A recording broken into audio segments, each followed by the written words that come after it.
I mean, What do evidence? you want me to show the evidence right now? Yeah, show the evidence right now. Okay. I've been What doing happened this. to my man? What happened to my man? Where'd he go? He insisted B was a triangle, and then he got told it was a third grade test, and then he ran away in shame.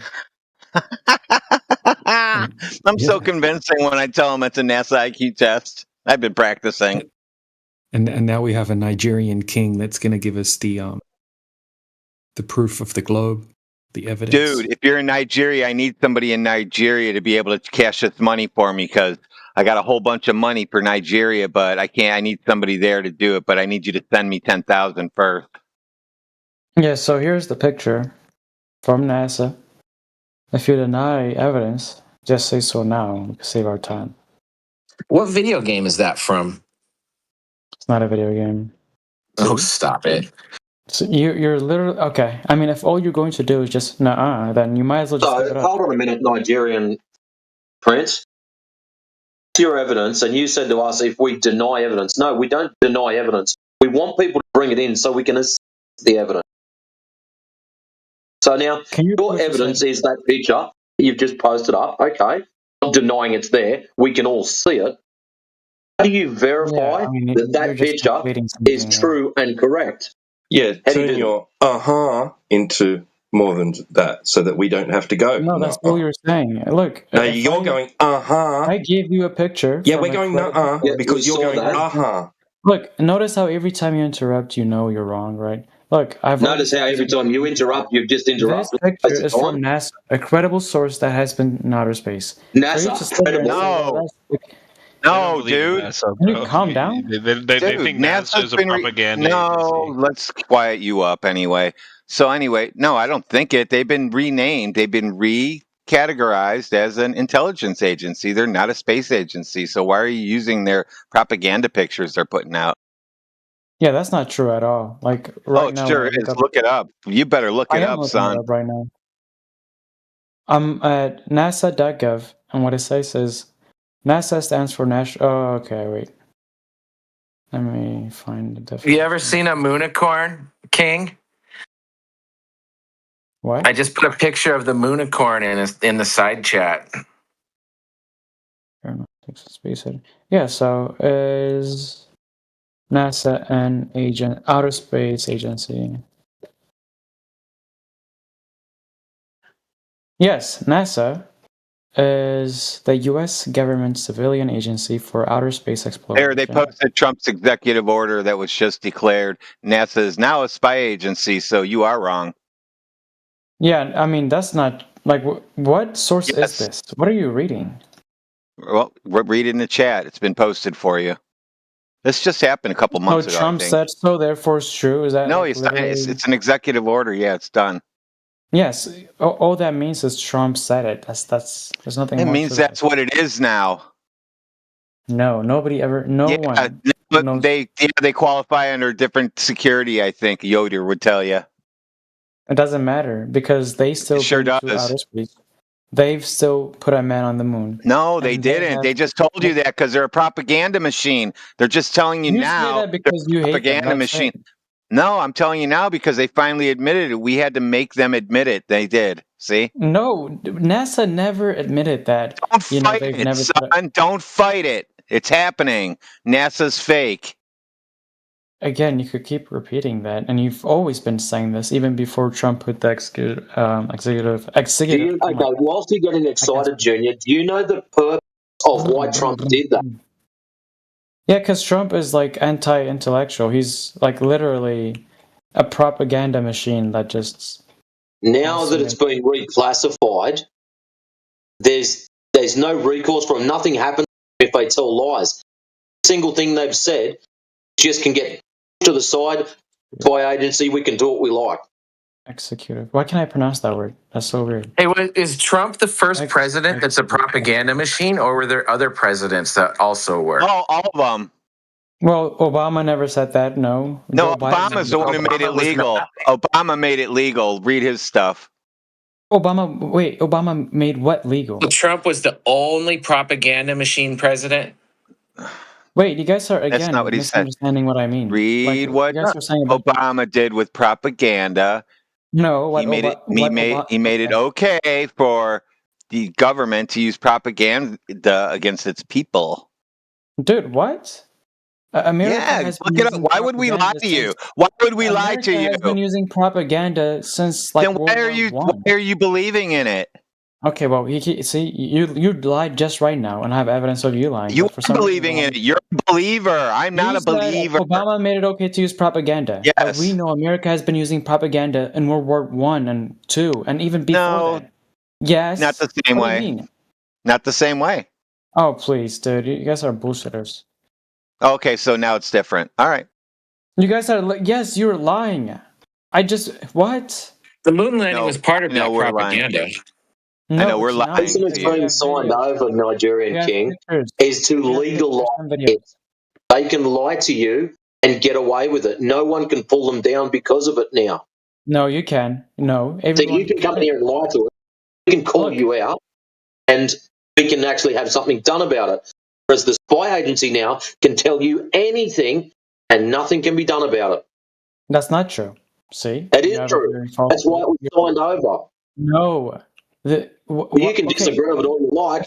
Go and do some research. If NASA was lying, right? If NASA was lying. Wow. How about you go and watch some of the NASA videos with the green screen? We didn't go to the moon, dude. Putin already said we had fake pictures. Wait, we got to the moon before Putin was like even in the nut of his father. No, he took the pictures we took and had them analyzed. They said they were fake.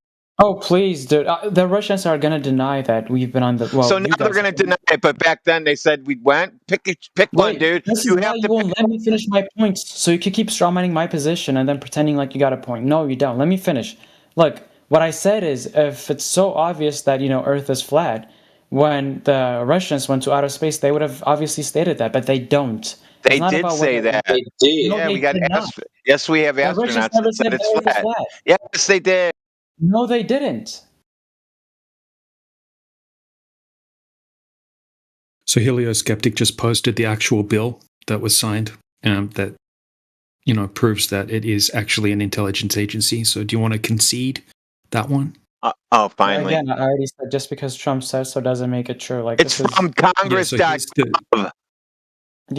Well, we could follow that same logic, Nigerian Prince. Just because you said so doesn't make it true. Control your ego and just admit that you were wrong about that. I use evidence to support what I'm saying. Yeah. You guys rely on people saying. Smith Monday, 2012. Revision under Obama. I guess I was right about that, huh? Damn. Okay, I'm always right. One at a time. You guys are all talking about different things here. Look. No, we're not. We're talking about the same thing. Has it even been approved? Oh, yeah. And also, hold on. You hold on one second.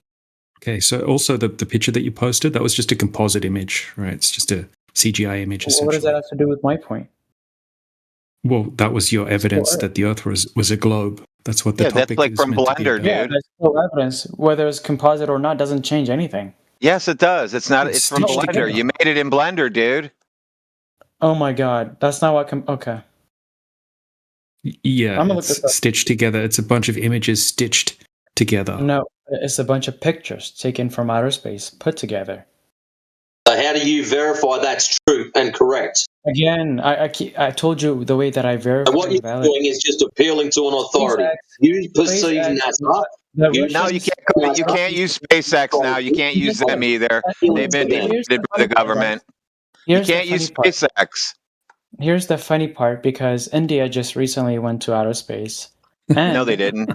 Yes, I mean, because it's funny, all right? Have you seen the so-called?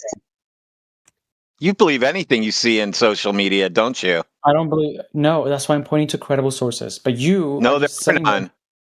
Oh yeah, so the government of India is not reliable. NASA's not reliable. Have you seen this is a picture of the control room. I know people come there and they laugh if I say they're going to go back. They got to go back there to see their family. They're like, no, man, I don't even want to go there, but they have to go there. Dude, they don't get an instant believe this pass, bro. Just because they're an agency or a government authority, they don't just get an instant pass. Yes, they're still going to prove their shit too. No, they don't. Yes, Make they do. me, bro. Make me. They get a Make pass. me believe it. You do. Make me believe it, bro. If that's your personal prerogative, then go for it. I've got no issues with you wanting to believe them because they're a so-called authority. I don't have to. No, They've got to prove it to me. Thank you very much. Good night. Thank you for denying. Hey, Nigerian King, I just tagged you. Why are you chiming in? Let me respond. No, I just tagged you in a picture from the inside of the Indian control room. He goes to education. From the inside of the. Oh my God, from the inside of the Indian control room when they launched that rocket. That's a picture from that. Do you think Travis, you're gonna have to figure out that you got to let these guys get it out, and then you can just shove that in their face. Let him get it. Let him dig his big hole, and then say, "Oh yeah, by the way, that looks real to you," and he's gonna say no. Let me just respond to what he said. He talked about as if like I just blindly trust these government agencies. I was like, I don't. I believe them to the same extent that you do. By using, no, I don't believe anything. When he gets vaccines, he's not able to verify that. We're not talking about that. You are. You're the only person that talks about that. It's analogous. Why do you keep running? You're running right now. Why do you think that is? Because it's not content for YouTube. You can't use medical talk on YouTube for your point. You have to trust the agencies then. Okay, good to know. You're just do what?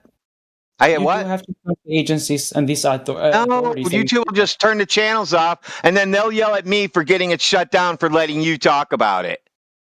I don't give a fuck if you talk about it, actually, but I don't want to get yelled at about it.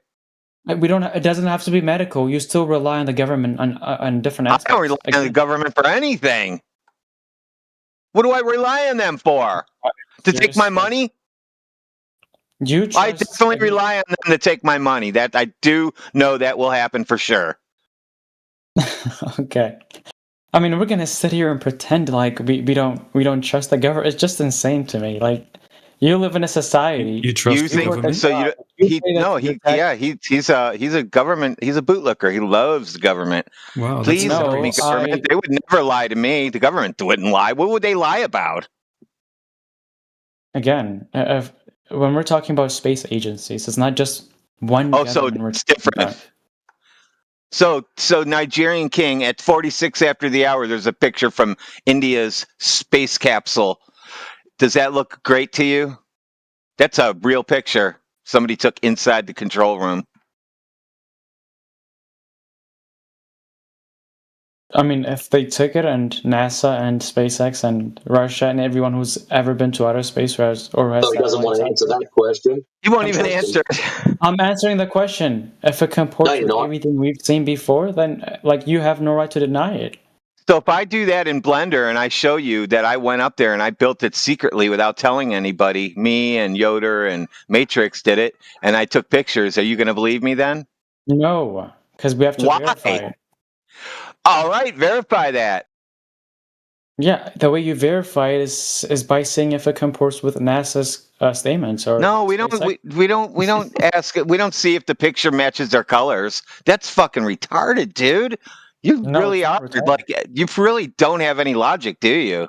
I do. I'm very consistent, and my position. You're very weird, dude. Everything that you've said, because I rely on facts. To NASA, so it doesn't matter what anyone does; they have to compare it to NASA. That's what you're saying to it. I'm saying if it comports with what we have now collectively. If it comports to our propaganda machine, then yes, we believe it. Saying, Professor, are you saying like SpaceX is lying, NASA is lying, Russia is lying? No, we're not saying anything about SpaceX. Okay, he just said yes. Why are you speaking for him? Matrix and I said they lie to you. I said they fucking lie to you. That's insane. You have no evidence for that. Too bad. Yeah, I do. Earth is measured flat. Yes, it's measured flat. You're just saying that. It can't be measured. No, it's measured that way. You can't be measured that way and also be a ball. You have a problem, not me. No, I don't have any problem. I have the facts here. And I'm like, how do you explain horizon? Like if the Earth is actually flat? Where the sky apparently meets the ground? That's where the sky apparently meets the ground. How do you explain it? Wait, so you believe that, like, if the Earth is, suppose the Earth is flat, it's supposed to, the Earth, like the ground is supposed to fade out. It's not supposed to have a like a fine line where the sky and the ground meet. It doesn't make any sense at all. Who told you this? What? This is just the basic Who told fact. you that? No, it's just a basic fact, dude. Who told you this basic fact? Dude, I've did my research. I've read the literature. Okay, post your link to your research you did on this. Why? Because I want to read it. Why are you running now? I'm not. Then why are you asking for sources? Because you're telling me something, making claims, and you got no proof for it.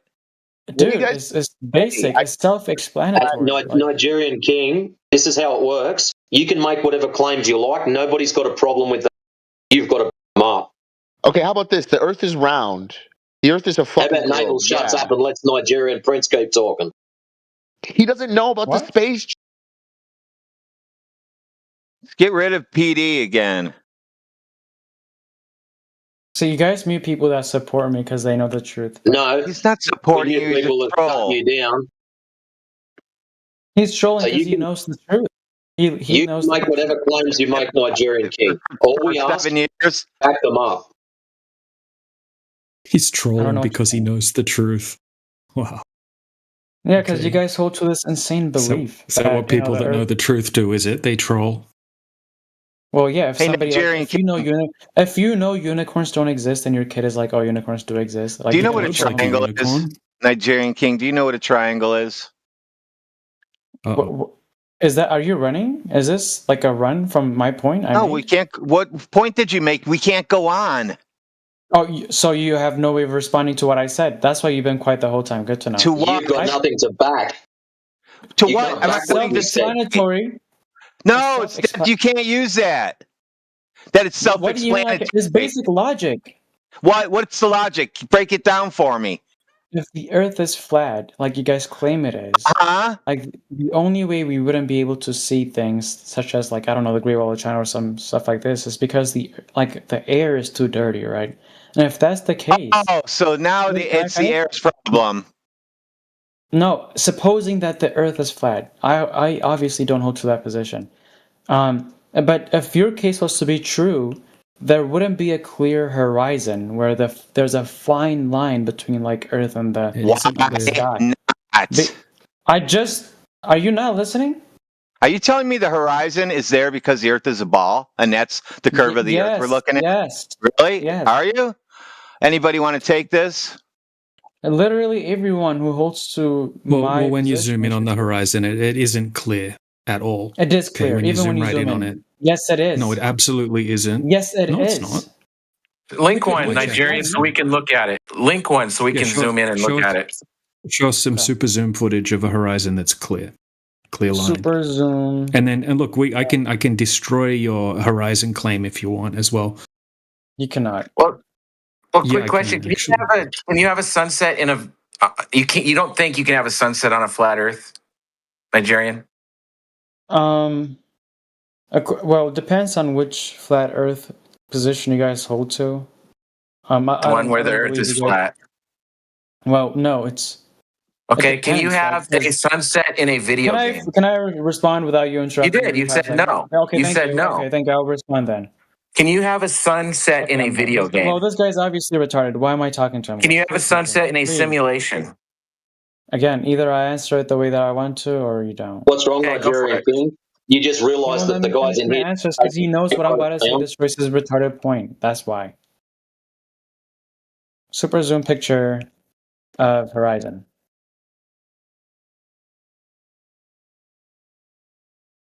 Yeah, so all of them are clear. Yeah, show one.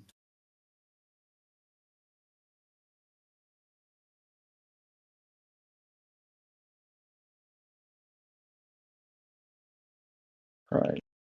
Picture. So if I go find a picture of a sunset from a video game with a clear horizon, why that'd be a problem? Retard always talking? I'm showing you that a horizon and a sunset is not exclusive to a globe model. Please be quiet. No. How about no, Nigerian princess? Here. This is really good. It's not zoomed in at all. It is. It's very clear. It's very straight. You could zoom in by yourself. If you were to zoom in on that, I am zooming in right now. It would just be a blurry. You are zooming in. No, it's not. I'm zooming in right now. You're zooming in. Yes. Oh yeah. The camera isn't zoomed in. Yeah, I've got a good one here. I've got a good one here for you, and it's like a 2-in-1 or 3-in-1. Yeah, I do like the image that you posted up, Nigerian King. Perfectly flat. Thank you. Proving our argument. I'm keeping that one too. Another anti-flat earther proving flat Earth. Oh my god! So I zoomed in on it, and it's rather blurry. Did you see the screenshot there, Nigerian Princess? Okay, so there's a problem with you. I mean, you just don't understand how anything works at all. Yeah, Nigerian King. Look at what I posted, bro. Okay, so here's a GIF. Okay, and this guy's using an actual super zoom camera, and he's zooming in to the horizon. Okay, now how far away should the horizon be if someone's standing at the shoreline? Do you know? Hold on. So the thing you just said is very clear. No, the horizon is not clear. Yes, it is. Zooms in. No, it's absolutely not. When he zooms in, the horizon's not clear. Okay, there's a big problem. There's a big problem for you here. Dude, okay, what distance should the horizon be? What distance should the horizon be at if the Earth were a globe? You're not going to run away from this. The video you goes against what you're saying. It just fades off into the haze. Actually, you can't even see a distinct horizon. But this is the problem. Yeah. This is the problem. You're repeating that. Okay? Shut up for a second. Shut up for a second, because the horizon should be at 2.3 miles from this observer height on a globe. That's the distance the horizon should be. Okay, but we have a windmill farm. Okay, and we can tell the distance to the windmill farm. Okay, it's 8 miles away. Right, there's Professor Triangle just put a diagram showing the windmill farm. It's called Rampion Windmill Farm.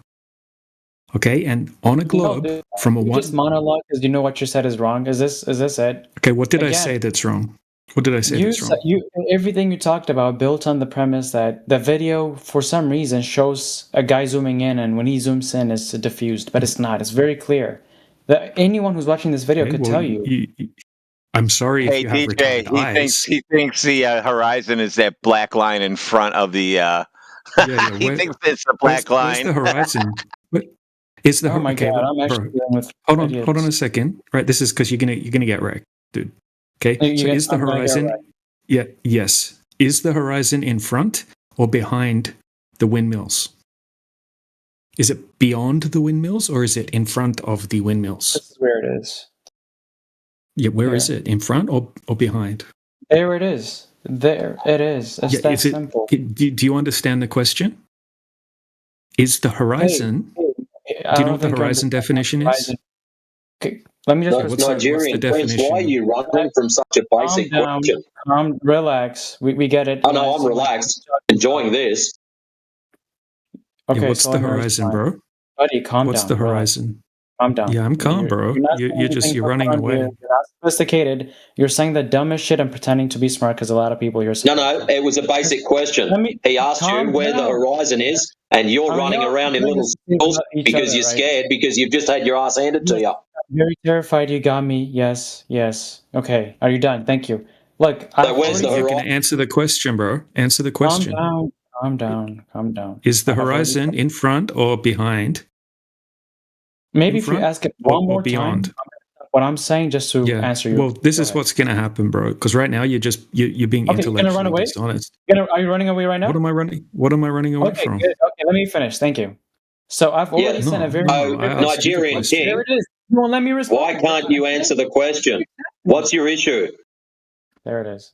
I mean, it's clear you guys don't want actual answers. No, it's clear that you're the one that's dodging the question that was put forward. Yeah, I'm dodging that question, but I was making a statement until you cut me off. Horizon in the image provided, is it in front of the windmills, beyond the windmills? Can't you cough it up? You're so retarded. Why are you running from the question? You know this is recorded on YouTube right now. It's like live streaming, and you look like a I already said, dishonest I know clown you right think now. you're smart. I know you think you're. What Why you're are saying you is true. running? No, I Like, don't. I'm just asking you a question. think that Like, is video's the gonna horizon? demonstrate- Do you even know what a horizon is? I don't think you even know what a horizon is at this point. And it's funny There's because no I way even to said read. it to him what a horizon is, and he just went right over his head. I said, apparently where the sky meets the ground. Yeah, so I mean, just tell me when you guys are done being performative and acting like you know what you're talking about. No, you're going to answer the question. You're not going to be able to run away from it. Yeah, Is the so horizon I'm only beyond ever the gonna answer any windmill? question once I'm done Is saying the what I was horizon saying. beyond the windmill? Maybe if you repeat Is it it one more beyond the time. windmill, or is it in front of the windmill? Try again one more time, please. Bro, You're running Nigerian Prince. Yeah. Oh, he's trying to get muted or banned. Yeah, that's him running away. We know how this works, dude. It's the same tragic logic you guys always use. Because I want to finish what I was saying. Because you won't answer a question. Yep, you got me. Dude, this is so running away. You're right. This is what running away. So what you've got, Nigerian Prince, your claims that you've handed out is photographs from a company that you can't prove whether true, false, or otherwise. And can you stop going back to the proof thing? Your claim of geometry thrown out the window, and you don't even want to answer where bloody horizon. Yeah, so like everything you just said again, if anybody has been watching the video you're talking about will know is wrong. I've already proved multiple times by different sources that the Earth is. No, you haven't. You've proven nothing. All you've done is proven, Nigerian Prince. All you've done is proven you have an inability to answer basic questions. And all you've done is you've proven you're not capable of listening to what anybody. What's your intimidation level right now on a 1 to 10? Like a 7 or 8? And you have the ability to ask the most dumbest -3. There it is. Yeah, so this conversation is only going to work. Yeah, bro, this is only going to work. No, he's running.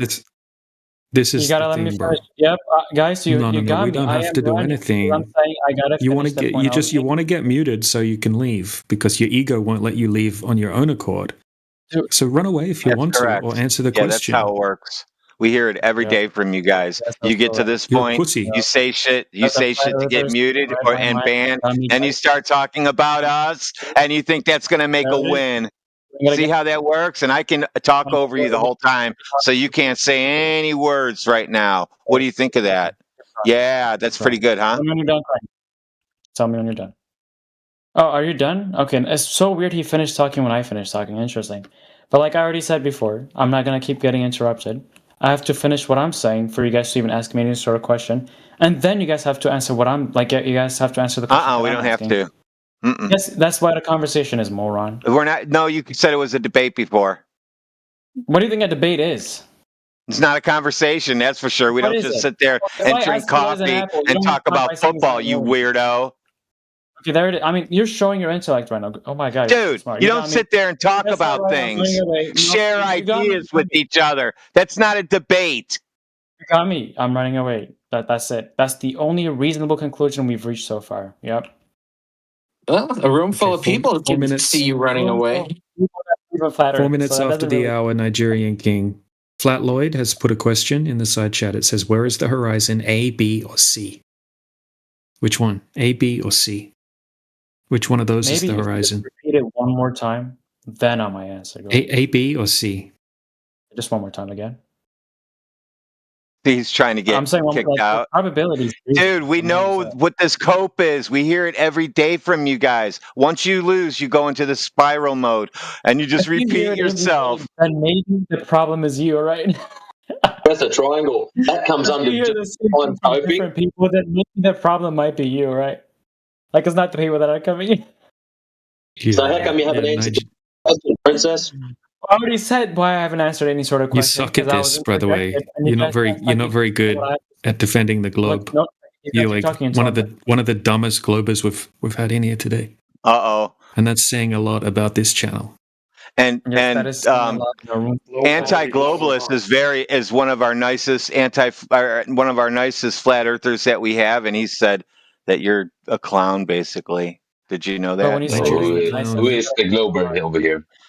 When you say he's the nicest, you have to keep in mind he's a flat earther, so it doesn't really mean much here. But again, I've already said if you had multiple people saying the same thing that I'm saying, then maybe the problem is you keep interjecting and pretending like you control what I have to say. So multiple people say the same things, therefore you're right. Again, see, I don't know how this Australian dude has the ability to repeat the dumbest shit that nobody has ever said, and then So how come you still haven't answered the question, coward? Did you track anything I said so far?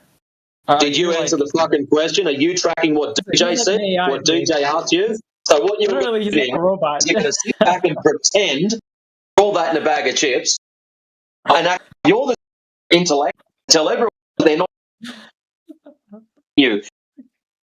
We asked you. Okay. So answer the question. Horizon in the image. You gotta finish what I'm saying without you interjecting every fucking second. Calm down. Yes, I am quite calm. I'm waiting for you to answer the question. Okay. Break only goes so long. Answer it. Okay. Australia, I don't know if you're retarded. Like I'm suggesting you are. Because you can't answer the question. For some reason, you're a coward. Like you keep repeating the same point after I've already addressed it. I don't know. Again, he's ranting. Dude. Who am I talking to? He's patiently waiting for you to answer the question. Calm down. I've already said the reason why I haven't answered the question is because you guys keep interjecting every time. Okay. Some sort of. Right. You're on mute. I'm going to take you off mute, and that's your opportunity to answer the question, not talk about why you haven't been able to talk about answer the question. Right? Ready? 1, 2, 3. Yeah, so I'm gonna have to finish what I'm saying. It's really that. So that's not the answer. Oh well, he tried. You can sit in here on mute now and help us stack up our statistics for the server. We ran away because he can't answer a question. We're the ones that ran away.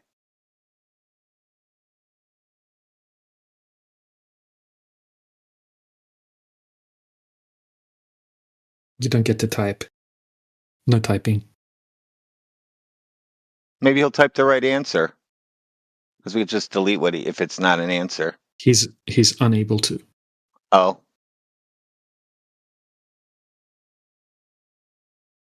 He's got no hands. Oh.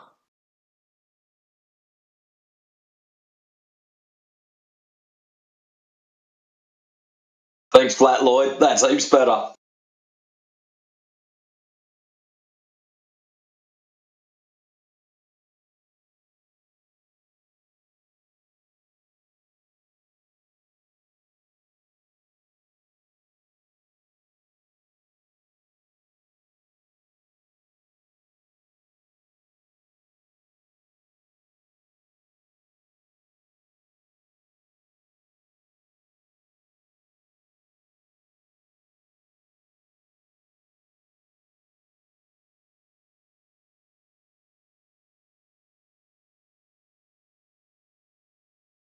Hey, DJ, you still there? Yeah, man. Just to show everyone at home that's listening on YouTube and to show how dishonest that last person was, can you just pick anyone on the panel and ask them the same question you were wanting to ask him? Sure. Travis, where's the horizon located? Yeah, where's the horizon before or after the windmills? Clearly after. Clearly after. And what if the Earth were a globe? What distance should the horizon be at from a 1 meter observation height? Ooh, 1 meter. Let me see. What is that? 3. So what's that like? It would be like 1.5 miles? 2 miles? Yeah. That's close enough. Yep. 2.3 is the answer. 2.29. Okay, so if we can see the horizon in that. Hey, after we reverse this globe spell they have on you guys, we're taking back the imperial system. You guys can't use the metric system anymore, so it's too confusing for everybody. This is Dr. John D's fault. 3.5 foot. 3.5 feet is one.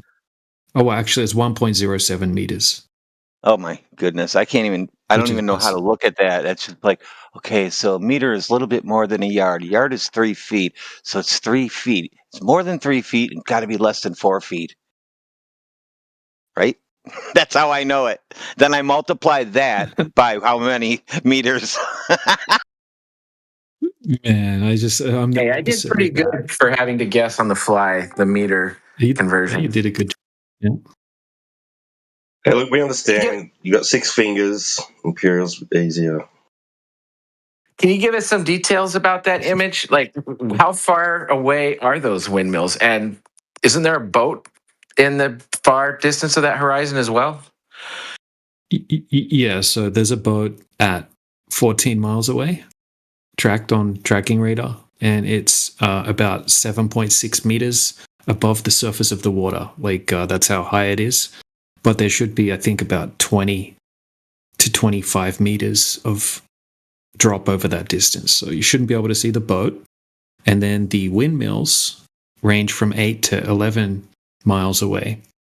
And there should be about 29 to 52 miles hidden from the bottom of all of the windmills, depending on whether it's the closer one or the further one. That would have to be the case if the Earth were a globe. So those yellow foundations on the bottom of those windmills should not be visible. No, that's a marker for tide, the black part. Low tide, you see the whole thing. No, you only see yellow tide. But yeah, you probably shouldn't be able to see any of the yellow section. I'd have to check how high that yellow section is. Oh, on a globe? Yeah, you probably should only see half. Well, not even. I don't know how tall those ones are, but you wouldn't see it like that, that's for sure.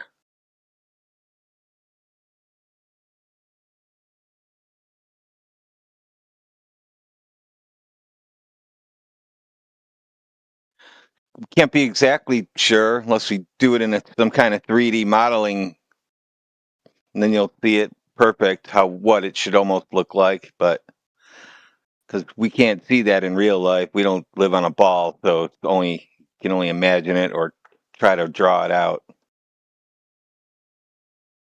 Otherwise, video games would be done in a globe foundation.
Hello.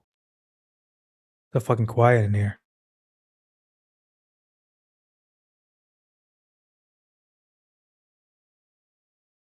We're having a moment of silence for the Glober that we just RIP'd. Oh.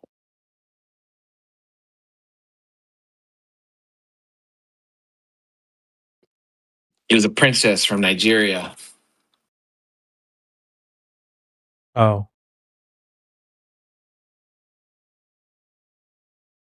Wait, who died? They died inside. Yeah, it was a Nigerian princess. Oh. He melted. Oh, bad. Sorry.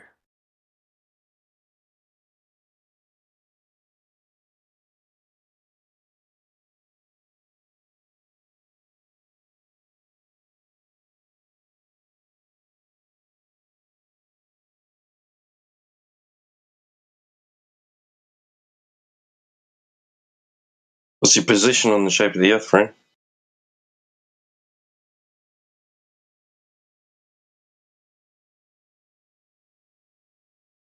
Is the silence done?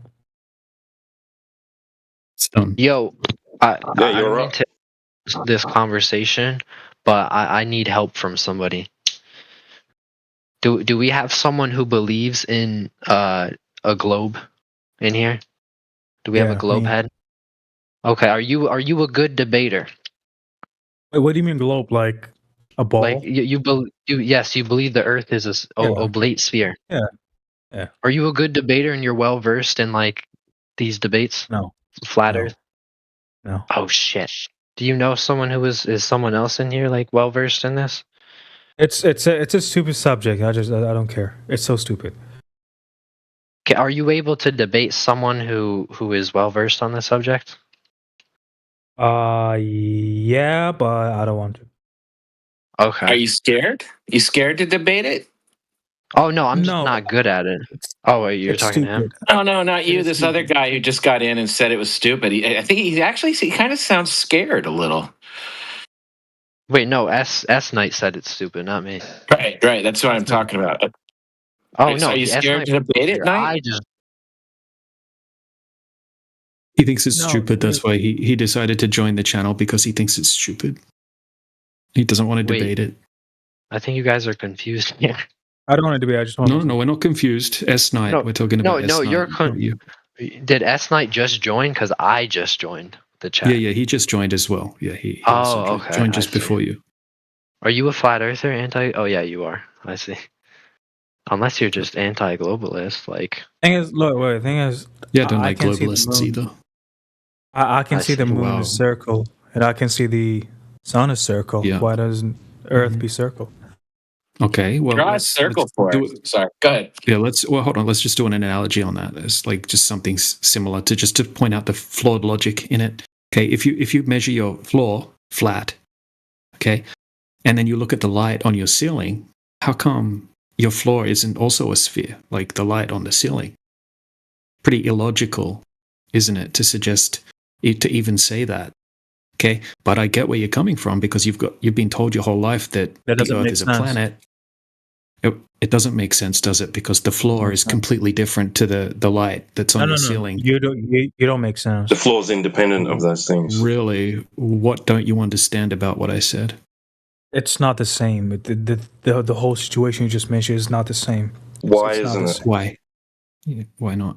Because you comparing space to a living room. That does not make sense. No, I didn't compare space with a living room. Okay, this is what I compared.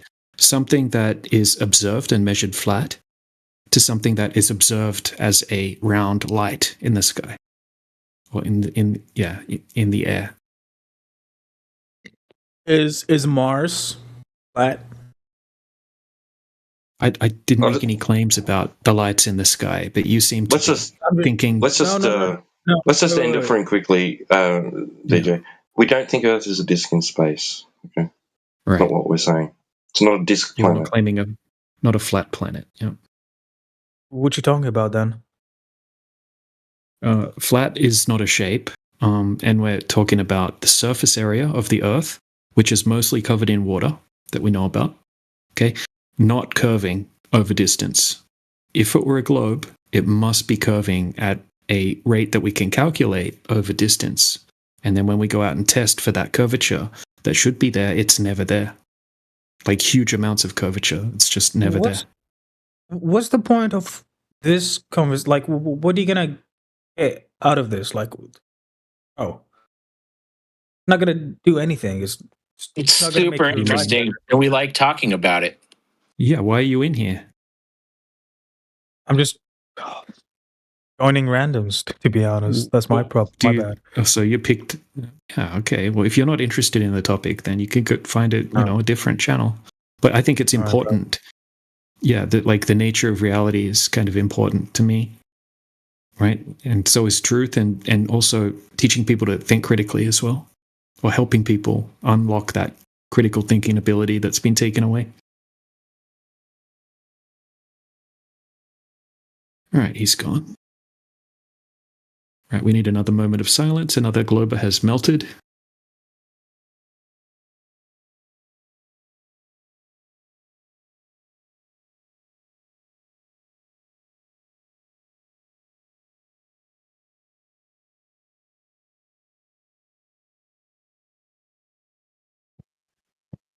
I like the other guy who asked for help from another globe and didn't get any. Did he leave as well? He seemed honest, at least. Yeah, unfortunately, he left as well.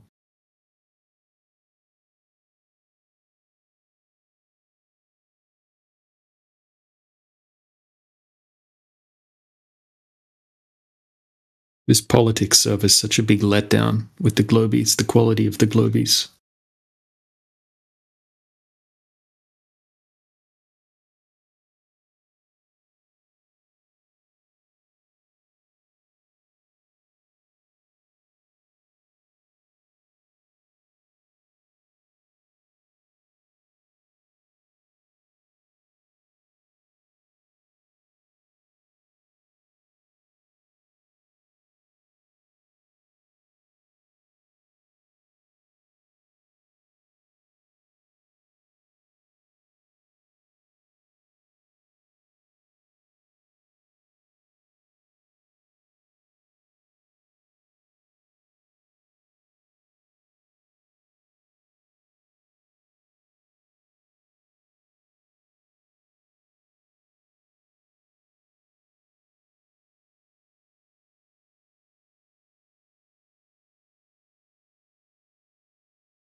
That Nigerian princess is Collapse. When you first encountered him under the username Collapse, Mindio and Miggy basically tipped him upside down, put his head in the toilet, and made him realize he had a belief. And his response to that, right? His realization was, but we need to believe this.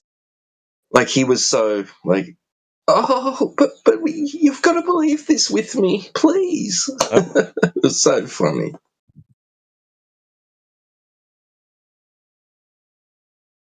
Is the Earth flat, guys? Looks like it. Wouldn't you agree? Oh. No, I don't agree. Hold on.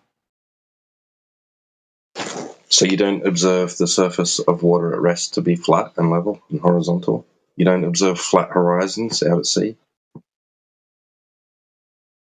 Oh, wait, hold on. I can't post anything, but like I went to Google and I looked Earth picture and it's round. You've never seen that. You've never seen that. I'm looking at it right now. I'm talking about what you can go and see with your own eyes. Yeah, it's on Google. Not on a screen. Out in reality. Do you observe the surface of liquid at rest to be flat and level and horizontal? What does that mean? It's hydrostatics, you know? It's okay, all. so when it's you've all got a calm body of water, let's say you've got a cup of water, bathtub, a pond, a lake, doesn't matter. When it's nice and still, does it look flat or does it look curved? I looked at the Earth emoji on Discord and it's round. Yeah, that's amazing, bro. I'm glad you like cartoons. I'm talking about reality. There's no flat Earth. All right, you're not tracking, are you? You're not tracking. You said if it was horizontal or vertical, but it's horizontal. Can't see it after.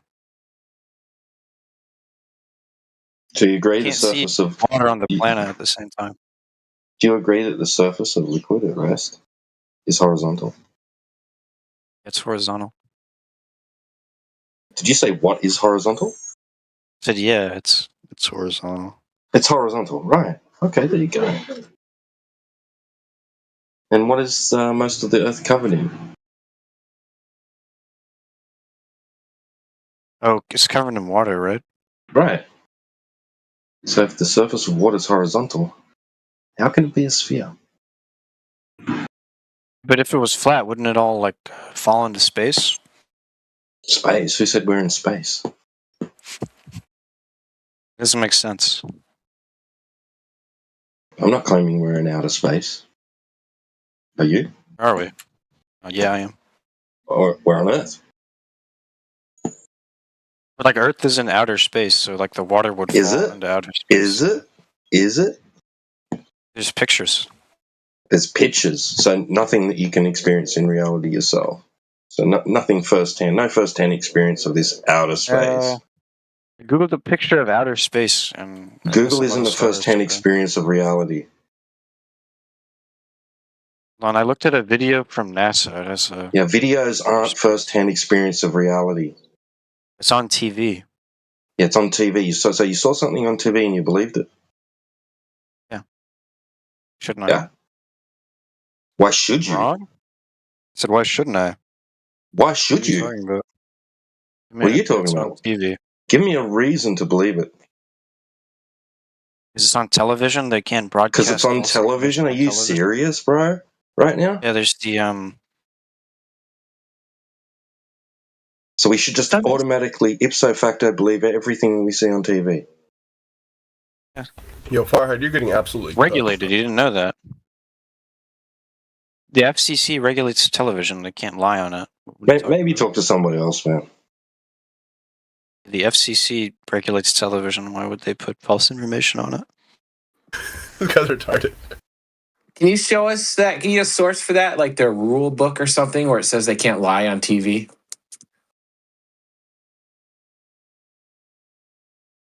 And why would you use Google as a source? Doesn't Google also say that men can get pregnant? I Googled it. It said the FCC's stance on lying on television is clear. You cannot lie on TV. Those are right here. Aren't all are cartoons a lie?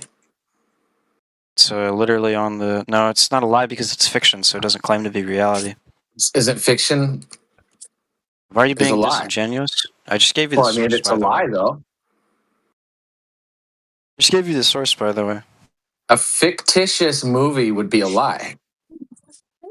So by your logic, you can't publish. You can't watch that on TV because it's a lie. Being disingenuous doesn't claim to be reality. So when Brad Pitt plays in a movie and his name is Joe in the movie, that would be a lie, right? So that he wouldn't be able to play the movie. It's fiction. It doesn't claim to be reality. But if it's fiction, it's a lie. True. So why are you lying? I don't get it.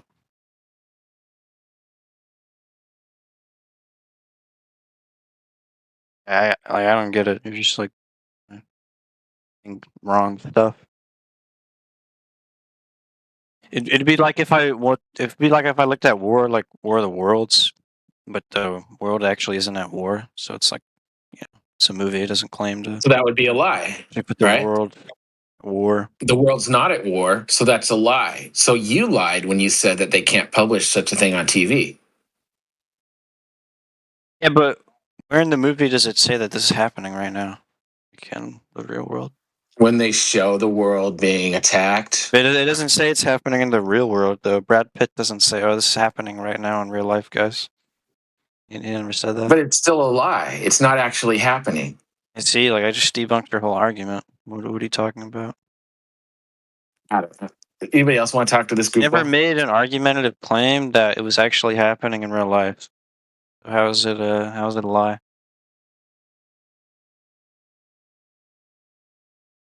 See? It makes no sense. Your argument made no sense. I don't know. I mean, if we're going to go back to the Earth is round, right? They can't lie on TV. And since the Earth is on TV and it's round, then yeah, it's not flat. Where does it say they can't lie on TV? I gave you the source on the side chat. Does that mean they don't? Yeah, because they regulate it. So has no one ever lied on TV?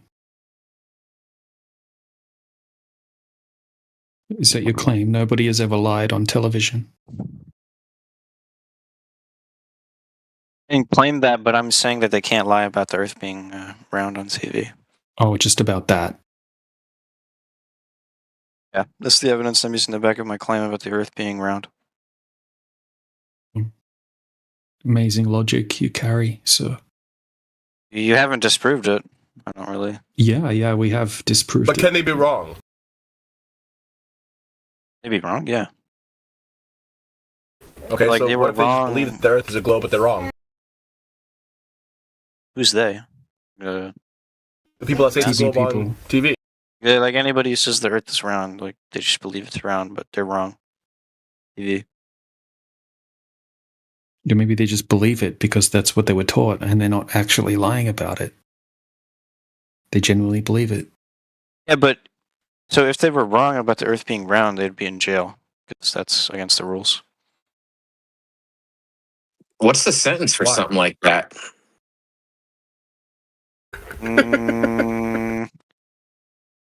Depends. Yeah, what's the maximum sentence? It's fraud. It would probably be fraud. What I would go for. Maximum sentence for fraud. Depends on how far the horizon is that day. Up to 10 years, yeah. Can't lie about the Earth being round or you get put in jail for 10 years. I don't know if you knew that. Again, take the malice out of it. Maybe they believe their own lie. Did what? I said maybe they believe their own lie and they're just wrong. But it hasn't been disproven as a lie. Yeah, it has. You agreed the surface of liquid, the rest is horizontal. But you can't see the rest of the liquid. If the majority of the Earth is covered in water, And the surface of water is horizontal. And how can the exterior of Earth be a sphere? We can see enough of the liquid to be able to confirm that it's not curving by many, many hundreds of feet, that it should be curving over that distance of liquid. The Earth is flat. Why can't I see all of it? Like, that doesn't make any sense. Because the air is only semi-transparent, and we also have something called perspective. Yeah, your eyes aren't good enough to see that far. Yeah, and neither's the air. Like if you also check the your inverse square light, the square law of. I mean, also, like, how could we not walk off Earth if it was also flat, that, right? yeah. Well, we don't. Sense. Okay, that's silly. We're not claiming it's a flat disk that you could fall off into space. And like what is like the physical appearance of it then? It's flat. It's just what you see when you go outside. We're in like a bubble. You just can't walk off of it. You can't, like, I don't know. Yeah, we're not claiming to know the shape or the extremities of the Earth. But when we test for curvature, there isn't any. So it can't be a globe. I think it might be a square. We just live in like a glass dome? Like, what is that about? No. I didn't hear anyone claim a glass dome. That's the only Why would logical you assume answer. such a thing? You can't walk off of it. How would you survive? Why would it have to be in a glass dome? There's no atmosphere on that disk. What do you mean? How do you have atmosphere on a globe? Celestial objects are held together by the force of gravity. You didn't know? Hold on. He asked you why you can't have an atmosphere on a globe, or how you can. You can? Because of the gas surrounding the globe, because of the force of gravity, it pulls it together. You know that? You're 100 years late. Gravity hasn't been a force since like the 1920s when it was overturned by Einstein and the curvature of the magical space-time fabric. I don't trust them. Well, here's a problem. I don't trust Einstein. What would happen? I got a question for you. That's the smartest thing this guy said so far. Yeah, it is. If you had a gas particle and it was going upward, what would happen to the gas particle? Would it get pulled down? Yeah, it's always going up, but it's getting pulled towards the center of gravity.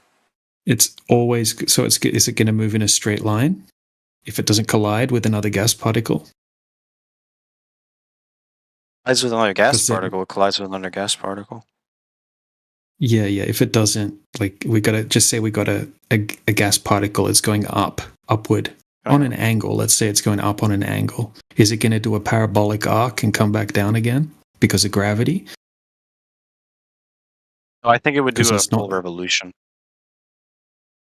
It would do a full revolution around the globe. Yeah.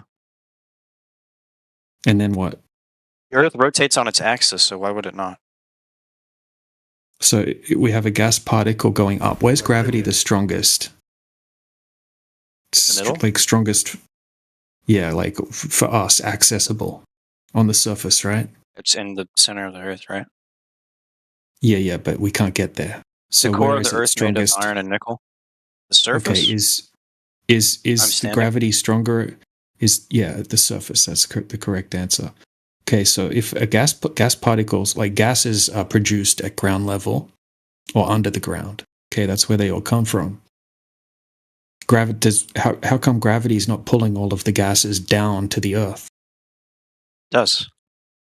No, it doesn't. Like, if you look up the definition of gas particle movement right now, it will say that that's not what happens. It'll say gas particles move at random in all directions, and a gas particle will move in a straight line indefinitely until it either bounces off another gas particle or collides with the wall of the container. That's what it says in all of the textbooks. Google says it's the balance between pressure and gravity, apparently. So. Yeah, but that's not the question. You didn't ask it the question that I asked you. Saying why doesn't gas particles in the atmosphere come down to the surface? Just type in gas particle movement definition. Just type in gas particle movement definition. That is what you asked. You're just like, why does it come down to the surface? I told you why. Quick question. You said it orbits the globe. Yeah, go ahead. So, Farhead, you said that the core of the Earth was iron nickel? It is iron nickel. Okay, so I used to make knives, and I'd make a knife out of an iron nickel piece of metal, and then to temper it, you'd want to heat treat it. You'd get that to about 1300 degrees, and you'll know it's been officially tempered because you stick a magnet to it, and the magnet, it loses all magnetic properties. The magnet will no longer stick to it. So how is it that a 5,000 degree, or some say 10,000 degree iron nickel core can create a magnetic field when it's called the Curie point, when iron nickel lose all magnetic properties? Is that made by an Indian? No. So how is it that a 5,000 degree iron nickel core can create a magnetic field, considering we have the Curie point? This is the mass of the iron nickel core.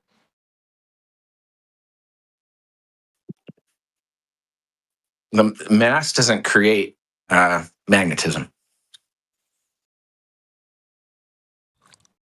Yeah, maybe this is just like a flat earther LARPing as a glober to make globers look silly on I was thinking that, I was earlier. I was thinking, is this guy really a flat earther? Not LARP, because the Earth Are is... you pretending to be dumb, or are you really dumb? I mean, I consulted Reddit, so, I mean... People believe it's a globe, so why would I not? Pretending to be dumb. I mean, no, there's actually no reason for me to believe he's it's alright. flat, though.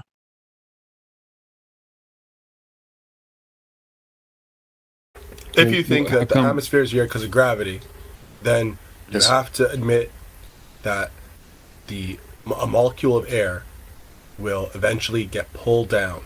So you would have to, gets pulled into the atmosphere. Parabolic arc or whatever of a molecule of gas going down. What is that? Parabolic arc? An arch? No, there's no H.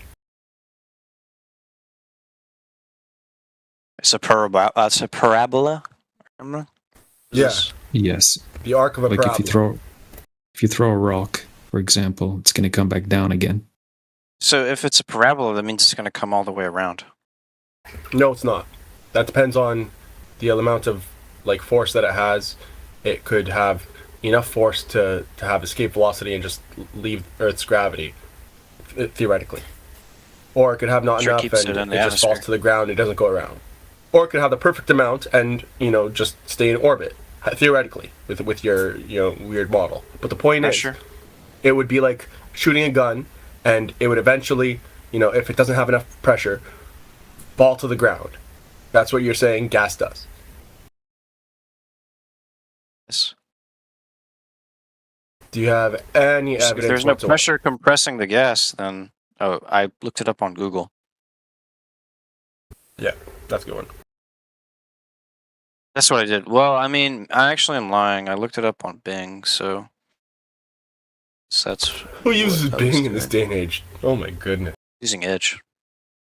Just using it. I mean, that's what it said. I mean, pressure and gravity, lots of gas particles in the atmosphere above the Earth's surface. I have Discord running through Opera GX.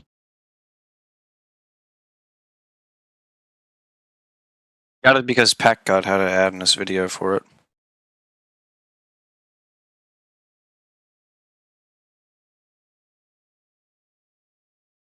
Yeah, I don't really see how the Earth's flat. No, you already agreed that you do see it as flat. Oh. Only see it that way. To be fair, I do think that I personally think that gas has weight, and I think it would work like that, theoretically. But I have no proof for it. So you're not saying I'm wrong.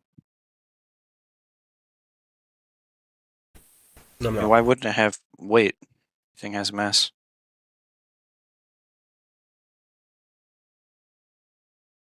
It has mass, it has gravity. Okay, well, Yeah, but this is the thing, bro. Like, you're not going to be able to prove your claim. Not. Yeah.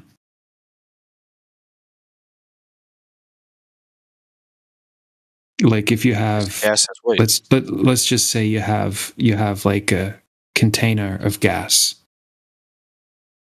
and you take the lid off the top of the container.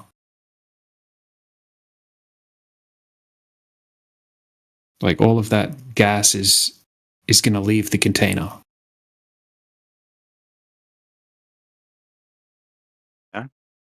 Even if it's a heavy gas like SF6 or something like that, still like within a pretty short time, it's all going to be gone. Huh?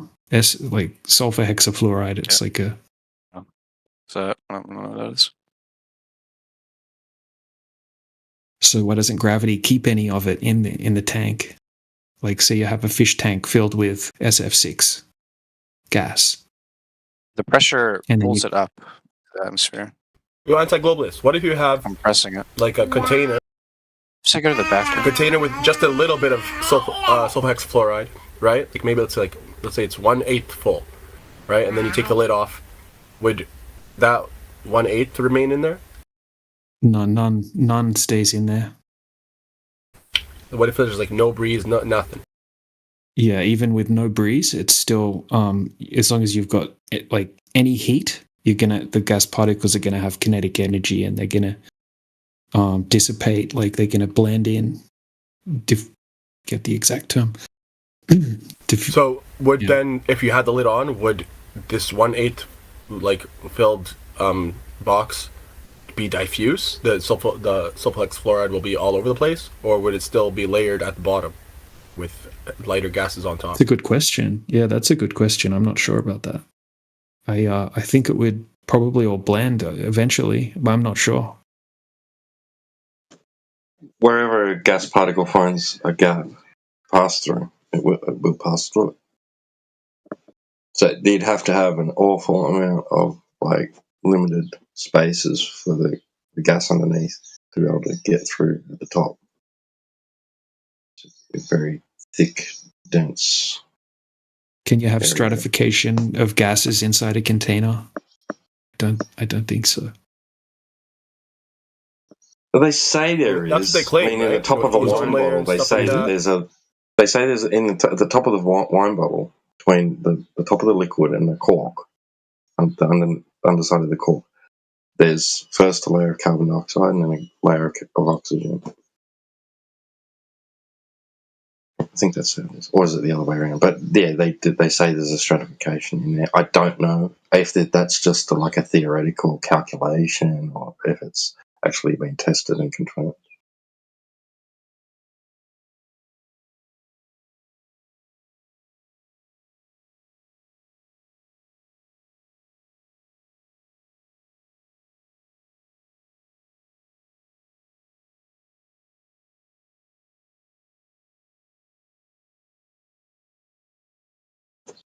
But there were studies done on cave systems that Yoda has the links to all that, where they tested any stratification in these cave systems that were supposedly not in contact with any other surrounding environment, just totally enclosed, and there was no stratification of gases within these cave systems. Yeah, I need to get a hold of that document about that. It's a good one. I'm just looking up what percentage just asked as well. Did you find anything? Just reading a bit about it now. Just a second.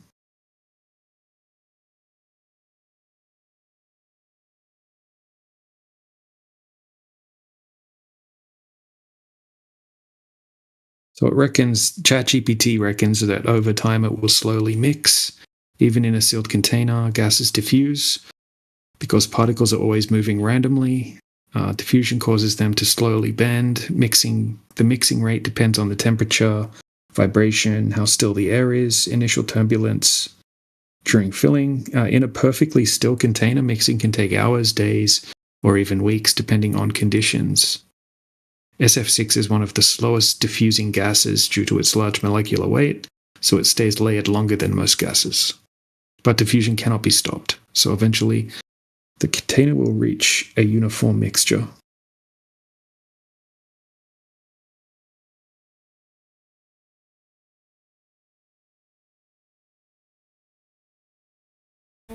Thank you.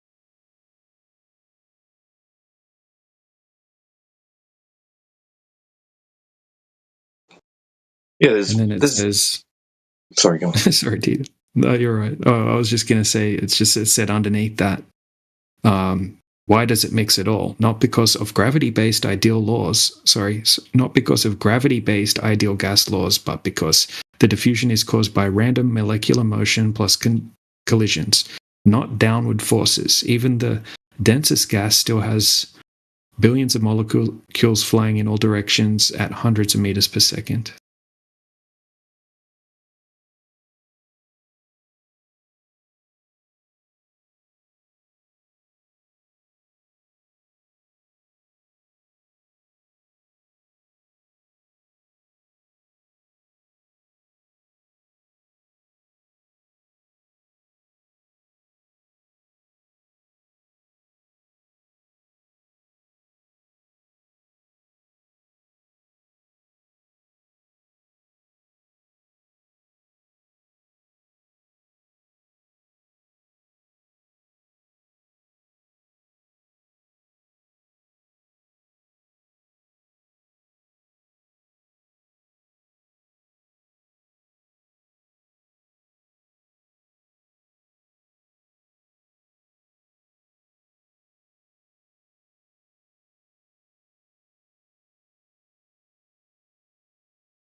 Yeah, they always advise when like handling toxic fumes, things that can produce toxic fumes, that do it in well-ventilated areas, right?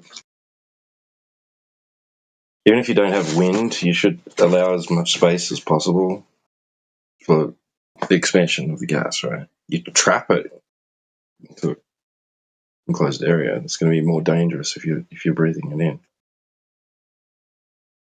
The more enclosed the space. So it's just telling you that like there will be diffusion over time.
Those prankster guys, I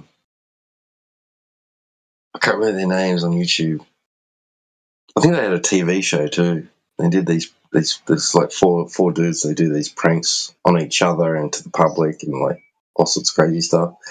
And then they got this one dude's challenge was he had to pretend to be this like spokesperson at some sort of lecture in front of these university students or something. And underneath the podium, they had these tanks of gas and this thing that he was to like breathe through every now and then. And they'd switched the valve so that he was either like inhaling helium or SF6. So during the speech, the lecture, whatever, his voice was constantly changing pitch, like from Mickey Mouse to like this deep, like demonic voice. It was so funny. Oh, that's crazy. SF6 does the opposite, does it? Yeah. It gives you a deep demonic voice. Yeah.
Hey, you there, T-Dub?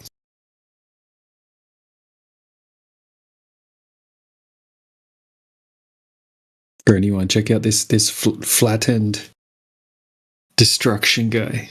He's one of the dumbest anti-flat earthers getting around for sure. Check his profile picture out. He has a globe map with a distance across it saying no way.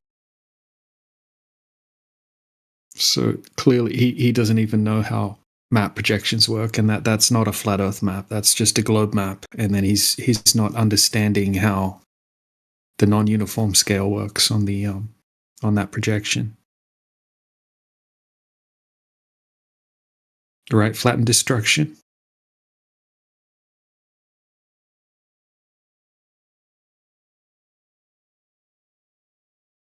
Can't wait to get on voice and get a point across and get blocked again. You're not even miking up, bro.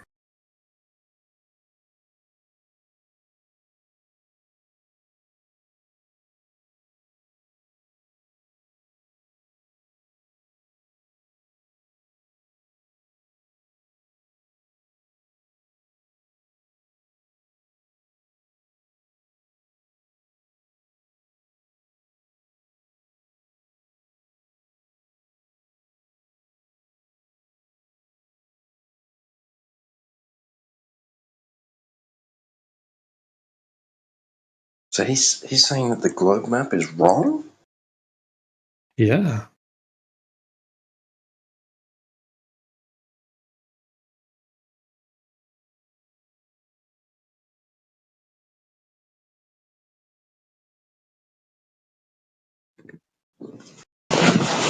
There you go. Thanks, Flattened Destruction. Thanks for telling us about how the globe map is incorrect.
Just curious, Flattened Destruction, is this like your dedicated anti-flat Earth Discord server or Discord user account? He's been run of all the other ones. This is like the last place that even will try to platform them.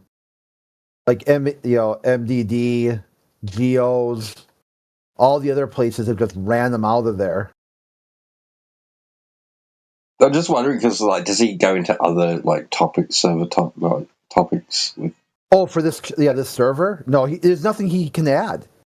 It wouldn't. But I mean, like, he goes into like to a vegan room and they see his profile picture and his name and go like, "What's that all about?" Maybe, or does he just dedicate himself to this topic only? Yeah, he doesn't know anything about any other topic. Like, he's so badly broken by this topic that he's stuck. He's been stuck here for years. Like, you could see on MDD was his evil villain origin story. Like, Witsit mocked him so badly that he basically just ego death, just straight ego death. He's been trying to recover ever since, and the easy recovery was just to understand the word flat, but he can't do that.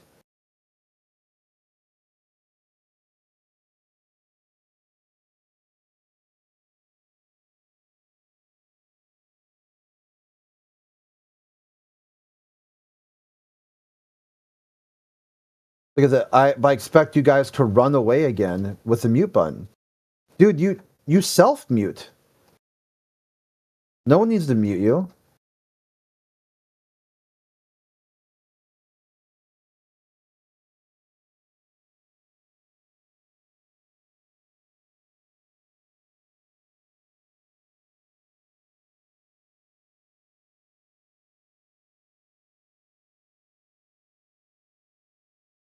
Dude sent me 12,189 messages. DMs.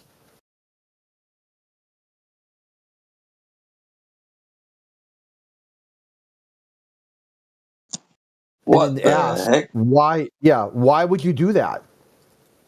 He said he didn't. He didn't do that. Well, who did?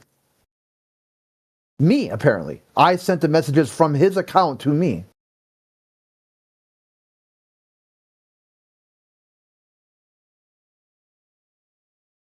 It's completely disjointed, illogical, broken thinking that it would take a psychologist years to unpack this.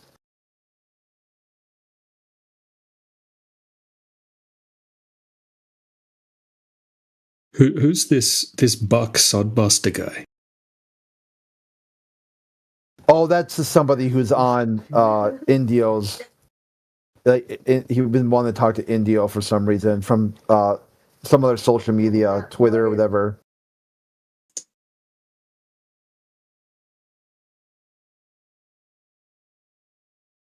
Yeah, he seems to think that the long distance observations that absolutely destroy the globe are not worth talking about. Yeah, or like how Robert said that they're fake. They're all CGI. They're AI generated. You're like, well, he doesn't want to use theodolites, does he? Yeah, like he Robert, can't use any. Huh? I got Robert to admit that video of I'm trying to think of the actor all of a sudden. The guy who Will Smith. The AI video of Will Smith eating spaghetti was more believable than these long distance photographs.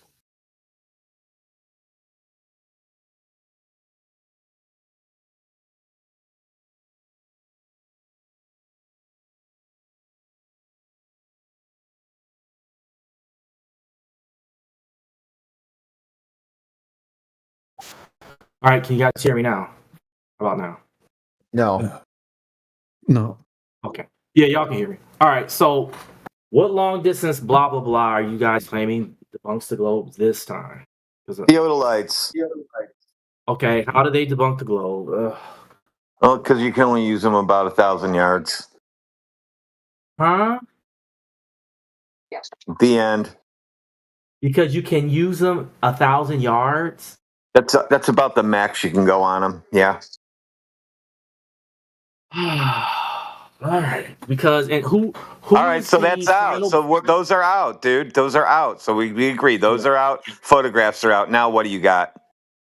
Okay. So who is it that declared with certainty that that's the limit? The manufacturer of theodolites. Okay. So the manufacturer of theodolites. So let me look up the manufacturer of theodolites. Because as much as you guys claim that they are always lying to us, we respond by reminding you that you all lie much more often. So let me look up the manufacturers of the theodolites to see what they say. Because you're quoting. Make sure you find the one that you're using. No, make sure that we find anyone that I choose. Because you make it sound like you got to use the one that you have to use the one that you're using for your example. No, that wasn't the issue here. See, this is why we waste our time. You guys waste our time.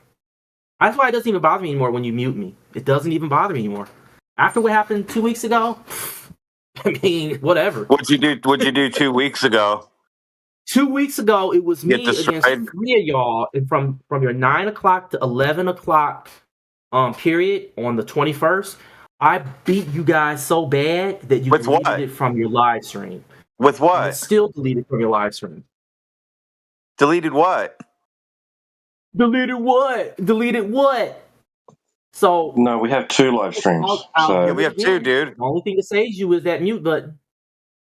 Our live stream moves around. What got deleted? So, I'll tell you what. If you think I'm lying, go to the 21st and look at the 9 to 11 and tell me if it's still there. Bro, you're one of the dumbest globers. You're one of the dumbest globers that we get in here. Why would we cut out great content? Just to make you guys happy. Dude, we need you to turn people into flat earthers. Yeah, there's not a single person. Literally one of the dumbest globers that I've ever spoken to. 4 flat earthers last year. Okay, I convert flat earthers, all the flat earthers, Mormons. Good, bro. They were obviously even dumber than you. So white supremacists. Dude, the people who think the globe is real, they are the white supremacists. They are NASA. They white are supremacists Nazi go well war beyond criminals. globe versus flat. But Dude, more of like you the people I guys, came across that more of first you called white me a flat supremacists are earther, flat earth. I went into Proportionally more often. not even close, And you dude. guys know They it. think the Apollo program was a Here we righteous go with the gaslighting. vindication of World War Here II we go with the Germany. gaslighting. I was told Gaslighting, by fine. them that I'm a flat earther. I'm like, why am I a flat earther? Because I denied the Apollo program. Listen, young Dude, man. you are willfully ignorant on this topic. Your ilk use maps that have little Nazi swastikas on them. Your ilk is supported. Your ilk by has white Nazi supremacists all war the criminals time. in charge of it. Okay? You've got Elon Musk. like I in said, charge of the new spy agency. In charge of our new spy use a agency. mute button now. Dude, you because got I'm satisfied Elon Musk. You own that. That's you guys. Elon Musk was your hero. That's you. Elon That's Musk, you love your him. side. Donald Trump is your hero. That's your same hero. shit. That's Okay? your Back guy, in the day, not ours. Back in the day, Ronald Reagan That's was your hero. your guy. Before that, it was Nixon. He's Space Force. He's Make America who else was Great your again. hero? He's Return America back Calvin to the Coolidge. moon. That's your guy. Your Southern Baptist Convention. They love the space program. Southern Baptists love space First rule of program. white supremacy is to gaslight about America it. is And this guy, exceptional. this current That's gaslighter your on guys, his dude. crit the shit Look at- gaslighter. That's it's not gaslighting. This is Crit, fact. I have bet you This $1,000. dark mega movement, $1,000. they think about space age. Elon And Musk, on the that's 21st, your guy. 9/11, I mopped the floor with you. You guys That's are beating your so bad that guy. you deleted it from your live stream. And to everyone else, if I'm lying, go to the 21st of December and look at the 9 to 11 live stream. They deleted it and they replaced it with something from 3 months ago. That's how bad it is. Yeah, it's so bad that you think Elon Musk is a flat earther. It's almost as bad That's as how bad it is. You've got to the point where you think Donald Trump back in 2020, and Elon back Musk in are 2023, flat we had earthers. Flatten Destruction Day. Because I went on Twitter and I went up against 11 of you guys and we got the recordings of that, mopped the floor with 11 of y'all. That shit went around for like 3 months. Just embarrassment for you guys. So what do you want? What do you want? Yeah, from you me? can keep Just Elon. You can keep use Elon the Musk. mute That's button. your guy. Go ahead and put that mute button on. It's a strange coincidence. That's why we got to keep you talking because you say shit like that.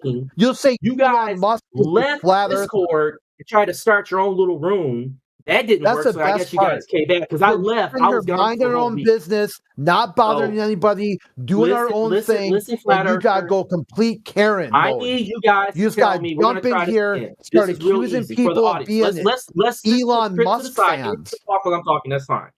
But let's put it to the side. I'm going to ask a very basic question. Just go If follow the Elon on Twitter, and you'll be all Why right. in the world? You'll be all Why right. in the world? My line of sight interrupted by the Earth itself. Just when go there is Elon when he only thinks of flat earthers and go have a if circle we're jerk with your looking for white anything supremacist across friends. the surface of that so-called flat Earth. Why is my line of sight interrupted by the curvature of the Earth itself? By the Earth Hey, just itself. just a second, bro. Did you say the 21st of December? That's when it got deleted? Oh, God. Wait, hold on. Is that what you said? I'm just checking because I just checked. You said to check, so I thought I'd go and check. Okay, so there's Build it up. That's right. Build up the tension. Build up that tension. Okay, so Get the goalpost set, so make sure you don't hold on move a the second. goalpost. Hold on a second. Flatten Destruction. Shut up for a second so I don't have to mute you. Everybody. All right. So on the 21st of the 12th, we have 2 streams on Flat Lloyd Wright's channel. Okay, 2 streams, both of them about 12 hours. Okay, so there you go. There's two streams there covering 24 hours. So here's my question. That's great that you have 2 streams, but why is the 9 a.m. to 11 a.m. stream for this channel replaced with something from 3 weeks prior? It'd be nice if the stream interrupted the stream. There's 2 and it was like, 12-hour oh yeah, this is like the 9 a.m. to 11 a.m. for the other. Do you realize we have? Do you realize we have different? 3 weeks ago. No. We have different. You can't replace on a live. You can't replace things on a live stream. Okay, you got to hit the live section. Right. Maybe Well, you're too dumb and you hit the videos section. It's fine. It's okay. Because I can look at 8 to 9 and I'm listening to 8 to 9. Like if I want to go back to the 21st and look at what happened from 8 to 9. It automatically gets cut off or he moves the bot, and that's the end of the stream, from 9 to 11 on the 21st, I'm listening to something from 2 o'clock to 4. Yeah, so there's 2 streams, both are 12 hours each. Okay, that makes up the whole day. And if one of their computers crashes, we lose the stream until one of them figures it out. And it's happened hundreds of times. No, I've got him on the 21st on Flat Lloyd's at 4 hours and 28 4 hours 20 minutes. There you go, exposed. Oh, so he was lying to us. Remember how he said we lie all the time? So he was actually lying to us. Maybe he wasn't lying. He was just dumb.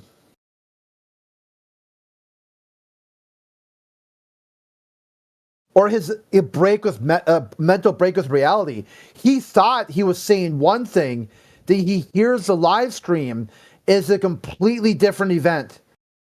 Then rather than think like his memory's just fucked up, he invented a whole conspiracy theory that involved flat earthers who are dumb as shit are also able to expertly manipulate live stream video.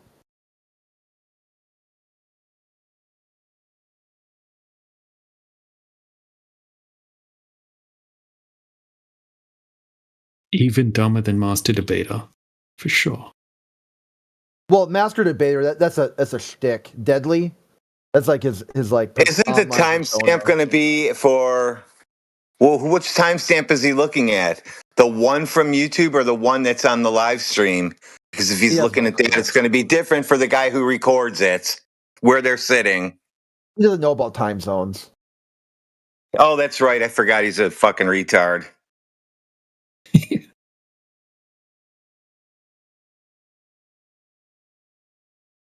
Imagine coming into a forum and expect to be taken seriously, saying Elon Musk and Donald Trump are flat earthers. Like, holy shit, dude.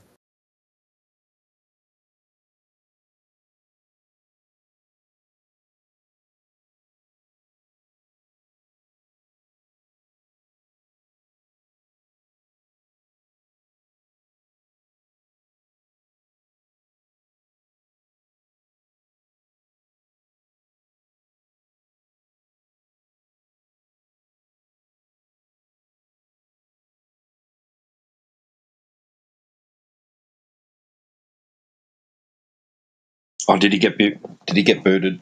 No, he probably can't listen. No, he ran off. Yeah, he ran off because he wanted to go listen to it to double check his claim, and then he just disconnected. Oh, there you go. He's back. He came back and left. Yeah, he was like, "Damn, I'm still in that room. I got to get out of here." There he is with his mute button. Oh well, can't unmute him fast enough.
Yeah, so maybe Helio's bot wasn't in then, but it's on Flat Lloyd's.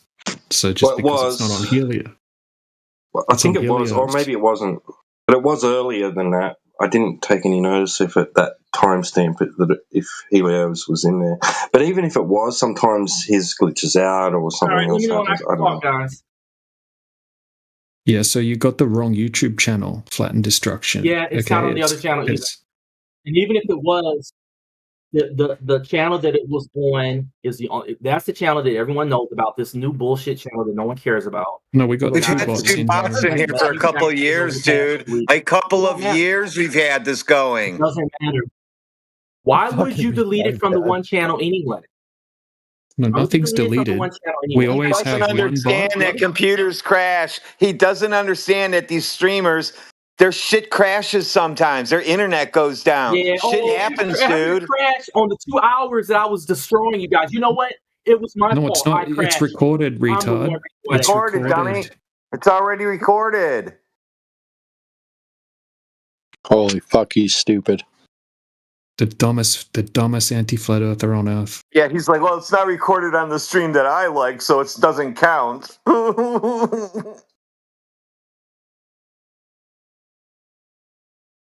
Yeah, this guy's an absolute mental midget. Don't worry, we preserved your stupidness forever. Don't worry, we got you somewhere all the time. You're always being recorded, especially you. You're like a dream come true for us. People listen to you and they run in here to be flat earthers. They beg us.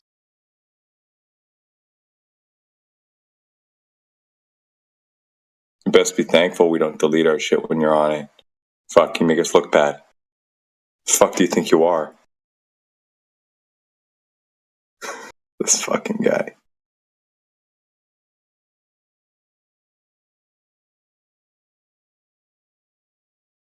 All right, I'm back. Can we get this over with, please?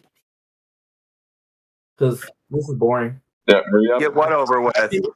I'm here, and this is just basic baby stuff now. So let me ask the basic question. You guys can do a little dance. Why is it that I can't see a line of sight beyond where we know the horizon is? Okay, I'm standing 6 feet tall, right? 3 and 5. Let me reduce the volume of the asshole that's making noise while I'm talking. It's you. Dude. Okay, so why can't I see beyond that horizon distance when the Earth is supposed to be flat? If I'm standing 6 feet tall, I should see over Lake Michigan. I should be able to see 50, 60 miles without refraction. All right, I'm going to answer the question. I'm going to answer the question. I got it. Okay, so look up the average visibility over Lake Michigan. You go if you want to go look it up right now. You can. What's the average visibility over Lake Michigan? Yeah, so the average visibility over Lake Michigan is 3 to 20 miles. So what? Okay, so that's how far. Okay, what do you think the average visibility means? How far you can see? That means that over a flat Earth, I should see the visibility for hundreds of miles. What do you think the visibility? Let me finish talking. Just see water until there is no horizon. I just see water. Hold on a second, bro. Hold on a second. Got to answer the question I asked. What do you think the visibility rating means on the news? He runs away.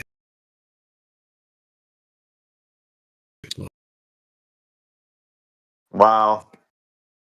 Wow, yeah.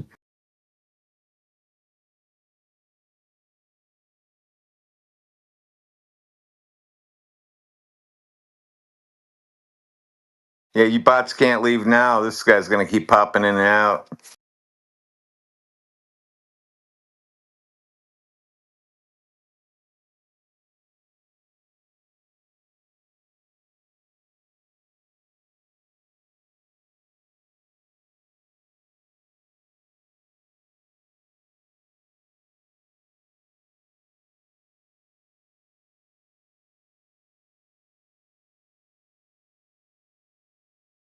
I can't take it anymore, guys. Good job, bro. Dude, are you the one who just killed this fucking chat? Nah. All right, yeah, we're going to take care of that.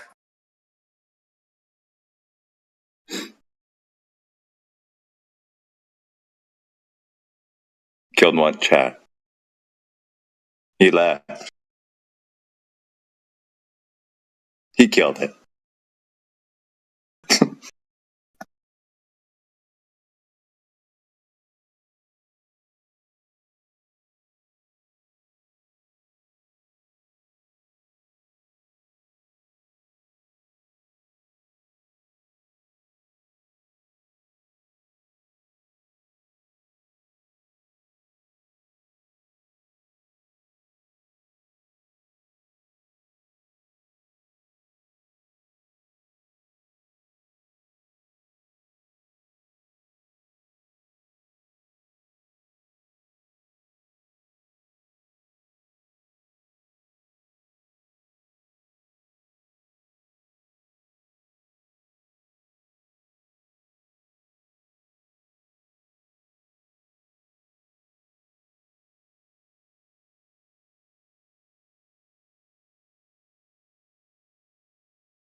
What's up, Talon?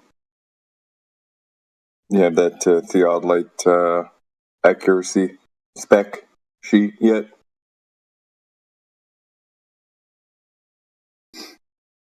Why would I have those specs? Because I asked you about them yesterday. Are you saying that the theodolites were not plain making? That's what that sounds like. I asked you. No, I asked what the specs were. I asked you what the specs were, right? Why? Yeah, for the ones you use. Like, what would you do with that? Because they're instruments that you use, that they use, that you said they use. Do measurements, exactly. Right? So they would have the theodolite would have. Like, we don't actually need to know the exact numbers. We need to know that they were theodolite. How come? Why do manufacturers provide? Like, they wouldn't just use the telescope and the theodolite. No, so you don't understand. You wouldn't be an expensive moron. Yeah, you got it all wrong, bro. 150-year-old theodolite manufacturers. These manufacturers, they provide these data sheets, right? For reasons. Well, yeah, 150 years later, a modern theodolite company would have to go in your 1860s, and you're just trying to survey the plant. It's just one of the many limitations and incapabilities of Globe Jesus. We understand. He doesn't have the ability to do anything. I wouldn't waste my time with Globe Jesus answering stupid questions like what the specs are. You see, the problem is you're basically insinuating that the issues arisen from the imperfections of these instruments only arose 150 years later when they actually provide the data sheets, right? Beforehand, they were absolutely perfect and had no limitations, right? Like, no, you would still have to do the same corrections today. If you took your license, the same. That's why we use these instruments. The instruments used in the past, just because they didn't have the data available, doesn't mean that they were perfect, right? Well, no, it does, because we actually, like, now that it's 2025 and we were able to do it with better technology than the ones that we had 50 years ago, we actually confirmed. Okay, perfect. Right, because it's still the same. The measurements that they took were still accurate, so the measurements that we take. Right on. Okay. So, like, if you want to cite, now here's the problem, right? So if you want to cite something that actually has this level of detail, we can talk about it, right? But if you're going to cite something that does not have the specificity required, then we can't really do much with that. Well, what would you do with? What do you mean? You don't do anything with, like, video evidence. You guys don't do anything. I'm inquiring about your evidence. You provided some evidence. I answered you that they don't have, like, and again, your questions. Right. You asked. Right. No, it's not. It's a very relevant question. A very relevant question. You can't even explain why. You have no idea why you're for the theodolite. You can't even provide a definition. They have accuracy limitations. That's why different theodolites have different. But that's my point. My point, 20K. Like, the issues of a theodolite require corrections. Literally, part of my explanation, 20PK. That answers your question. It doesn't like disprove what I'm saying. It actually answers what you're saying, but you don't even understand what I'm talking about. So it goes right over your head. No. Don't presume that. You're a retard. I'm not presuming it. That's what you're doing. Yeah, you are presuming this. No, so here's the problem, right? So I'm not saying you're saying that the theodolites are not accurate. No, dude. What I'm not saying is that your thing is invalid. What I'm saying is your evidence is incomplete and thus cannot be used here. We can't talk about it. What is it missing? What is it? What are the specs? We've reached an impasse. No, you're ignoring the evidence. We've reached an impasse, sir. No, your evidence does not have the specificity required, so you can't use it. You're moving the goalposts. I would implore you to use something. I need information. I need evidence of. I need evidence of the thing that measures the curve. Allow me. No, so you're not gonna talk over me like this, dude. I would implore you, use the up-to-date stuff that you're saying confirmed that other thing as the evidence instead. You can concede and say, these things that they did back then, it wasn't really all that accurate, right? They just assumed it was accurate enough and ran with it and built their models along this thing. Never mind the fact that, they're not accurate, so we don't know how precise they can be because they didn't provide the specs. But the model surrounding it, we're just going to use that anyway, right? You can just accept that, right? And we can move on. But you seem to have like a hard-on for this data for some reason. That's because you're not accepting the accuracy of the measurement. That's your. No, dude. You have no way of it. Dude, you have no way of assessing the accuracy. I know you don't care about the accuracy because you're a retard, right? That's why I'm asking you so you can see that you're retarded, that you're not inquisitive enough, okay, into the matter, right? And maybe you'll shape up and say, shit, maybe I should dig into this a little bit more and come up with something precise. Why? That is a person. That was the first precise measurement taken by us. Okay. That was the first precise measurement. Right. Like theodolites so you, are. watch this. You know the theodolites are precise. Watch this, dude. How about that? No, hang on a second, dude. Watch this. If you're going to say this is a precise measurement, how precise was the instrument? What was the fucking? It was a fucking theodolite. How precise do you think theodolites are? How precise was the instrument? These things have ranges, right? We're precise. Like that word when you use about theodolites. Yeah. The word you use. You want me to use accuracy instead? What's the accuracy? I know what fucking precise means. What's the range of this instrument? So we can know how precise the measurements may or may not be, how off they may be, et cetera, et cetera. Okay, cool. Thank you. No,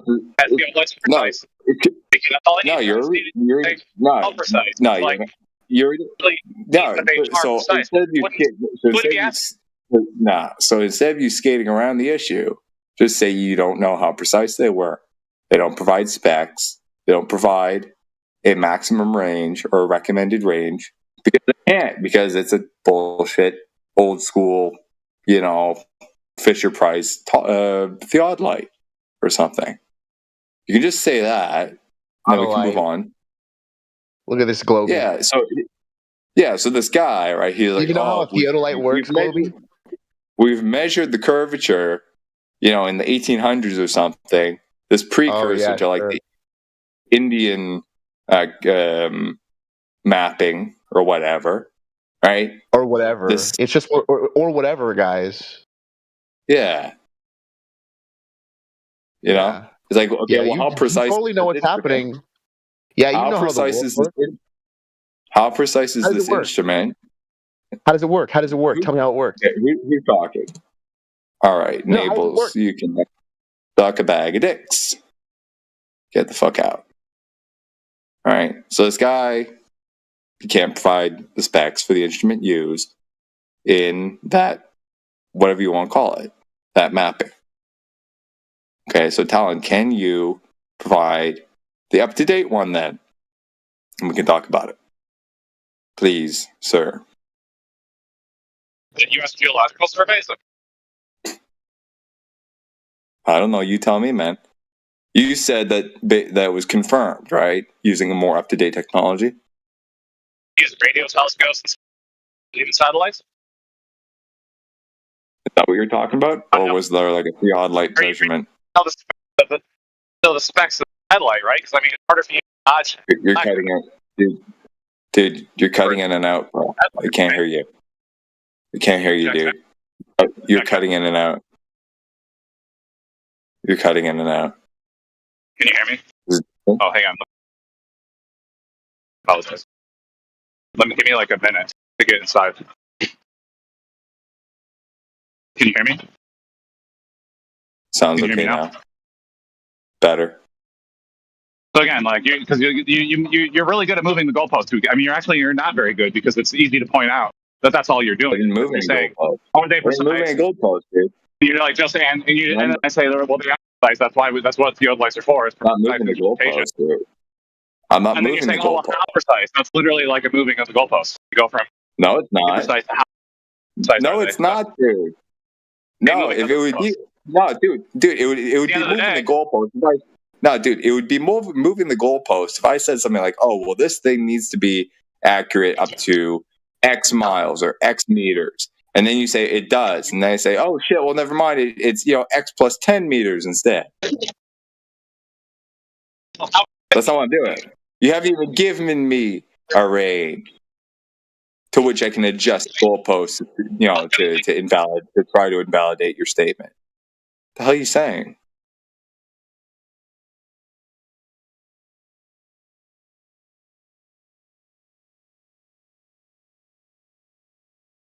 Okay, well, so much for that.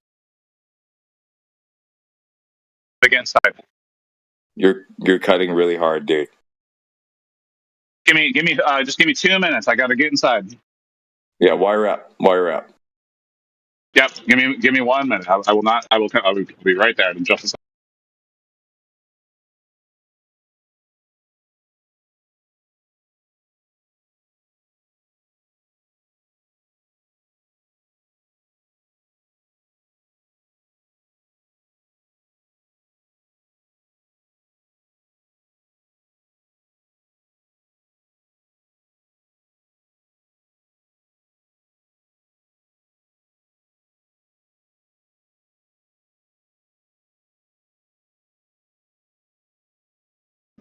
I got away. Nah, dude, it's as bad as before. It's switching to Wi-Fi.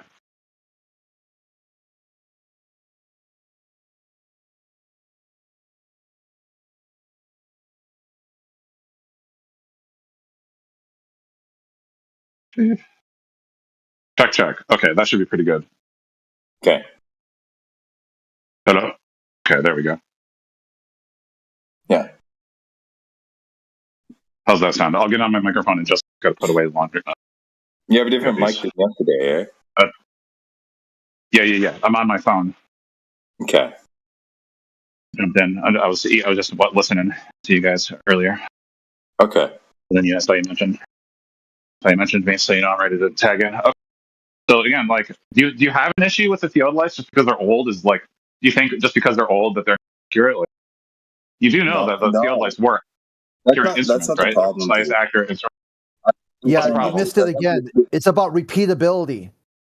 This is some device that they built at that one time that there's no record of it. There's nothing, no schematics. There's no tolerances. Nothing was recorded about how these ancient first-time theodolites were made, constructed. You can't reproduce the results. So it probably could tell you there was something wrong with their Stone Age-esque theodolites that are You think the 1860s was the Stone Age? Repeatable. But it is. But we wait a minute. We do have theodolites still, right? And you don't get the same results. That's a problem. Wait, how? Can you provide that for me? Can you show me your trig survey that shows the different results? Yeah, you could do this yourself, like right now. Any distance. What do you mean? Why would I do that? That's the point. The point is to do it your damn self. No, you can't tell me that I'm going to go out and get the measurements that you think I'm going to get. It's up to you to say to actually go out there and do the theodolite surveys and give me that information. Yeah, you would go do it, not me. Or just I'm not the one with the problem. You guys are the ones with the problem that don't accept the data.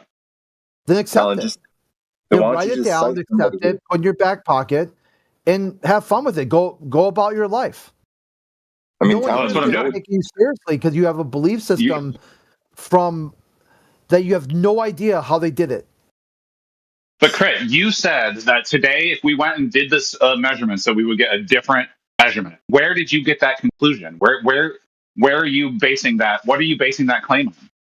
Your claim you just made. Which one's that?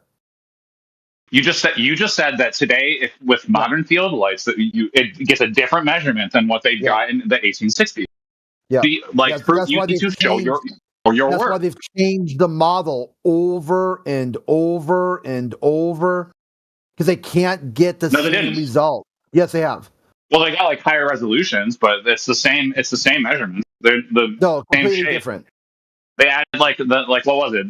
like within like the last 10 to 20 years or so, they added like 3 feet. It went from like 39.59. It went like added 4 miles to the.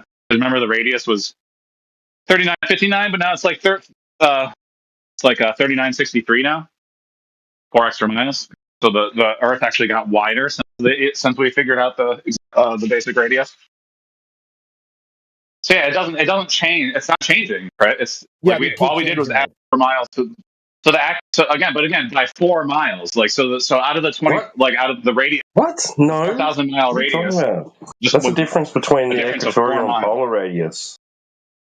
4,000 miles, only 4 miles is 0.0004 difference. So do you think that's a difference between the equatorial and the polar radius value. Right. Yeah, that's what they figured out even in the 1860s. They had theodolites that were accurate. So when did the equatorial radius change because of theodolite use? Well, I mean, like in the 1860s. It didn't. That's not how they got the radius, you idiot. They didn't adjust the radius at any time because of theodolite. Okay, well, I mean, that's a different. Again, that's not what I was saying. I'm just saying, because I'm talking to Crit in regards to how they confirmed the measurements from the past and whether or not they're accurate now. Yeah, they can't confirm because even by your own epistemology, there's no way to reconstruct the devices that they had. There's no data. No, what are you talking about? We have modern theodolites today. It's incorrect. We have theodolites today. What do you mean? No. Again, prove it. You have no proof of that claim. You're claiming that the results are different. They are not. They're more accurate now. Different model. Satellites and lasers. There's been completely we have different a model. higher accuracy. That's not a completely different model. What are you talking about? It's an oblate spheroid, just like it was in the 1860s. We're just adding and subtracting like a few miles based on like how, like when we use more accurate instrumentation, more precise things like lasers, gyroscope and stuff.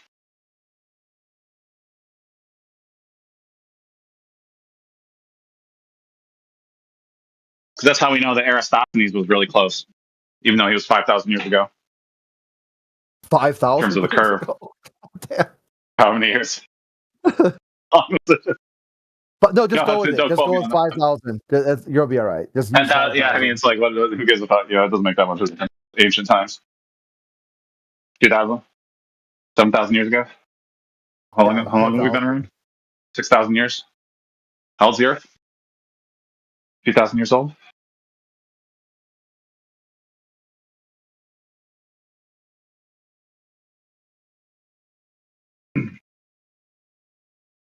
Oh, what?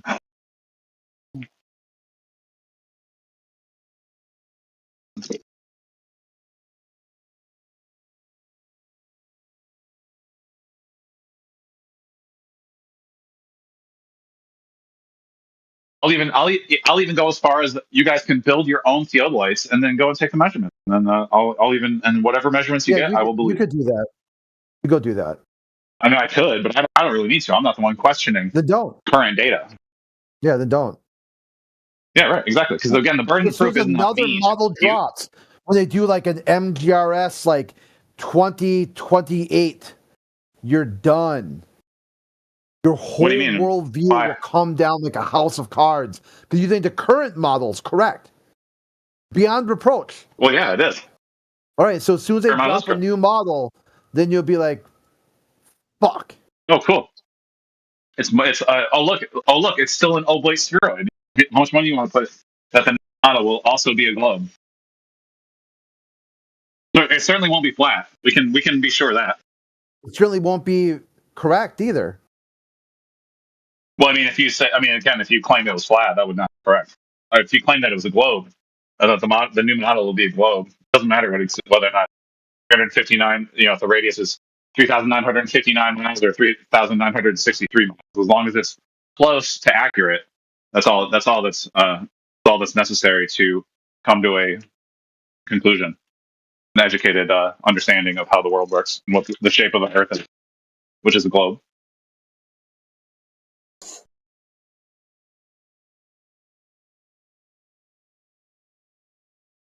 So if you have a church survey that shows a different shape, then you should share it. Then that would be really convincing to have a trig survey that's accurate and gives us a clear shape.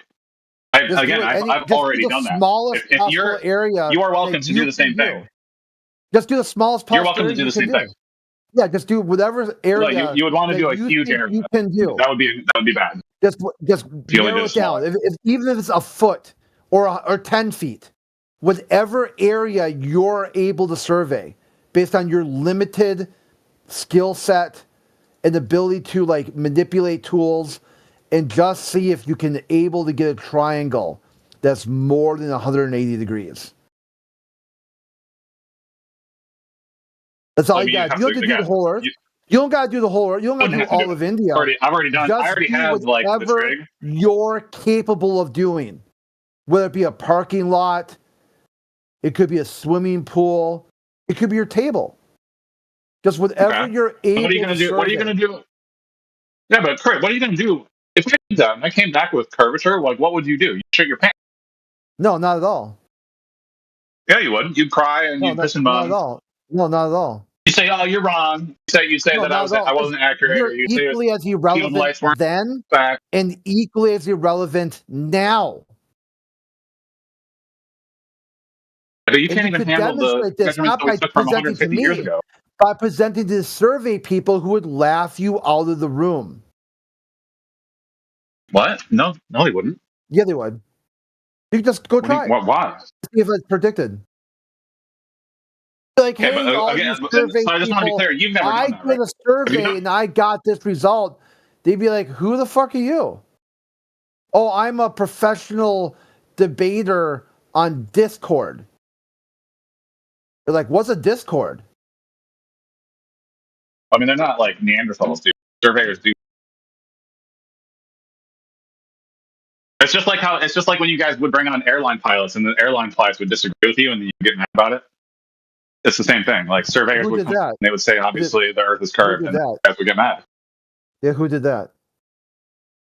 What? What do you mean? When the time they had airline pilots, because the whole thing with like because you guys think that the airplane would like fly off the planet if it were a globe. You don't have any understanding of gravity or like how Bernoulli's principle or actually fly 2 degrees. It sounds like you're hallucinating. You're hallucinating right now. What, the planes don't fly straight? Yeah, who did that? Who brought an pilot to talk about like flying off the edge of the Earth? Who did that? Right. Well, I mean, like I said, I'm little Jesus. I've been here since you guys started the channel. Yeah, who did that? Okay, so when did that happen then? When that happen? The times that it did happen.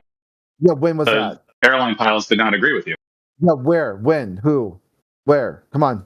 Over the past since you guys were in the politics. Yeah, we live streamed this 24 hours. Just for that reason right there. Because of people like you completely hallucinate events. Just completely hallucinate. So we're like, okay, I mean, there's plenty of pilots on. There's plenty of pilots online talking. But now it didn't happen. So now that the live stream, now that you know that we live stream it, so we can hard counter your delusions, then just Google it now. Well, no, you silence. No, you cut out like when I talk on the stream, like this live stream, like after you guys finish the live stream, you'll go back and silence the thing if it's not already. Here, we should go check to see if you guys muted the live server. Let's see. Check. Oh, they're actually letting me talk. See if I can hear myself. Yeah, it's 10 seconds behind. So cool, it's live right now, but like we'll see if my voice is still on the server. You're saying that YouTube mutes you somehow. Are you smoking something? No, I literally have I have the link. I can send you the link the last time they did that. Tyler's conjuring up a conspiracy theory that we're all October 19th. Silent cam and splice out snippets of the video that he's in it, so nobody can hear him. I have the evidence. If anybody wants the link, I can just send it to you. Just message me on Discord, and I'll send you the link of the live stream where they silenced my portion of the live stream.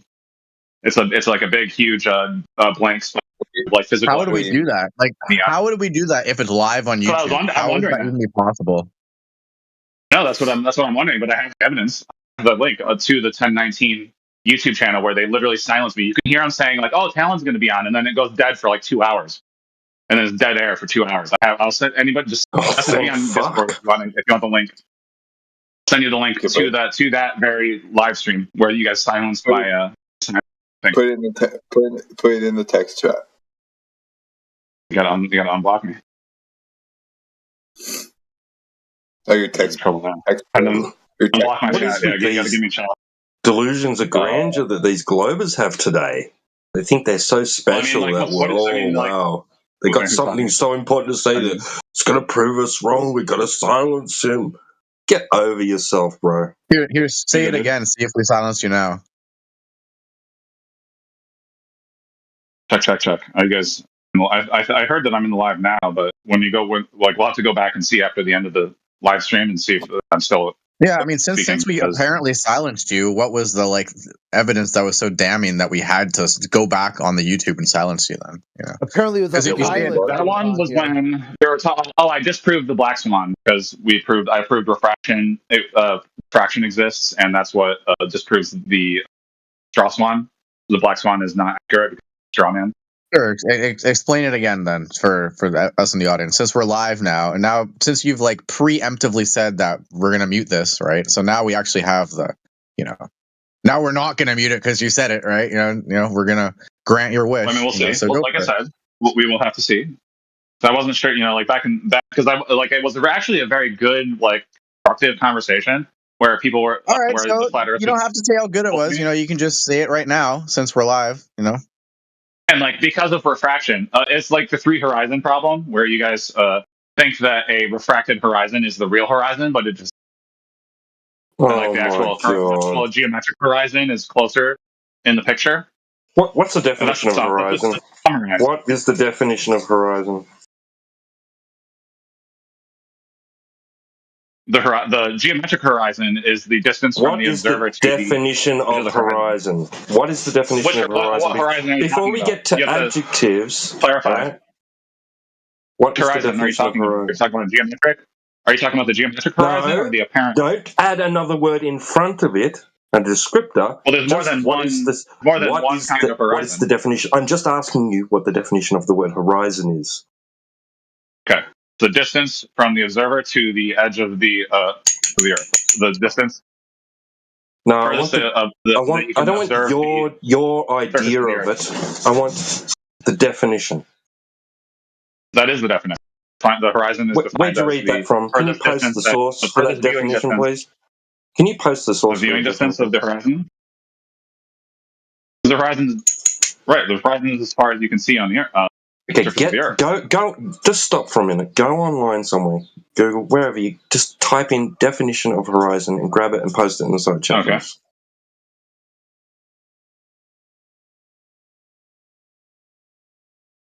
Again, you're trying to pigeonhole me into the line at which the Earth's surface appear to meet. But then there's a second definition. Before we talk about types of horizon, the limit of know what a horizon is. So just grab that. Right. Are you talking about the limit of a person's mental perception? Just get the definition of horizon. Well, which definition do you want? Do you want the limit of a person's mental perception, experience, or interest, or the circular boundary of the part of the Earth's surface visible from a particular point? Just post it. Again, there's more than one definition because you're being vague. You're being deliberately vague. That way, you don't have to address the different types of definitions. You are unbearable. We're literally saying horizon. You're the one being vague. You're the one saying multiple different things. I'm saying geometric horizon. I'm being specific. I'm asking for a specific type of horizon. You want the apparent horizon or the geometric? Okay. Specific. So because there's saying just horizon but is first, more vague. Bro, no, it's not because you're talking. Okay. Yes, it is. Cake. A cake. What type of cake? Okay, is that vague? Oh, that's geometric vague. cake. All right, so what is a fucking cake that's for a more start? Specific. Okay, so horizon, geometric horizon, apparent horizon, local horizon, geographical horizon, right? Topographical horizon. There's types of horizons, you're saying? So let's find out what an actual horizon is, so then we can know what sort of adjective to add to it. Right. Well, that was my question. What kind of horizon are you talking about? I want to know what a horizon is, and I want our audience to be clear and concise on what a horizon is, and then come to that agreement, come to agreement on terms before we move on to types of horizons. So horizon would be of the surface of the Earth, as far as the eye could see. Well, I would define it as the dictionary definition, right? Being the place where the sea and land or land appears to meet the sky. Appears. So you're talking about the apparent horizon.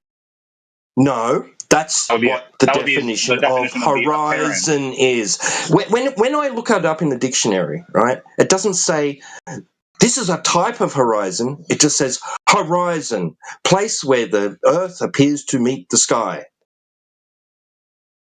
So that's apparent horizon specifically. No, it doesn't say in the dictionary apparent horizon, place where the Earth appears to meet the sky. It just says horizon, place where the Earth appears to meet the sky. That's the definition of horizon. Now you're going to have different versions, types of places where the Earth appears to meet the sky. Okay, sounds good. So let's talk about the geometric horizon. Do you know the definition of okay, is there a geometric version of the place where the Earth appears to meet the sky? Yeah. Right, so it's visual. You see it. The geometric horizon? No, that's like the physical edge. Okay, so if it's something appears to meet something, that means you're seeing it. Right, so is there a geometric place where the Earth appears to meet the sky? Yeah. Okay, where? The horizon. The horizon is the geometric horizon, the horizon we see. The place where the Earth appears to meet the sky is the geometric horizon. Sure. So it's not affected by any other variables? Confounding variables, maybe?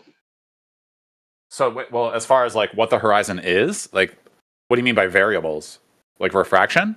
Like the appearance of the horizon, or the actual horizon itself?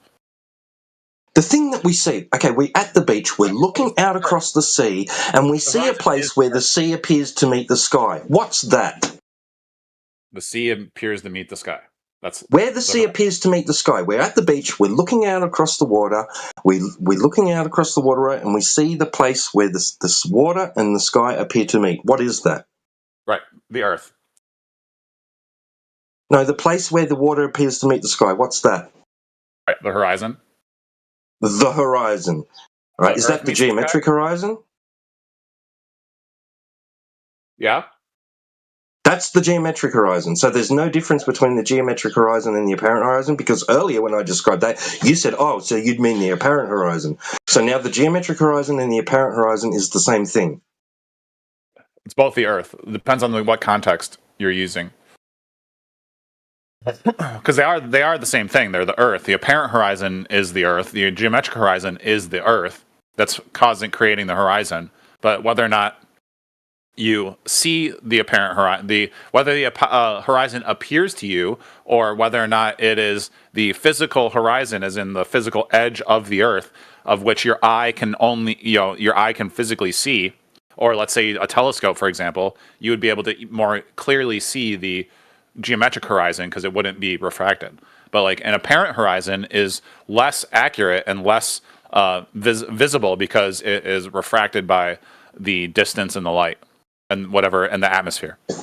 So it would be less accurate. The apparent horizon wouldn't. How do you know when it's the geometric horizon and when it's the apparent horizon? How do you distinguish the difference between the two?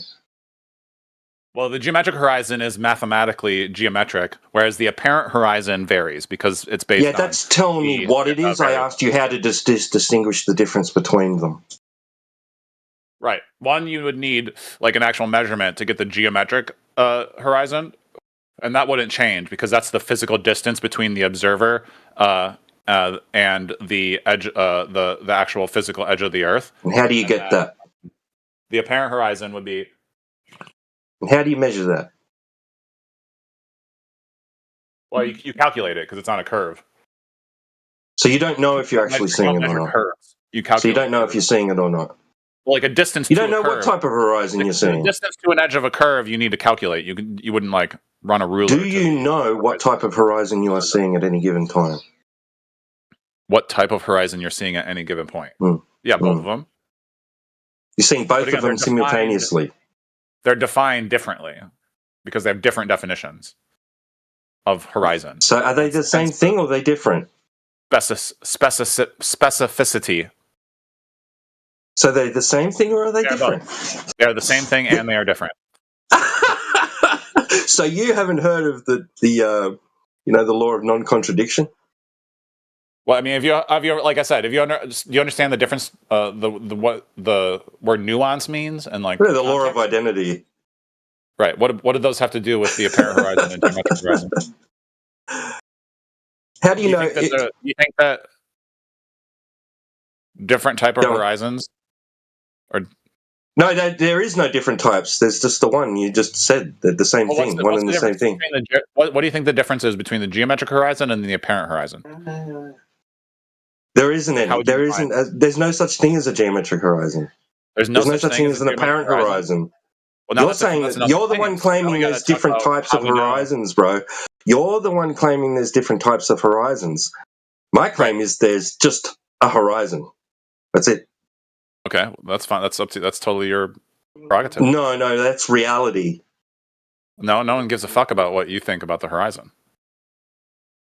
There's the people who give a fuck would actually to people that it matters to.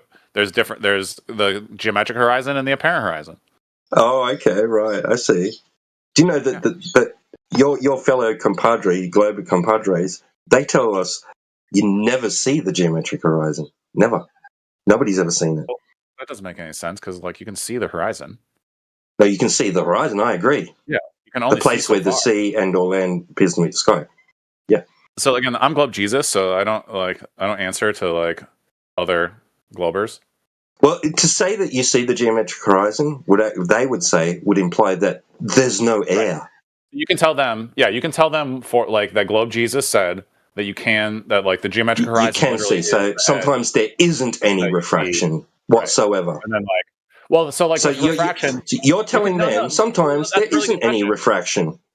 Yeah, that's a super good question, T-Dub, because it took me a long time to see the geometric horizon in the Black Swan, and I thought that, like, at first for the longest time... Wait, are you telling me that you see more than one horizon in the Black Swan? Yeah. So you see multiple places where the sea appears to meet the sky? Right. That's in those Black Swans, especially, because it's all... Yeah, right, you see in the water that there's slightly different shades of blue, right? Different shades of blue. Well, apparently, according to Talon, those are all different horizons. Well, I mean, last time we talked about skies. That, he was able to identify, I think, upwards of 3, if not 4 horizons, because which means. Which means you can treat segments. You can treat segments. You can treat segments in that image as being water or sky, just depending on what sort of horizon you want it to be. Right? Well, it's refraction. It's light. No. There's segments, right? There's segments that you're pointing out are different from another. They can be all water, or parts of them can be sky and water. Well, the whole thing could be just water. The whole thing could just be all water, or it could be all sky if you want it to. The horizon could be outside of the frame, and you're just looking at all sky. It's the light. It's the light passing through the water and the sky. And so sometimes the light is passing through only sky, and then sometimes the light is passing through sky, and then it's passing through water, and then it's passing through sky again. And then sometimes it's only passing in that image. In the image that you're calling the Black Swan, there is only one place where the sea appears to meet the sky. Only one horizon. Sorry, I covered up the. Is that the one where it's not refracted? There can never be multiple places in a single frame where the Earth or the sea appears to meet the sky. Never. Unless it's an artist's rendition where they've got sea, sky, and then some more sea above the sky below that, where it's below, and then more sea, and then more sky, and then more sea, segments, right? Yeah, because it's Globe Jesus. Have that. That'd be like an artist's rendition, but nobody ever sees that in reality. Because this is what we want to do is this is what we want to do as people, is we want to be certain that we have only a single horizon, but when there appears to be 3 in a picture, there doesn't appear to be 3 in a picture. There doesn't appear to be 3. Well, that's you're delusional. You're not showing the one that I'm talking about. You're delusional. We have the pictures of the ones where they like put the ABC on it. We've done this like lots of times. Yeah, there's only one horizon in that image. You are delusional. Somebody give me if you think that there are multiple instances in that image where the Earth appears to meet the sky, you are insane. Okay, so that's a good thing I'm not doing that. So yes, I'm not doing that. Yes, you are, because you're saying there's multiple horizons. That means there's multiple places where the sea appears to meet the sky in that image. But there's not. There's only one. What do you mean there's only one? There's only one instance in that image where the sea appears to meet the sky, not multiple. Okay. So, I mean, just let's be clear. I agree with you that the one with the single green line only has one green line in it. But I'm talking about the daytime black swan, where it's more refracted, and there's clearly multiple different segments of horizons. No, refracted. There is not multiple segments where the Earth appears to meet the sky in that image. There's only one. You've got sea, and then there's a distinct line, and then there's sky. No, there's only one. There's not sea, then sky, then sea, then sky, then sea, then sky. There's not even distinct oil rigs in that picture. It's incredibly blurry, and nothing is. No, you can obviously tell they're oil rigs. Yeah, but then you can see that they're very blurry, and you can't see them clearly. Yeah, I don't care. I don't care. There is still only one instance of a horizon in that image, not multiple. You, friend, are insane, and you should get help. I'm serious, bro. You need to get help. You seriously need psychiatric help. I'm not talking about that picture. There is no other pictures unless it's an artist's rendition where there's sea, sky, sea, sky, sea, sky. Oh, God. Dude, come on, man. I'm talking about the ABC you get some help, bro. Go get some help. I'm talking about the ABC Black Swans. You guys know what I'm talking about. Stop it, T-Dub. You're gonna be feel silly once we post the ABC Black Swan, and you're gonna realize that I'm telling the truth. So let's just calm down. Don't worry. I'm not gonna argue with you, T-Dub. I'm not saying that there's 3 horizons in that picture with the one with the thick green line blocking the horizon. So we'd have to get rid of the green line. Are you saying that in the ABC version that there's 3 horizons? ABC version, which means you're insane. Come on, guys. Where are my flat boys at? You guys got? I know you guys got it. I know you have the ABC one. Put the ABC for Black Swan up. I know you have it. You guys brag about it. Because the only way to be Globe Jesus is to be able to explain the shape of the Earth, no matter what evidence is being provided. Because somebody who's truly skeptic and wants to know what the shape of the Earth is, they don't care what shape it actually is. It doesn't even matter at this stage whether you think the Earth is flat or a globe, bro. In that image is only one instance of where the sea appears to meet the sky, and everybody knows it except you. Again, we are waiting. We are waiting for a different picture. You can say that. You can keep strawmanning me. I don't know, man. It's just try to break the cycle. Let's talk about whether or not the horizon can be appear to be in different positions on a picture. That's not the one, Flat. Come on, Flat Buzz. Show me the ABC one with the daytime, the light, white, the daytime picture, not the sunset. Let me see if I have it. I can try to pass it on. Pictures. Fuck. All right, ABC Black Swans. For some reason, I can never remember. Screenshots? Oh, we're getting warmer. Come on, Platt. Show me the good one. Oh, you guys got the ABC one. You guys are proud of it. Go to your library. Go to the library and your little flying saucer in the home Discord, the mothership. Wait, why aren't they willing to send the pictures? And put the ABC Triple Horizon one in the channel. Again, this is going to be on the live stream, guys. Make sure you guys come back and flag this, because you guys are all gonna check to make sure that my voice is not censored, like the October 19th, 2025 episode.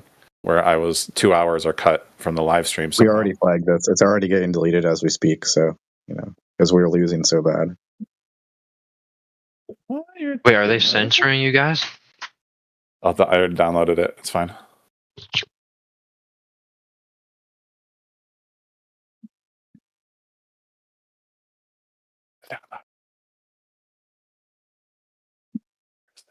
Just play it. It's on my history. Yes. Boom. 1020. Not 1019. Perfect. Okay. Download.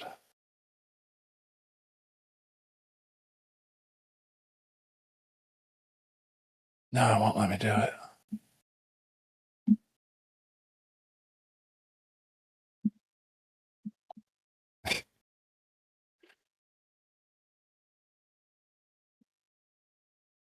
I can screenshot it.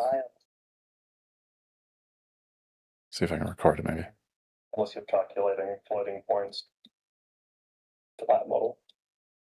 You physically layer of was not fun.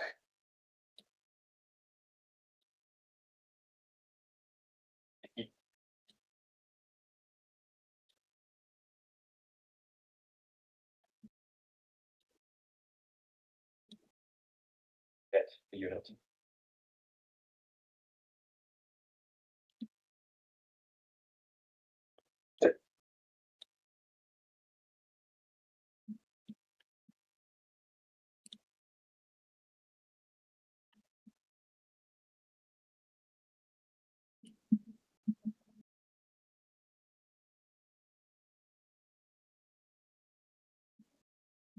You can get wood. Yeah, look at that. So that's not a measurement.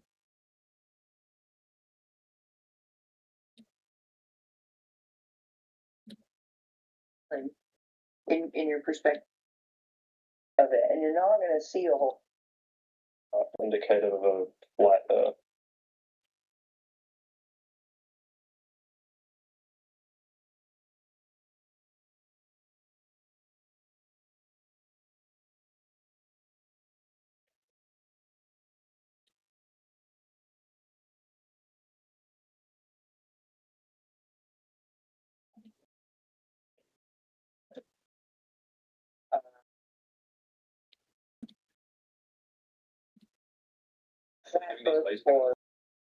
Yes, they're doing long distance laser tech. No, that's just a distance.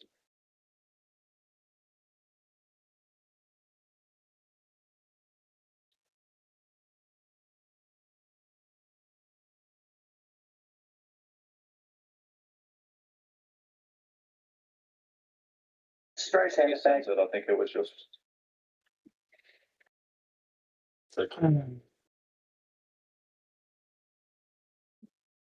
It's when a video is like removed. It says the video is restricted for whatever reason. But if the channel deletes our private video, then it's just something else.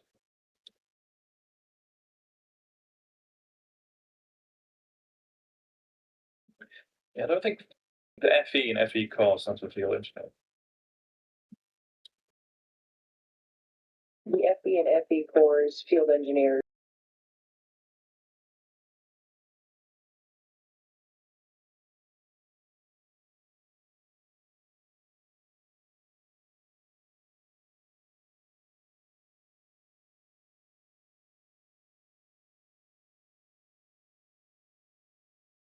This has been productive. We show you the black swan. You say, nope, it must be a different picture. And you don't even have it. So, good job.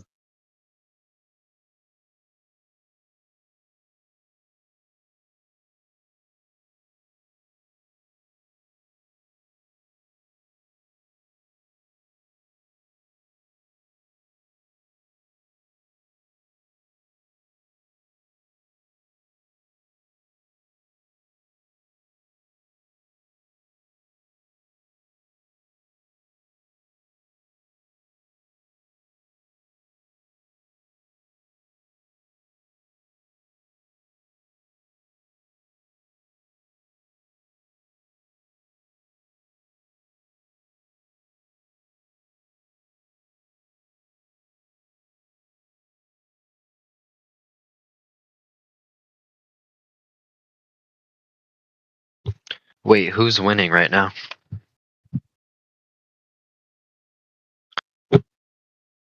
Hello?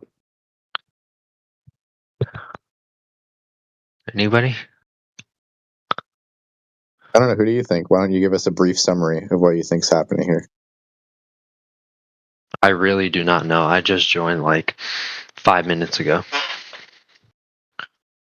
I'm kind of still trying to understand like which side is winning. I just want to know who's winning. I know someone, they sent a picture in the chat. The Globers are winning prices, right? The Globers. Oh, okay. What winning? What are we looking to win? I don't know. Someone sent a picture of the horizon, and they're like, "Look at the line, look at the line." And then he's like, "You're delusional, you're delusional." And then Well, you understand how the difference between the geometric horizon and the apparent horizon prices, right? I do not. So, the geometric horizon is a specific distance between the eye of the viewer to the very edge of the globe. So that's like a specific number. So like it changes based on how close to the surface you are. So like obviously on something like the globe, like if you're right up against the ground and you can only see like a centimeter in front of you, like the curvature on the fucking Earth is like a tiny fraction. It's like it's like 4 millionths of a fucking percent of a curve, right? So you can't perceive it with a naked eye, with like a ruler. It doesn't ever, like the Earth is flat when you're using like a tiny ruler. Right. When you stand up and you're 6 feet above the ground, you can see farther. That's one of the cool things about being on two legs is that you can see a certain distance all the time. And so when you're so like in our eyes, we only have our lenses don't have the ability to zoom. So we have we have one fucking resolution for our eyes. We can only see a certain distance. You know what I mean? Right. Yeah, I know what you mean. So you would want like a really like flat. And when I use the word flat, when Globe Jesus uses the word flat, who also like I also own the definition of the word flat. And when I say flat, I mean smooth and level. And when I say smooth and level, that also has meanings. And that actually describes the adjective of flat, because you're using the word flat to describe something. And so you'd want a flat. You would want the flattest part of the globe in order to measure its actual curvature, because that's the most accurate and precise way of doing things. And so when you are standing on the edge of the ocean, so we use water when it's calm and not wavy, that's a perfect fucking flat line. It's a perfect reference point for us to see the apparent horizon. And so in a clear, like when the day is clear and there's a very little refraction, so the clearer the day is, the better our eyes work. And that determines the apparent horizon, because the horizon is appearing before us as we stand up and see further distances. And then when we go up higher in this, like above the ground, the apparent horizon then becomes, changes, and it's different based on the higher you go up, the more you can see on the horizon, because the globe, it's curved away from us, and so you can only see as far as the curve allows, and that is exactly what the geometric horizon is the distance between the eye of the viewer to the physical edge that the eye can actually see, where light no longer where the Earth obstructs the light, and that becomes the horizon. That's the geometric horizon. Whereas the apparent horizon is Price is right. Listen, Talon is his own self-declared expert on this topic. If you look into this from your own side, from the globe side, the so-called experts, right, that study this, that claim to study this stuff, right, they will tell you that the geometric horizon is nothing more than a mathematical, theoretical, abstract concept, that it's never observed in reality, because we have air and we have light bending through air. So the horizon we see is, as Talon called it, is always the apparent horizon. We never see another instance. We never see a geometric horizon and then somehow above that there's an apparent horizon. We never see two instances of at the same time. You never see the geometric horizon. this is from your own side's view, right? The actual experts that are saying this, not Talon. Talon, don't listen to Talon, right? He's an idiot. He thinks that you can actually see three horizons, the horizon being where the sea appears to meet the sky. And he thinks that there's a certain image where you see three instances of that in the image, and you don't. You just see water, water, water, water, water, water stops, and then you see sky, sky, sky, just sky, right? So there's only one horizon in the image. But he somehow thinks that you see a geometric horizon in it, and that you see this other, actually you see three horizons in it. You don't. Show me the striped flag. Any of? Oh, I think we're getting closer. No, again, like I don't have permission to put in the chat. I'm looking for the picture, but Price is right. I can attest to to whether or not T-Dub is free to try to support his claims of what I'm doing, but they were all invalid points based on false premises, and the points that I'm making can all be independently verified, and it's just a matter of understanding the data, because it is kind of complicated when you actually get down to the literacy of the scientific literacy. And so I'm not like, when it comes to like whether or not, I'm not an expert on any specific thing, but what I am really good at is explaining things in a way that... All right, Price is right. I'm going to show you from the experts themselves. All right, I'll show you what they're talking about. Just give me a moment. I'm going to finish these coffees, and then I will find the images for the diagrams for you to explain the difference between what would be a geometric horizon and the horizon that we see from the globe side. Oh, continue on while you're waiting, Talon. Well, I mean, I'm stuck until I get the ABC Black Swan. I got to find it. Wait, so T-Dub, are you still there, T-Dub? Yeah, mate. Do you reject the geometric horizon? Yeah, of course I do. The Earth's flat. Okay, but I understand what it means from the globe's perspective, right? From the globe side. Do you need a special lens to see a geometric horizon? No, you will never see it. You'd have to remove the air. You'd have to remove the air to see it. If the Earth was a globe, right, and the light bends through air exactly the way the experts say, right, then you never see the geometric horizon. You'd have to remove the air so that your line of sight across the surface is unaffected and perfectly straight, forming a tangent plane to the apex of the sphere. Right, based on your height, right, there'd be a line of sight. So you can imagine being on top of a sphere, right? And then out of your eyes, right, you can imagine an imaginary line, right, that goes out, and then like just have it going out straight, and then lower it down until it touches the surface of the ball, right? That's going to have a specific distance based on the size of the ball and the observer's height. That would be your geometric horizon, the furthest point you can see across the surface of the ball before you can't see any of it anymore. That would form your horizon, your geometric horizon. Now, what they say is that light doesn't behave like that in air, that we don't have a straight line of sight. We have an arced line of sight, which extends our line of sight just a little bit further. And they have a standard model for this, a standard equation called 7/6R, right, where it enlarges the Earth's radius by a little bit. So and the equation for the geometric horizon would be 1.225 miles times the square root of the observer's height in feet, right? So if you're at 1 foot height and looking out across the surface of the water, you'd only see 1.225 miles because the square root of 1 is 1, right? For between 5 and 6 foot observer, it's about 3 miles. Okay, but because the light isn't, they're saying that your line of sight is not straight and is curving through the air, right? Because of the air, right, and the different temperature and density layers in the air, they're saying that that's extended a little bit. And 7/6R will give you an equation of 1.32 miles times the square root of the observer's height in feet. We show instances where we can see a horizon well beyond 1.32 miles. well beyond 2 miles, well beyond 3 miles, well beyond 5 miles, up to 10 miles and even further.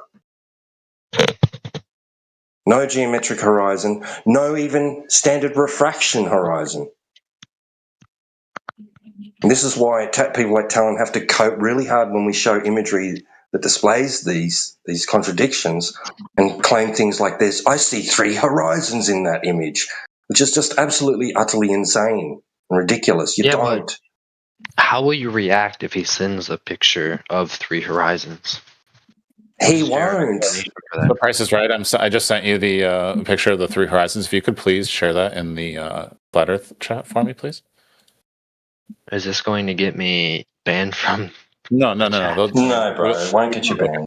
No, they're fine. This is literally like their Black Swan. You want me to send the bottom one? The first one. Okay. Yeah. The second one was. Wait, for why your can't you send it? benefit. I do not have permission. He pulls snobby shit. Oh.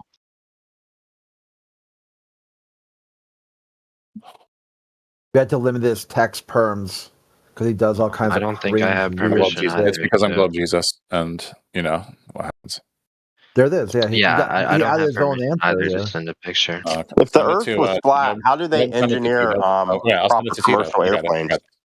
Here, T-Dub. I got your picture of the 3. Hold on, we'll get to you after Vista. If the Earth was flat, how do they engineer commercial proper we'll airplanes? get to you after. We'll get to that after. So you don't have an argument, so you got to look it up. Okay. No, Take wait your turn. Take your time. Take your time. T-Dub, please. Take your time. Look it up on Google. Exactly. The Earth is flat. The firmament is real. God doesn't exist. Yep, and there's the spaz out. Vestia, can you show me, please? Show you what? He said there's the spaz out. Show me the Earth is flat. Someone just said show some. What did he say? Wait, hold on. Let me read this first, and I'll get back to you. I'll get right back to you. I just want to read this. Someone said show some maturity and mic control. You just jumped in and started interrupting. What the fuck? This is a hobby for some people. I really want to know how much money's in a lot of people's bank accounts that are in this Discord. Wait, Vestia, what do you believe? I believe the Earth is round, dude. It's not flat. Oh, I see. Hey, Price is Right. Are you going to post this picture, or are you just going to, lollygag? No, I can't post a picture. I don't have permissions. I will say this. Just like Alex Jones said, and I don't know if you watched the recent podcast, I'll source it if you need. Just what Alex Jones said. Base is partially not real. So, I like that. Yeah, Alex Jones is an anti-flat earther. He loves NASA. You might not know this, but he went on Joe Rogan's podcast and almost picked a fight with a world-renowned prize fighter called Eddie Bravo. Alex Jones was extremely triggered about flat Earth. He almost took a beatdown by a professional prize fighter while wearing a NASA shirt, of all things. And then finally, after he loses the debate, he said, dude, I'm not going to beat up an old man. All right, sit down and shut up. Then they finally have a debate, a discussion about it, and Alex Jones says, yes, he's a NASA fanboy, and he's retarded for being so. So you and Alex Jones have pretty much exactly the same take about flat earthers. So try to use him as a flat earther? Get the fuck out of here. You're even more retarded than he is.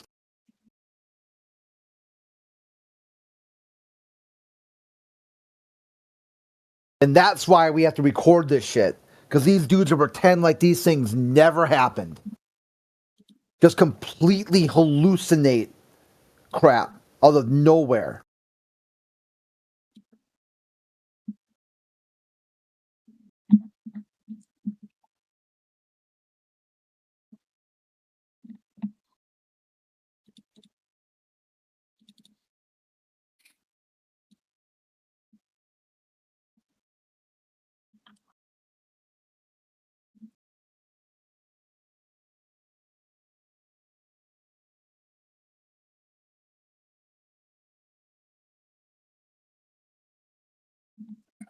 Yes, over fences. Do you want to talk about planes?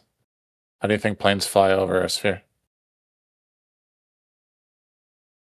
The air is sphere shaped. A spinning sphere, right? Crazy.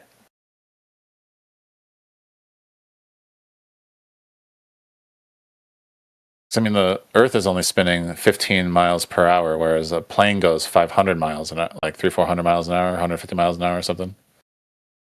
So it's like 10 times faster. So the plane is going to ignore the spinning.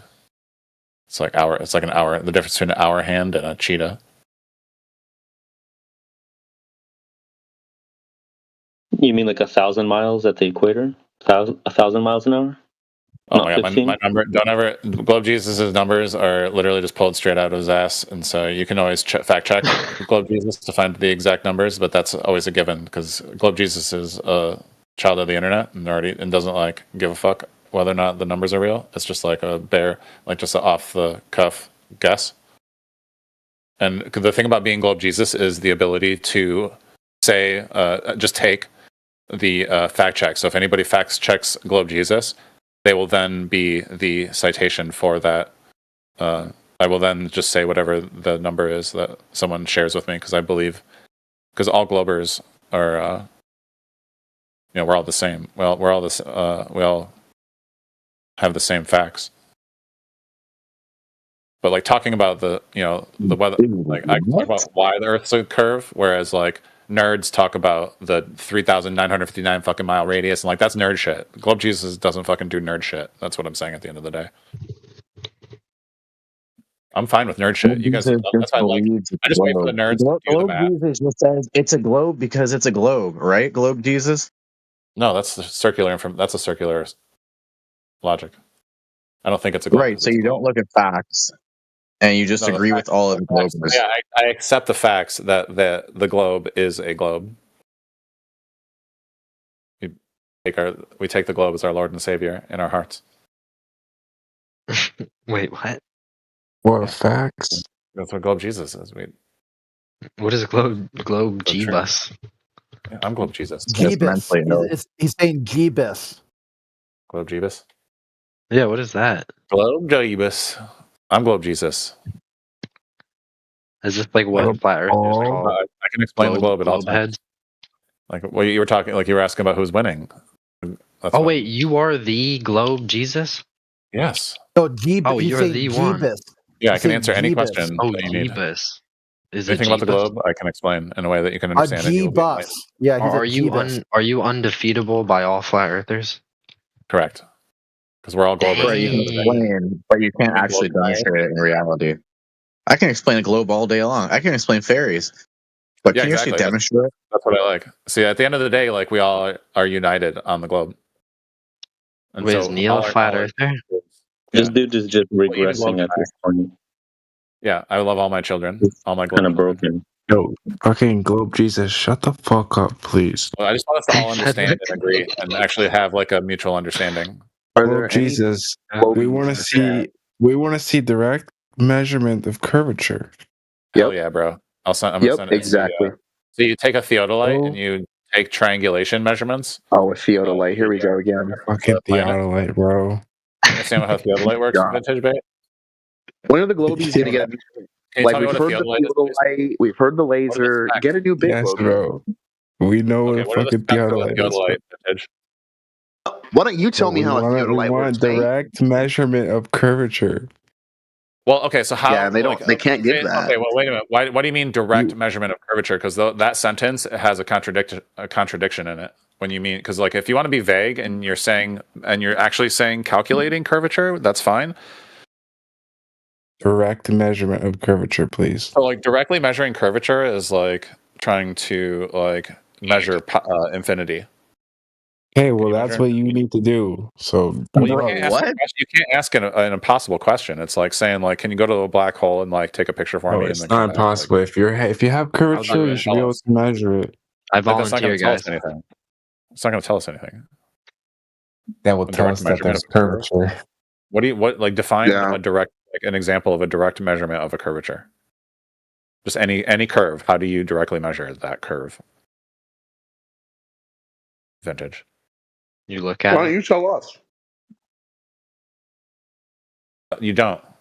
That's my. That's All what I right, would. instead of the Globers just laughing, Yeah, I'm kind to of be in trying debate to with say what one they another. would say.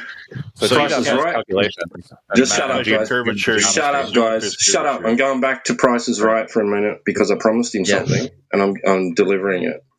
So, Thank you, Tito. so at 42 past the hour, I've posted the little diagram where you have the little guy standing on top of the circle, right? And you see his line of sight. That's a tangent plane to the surface of the sphere. Okay, you know what a tangent plane is? I do not.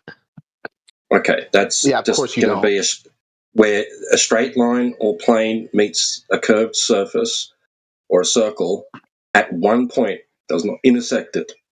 Okay, now that's his little red dotted line extending out until it just touches the top of the circle, and then it can extend on from there. But for all intents and purposes, that's your geometric horizon, right? That would be the geometric horizon on a sphere, right? And then underneath is what they say actually happens, right? Where you can see from O to G is the dotted line as would be in the top image.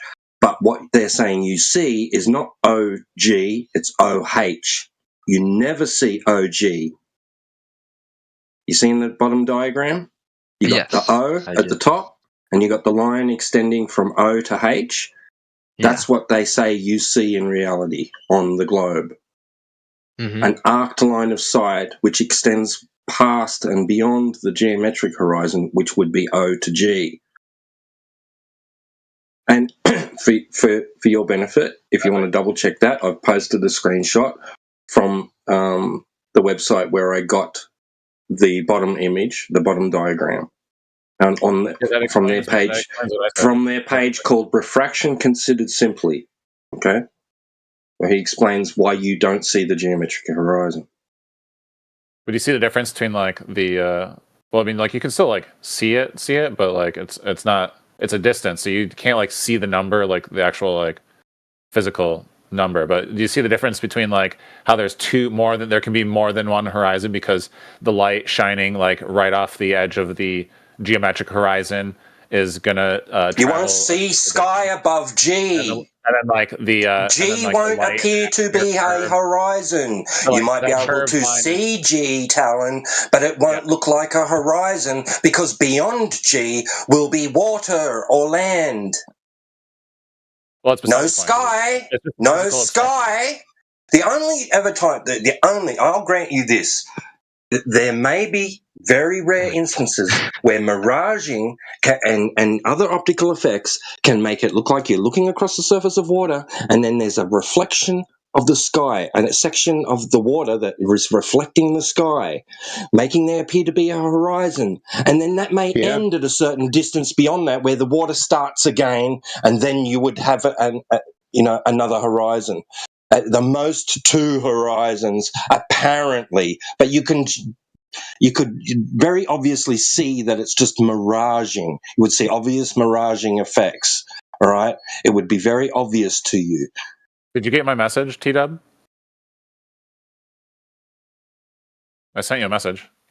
Or did you? No, I don't care about your fucking message, bro.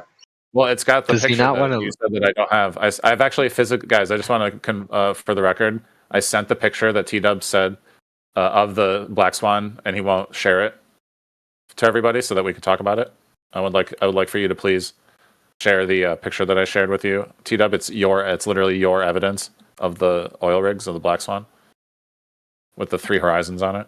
And actually your diagrams are really important and they're helpful to explaining the Black Swan and why the the refracted horizon appears so blurry and why it's got apparently 3 different angles of horizon. The view of the horizon shows up in three different ways.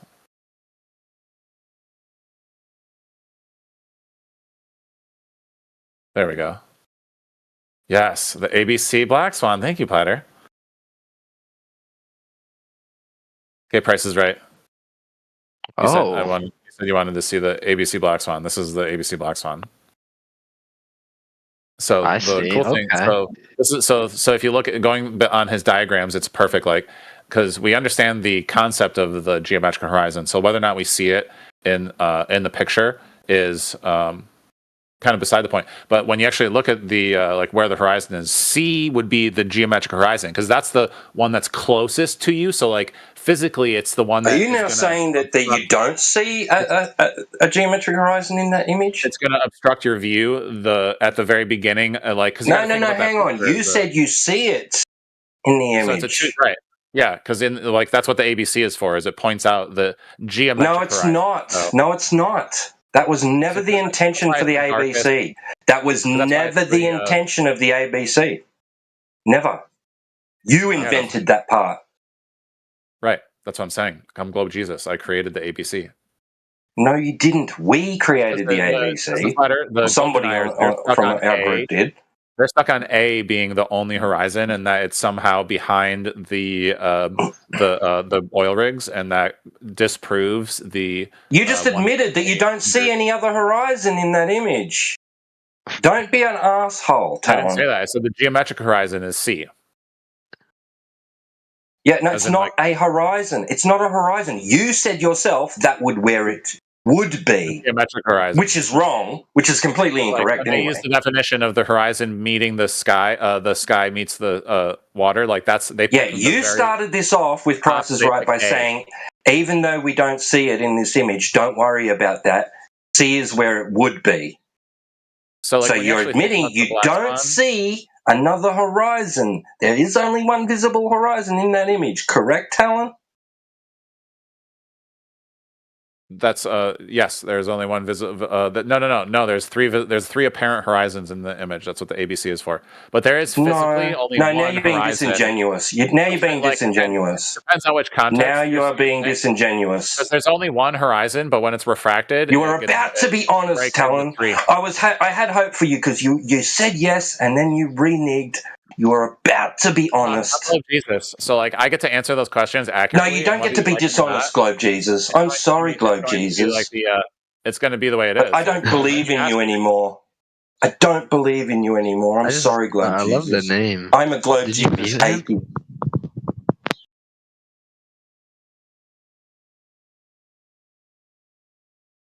Wait, was he muted? Yeah, he was dishonest. He was about to be honest and say, yes, you're correct. There's only one visible horizon in that image, and then reneged and changed it because he has to be dishonest in order to try and claim that there's more than one horizon in that image, which he started out by telling you, you don't see another horizon in that image. You don't see a geometric horizon in that image. He said that. That was his words, not mine.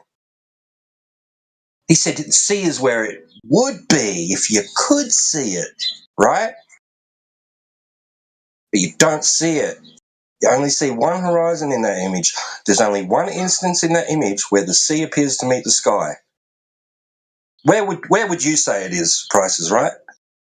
He said one visible horizon means a single horizon is reflected. Where would you say it? Price is Right. I don't care about Talon. Globe Jesus is non-existent to me now.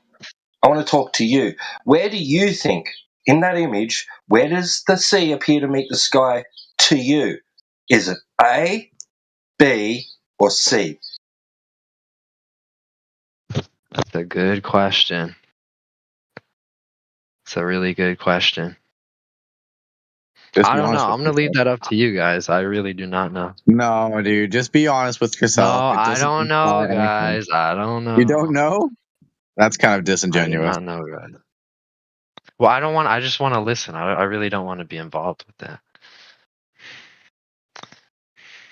You specifically involved in yourself, like asking, "Oh, who's winning, who's losing," and then being. Well, I wanted to know which side was which and who was doing this and that. But I really don't so want just to, be honest with yourself and be honest with the audience and just answer a simple question. It's not saying that. Neil, is it honest for me to tell you I'm not educated I answered on this question, so now the Earth must be flat. You can still think it's a globe if you want, bro. It doesn't matter, but at least just be honest with the audience and yourself.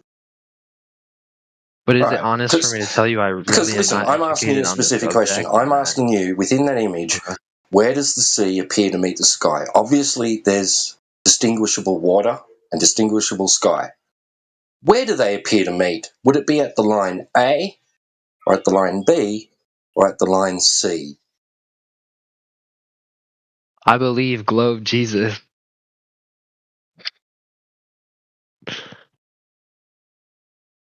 It really is a simple question. You have eyes. You're able to look at the image. No, but I you're trust what Globe Jesus is saying. you're able to distinguish the difference between water and sky within that image. I have faith in you that you are capable of doing that. And what I'm asking is which letter indicates where that is, where the C, the obvious distinguishable C, meets the obvious distinguishable sky. Would it be at location A, B, or C?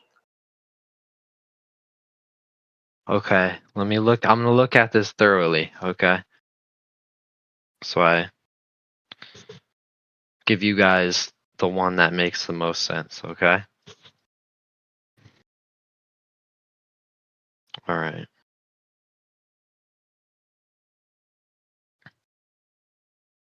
I'm gonna go with.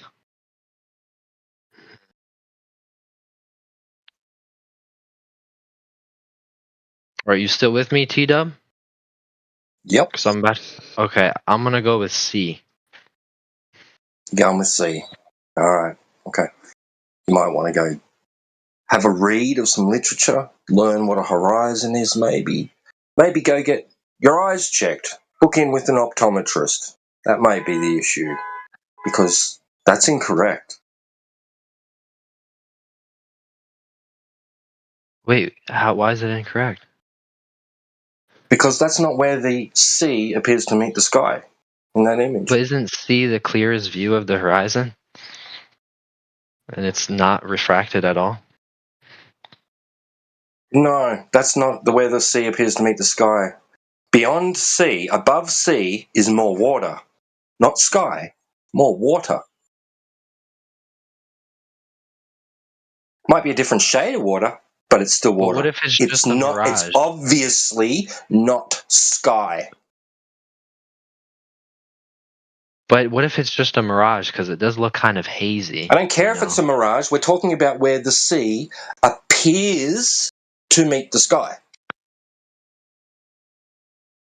This is more of an honesty test than a gotcha or anything at this point.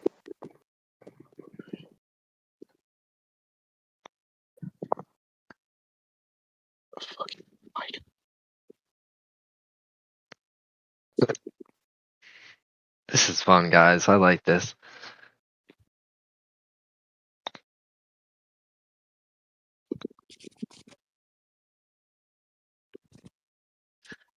Yeah, I don't really think A or B is really the horizon. I mean, it doesn't really appear that way. Do you think the sea actually meets the sky? Like there's a place where the sky's touching the surface of the earth? I mean, look at A or B though. It looks very like a mirage. It doesn't look like it's really. It doesn't matter. What I asked was where does the sea appear to meet the sky? It's a three-dimensional object. A picture is 2 dimensions, so I can see a refracted horizon. It doesn't matter at this point. All I'm asking simply is where does the sea obviously appear to meet the sky in that image? There's a point where there's no more water in that image, and then there's sky.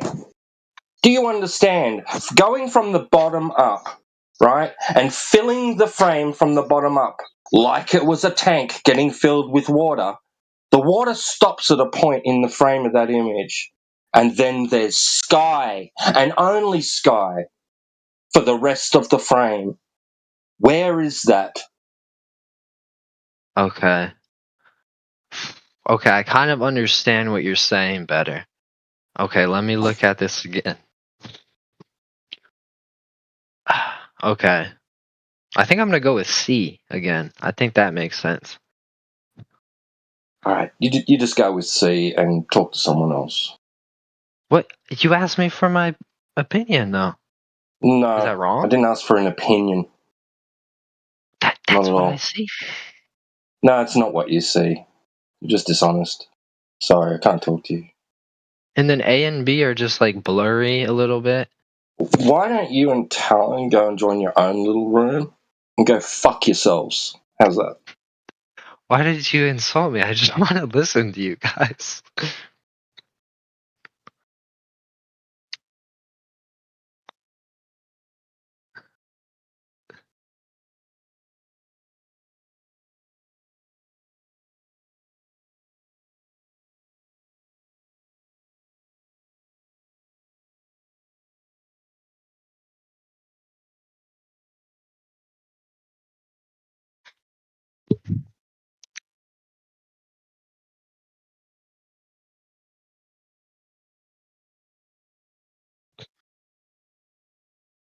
Hey, T-Dub, are you still there?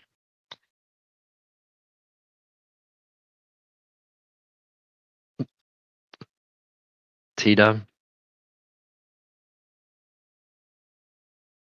I kind of feel like we like left off on the wrong foot, you know. I wanna work through this.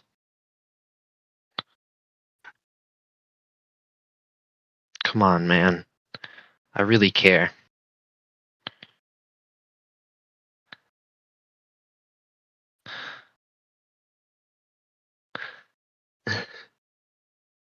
Well, I just want to say that Talon is Globe Jesus, and we all have the same facts.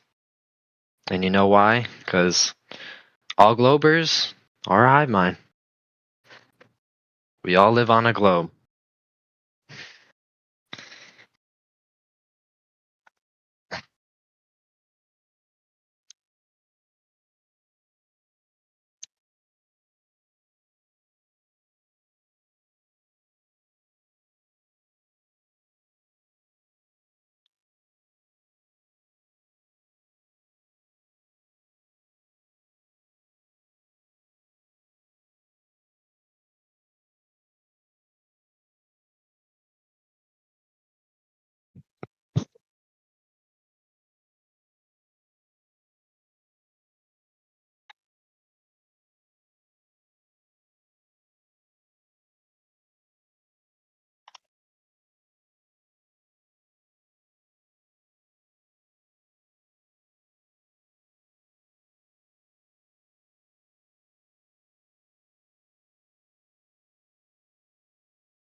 Oh no, it's cool, Plato. Yeah, I knew that I was getting trolled, but I thought, I'll see if we can get an honest answer out of someone.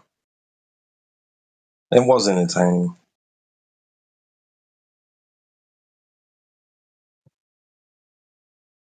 I thought my stage exit was pretty good.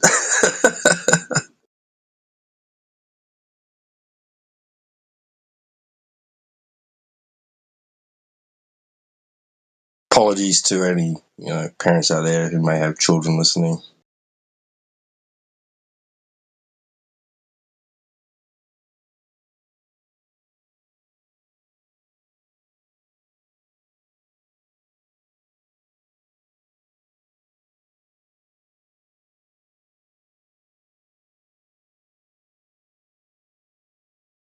It's all good. I mean, you heard Price is Right smirking the whole time while he was talking. Oh, I was trying to like see what you guys are seeing, but I was like, this is not. Okay, and the Earth is a not what I'm globe, and they seeing. live happily ever after. The end. Yeah, No, we get I'm it. not even saying the Earth is a globe, guys. I'm just like telling you what I see, and it's C, is what I see. But I mean, I don't mean to come off like I'm deceiving you guys or anything, or like smirking. Like I'm trying to tell you my honest like response.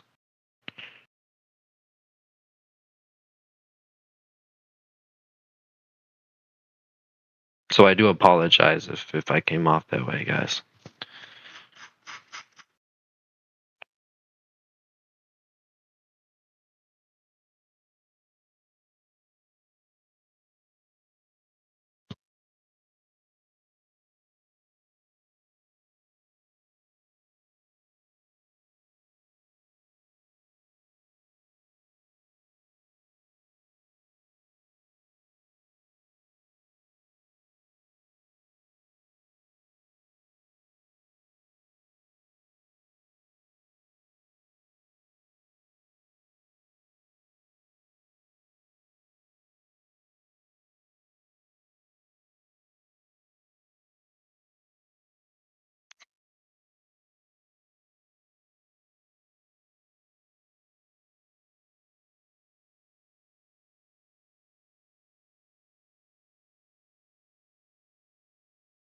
Yeah, it's completely dishonest. Because what you'd have to say is that, in that image, I see no distinction, no difference in the total segment from C upwards. It all looks the same. It looks like sky. That's what you'd have to say to be able to say to answer that with the letter C.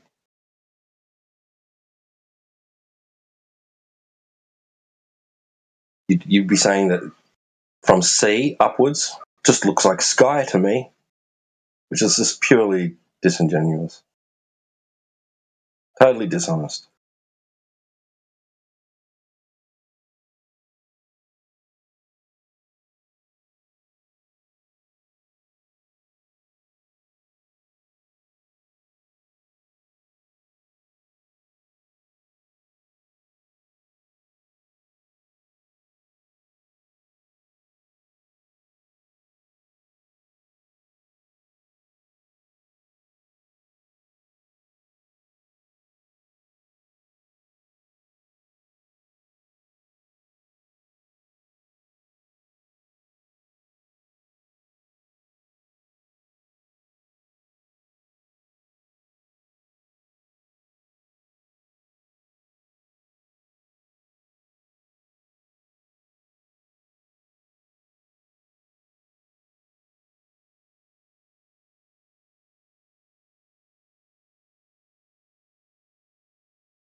I bet you any money I know what Price is Right would say if I asked him, what's A then?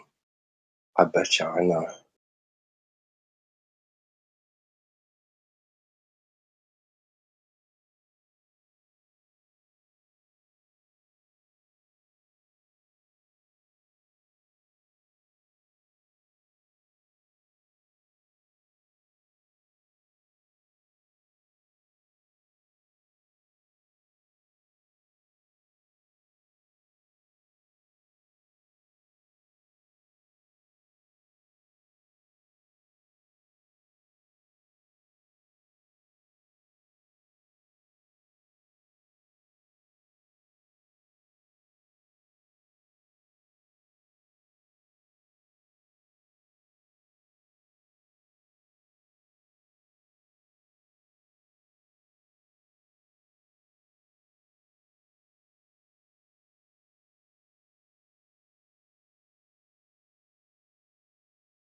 Actually, I'm going to ask him.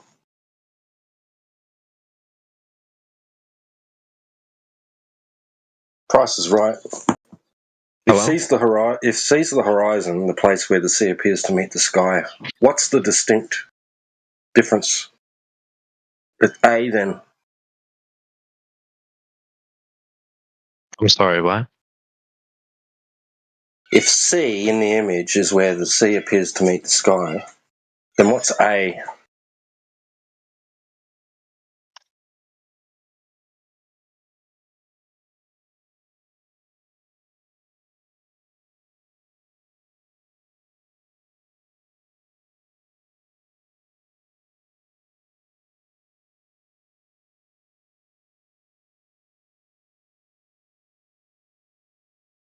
Sorry, guys. Wait, what happened? I had to go do something.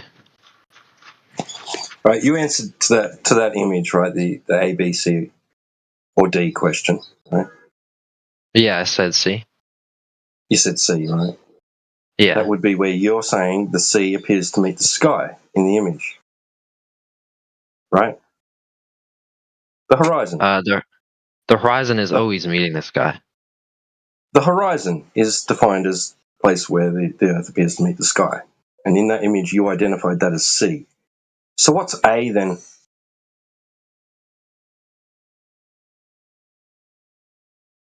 Well, so basically, I know the horizon always meets the sky, right? But it just depends the horizon on, doesn't meet the sky. The horizon is the place where the Earth appears to meet the sky. Well, it's the apparent junction between Earth and sky, or sea and sky, right? It's the divider. Yeah, but it depends on what angle you're looking at, because the picture shows all three refracted. So what's A? So what's A? A is the refracted mirage. Nailed it. Can you please, Platter, screenshot what I DM'd you and post it in the side chat for us?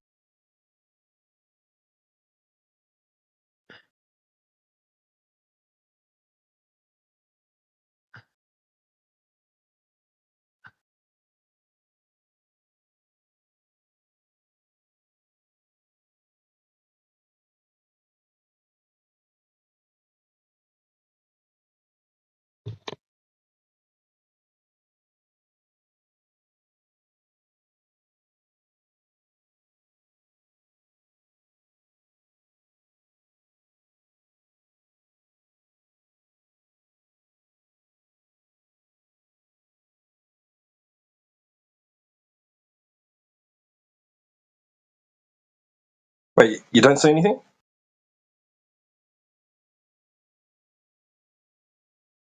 You should see it. I DM'd you before I asked him. 7 past the hour.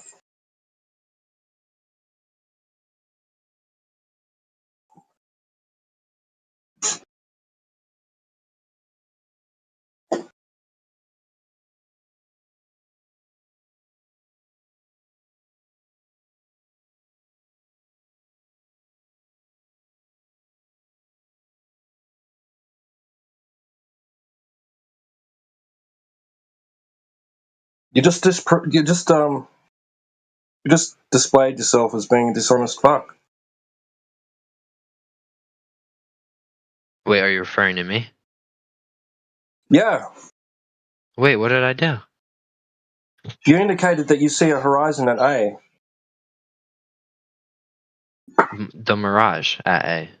Yeah. Why is it a mirage? Why are you calling it a mirage?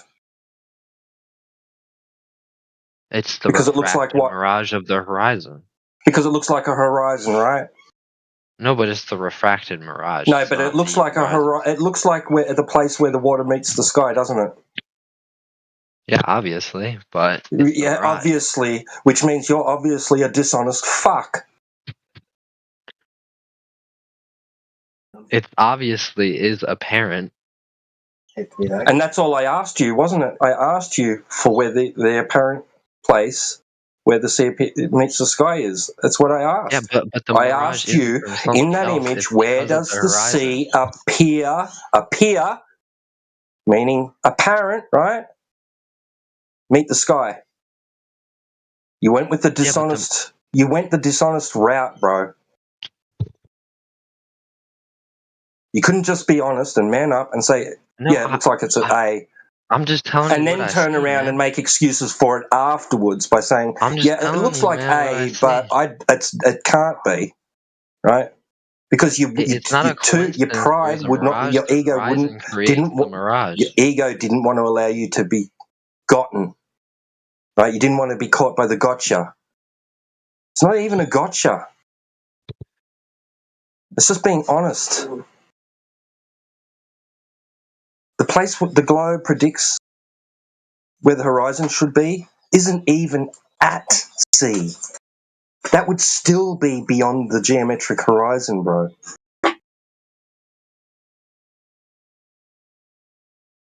Yeah, but actually, there's probably no way of determining at what distance 1.22 miles would be in that image. Yeah, but the mirage isn't from something else. It's because of the horizon. What are you talking about? You're just being dishonest. I just asked you a simple question. There is a mirage. The horizon creates the mirage.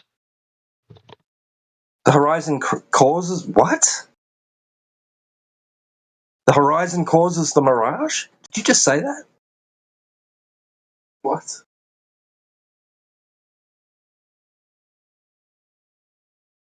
Seriously, are you trolling at this point? Are you just like rage baiting or The what? light and in the atmosphere traveling over the edge of the horizon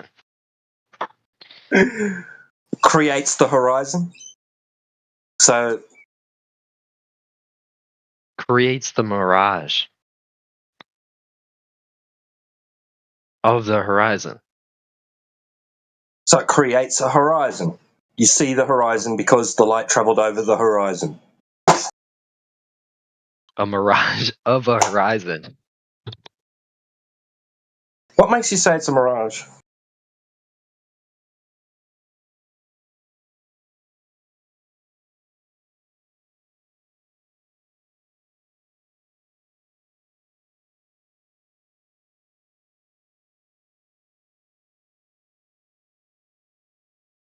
Okay, are we all looking at the picture right now?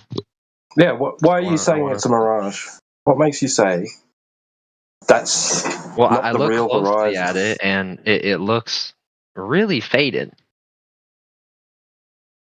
And I can see if I'm looking closer, and we can clearly see the water and not water.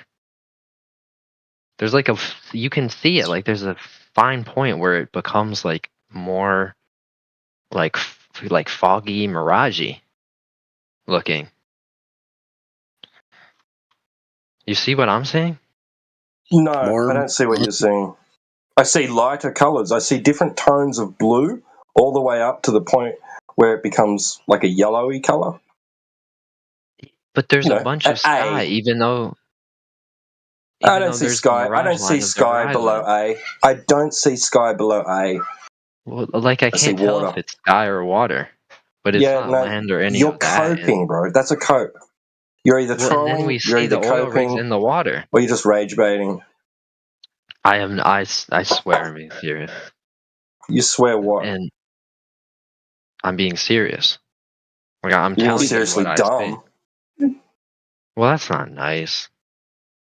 No, seriously, you are. What I see in that image is a darker hue of blue, right? Then at which point it fades and it becomes a lighter tone of blue, right? Well, that's all the way up to the point, all the way to A, to that distinct line where it becomes sky.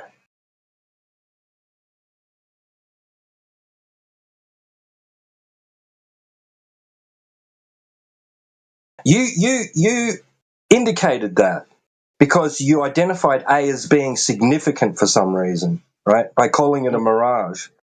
But and then you said, yeah, it's obvious. And your words were, yeah, it's obviously it looks like a horizon. Now you're saying, well, you're two-faced and speaking out two sides of your mouth because now it's unclear. It's really foggy and hazy. I'm just telling you what I see. Earlier like, it was obviously. Earlier I was obviously a horizon. Now it's not. Now it's obviously. It's not obvious, right? Now it's unclear. Yeah.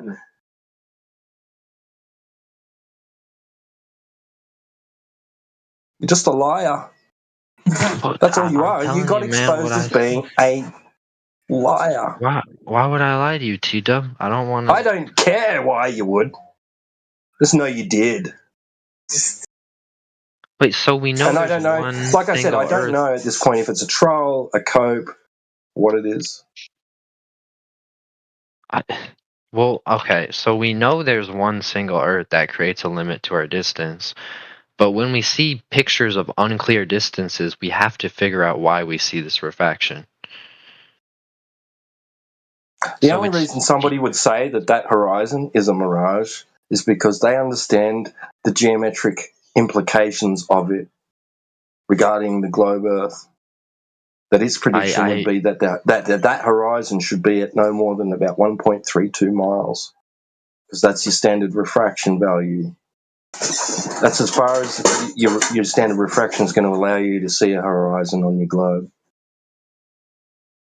You need some severe weather conditions capable. Yeah, but refracted horizon is apparent, and not no. Mention, that's redundant. The definition of a horizon is already where the apparent junction of Earth and sky. It's already apparent. To say that it's an apparent horizon is dumb. Yeah, but not to mention, I can apparently see horizons in the picture, but I know there's only one horizon when the view is clear, and you see a single horizon, like in Talon's profile picture. Yeah, I see a single horizon in that image too. Only one. I don't see any confusion. There's nothing in there where it makes me confused about where the horizon is. Where it could be somewhere else. Is the shortest distance to the horizon.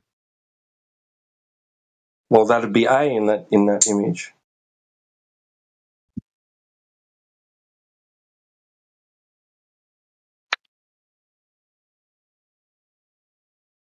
I showed you what the geometric horizon is from your side, and what they claim we actually see from your own side. Well, you have to prove that A is the horizon, but it's the incorrect No, I don't. distance. No, I don't.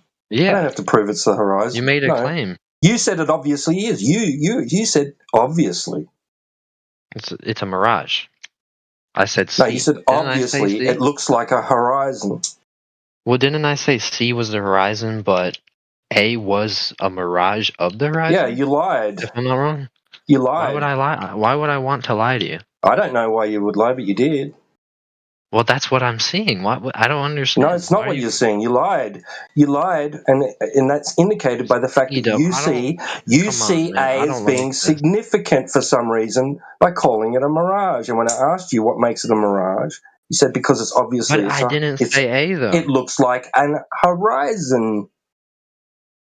Yeah, but I said it's a mirage. I'm not blind. And no, but then I asked you why it's a mirage, and you said, and you wouldn't give a clear answer. I said because it looks like a horizon, right? And you said, well, obviously. Well, but refraction makes the mirage, and I don't care. I don't care about your excuses, bro. Well, I'm explaining to you. It's not an excuse. I don't care about your explanations. I don't care for your explanations. I asked you to be honest and tell us in that image where does the sea appear to meet the sky.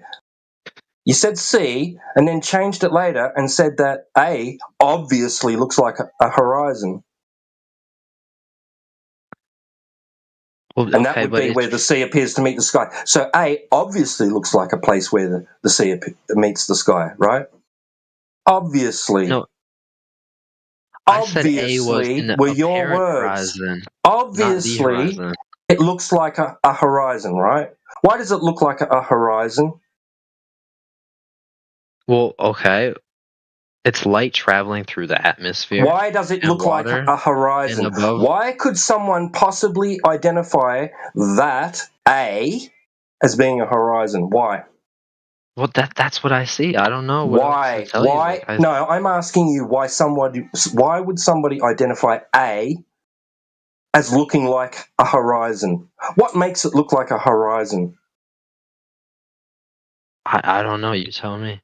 No, you tell me, because you said, well, obviously. Well, no, And I that's asked what you're claiming. because it looks like a horizon, right? And you said, well, obviously. Okay. What makes it so obvious change in that light, that's perhaps? a horizon? What? The change in light, perhaps? What do you mean the change in light? There's a clear difference in light. Oh, there's a clear difference in colour, you mean?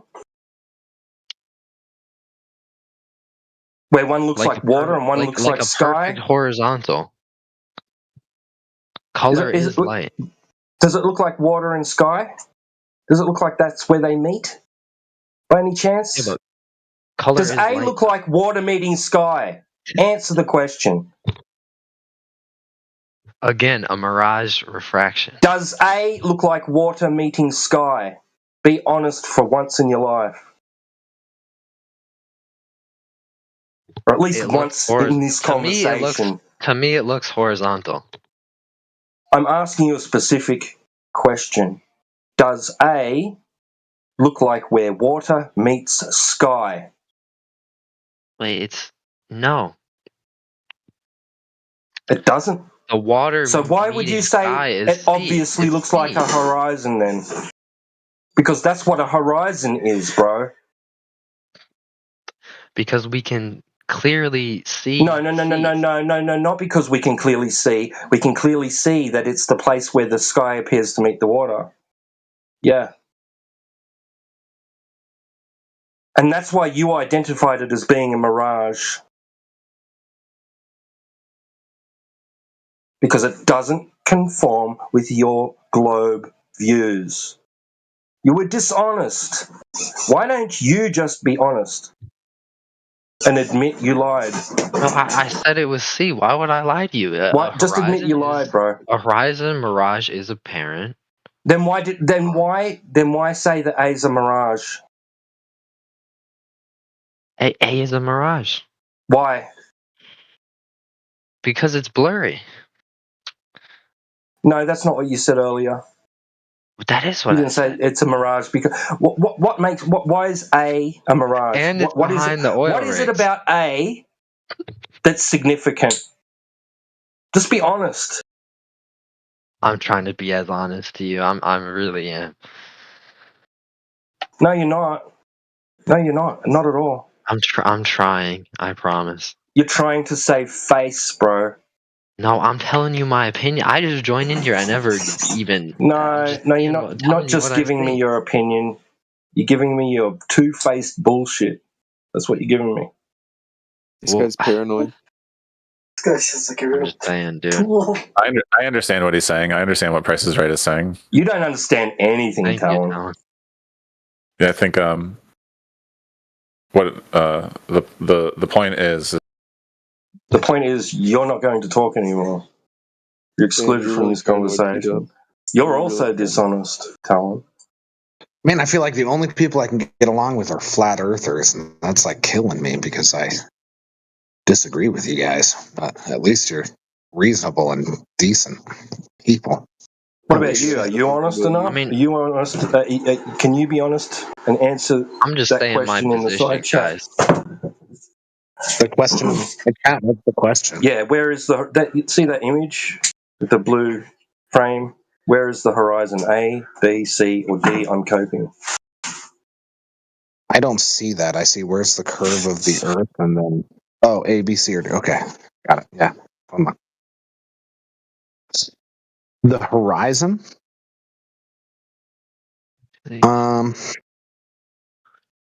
looks like B to me. That's what I would say. B.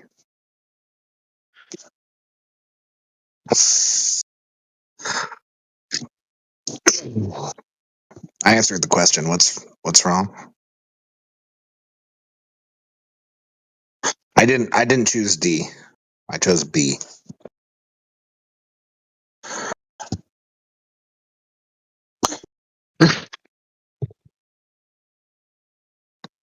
Well, I mean, there's no answer. Okay. Well, maybe I lied. Most of you flat earthers I get along with because you're reasonable people. Yeah, really reasonable people, man. Well, I mean, at least they engage and are decently polite. So what was your answer? Was your answer B? It was, yeah. No, I said that multiple times. Were you A or something? Yeah, sorry. So why do you say it's B? Well, it seems to be the apparent horizon. So what would that mean? What's the horizon? Apparently, without this other line that seems to be kind of drawn. Maybe A is, but without that, if I was just looking out at the ocean, it seems like B is the horizon. How do you identify a horizon? When you look at looking out across the surface of the sea, where sight line ends. Right. What does that mean? So you're seeing water, and then what? And then I stop seeing water, and then I see sky. Sky, right? So it's where the sky and the water appear to meet, right? Yeah, there's like things like refraction and stuff, but I mean, yeah, generally it doesn't matter about that. All we're trying to do at the moment is identify in that image where that is. Is it indicated by A, B, or C? It could be A, but I would say B. Right, well, what's A then? A's probably the true horizon. B's the apparent horizon. A's the true horizon? Seems like it, yeah. So Seems between B and A is what? What's between B and A that you're seeing? Looks like more water. More water. And then what's after A? What's after A? It looks like sky, yeah. Sky. So what I asked was, if you didn't hear me, I asked where does the water appear to meet the sky? That's the horizon, right? That's the definition of the horizon, where the land and or sea appears to meet the sky. Okay, so you just identified that place as indicated by A, not B. Yeah, the true horizon seems like it's like A. Not true horizon, not true horizon, just the horizon. Just the place in the image where you see water, water, water, water, water, stops, sky. Okay, yeah, no, I agree with that. If that's your definition, sure, yeah. A. Right, thank you. Thank you. You're welcome. I don't know what I did for you there, but yeah, A seems to be where the water stops and the sky starts. Thank you. That's the honest answer for anybody that's looking at that image, right?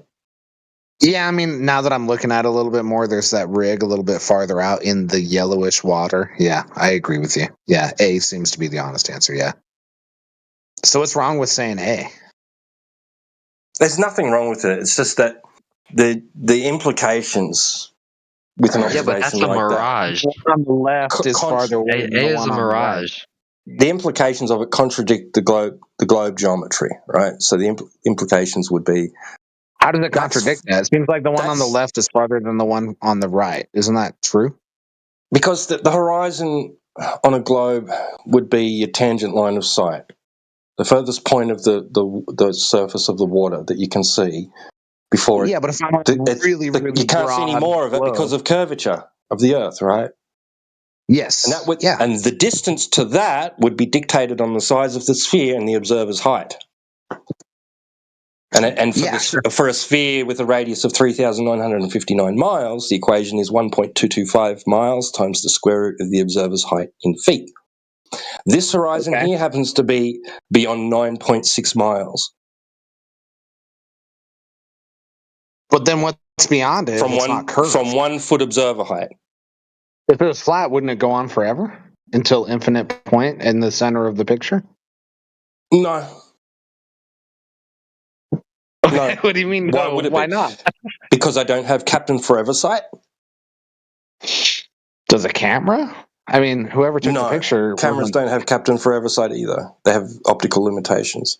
Right? So they can only see so far. Well, okay, so we have optical limitations, and cameras have optical limitations. Wouldn't that mean that it and there's environmental limitations as well, such as you can't see through hundreds of miles of air. Could curve past those limitations, or how am I? No, there's no optical device that's going to allow you to overcome miles away and 9.41 miles away based on labels. Are you sure that's the case? At this point, we're just pointing out the inconsistency or the contradiction with the globe geometry, was like the claimed globe geometry. and 6.41 miles. Would that change your opinion? Say again. What if I just changed the label that you're believing, the 6.21 miles and the 9.41 miles to 4.21 miles and 8.41 miles? Would that change your opinion? About what? About the geometry that you're It's not an opinion. It's just a comparison between the globe geometry prediction of a horizon distance and the actual observation. That's all it is. True, but if the platform habitat was only 6.41 miles away, then and the Earth was curved, wouldn't that geometry make sense? No. What do you mean? Why not? You're bringing the picture closer to you. Why wouldn't the tangent change? It would change. From 1 foot observer height, you'd still be looking for a horizon distance of about 1.3 miles. Yeah, but you're taking the observer height of 1 foot as fact. What if the observer height in this picture is like 6 feet or 8 feet or 10 feet? How do you know? 10 foot would make it a horizon distance of... Well, I'm just saying, like, just because your picture says the observer height is 1 foot, how do you know that it's actually 1 foot? Someone just wrote that on the picture. There's a video that goes along with it. Okay. It's by a YouTube author. Goes by the username of BMLSB69. Dude, if I just sent you a picture of my driveway and I said, well, I'm 1 foot high. The video is the evidence that you just asked for is in the chat right now. So, and he's done multiple observations from that location with his P900. He's probably got a P1000. I don't know what he's not light that reaches the bottom of the ocean. So that was someone tagged me in a question. 9.4 mile Earth curvature platform habitat Hill House.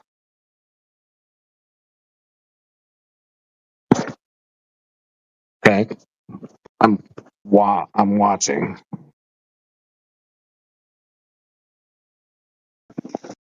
On camera location. Hey, look, I'm just at this point after the last conversation I had. I'm just glad that you ended up answering that honestly. In regards to of course. the A, B, C, D. Answer honestly. I don't understand how that picture. It's fine. It's fine. One moment. I appreciate that. I'm going to hand the mic over to other people now because I've got to mute up. Yeah, all right, man. But, curious, of course, dude. I'll always answer honestly. I wanted to speak. I don't know why he was muted. Oh, I don't know either. I'm watching the video right now. And this person is showing me like GPS things about different like stations. I don't know how. Okay, so they're looking at. Okay, so they're zooming in on these.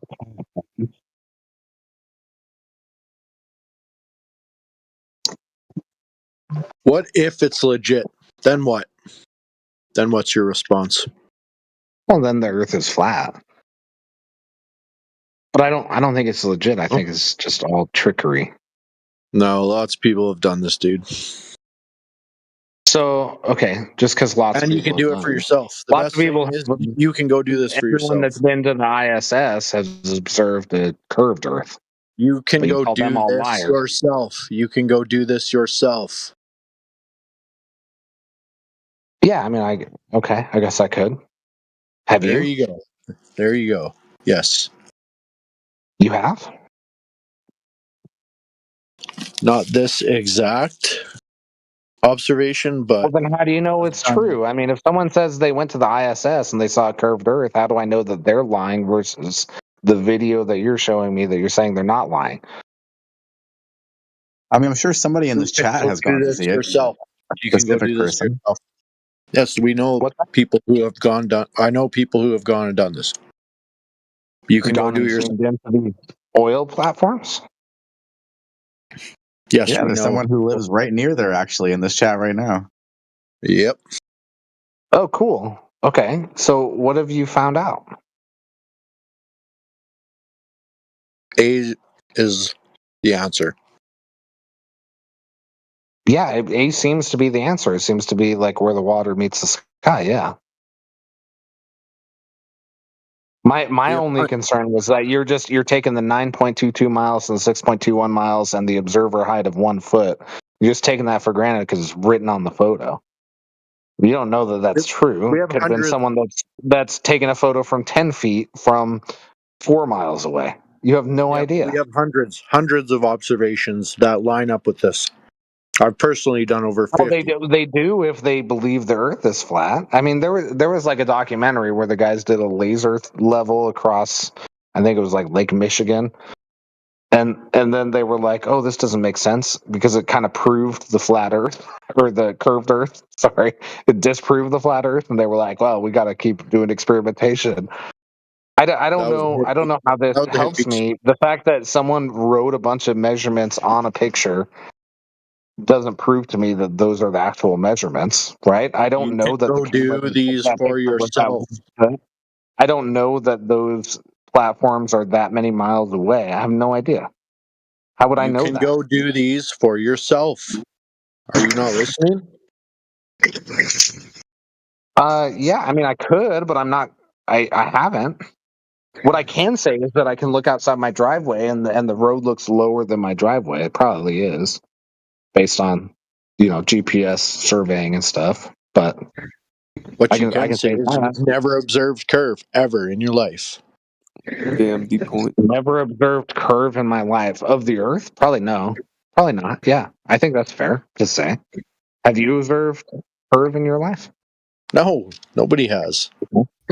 So okay, so if you're gonna say nobody has, I mean, I could say, well, there's some people that have done experiments, and you would be like, well, they're all liars, but when you say, hey, there's some people that have observed these platforms, I have to believe you. But let's get past that. Let's just say, okay, yeah, some people believe there's curve, some people believe it's flat. Have you ever done anything to prove to yourself that it's curved or flat? Yes. I've Why do probably you done think over that like flat 50. is the null hypothesis? Because it seems like you think that like if it's not curved, it must be flat.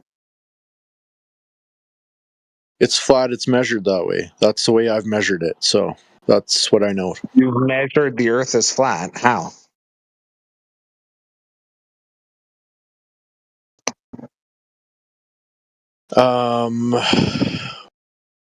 Well, I've done a lot of mirror flash tests.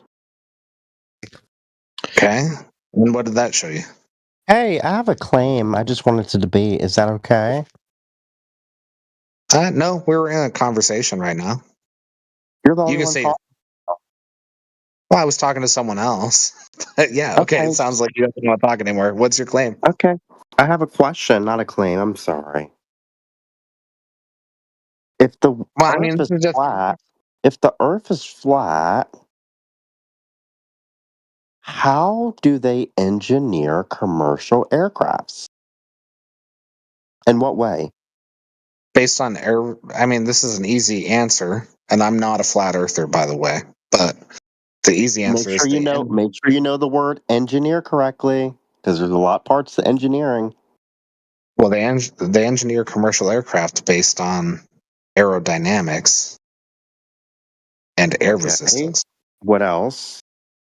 You can fly if the air was the air on a flat Earth. You could fly in a plane just as well as you could if the air was the air on a curved Earth. Now, you do have to take into account gravity, and I understand some flat earthers don't believe in gravity, but yeah, the engineering of an aircraft doesn't change based upon the shape of the Earth. It does. No, it does not. If you're talking about flight paths, that might change, but no, if you're talking about the engineering of the aircraft lifting off of the ground and what lift is and all that stuff, the Earth could be flat. You can still get all of that stuff. I appreciate you for giving us an answer without looking up AI or looking up sources. That came straight from the brain. I love it. You're a smart guy, but you're wrong. Only slightly though, because in other Pacific ways, I mean, mostly stay the same, but the lift No, and you can get the drag, the lift, thrust, the stability and the control, the lift and structural drag and design. everything that has to do with the medium of air. It has nothing to do with the shape of the Earth. If you believe gravity is 8.9 meters per second squared, pulling down, and you understand lift of air, and you understand density of air and everything else, and you understand how lift occurs and the geometry of lift, you can make a plane fly on a flat Earth, no problem. Same as a curved Earth. There's literally no difference between the physics of a plane flying on a flat Earth and a curved Earth with all of the same constants, including gravity. I understand some people in this chat believe in buoyancy rather than gravity, but including gravity, the plane engineering is exactly the same. Exactly the same. Okay, so if the Earth was flat, don't you think routes would be straight lines on a plane? We use great circles today. Yeah, flight paths has nothing to do with engineering aircraft. It does. Nope. No, we don't engineer aircraft to go in a curve or a straight line. We engineer aircraft to get off the ground.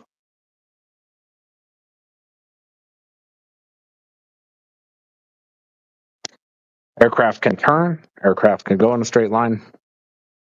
Flat or curved would make sense. Flight paths would be the navigation. It has nothing to do with the engineering of aircraft. Okay. I rest my case. Thank you. So you concede? Good. I didn't say anything. Damn. Well, these flat Well, earthers are I really mean, smart, man. You're right. I'm another curved earther, but like, come on, man. I used to believe what Alex Jones said, but I don't anymore. The Earth is not flat. Okay, Dang, Alex and you Jones can believes believe that? that, but you don't even know how aircraft is engineered. I mean, like, come on, man. You I got to just at told least you. understand some stuff. I just told Okay. you. I know you did. And I also messaged you with some articles. Aircraft is not engineered to fly on a curved Earth. Aircraft is engineered to fly under the current physical conditions we have. It includes gravity.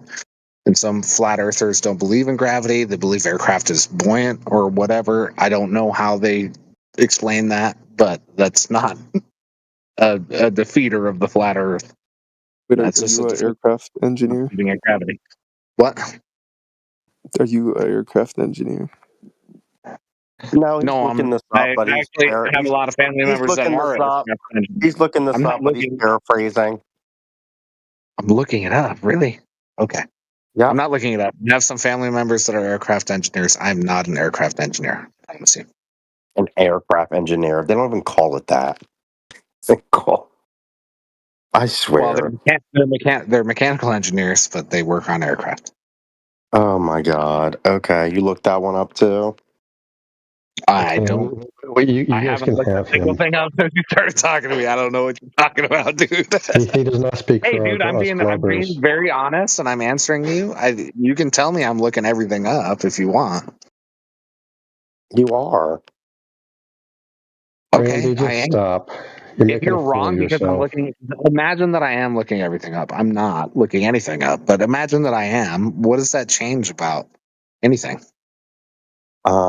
It discredits your ability to give us some actual points because everything you see online sometimes isn't true.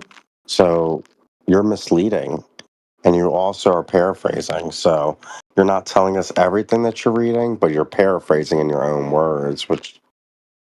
Okay. Well, I think this is a troll. I mean, I haven't looked anything up, man. I'm just talking to you. Okay, if you're not looking it up, I apologize. It's okay. Are you actually looking it up or no? No, I'm actually not. No, I'm just talking to you. Okay. All right. I do want to have a debate because he texted me and said he wanted me to join the call. AJ.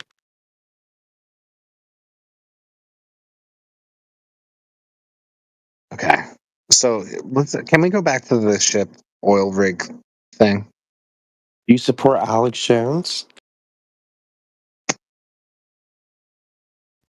I have no reason idea I what you're think the talking Earth about. is a globe is because I think it's the best explanation. I don't think looking at oil rigs or horizons or anything is going to help either side that much. I think looking at horizons would probably help. If there was a horizon and ships disappeared over the horizon, which apparently they do, then I think that would lend evidence to a curved surface. Yeah, except Maybe. I think you've never seen that. right. I think that things like the sunsets, the moon's phases and seasons, those are best explained by a globe Earth, and so that's the reason. Nobody cares, Matt, about what you looking up into the sky does. Why don't you just measure what you stand on? Because it's impossible to get a direct measurement of curvature of the Earth because it's too big. You can't measure 8 inches per mile squared? No. Oh, well, you're a retard. I know, I'm smart. I think you can. I feel like we have. I think you guys discredit those as lies, right? We have measured the curvature. Right. I was careful to say direct measurement, like slapping a ruler on the ocean and seeing if there's a mile-long ruler and get it 8 inches. I mean, water finds its level over a long distance, but not when people talk about water levels aren't miles long. Yeah, that's why I think it's easier to look at the sun and the moon and those kinds of things. A water level that's 100 feet long, yeah, it finds level, of course. We know that about fluids. But it's because of gravity, not buoyancy, right? So we have to get back past that before we even understand physics. And then if we understand physics, which is just an offshoot of mathematics, then we can say, okay, water level doesn't prove or disprove the curvature. Of course it does. If gravity exists, then water would be pulled towards the center of a curve, just like it would be pulled towards the bottom of a plane. I think if gravity exists, it would be really hard to figure out the planar Earth. What? You believe water curves? I believe water goes towards the center of gravity, yeah. But you just said that 100-foot level, we know water always finds level, is what you just said before that. Yeah, over 100 feet is different than 100 miles, right? It's good enough. It could be millimeters off, but we're not really worried about that when we're looking for level. Over 100 feet. I mean, 100 feet is a long way. When I use a water level, like a bubble level, on a job site, it's normally 4 feet. When does the water start curving? Well, so it does curve at 100 feet. It's just that it's too small to notice. It would cut 0.003. Nobody's talking to you, Matt. We're having a conversation here. What are you talking about? No, Matt's correct. It does curve. It just doesn't curve to a degree that we care about. So when does it start curving? Immediately. It just doesn't curve to the degree that we care about until X amount. It depends. Do you care about a quarter of an inch? Do you care about an eighth of an inch? That depends. Well, the answer of course to that of course on what you're saying. If water is more or less level within 100 feet, we're not concerned about the millimeters or the fraction of millimeters that it's curving. So after 100 feet, it starts to curve. That's your claim? No, we don't. We don't care about. We don't care about level. It's continuously within curves. 100 feet. It continuously We don't curves. even care about level within a mile. Probably. I mean, I don't even know. Do we care about level within a mile? I mean, we care about grade. We care about the experience of people walking on the surface, but we don't really care about level. I think you just answered it perfectly. You said, I don't know. Well, it's continuous. It's not like there's some starting point. It's a very slight curve. We don't care about it when we're talking about, if I'm standing on my garage floor right now, I'm not really worried about the curvature of the Earth. My garage floor floats to the outside. Look, if you think the Earth is a globe, you're going to think the curvature is continuous. It doesn't start at a certain point. It's not jagged. Yeah, I mean, I don't know. I mean, I'm concerned about water leaving my garage floor, but it's sloped to the outside of my house. But that doesn't matter. And you know, a hill I'm not doesn't sure if matter King as knows. far as the I'm curvature not of sure the if King earth. knows what a circle is. That's the issue. Or Yeah, I globe. mean, we have mountains. Like obviously, water goes downhill on mountains, but does it matter as far as the curvature or the flatness of the earth? I could stand on the peak of a mountain and be like, yeah, everything's downhill. Yeah, It doesn't except we mean it's weren't talking curved. about that. We were talking about the surface of water. Yeah, but you said it doesn't matter. It doesn't matter how far it is. If I'm standing on the peak of a mountain, it does matter. Everything is downhill. That doesn't mean that everything is downhill for me forever. Nobody It just means that everything is nobody said downhill on the anything peak about of the mountain. standing on a mountain. Nobody said anything about standing on a mountain. I'm saying you were asking when does it start to curve, and I'm saying it depends on what you care about. If you're standing on the peak of a mountain, everything is downhill. Okay, It what if doesn't you're mean standing everything's at the curved edge of the away. water? What if you're standing at the edge of the water, looking out towards the sea? When does You it would start? probably see more water. Have you ever been on a boat? No matter where you are in the water, when you look around, you see water. And then the water ends at one point. What is that? Yeah, the problem is though, you standing at a beach, you should only see 3 miles. I'm not talking about standing at a beach. If you're on a boat and it's in the water and you look around you, what do you see? You should only see about 3 miles. The problem is you see magnitudes further than that. Oh, that is a problem. It's a huge problem. That's why we're here. Yeah. How do you know that I'm only seeing 3 miles? How do you know that? Well, I know you're not because we're viewing objects way further than that. 10, 15 miles, 20 miles. Above the water, but are we viewing objects that are at water level way further than that? Yes, there's hundreds of observations you can look up. You can do it yourself again. What do you mean by that? You're saying I can only see 3 miles in any direction. It's just flat water. Yes. And you're saying I can see a 6-foot observer. further flat water than that. Why? How? Why? What? Say that again? You're saying I can see more water than 3 miles away.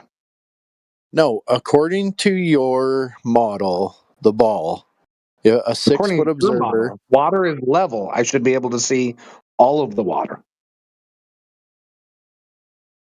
No, because we're not superhuman.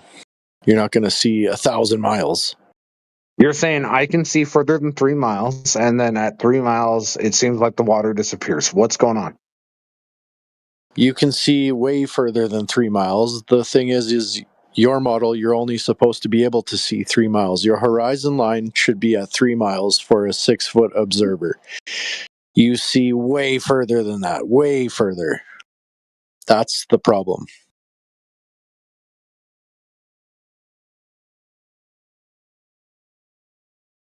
So now what?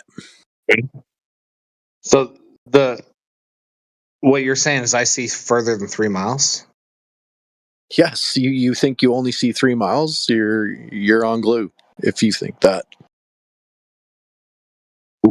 Why do you think that I see more than 3 miles away? I know you do, because you do every day. Do I see tall things further than 3 miles, or am I at elevation? Wouldn't that change things? Well, of course it would. I'm not talking about that. I'm saying on the water, a 6-foot observer.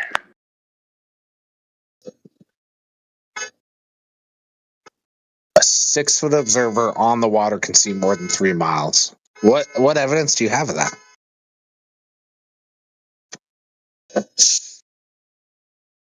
I'll post a 21-mile laser test. Okay. And I'll tell you a little story. I haven't documented it, but last weekend I seen a mirror flash about 12 and a half, 13 kilometers right in there. Okay. On the water. Yeah, seeing light, everyone has said this. This is called refraction, right? You can see reflections of light from Yeah, I further bet it than is. Yeah, okay. 3 miles away.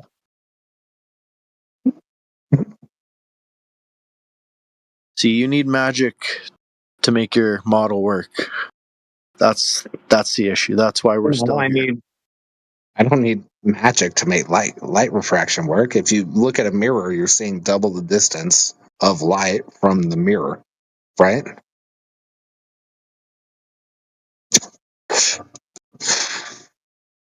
There's light traveling to the mirror, and then there's light traveling back to your eyes. So you're seeing at least double the distance.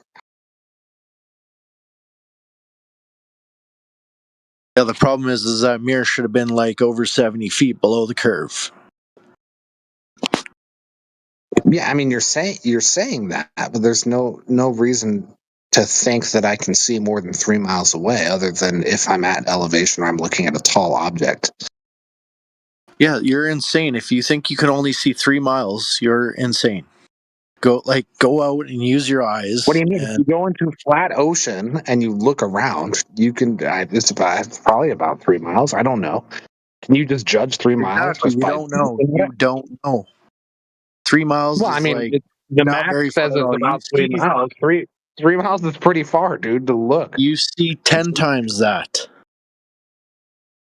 That's the problem. I live on top of a hill. I can look out and I can probably see 10 miles, but it's because I'm looking down at other things. I don't care about your hill. I'm talking about the surface of water. If you're standing at a beach or if you're on a boat or whatever, a 6-foot observer height. Well, if I'm on a boat, first of all, I'm above the plane of the ocean by the amount that the boat is. Okay, well, jump out of the boat and get in the water. What? Jump out of the boat and get in the water so your feet are touching the water. Then you'll be at about 6 feet. If I got in the water, I bet you I wouldn't think it's 3 miles at all from 0 feet. So you're talking about 6 feet above the water surface. I'm saying, okay, on a boat, you're probably more than that. So yeah, you could probably see further. If you're swimming in the water and your head's just above water, you can't see 3 miles. You know that. I'm talking about. You've been in a pool. I just okay, with my standing on water. What are you talking about? If your feet at are 6 touching feet, the water, the answer is 3 miles. Yeah, if my feet are touching the water, I could see about 3 miles. Yeah. Yeah. Well, you're insane. Yes. No, you see way further. Why am I insane? You're not explaining why I'm insane. You're just calling me insane. Because you don't know what 3 miles is, obviously. You don't know how far 3 miles is. That's the. Have you ever been on a boat? Yes, hundreds of times. We see way further. Magnitudes further than 3 miles is what I'm telling you.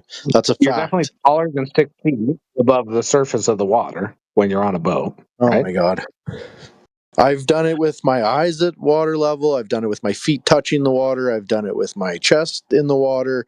I've done Your eyes at water level of 3 miles? No, of course not. Yeah, like you would see 3 miles if you're 6 feet. When your eyes are at water level, you can barely see 100 feet, let alone 3 miles. Come on, dude. If your eyes are at water level, if you go into the ocean right now and you get your eyes to water level, you're not seeing 3 miles. There's no fucking way. No way.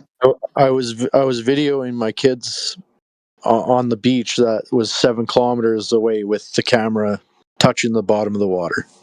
I was zooming into them and watching them jump off the dock for about 2 hours. So if you think you can only see 100 feet, you're insane. Is the dock higher than the beach? Were you looking at something higher than 6 feet? I'm telling you that your math is fucked up, dude. Because if we're talking about trigonometry, it matters. You think your eyes you can only see 3 miles from a 6-foot observer? You're insane. Yeah, I think you can only see 3 miles from a 6-foot observer. If I stand on the beach and I look out of the beach and I think I can see about 3 miles. Yeah. Why am I insane? Why do you think I'm insane? Well, because you're sitting here telling us that and you haven't even done it. Go out and do it and then maybe come back and tell us. Dude, I've been on a beach. I can look out at the beach. I don't think I'm seeing more than 3 miles. You think I'm seeing more than 3 miles? Of course you are. How do you know that? Because the government told us.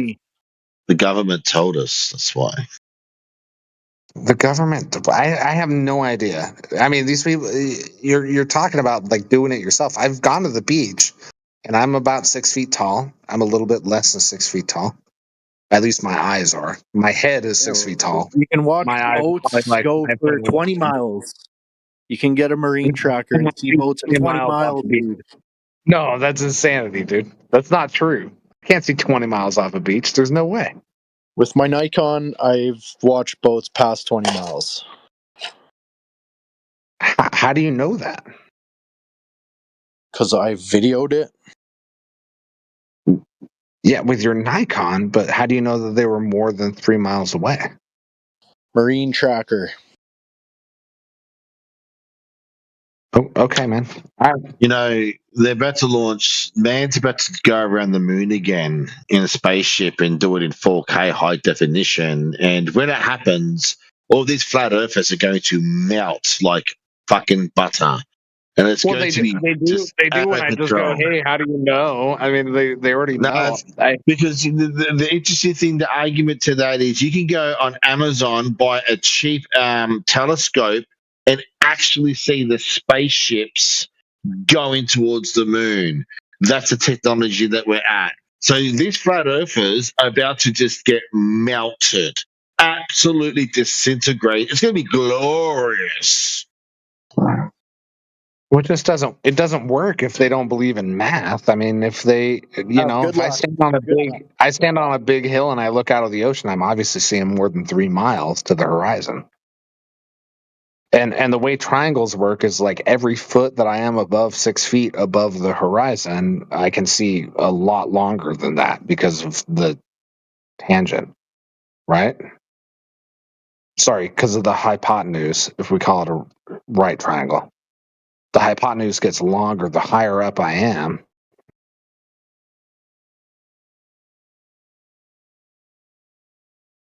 Scott just said something to me. You can easily see large ships much further than 3 miles away from shore. Well, you can see the top of them. Can you see the bottom of them? Why do you keep asking the same question over and over and over? You sound like an idiot. Bottom is the 3 miles is like it's the bottom of the ship. When a ship goes more than 3 miles away from the shore, you can see the bottom. You're talking though. When you say a 6 foot observer height on a flat plane on with the curvature of the Earth, we shouldn't be able to see more than 3 miles away. That is true. That's true. No, it's not. No, it's not. What do you mean it's not true? That's true. No, That's it's not. the way the math. What do you mean? What do you mean? What do I mean? Are you stupid or something? Are you turning into a troll, dude? What are you doing? Why are you turning into a troll? Don't do that. Can you show me like you see videos? magnitudes farther than 3 miles. If I'm standing at 6 foot from the ocean, the horizon is about 3 miles away from me, where the water meets the sky. No, it's not. It's way further than that. You're an idiot. How do you know it's way further? Because we have it documented, dummy. Are you drunk? You sound like you're documented. What are you talking about? You have it documented. What do you mean? He doesn't. He's lying. They don't have a document. You don't have a document. They posted the Black Swan picture about 7 times in the chat. So when you show a really tall oil platform from 9 miles away, yeah, you can see that because it doesn't matter. Yes, that's not the point of the picture, dummy. The point of the picture is the horizon. Is behind the marcation line. The oil platforms have nothing to do with it. They're just a distance marcation. The horizon is behind them. First of all, in the picture, you're just assuming that those oil platforms are that far away. I don't know that that's true. It's just something. No, it's not. It's documented. This whole video is documented. Well, yeah, but someone wrote it on the picture, so that's why you're posting it. But the second. You're an idiot. I'm done with you. Okay. I mean, I don't know. I just feel like I'm just dealing with things as they come. I don't think I'm being an idiot or mean or any of that.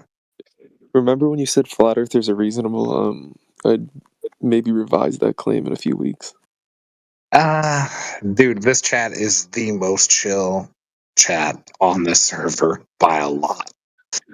These guys are the most reasonable guys by a long shot, for sure. Every other chat is everyone just like screaming at each other. It's insanity. These guys are good. The platforms are as far away as they say they are. It's just refraction. Very simple. Yeah, there's such thing as light refraction. We haven't really talked about that. We were just talking about whether or not you can see more than 3 miles away when you're 6 feet above the water, and I think you can't. I think if you're just in water, you think wrong. If you guys see well, the I've image been in a boat, right? I was Go more do than it 6 for feet yourself. above the water. Just go do it for yourself instead of yapping about it. Just go try it. You're gonna see way. I've been in a boat in the middle of water with nothing to see. There was no tall objects. There was just we were just in the ocean, right? So you can see waves, but other than You that, see you just look Matthew. and then you just see the horizon all around you. CWS, do you see what Matthew posted in the chat of the oil rig? Yeah. You notice how you can't see the entire oil rig because it falls below the horizon? Oh, I've noticed that, yeah. Yeah. Same with the ship. The bottom of it kind of falls below the horizon. Yeah. No, yeah. I can definitely see that. I'm just saying, like, yeah, the things. You can see objects that are beyond 3 miles, but they're just the base. Absolutely. No, I never said you couldn't. And when I'm on a ship in the middle of the water, which I have been, I look out and I think I can see farther than 3 miles to the horizon. But the reason is because I'm more than 6 feet above the surface of the water. I mean, I think that makes total sense. Yeah, I can see further to the horizon because I'm higher up. Well, that's what the oil rigs in the ship are doing. They're higher up too. So their height allows you to see further than 3 miles. They'll be farther away, but then you can still see most of it. Yes, absolutely, yes. But not the ground. You can't see where they meet the water, and the reason is because you can only see that at 3 miles or whatever, wherever the observer is. I mean, it's triangles, right? Like we're talking about trigonometry. If I'm an observer and I'm looking at a plane, if I'm looking at a plane, even if I'm looking at a curved Earth, the curved Earth, the point of disappearance is the farthest point, so that's X, and then Y is my height, and then Z or the hypotenuse and how far I'm seeing is based on my height and the furthest point that I can see. Right? It's like geometric. That's the geometric horizon. Yeah, that's the definition of the geometric horizon. Yes, absolutely. Of course, yeah. And then you have light refraction, and those things kind of make things a little bit more complicated. But at the same time, you can literally figure out the geometric horizon. You gotta explain why the light is curving over through the atmosphere, like because you have to talk about why the atmosphere is also curved. And so when the light is traveling through the curved atmosphere, and then it's curving. It is definitely a lot more complicated. You're right. I'm just saying if there was no atmosphere and there was no light refraction, it's very easy to look at where my eyes are, where the object is, and where my feet are, where the level ground is. Everything is a triangle. If I'm looking at something 20 feet away, I'm looking at the thing, and then you can draw a straight line from the thing to my feet where I'm standing, and that's a triangle. And then you can figure out what's going on, where the hypotenuse is. Yeah, it's that sweet spot because that's why the big freighters can like jump up and down on the horizon and be like floating. And jump up and down on the horizon. I don't. That to me is light refraction. This is why the time traveling blue lobsters hack our sperm and blood and all of them. So, like that's how Chicago. That's how you're able to see Chicago from across Lake Michigan.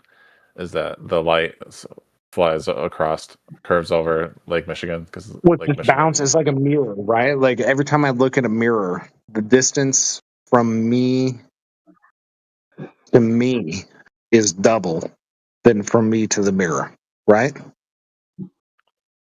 Yeah. Oh, I see. Does that make sense? Yeah.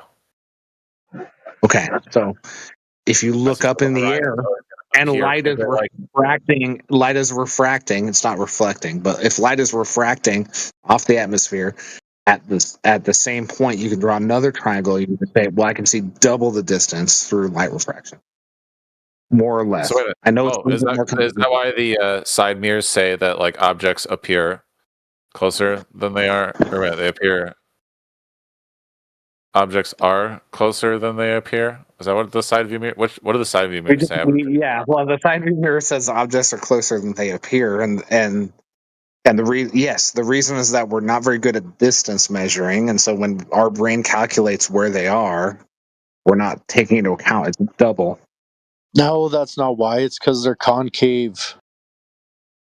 Yeah, that's why they're double. Actually, sorry, they're convex. So you can have you have a broader sight, yes, and then they're magnified. Yes, that's true. But also because we're really bad, even if it was just a flat mirror, we're really bad at figuring that out. And also, yeah, and we want it to be convex because, like, we want to be able to see more of the side of the car. Yeah, and, like, broader vision is better, but it does not give us accurate distance measurement when our brain You're interprets. really bad at judging distance. Really, really bad. If you think you can only see 3 miles, you're super, super bad at judging distance. But that's okay because I'm not saying you can only see 3 miles. I think almost always you can see more than 3 miles because you're more than 6 feet above the surface. Almost always. If you're at 6 feet.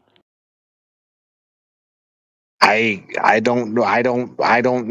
I think that when you're at about 6 feet, you can see 3 miles. I think that's probably true. No, it's not. So do you want to bet? How do you know it's not true? Yeah, I want to bet. Yeah. Okay, I'll tell you what. I'll bet you can see my mirror flash at 10K, 10 kilometers. We'll both be at. Dude. Are you on the West Coast? Where are you?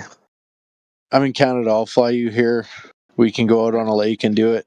I've done it hundreds of times. Yeah, do it. Yeah, DM me and fly me there. I will go there. The loser is going to get the winner's choice tattoo. I will get whatever tattoo of your choice if you fly me there and you prove to me that the flat Earth is true, or that I can see more than 3 miles from 6 feet above the surface. If you can prove that, so 4 miles. I'll give you. Yeah, I'll give I you can see 4 miles, 5 miles from 6 feet above the surface, and you can prove that after you fly me to Canada, and I will get whatever tattoo you want. I'll get fucking idiot tattooed across my forehead. No, I'm gonna put a flat Earth tattoo on you, and I'll be nice. I won't put it on your face. I'll put it somewhere where you can hide it. I want the map. The pancake. Yeah, do it. I'll believe you. Middle Earth. Yeah, do it. I'll do it. Yeah, DM me. I'll fly to Canada to go see you. It's got to be domed. It's got to be the firmament. I'm already like dreaming of your tattoo, your flat Earth tattoo. Well, he gets to choose a tattoo. DM me. I will come to Canada and I will hang out with you, and we can try to prove or disprove the flat Earth together. Dude, I've done this hundreds of times. You're in so much trouble. I'm not gonna get in trouble. If I come back with a flat Earth tattoo, my wife will be like, "Oh my god, another one of your little average." Oh, I see. Like what was the minimum from let's say you're. I said from 6 feet above the surface. I think about 3 miles. He said I can prove 4 miles from 6 feet above the surface. I'll give you 6 miles. I'll double it. You give me okay, great. Prove 6 miles above the surface. Fly me out there. I'll do whatever you want to do. I'm going to be a little bit skeptical, but I'll do whatever you want to do. And if you prove it to me, then I will get whatever flat Earth tattoo you want me to get. YouTube's. I will. You know what? I will make a condition, not on the face. Yeah, that's. But anywhere else, I'll get a tattoo. Is that fair? Yep. Size of a softball. Sure. Size of a softball. Size of a softball. I'm going to add another condition. Has to be able to be hidden by a long sleeve shirt. Not on the hand. Yeah, I'm down with that. Okay. But yeah, I'll get a size of a softball on my ass, on my chest, whatever you want. This will be the second tattoo I've handed out. All right. Weird.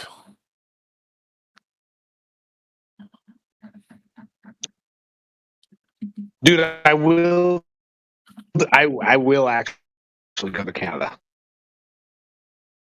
and do this with you. DM game, me, man. let's figure out the details, but like I don't want you to spend a bunch of money just for me to go out there and be a naysayer. I think we should talk a little bit more before you do this. If you want to just do it, then I'll do it, you know? But we're going to do it, man. Hilarious. Okay. What you want to do, I'll do it. I will actually do it. I believe. I don't think you're going to convince me of more than 3 miles at 6 feet. I don't think that's going to happen, but what are you guys talking about? He said I can see more. Can't do it with like a zoom. You can't do it with like a heavy zoom. No, at 6 miles you don't need anything. Kind of complicates some stuff a little bit, but no, I don't think that. Zoom. Who's a flat earther or whatever round? Especially if it's like a big tall boat.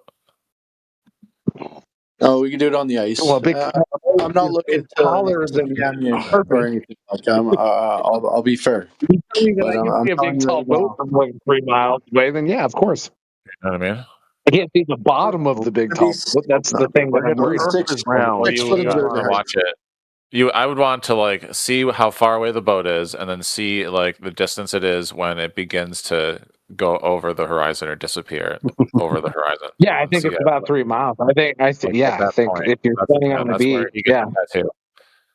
Is like you have to have the two GPS points. You have to have the GPS signal for the sea level 6 foot observer, and then at 6 miles, I can see the bottom of the boat from the beach, which is crazy. 900,000 camera. Well, yeah, I'll use whatever camera you want. At 6 feet, I'm not going to see the bottom of the boat at 6 miles. See how far you can go. I'll see the bottom of the boat from about 3 miles. But I think it's like 3.2 or whatever miles. Yeah. But yeah, I would definitely because I would love to know that number. Yeah, sure. Yeah, if we have GPS. Oh, I found it. Where's the cup call? I'll send it to you. Okay. Check this out, dude. This is it. All right. See if this clicks it. Yeah, check that out, dude. All right, hold on. You're seeing here's a mirage. Is that it? What am I looking at? It's 5 miles. 12 miles. Wait a minute. 12 miles. Great Salt Lake. 21 miles. 12 miles is the max. To see the bottom of the boat? Yeah. I don't know what video. Did you post it in the side chat? I posted a 21 mile laser test. Oh, you DM'd me it. Okay, sorry. Yeah. I was looking at the side chat. I was waiting for it. No. Why not just post it in the side chat? I posted one in the side chat, 21 mile laser test. Yeah, I saw the 21 mile laser test. Didn't work. That's a good one because you can curve the laser over the horizon. Well, I mean, the laser is light, so. Yeah.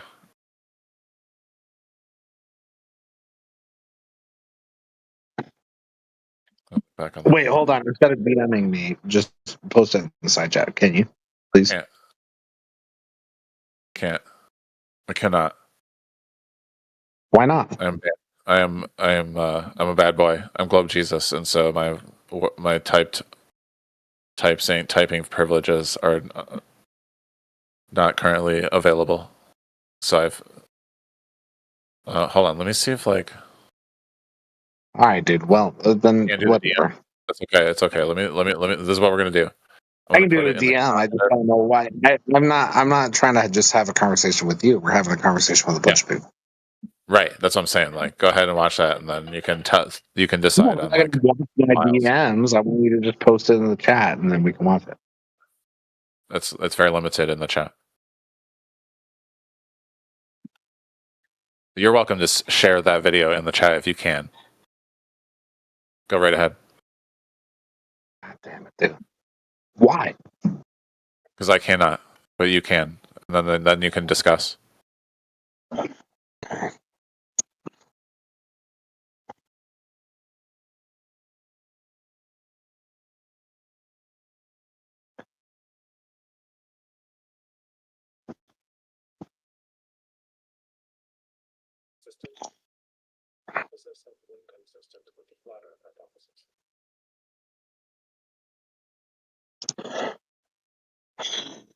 Hey, CW, like in the next like week, you're out and about in your everyday life. I want you to just do some observations, just in general, just see how far you can see and GPS it. You know, like some landmarks or stuff you can see, and you're gonna be blown away by how close 3 miles is. You're gonna be like, okay, I definitely screwed up. I want you to just do some observations of you on your own before you get your tattoo, anyways, so that you're gonna know it's coming. Dude, I'll go to Canada to hang out with you just because I think you're a cool guy, even if I end up with a stupid flat Earth tattoo. Yeah, we can go catch a bunch of fish too. It'll be fun. Dude, yeah, no, I would be like, okay, you proved me wrong. Let's fucking go fish now. you're gonna fly me out there? Fuck yeah, let's go. Yeah, 3 miles is not very far, but it's only not very far if you're 6 feet up. No, you're gonna be blown away, dude. You're gonna be blown away, and you're gonna go, "Oh my god, I misjudged this dearly." Dude, I've run a 5K downhill. It's 3.2 miles, and it seemed really short, and it was not very short, dude. 3 miles is a long way, dude. It was not that short. Yeah, running maybe, but distance for vision is like just go to your weather. I think our vision can go like 21 miles. Isn't that right? Yeah, we can see. Yeah, we can see pretty far. Like you can just go to your weather network, and it'll tell you. It depends on a lot on the Our weather temperature. network is based on satellites. It's not fair. Satellites are based on a curved Earth, my dude. No, but it'll tell you how far you can see, like your estimated. Oh yeah, visibility or whatever. Yeah, that's what I'm talking about, and it'll change greatly if it's 12. It's never more than 20. Never. But also like I'm at elevation. I look down on a valley. I can definitely see farther than 3 miles. I understand that. But when you're on the ocean, you can't see more than 3 miles per 6 feet. You're mistaken. Maybe you can see 6 miles. I live really close to downtown Toronto, and I can see at least 15 kilometers on the shore. I don't know what you mean by. I mean all this European shit. I don't know what you mean. Well, like 7.5 miles. 7 miles. Yeah, 7 miles is like nothing, dude. You can see 7 miles from the beach, or you see it from to other land. Okay. There's videos of you in Michigan from like 70K. Top the building at other places. What are you talking about? No, on the shore, on the beach, dude. On the beach, you can see 7 miles to another beach. At least.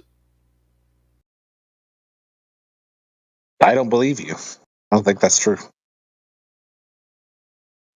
All right, well, I live in Toronto, go to the Toronto Island, and when you get there, call me a liar.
shoreline.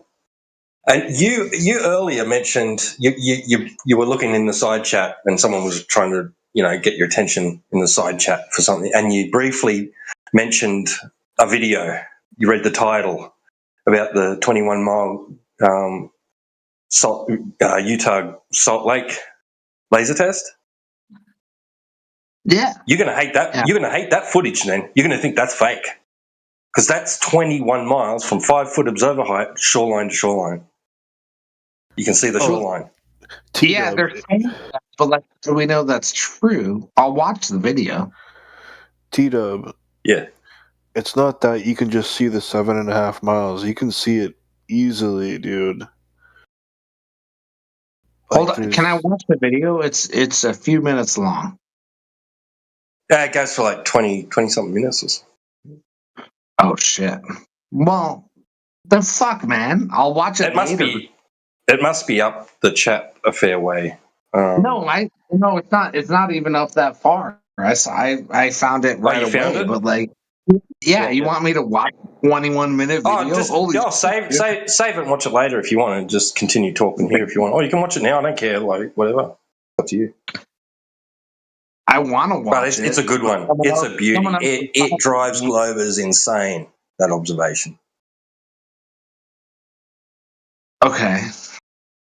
Someone else was talking to me. Talon. Yeah, and you can go back. You can go back to that shit if you want. Give them I would love to understand what they're saying, and then go. The Great Salt Lake laser test, 21 minutes. 21 miles, yeah. Or 21 miles. Okay. I'm saving this for later. Okay. I saved the video. I will watch it. Okay. So someone else wanted to talk. I'm sorry. I can't watch every 21-minute video or 21 miles. Well, Talon, why don't you go ahead and explain to him in detail how the trigonometrical survey of India proves the shape of the Earth? Well, it doesn't work. Yeah. Shows they take they physically cross the continent, and so they measure the drop in elevation relative to the baseline. Okay. I'm gonna say something that sounds stupid, and maybe I'm stupid. Okay. Yeah. I live on a hill. I can see very far from the hill that I live on. That does not equal sea level curvature. When I'm talking about curvature, what I can see is a lot further than what other people can see because I'm on a hill. I'm higher than 6 feet. Correct. Okay, so then when you triangulate your position from so like you go from so that's really good because then you can triangulate your position to the furthest is like in a really convenient way to like the next clearest this one is like a really big thing. That's a big deal. Yeah, especially that's what I'm saying. Then you go to the next mountain, and then you take a shot back to where you are, and then you do it two times from your position, and that gives you a triangle, and then you can triangulate the angle of the triangle, and then you do it. So I can triangulate my position, or I can triangulate my elevation, but I can't do both, right? Okay. Yeah, you can as long as you have the baseline at the beginning, then you can go from like up or down. You can do one based on one. I can do elevation based on my elevation in the previous spots and my elevation now. I can triangulate that and say, hey, I'm downhill. Oh, I see what you're saying. Yeah, exactly. Okay, yeah. I see. I can also triangulate it in position, and I can figure out what position I'm in. Because you're talking about like the whole triangle is going to be in like one position. Is that what you're saying? No, I mean say I'm at one vertex.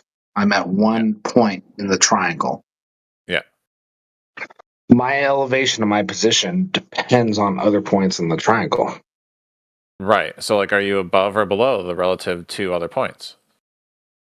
Yeah, when we're talking about elevation, that's one thing. When we're talking about position, that's another thing. So I could be really far away, Yeah. but Doing I'm both. elevation. Yeah. Yeah, exactly. So, like, when you're in a position and then you do the elevation check and then you do that, like, thousands of times, you get So I read that Wikipedia page, and that Wikipedia page was really trying to map out India. And they did a good job. Exactly. Yeah. I know, right? Isn't that great? Like the little blue Yeah, that triangles. was awesome. That was really cool. Doesn't Fucking prove that it's flat. It just proves that we can, with limited information, figure out some really cool stuff. Yeah, well, no, we took the curvature. We took measurements of the curvature. We calculated the curvature and the equators, like thicker. The oblate spheroid. That's like when we first. Talon's a glober, right? Accurate. He's telling you that this proves the Earth is an oblate spheroid. You understand why that proves it's a globe? I'm also a globe earther, so I don't know what you're trying to prove to me. But no, I don't think that. I don't think that the Indian survey proves that it's a globe. Why not? Because they're looking at elevation. Elevation and position don't prove what the surface of the Earth is. Well, when you take all those different triangles, like, don't you think they tell you whether or not you're above or below the place I was in before, it doesn't prove the Earth is a globe. What are you talking about, dude? The shape of the Earth. I understand differences in elevation between 2 points. Yeah, and then, well, no, it keeps going though. I think flat. So what it sounds to me like you're saying, bro, is that they've just determined the topography, right? Well, no, let me ask. Land above the sea. So, is that what you think? Like, what do you think that, like, the Great Trig Survey? Like, why do you think the Great Trig Survey is like associated with the Earth curvature? Like figuring out that the Earth is a globe. Personally, I think it's because people are stupid. I think that the point about curvature is different than the point about elevation. Well, wait a minute. Doesn't curvature like create like drop over distance? It does, but it doesn't create elevation. Well, no, but you're like, well, yeah, that's why. Like, oh, I see. Like, well, the trig of the trig survey isn't like measuring the elevation; it's measuring the drop over distance. So it's like, so they didn't map India then. Yeah, but if I'm on a mountain, the drop over distance. So they didn't measure elevation changes. So they measured it. So they didn't go they measured up the elevation curve and changes. then down the curve. They like did they or did they not? Did they or did they not measure elevation changes? What? Well, it depends on how you want to like look at. You want to define elevation. Just yes or no, bro. Just yes or no. I'm trying to understand. Yes or no. Measured elevation changes, and elevation changes are just not refutations to the flat Earth. Wait, so you're not refuting that there's a curve that's showing up in the trig survey? You're just not associating that curvature to proving the globe? Like, what do you think the trig survey is like representing itself? Like, as far as like taking those yeah, no, I think that you could believe in the trig survey. Here's what I am saying. I'm saying you can believe in the trig survey in India. Yeah. And also believe in a flat Earth. Okay. How? And then the curve is just explained by elevation differences. Over what surface? Over all surfaces. That's my point. Of the Earth. But my point is, if I'm at the top of a mountain, I'm at the bottom of the sea. I'm almost tracking. I'm almost understanding you because I want to know why. I want to know what you like. I want you to refute the trig survey, but I'm not understanding why you think it's wrong just yet. The trig survey is not engaging with what the shape of the planet is. The trig survey is just engaging with what the shape of one part of the planet is. That sounds so fucking And, like. and you Now that and you're like your yeah, you can say, well, that's how the rest of the planet is, but like that's not just that's just a claim. Wait. No, they did all the continents. They did the Great Britain. They did like I don't know if they mean like they probably didn't do like I mean China probably did it, but give us. Yeah, but okay, coast to coast, you're pretty close, but okay. I guess my own question, the reason, is: do you think that there's a point on the ocean that's higher than the point on another ocean? Yes, there are definitely seamounts like in the ocean does. Yeah, the sea level is not does vary across the globe. Yes. Okay. Well, if you're a flat earther and you believe water is level, how do you account for that? You don't. You deny the globe because you can't account for it. Well, then, okay. All I'm trying to do is like play devil's advocate. I'm just saying, like, yes, you can engage with topography in a way that shows you that things are at different elevations. I don't think anyone denies that mountains exist. If flat earthers did do that, I would laugh in their face. I think that's stupid. The mountains. Well, okay. So are you saying? Well, okay. Wait. If I could, I'd like to bring the flat earthers back into the conversation, so that way we can all understand. And then I would like to know what if like because I know I've talked with flat earthers about the variance in sea level and the sea level height because I think there's two different there's two different descriptions. Well, height and elevation are the same thing, right? Yeah, that's great. Well, that's perfect too because then like I want to understand about the y-axis. Yeah, so the flat Earth world it's wave apex. It's height. They worry about that. Part of the ocean is on the flattest because of the plane. It's and then okay, so yes, all hail flat Earth. The plane of the Earth has oceans that are different heights. I'm not trying to hail flat Earth, by the way. Like listen, like hey, let's fucking be flat earthers for a second, right? Like let's be sexy, let's be handsome and romantic gentlemen that are like fucking we know that it's flat Earth. We know it. CW. We don't believe it in CW. We know we're flat earthers. And so if somebody says that the ocean is different heights, that the Pacific Ocean is a higher elevation than the Pacific Ocean, that's fucking easy to explain because we're the fucking sexiest flat earthers on the fucking earth, right? T-Dub? Exactly. Like I'm like as handsome as T-Dub. Like no, I'm almost as handsome. I'm like not quite. T-Dub, it's way handsomer. It's just how it is. Yeah, I mean my wife is hot as fuck. I don't know how I told her, but okay. So tell me why the oceans, like on the plane of the flat Earth, is different height. I don't. I forgot to do my flat Earth homework. Yeah, the height can be the same thing. It's, I mean, elevation above zero matters, but no. Wait a minute. I'm skeptical of that. Okay, I don't know. I don't know if I can. Okay, wait a minute. Okay. Hey, instead of treating me like a little child, just say what's going on. What are you doing?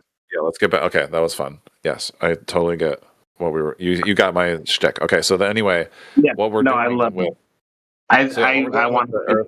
Yeah, the same thing. We would need a different way of doing topography. Yeah, doing a trigonometric survey on the ocean, right? Because it's like fluid.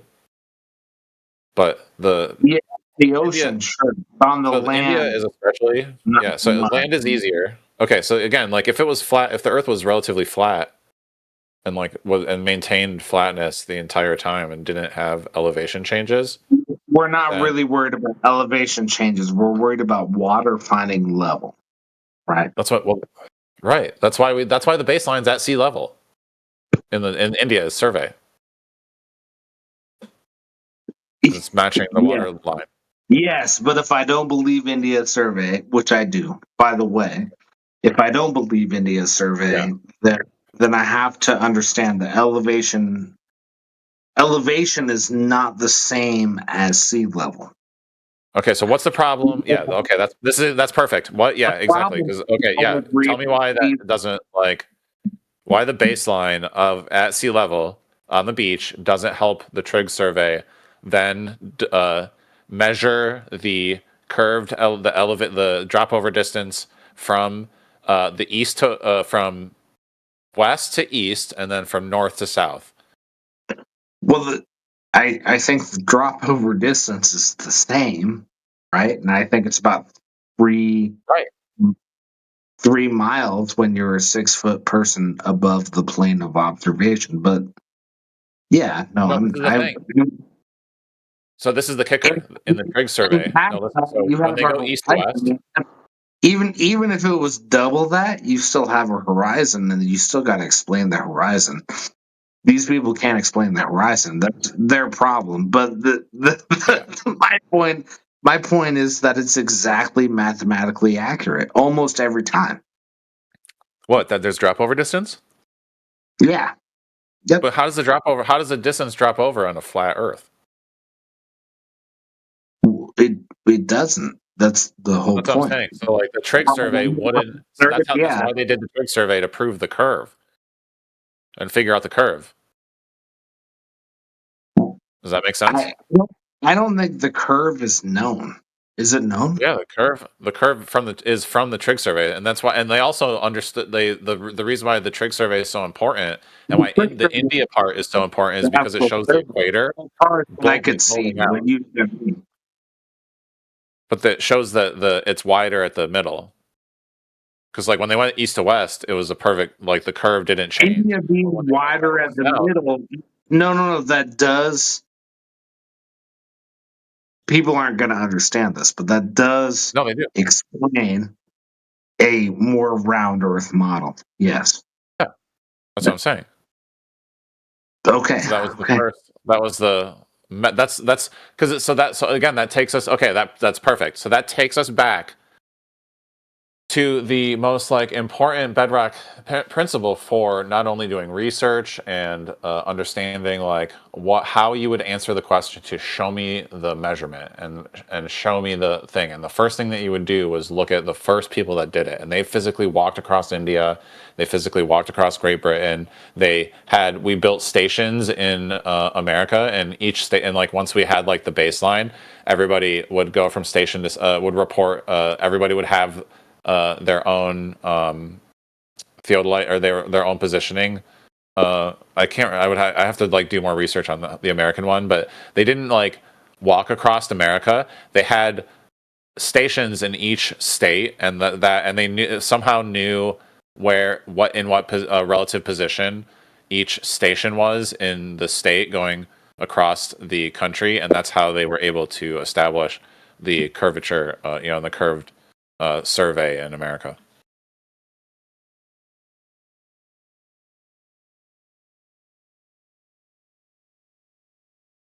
Okay. I'm sure Canada. I'm sure Canada did some shit too. They probably didn't give a fuck. The mooses probably just told them.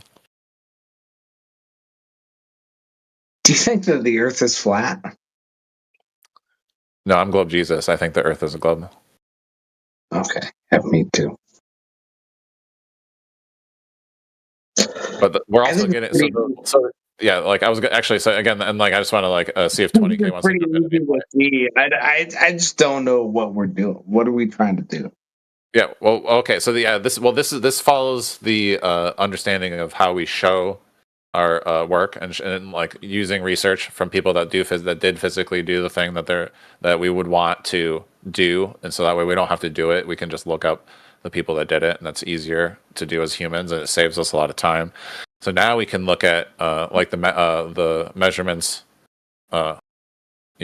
going through time and seeing them get better and better, and each time we go to establish a model for the shape of the Earth, we get a better and better look at it.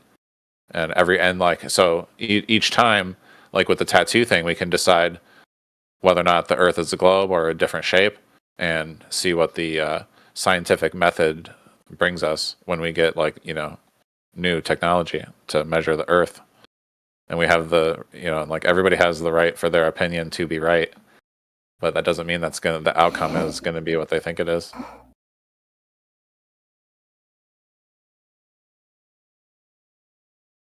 We lose CW? He's gone. 20. I have the specs for theodolites in the 1860s. Shit. What are we talking You ready? Go for it. All right, so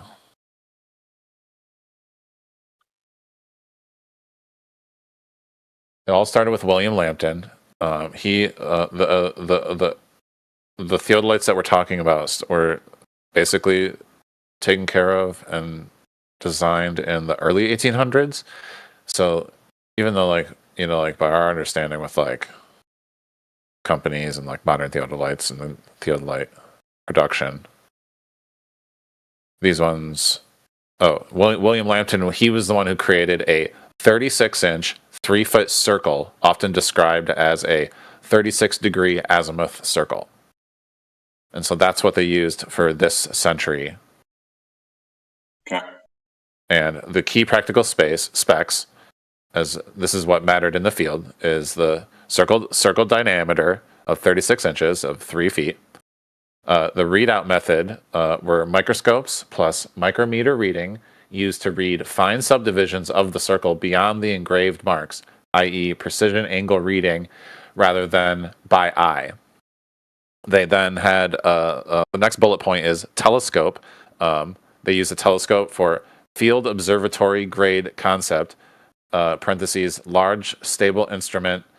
Telescope alignment features were a big deal for accuracy. And then they had mass transport reality.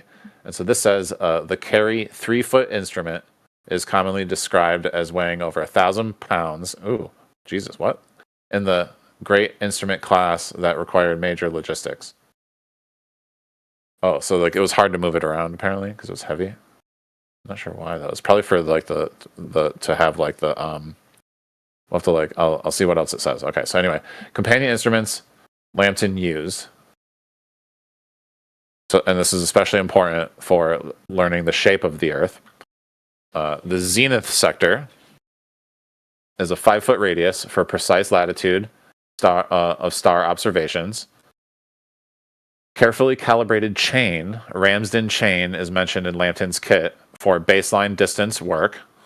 We've talked about that's what we were just talking about with CW was the carefully calibrated chain. So they needed to make sure the chain was like down, like they had it tempered and there's temperature expansion issues were a known problem early on. So they had to make sure it was perfectly calibrated. So they knew the temperature of the chain was like a certain distance. So that way, that little bit of like if the chain had been like cold, then it would have been it would have ruined all of their measurements.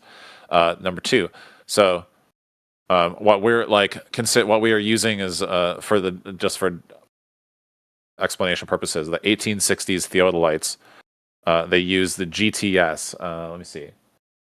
Were used on the Great Trig Survey.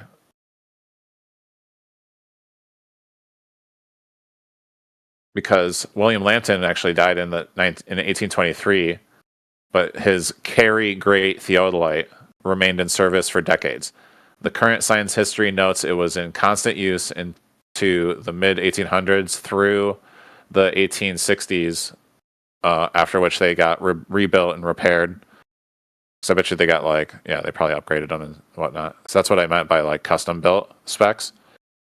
Is like, they were taking the ones that they had and they just, they used the same one for 100 years. In the 1860s, you're typically looking at the same great instrument class, 3-foot circle, still being used for principal triangulation angles because long lines demanded extreme angular precision. And this was increasingly systematic emphasis on better circle reading, more microscopes, better micrometers, better instrument stability and calibration, and better baseline technology. After the 1860s, let's see. Okay, So they use these big theodolite era peaks and then fades, and I'm sure ChatGPT will get to what they were replaced with. So the sources summarize that the great theodolite lineage note that a replacement great theodolite came in the 1870s. At least one later monster instrument described as a 55 pound traveling heavy theodolite, which became impractical for mountain logistics, obviously, and precision in smaller instruments eventually caught up. Okay, so some reason they had to be really fucking heavy to get like a good. I bet you had to be like a good plumb or something. Or we'll have to look at like why it's so heavy. I'll ask him. Also, by the end of the 19th century, accuracy around 1 arc second was achievable with instruments as small as 12 inches, which is why the giant circle approach stopped being worth the pain. So like it immediately got to arc time. Okay. Number 4. Hold on. There's one more thing, and then. Oh my god. Okay. Dude, that's the whole specs. Yeah, because now they're just talking about how they take the item, how they used it. Yeah. Thank you for that. Unfortunately, you didn't really answer my question from earlier with all of that. I asked you what the range on this instrument was. Range. Now you got the precision, right? So at that, it sounded like at like the peak, of the right. They got 1 arc second of precision. Up to how far though? Oh, so there was no fixed range in what in the way that you're asking. Its effective range was set by line of sight, signal visibility, and atmospheric conditions. Okay. So can I ask you, why is it that modern theodolites actually do specify recommended ranges?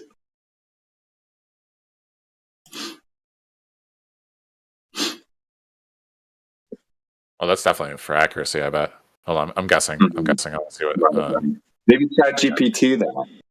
Yeah, I'm asking. I am. That's literally what it just said. Okay, so I'm just going to verbatim. Modern theodolites recommend fixed ranges, not because the instrument can't see farther, but because measurement accuracy, beam behavior, and error models break down beyond those distances.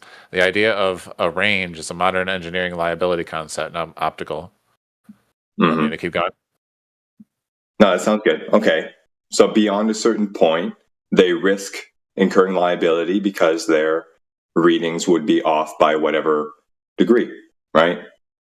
Or they can be sued for that. But the errors increase. In other words, it's not as accurate, right? It's not as accurate. Modern theodolites are integrated measure systems. They're not just taking angle circles. Like the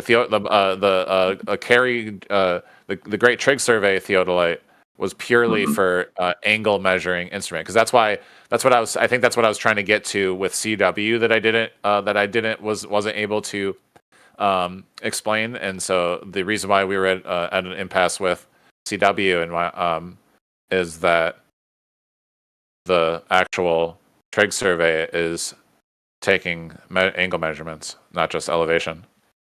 Okay, so do you mean to say that the need for this spec, the recommended range, right, is only now a modern thing because the things are more complicated?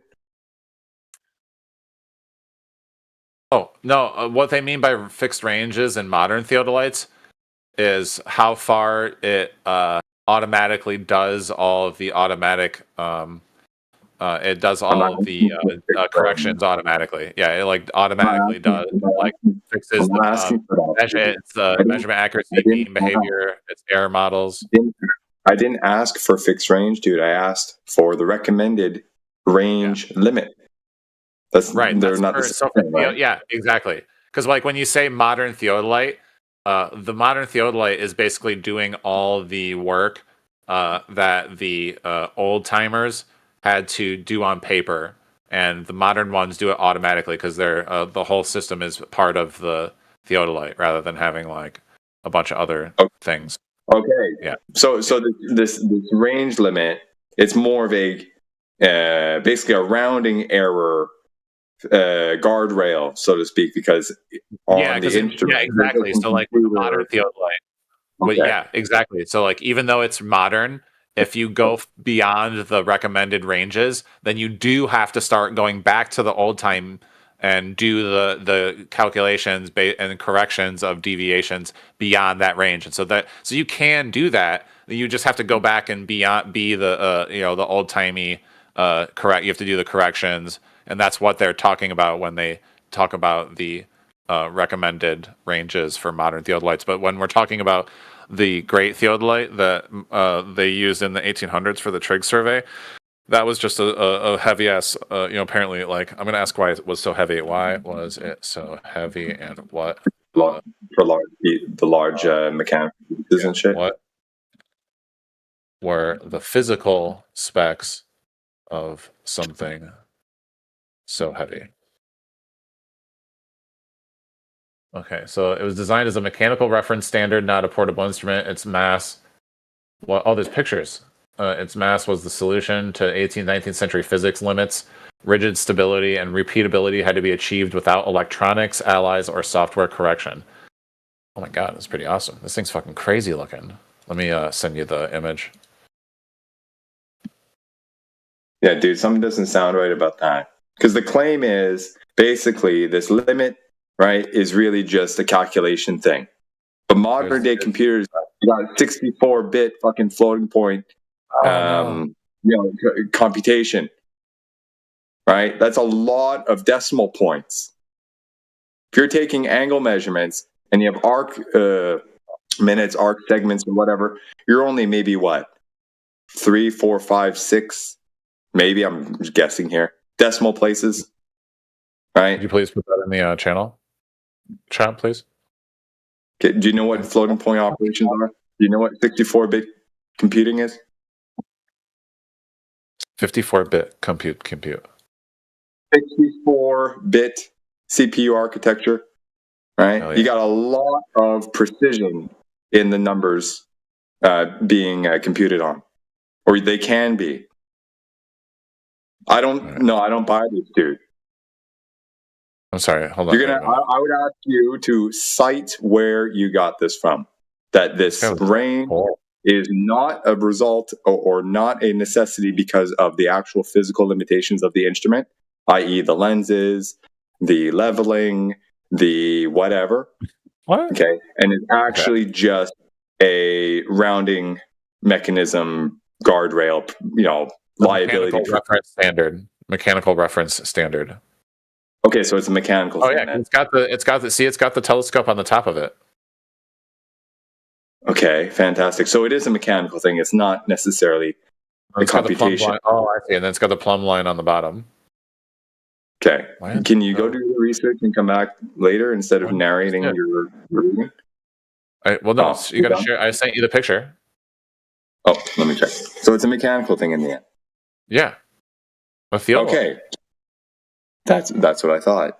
You were claiming that, oh no, we only have range limits on these things in modern day things because, the rounding might be fucked up at these. They're talking about the technical specs of the actual system in the computer and how it computes, like the range that it can compute. Who's they? The modern theodolite companies. Okay, so you mean to say that you found a reference, right? That articulates all this. That the range limits is really just a software limitation and not a physical hardware limitation. Well, wait a minute. No, you didn't. Or did you? Hold on. Hey. My God, you guys see all the loop. You guys see all the. No problem. You guys see all the hoops being jumped through, eh? This is crazy, dude. Can you share the theodolite picture in the chat? Yeah. I'm getting. Yeah. All right. Give me a second. And then I want to hear the question. I do want to hear the question. I'm asking you, can you cite where you got this from? That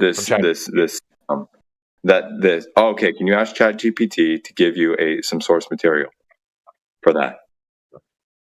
Okay. I want to read somewhere like a manufacturer saying, hey, we only impose or recommend this range limit on modern day stuff or on our stuff, right? They don't have to use the word modern, right?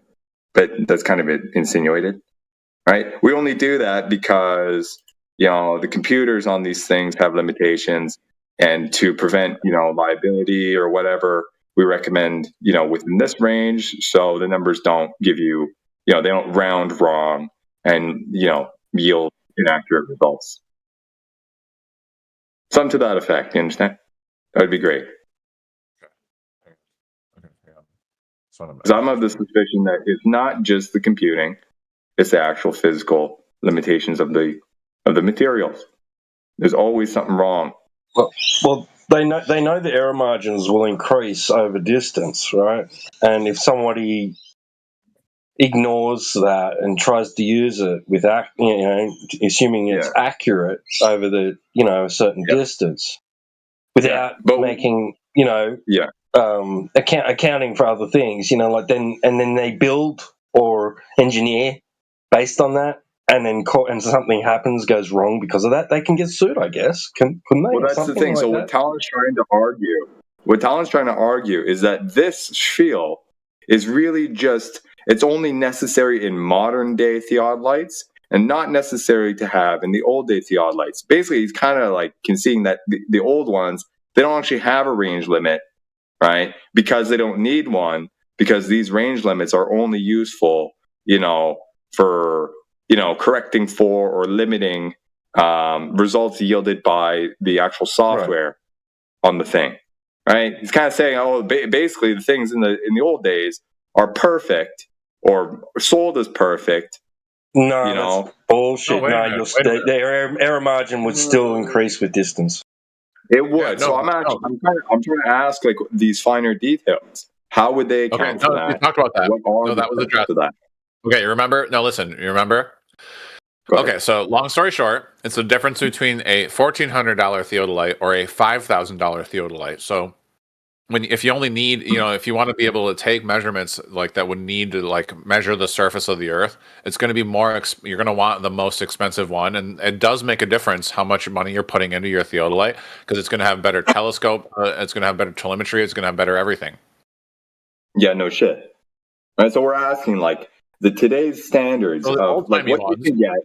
We addressed it. They made one. Yeah, they made one that was 1,400 pounds, so it was even more accurate. How do you gauge the accuracy, though? You're just saying they're more accurate. I'm asking, how do you know that? Like, are they more accurate than the $1,000 theodolites of today, or of the $50,000 theodolites of today? Like, how do you know this?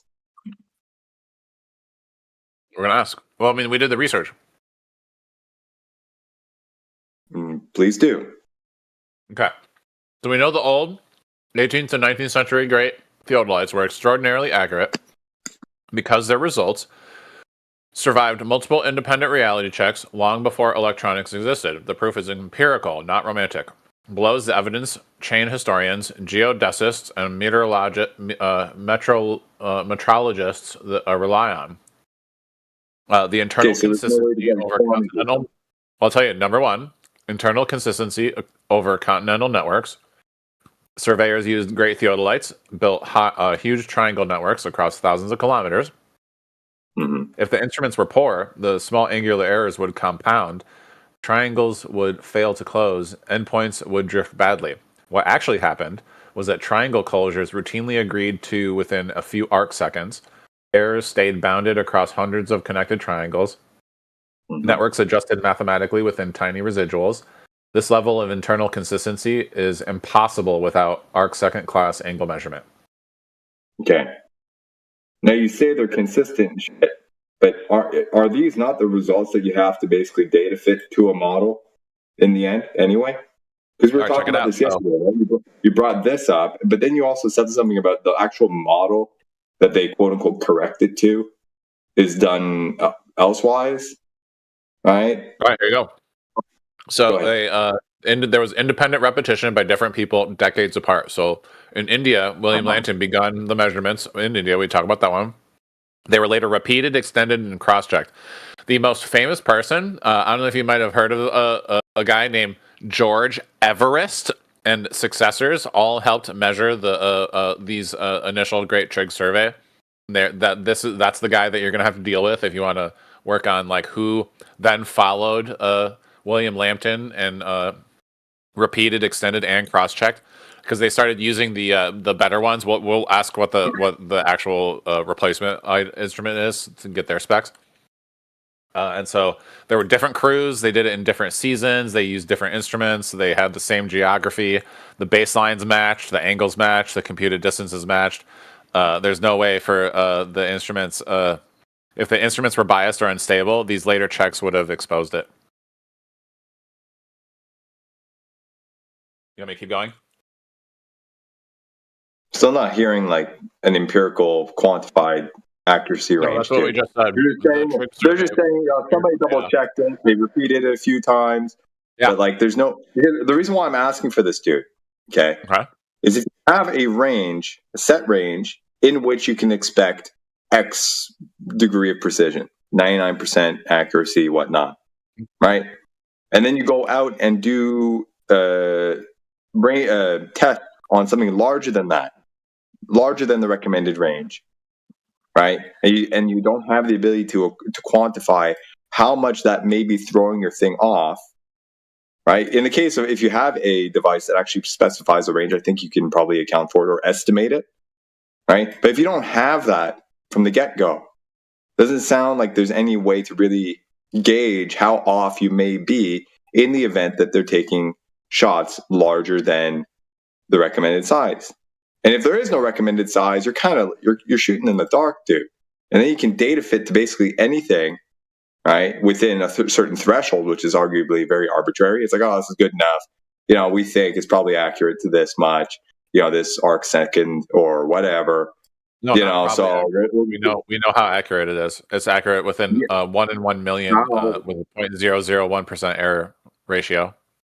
Over how far though? The entire thing, the whole survey. Oh, I'm not talking about how far in terms of the survey. I'm talking about one shot. You have one machine standing right there. It's going to look out in the distance. How far, right, can that actually go and get results that are actually within a certain bounds? And what are those bounds? It's not a hard question, dude. Hold on. I want to answer that question. Just help me clarify. Help me understand. Mm-hmm. So you're saying you want the recommended range, and the accuracy for that at that limit of these devices. Great. Okay. It's the same question for like 20 minutes, bro.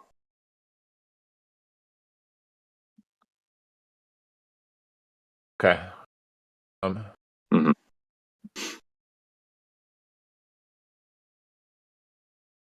Okay, you're talking about how effective they were.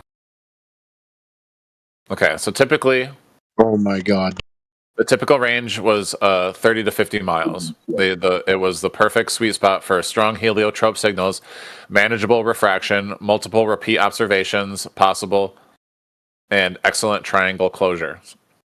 Surveys pervert this range whenever terrain allowed. So whenever they could find ranges of 30 to 50 miles, they took those in one shot. So their extended range, used deliberately with care, was 60 to 100 miles. They use this for mountain-to-mountain principal triangulation. That's probably what the red. I was wondering how they got the red ones, and I figured it was like mountain-to-mountain. But I was wondering like how much mountain, like how it was so hard to like see the scale, other than the triangles were pretty small. So that's got to be what it is. So the extended range ones were mountain-to-mountain principal triangulation. They were tying distant networks together, and that provided meridian arc work. This was not casual work. Observations repeated over days or weeks, taken at specific times, early morning or evening, and heavy averaging. Beyond 100 and 120 miles was not possible optically, but atmosphere refraction dominates, and error no longer scales predictably. So they did not go over 100 miles. Mm-hmm. Even if they like had two mountains that are 100 miles apart, they were just like, no, We're not even. This is not even gonna get Okay. like clean. So the angular accuracy. So this is the okay. Here it comes. Here comes the kicker. The angular accuracy of the great theodolites. This is the key number. Hold on. Let me just like take a drink real quick. I don't mind dictating. This is the key number. Angular precision, which is 1 arc second, sometimes slightly better after averaging, is confirmed by microscope, micrometer readings, triangle closure residuals, ability to detect vertical deflection, a few arc seconds, and then accuracy at the recommended range. Let's translate that into linear accuracy, which is what percent error comes from. That's where the 0.0001 formula is a small angle approximation. It's linear error equals a d times tan. What's tan? What's the tan wave? That's tangent function. Tangent function to like to the one that's fucking. Hold on. Let me. God damn it! It's like gibberish. Yeah, linear error is like d to the tan to the 1 power. Accuracy labels. You got 30. Distance is 30 miles is a linear error of 0.23 miles. Let's say miles. Meters? No, meters, because it's km to meters. So, oh, wait a minute. 48 kilometers. Oh, no, it is miles. 30 miles. Linear error from 1 degree. What is the 2 tack? If it's 2 apostrophe quotations, is that arc minutes? I think. One apostrophe is or what's one of the two arc. I think 2 degrees. I think one apostrophe is an arc minute and 2 is arc seconds, but I could be wrong on that. There it is. Arc seconds. No, you're right. You just nailed it. So, okay, linear error from arc seconds is 0.23 miles, which is 1 in 200,000 relative accuracy. 50 miles was 1 in 205,000 relative accuracy. 70 miles was 1 in 205,000 accuracy. And so 100 miles had a linear error of 0.78 miles and had the, oh, look, it was the same relative accuracy as 1 in 205,000. So this is single angle error. When triangles are observed repeatedly, averaged, adjusted in networks, effective accuracy improves by an order of magnitude.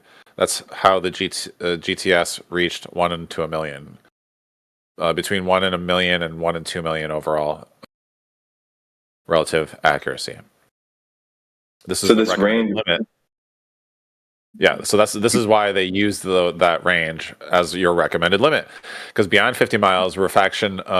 Surveyors knew empirically beyond 50 miles, refraction variability increases, heat shimmer becomes dominant. Beyond 100 miles, refraction error is greater than instrument error. Returns diminish. So the instrument was still accurate, but nature was not cooperative. That's why range limits were environmental, not mechanical. Surveyors chose ranges based on error dominance, not visibility, because it's 1860s, so they didn't want to have to do fucking really complicated math over huge distances. So they kept it down between like 30 miles to 50 miles. You know what I mean? So comparison to modern specs, modern total stations might say accuracy is plus or minus 2 millimeters plus 2 parts per million up to 3 kilometers. That's exactly the same philosophy the GTS used, just unstated. For great theodolites, recommended range where instrument error was greater than atmosphere, extended range where atmosphere is greater than instrument. They understood this even without equations. So great theodolites, such as Carey's 36-inch instrument, were routinely used at 30 to 50 miles with arc-second angular accuracy and deliberately extended to 60 to 100 miles for principal triangulation, where linear error of 0.5 to 1 million 1 mile were achieved per observation. Through repetition and network adjustment, this yielded overall accuracies of about 1 part in 1 million to 1 part in 2 million with atmospheric refraction, not instrument precision setting the practical range limit. And so we could look at the spec sheet style table, old versus modern. We could show exactly why refraction overtakes angle error. Compare the Carey's working envelope directly to a total station, which is what the fancy guys, which is what we call a modern theodolite. They don't call them theodolites anymore. They're called total stations, which have a theodolite feature, and then it does all the crazy stuff.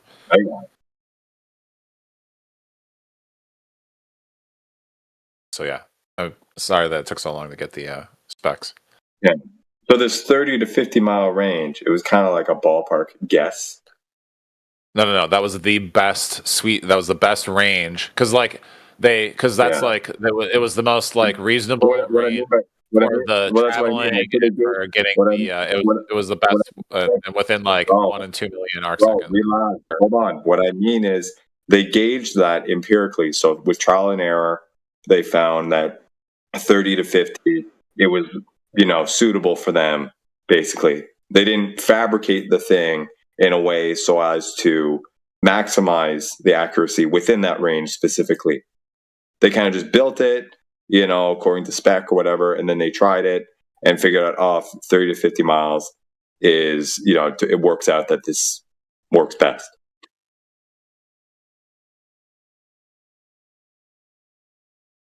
Well, so it sounds like, right? Well, no, they went from 30 to 100, and so that's why they because over 100 they were using the mountains just to get because they did the initial principal triangulations. I know, bro, hang on. You didn't listen to my question. I get that they tried a bunch of shit. That's my point. So they tried a bunch of shit and then whittled it down to where they basically discovered that 30 to 50 miles was their sweet spot. They gauged that range limit, quote unquote, by what the thing yield. Yeah, all the blue triangles are 30 to 50 miles. And then the 60 to 100 miles are the long red triangles, which were just hitting like the rough sketch of the model. Okay. Yeah. Thank you. They use the same tool. It's just they knew the tool was really good between 30 to 50 miles, but then like pretty rough over 50 miles and really rough over 100 miles. So they stopped at 100. Okay. So how did they gauge for refractive effect? You say they kind of like... Yeah, that's what the 30 to 50 was for. They made sure they were like 30 miles away because they knew the refraction at 30 miles. Okay, and then what? They just took a bunch of samples and averaged it? No, they did they blanketed the whole continent. No, I mean for each spot, right? For each spot, they took multiple samples. They would go 30 miles, 30 miles, 30 miles, boom, triangle. Over several days. Right. But would they gauge... times, yeah, over thousands of kilometers. No, what I get that, but what I mean is, so I'm going to take one shot, or I'm in one spot, and I'm going to gauge an angle between where I am and that away, right? So I'll take a shot, and it's 6 o'clock in the morning. I'll take another shot at noon, one at 6 p.m., and then maybe do the same thing in the same spot tomorrow, whatever. So I have 6 shots. They're all different because conditions change. I don't know which one's the actual one or the actual representative, of a reality one. So I'm going to average it out. And then boom, I have that one value for that spot. Right?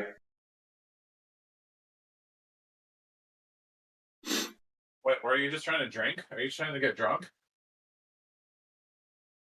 What the fuck? You talking to me, dude? Did you say take a shot? I mean, take a shot, like a reading, bro, with the theodolite. Yeah. I'm gonna angle it over there. I'm gonna get a reading, like like I'm using it colloquial, like a camera shot. Yeah, I'm going for a camera shoot. Yeah. But do you understand the question? You have to be precise. You have to do it for every day for you have to do like. Thank you. Okay, that's what I'm kind of getting at. Right. Okay. So yeah, so they did. That's what I mean. So my question was, did they do multiple shots, multiple readings, different hours over several days, if not even longer, right? And then averaged out all the numbers to get a single value for that position. Yeah, exactly. So exactly. They didn't just take like one. Yeah, I think because when you look at the blue triangles, it looks like they just like zigzagged across the country, but they probably sat there each time to make sure each line was good. Mm-hmm. Yeah. That makes total sense. So their best approach for the whole variability incurred or induced by refractive effects was to kind of just average it out, actually, really correct for it, so to speak. Yeah. Like if you know all the variables. Yeah, because when you do it every morning, they know that the only difference is the atmosphere, and then like when you do it every night, they know it's just the refraction. They know the refraction in the morning, the refraction at night, and then they know the environmental changes based on like the weather reports and stuff. Because that was the main focus on what limited the actual great theodolite, because that's why they called it the great theodolite, because it could see really far, but it was limited to its telescope and whatnot. But how did they know whether or not night or day or evening was actually representative of the actual kind of like angle to that spot? Like, did they have the kind of knowledge that we have today about, atmospheric effects and shit? Or did they kind of just gauge it ad hoc? No, they were incredibly accurate. That wasn't really an answer to my question, but okay. Anyways, we got to take your word for it that they're saying that 30 to 50 miles is, the ideal range. Obviously, there's error incurred by that. And how do we know that the error incurred by that in that range, even though it's the best one, right? The most practical one, because, you're not doing like 10 feet at a time, so to speak, right? That even in that range, there's error incurred that they're kind of just assuming is curvature, for example. Does it say anything about that? Assuming curvature, they measured it with the triangulations. But what they're measuring, that's what I mean. So they're measuring something at 30 to 50 miles. They think that, because, atmospheric effects and shit are minimal here, right? That, what we're actually measuring is actually the ground and not an effect of the air on the ground that we just can't overcome because of the great distances. It's just like the middle ground, the average of all the variability possible, more or less, but it's their best guess. What? No, they went. Remember, because you're talking about the limitations of the time, and at that time, the great theodolites that they used had a limit of 30 to 50 miles for accurate readings. What I'm getting at, dude, is this range that you're talking about. It seems to have been arrived at simply by them going out and taking tests and realizing that at these distances it's less foggy, it's less wavy, things are less distorted, sinking and looming or whatever are minimal. Okay, the middle ground. There we go. We got a middle ground. And that tended to be within that range most of the time. Right? Well, no. That was the thing. Yeah, they had the same accuracy between 30 and 50. Because you got to realize, it would have taken too long if they went below 30 miles. But 30 miles was good enough to where they could make a lot of headway and make a lot of progress, and it wouldn't have taken forever. Because if they went too small, then it would have it would have taken too long and it would have taken. Yeah. I get that. What I'm getting at, dude, is as far as like average. What I mean, this ballpark range. Okay.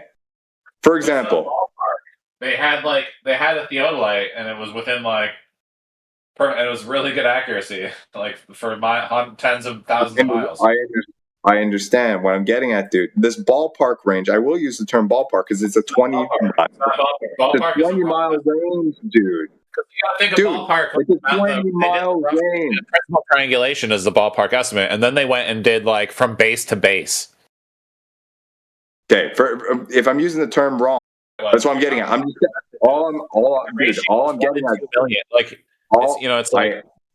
Listen. All I'm saying, dude, is that range is representative of 66.7% of the lower value. That's a very wide range. No, it's not. Yeah. What do you mean? What do you mean 66% of value? That doesn't make any sense. Yeah, it does. For example, if I tell you, watch this. If I tell you I have a thing and the recommended range is between 100 and 110, right? That variation of 10 is 10% of the lower bound, right? Okay. Right? In this case, I just want to understand. 30 to 50 is 20, and 20 is 2/3. 30, right? What? Okay. Am I retarded? So what? I'm saying all I'm getting at, dude. It sounds like a wide range on a percentage basis. Okay. Number two, what I was trying to bring up before, though, dude, even if, for example, this is their best, these are the best results. This is the range in which they got the best results. Okay. If the best results are still off, how do they know? Or how could they know? Like, for example, if the whole range, right, is distorted at that distance, right? Picture on a graph, right? Two curves, right? One higher than the other, starting at the origin, and then shift that entire blob of, the area between these two curves up and down, right? If that entire thing had been shifted, right, as a result of factors that are beyond their control, for example, they can't eliminate refraction entirely. They just have to wrangle with it as best they can. There's no way for them to actually quantify that. Right? That's your claim. But we just quantify it. We can quantify it. They didn't. Yeah, they just averaged several samples within a range and got basically the least. They got the average of all the values, right, of the extremes, and in the middle, right, they averaged it out. But that value is still not kind of like, for example, that value is not like, it's not representative of what would have happened in a vacuum, for example. Why? Because there's air. There's still, but at the end, well, there you go. Even it's fucking humid over there, for example. My point is, dude, how would you know? This entire range, dude, it's at best their best guess, right, for the tools that they have. But unless they can account for these things, it's not. No, dude. Dude, they were carrying around. How would you know? Theodolites. Dude, they were carrying around 1,000-pound theodolites across India every 30 to 50 miles. They took measurements. I know, dude. And what they took, how would they know how much they're off by? How would they know which observation they'd made was the most closest, most accurate? Like, how would they know? They couldn't. They have to. They couldn't, right? They have to. That's my whole point. They have to estimate that the average of all the samples that they got at any given point, right, is close to reality. They have to assume that. That's what I mean by the entire range of possible outcomes based on different variances throughout the day, et cetera, right? If that entire area of possibility is shifted, right? The baseline is shifted. The middle point's going to be shifted. It's still shifted. And they can't account for that because they don't know by how much it's actually shifting. Right, because they're measuring topography, right? They're just inferring that there's an overall average arc rate, right, of the land. But who says that's not just the land sticking up out of the flat water? Who says that arc carries on with the water, the ocean? So that's why I said earlier. I said now perform that same sort of methodology on the ocean, on the water. Okay, so that was a lot of stuff. I'm totally Oh yeah. Tell me about it. After I read 10, 20 paragraphs of ChatGPT. Or accurate. How did they account for deviations? So go ahead. So I don't mean to like make you repeat yourself, 20, but just start with like the very first thing that you want me to address. What I'm getting at, dude, is this entire range of possible readings that they can get. Okay, it's variant. It varies due to atmospheric effects, right? Since they are not outright eliminating the atmospheric effects, right? They're just trying to estimate the middle ground of what these may be, right? Or the effects that this may have. Since they're not eliminating it entirely, whatever value is still subject to these variances. Even the mean, the average, right? It's an accounting for the average shift due to these effects. Yep, that's what I'm saying. But what these results are basically saying is we're going to take this value and call that shift that's happening, or that potential shift that's happening, and say that it's actually the ground curving and not an effect of the air through which the shot is taken. Well, no, they're not saying it's the ground curving. They're correcting for the deviations in the average effects of the atmosphere. Wait, so they're not saying the ground is curving? No. What? Wait a minute. What'd you say? No. Well, yes, they are saying that. Wait, like, hold on. What the fuck? They're not using. Bro, they're not using the correction to say the think ground about is it. curving. Think about it, dude. You get a reading. You get several readings. You know these readings are all fucked up or potentially fucked up because of variables beyond your control. So what you do is you say, okay, I'm just going to take multiple readings. I'm going to average them all out. Okay, so I get an average fucked upness within that. Because I can't eliminate the fucked upness. So fuck it. We'll just take it into account and we'll estimate what that average fucked upness is. And then what it sounds like you're doing is saying, oh, well, that fucked upness might actually just be representative of the ground curving, but not necessarily any refractive effects that we can't control for. We eliminate it outright. So wait a minute. Yeah, exactly. This is a great question. I'm starting to understand better. Because But dude, if this is what the gold, my point, dude, is if this is the gold standard, like this is appalling, bro. So if atmospheric refraction is not eliminated, only averaged, how can the result legitimately imply Earth's curvature rather than just average bending of light, right? Mm-hmm. Mm-hmm. Okay, so the answer is geometry plus independence plus sign behavior. And so first, what averaging does and does not do is that atmospheric refraction is not eliminated. Averaging does not remove refraction, and averaging gives you a mean refraction effect, not a 0 one. Right. So if curvature and refraction were indistinguishable, the whole method would collapse. But they are not indistinguishable. Curvature and refraction behave differently in sine, scale, and geometry. Okay, so how do they actually distinguish between the two? They just do some fancy math and stitch it together? But around which model are they stitching it together? Is there a baseline, like a reference to which they're stitching this around?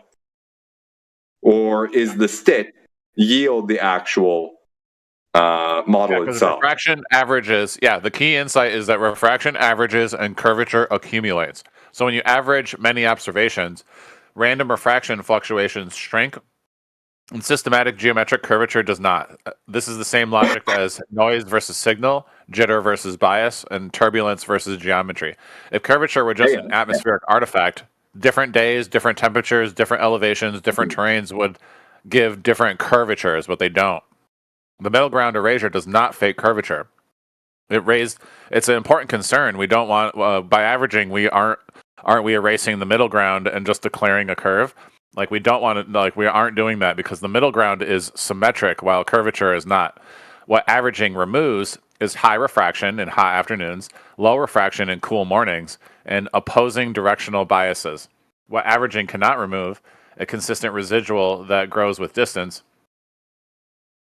So even with the averaging, why doesn't it show any curvature ever? What's that? Well, this is Yeah, apparently this does. Right? We're trying to dig into. I don't know how much you heard of that Matrix, but we're scrutinizing this Indian study thing. But one thing, Talon, you already, if I heard you correctly, you had already mentioned that the results of this study, okay, were then compared with a reference, right? That was gathered beforehand, right? Yes or no? Hang on. I'm sorry. Let me swallow real quick. Oh, excuse me. So, what was the question again? If I'm not mistaken, you had said earlier that the results of this study, right, were then basically corrected to some sort of reference, right? Corrected to, were they? No, there was a reference point at the beginning. If that's what you're asking. What I mean by reference is some sort of oblate spheroidal model or spherical model,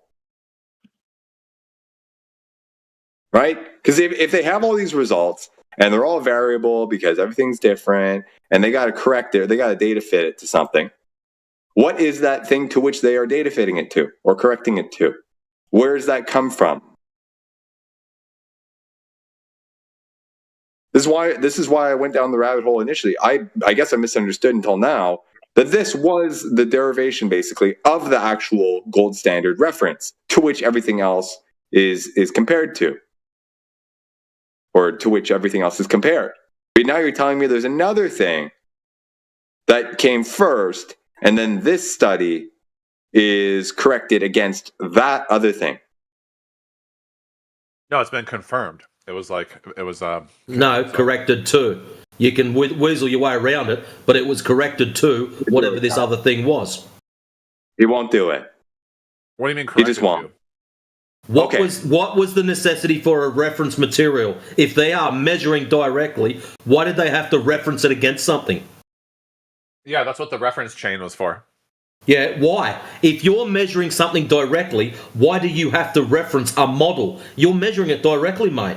You don't have to reference anything. You measure directly, you put forward your data and go, ta-da, there it is. Wait, hold on, Tom. This reference chain, is this derived from the actual study itself, or is it something else that came before? Just to clear that up.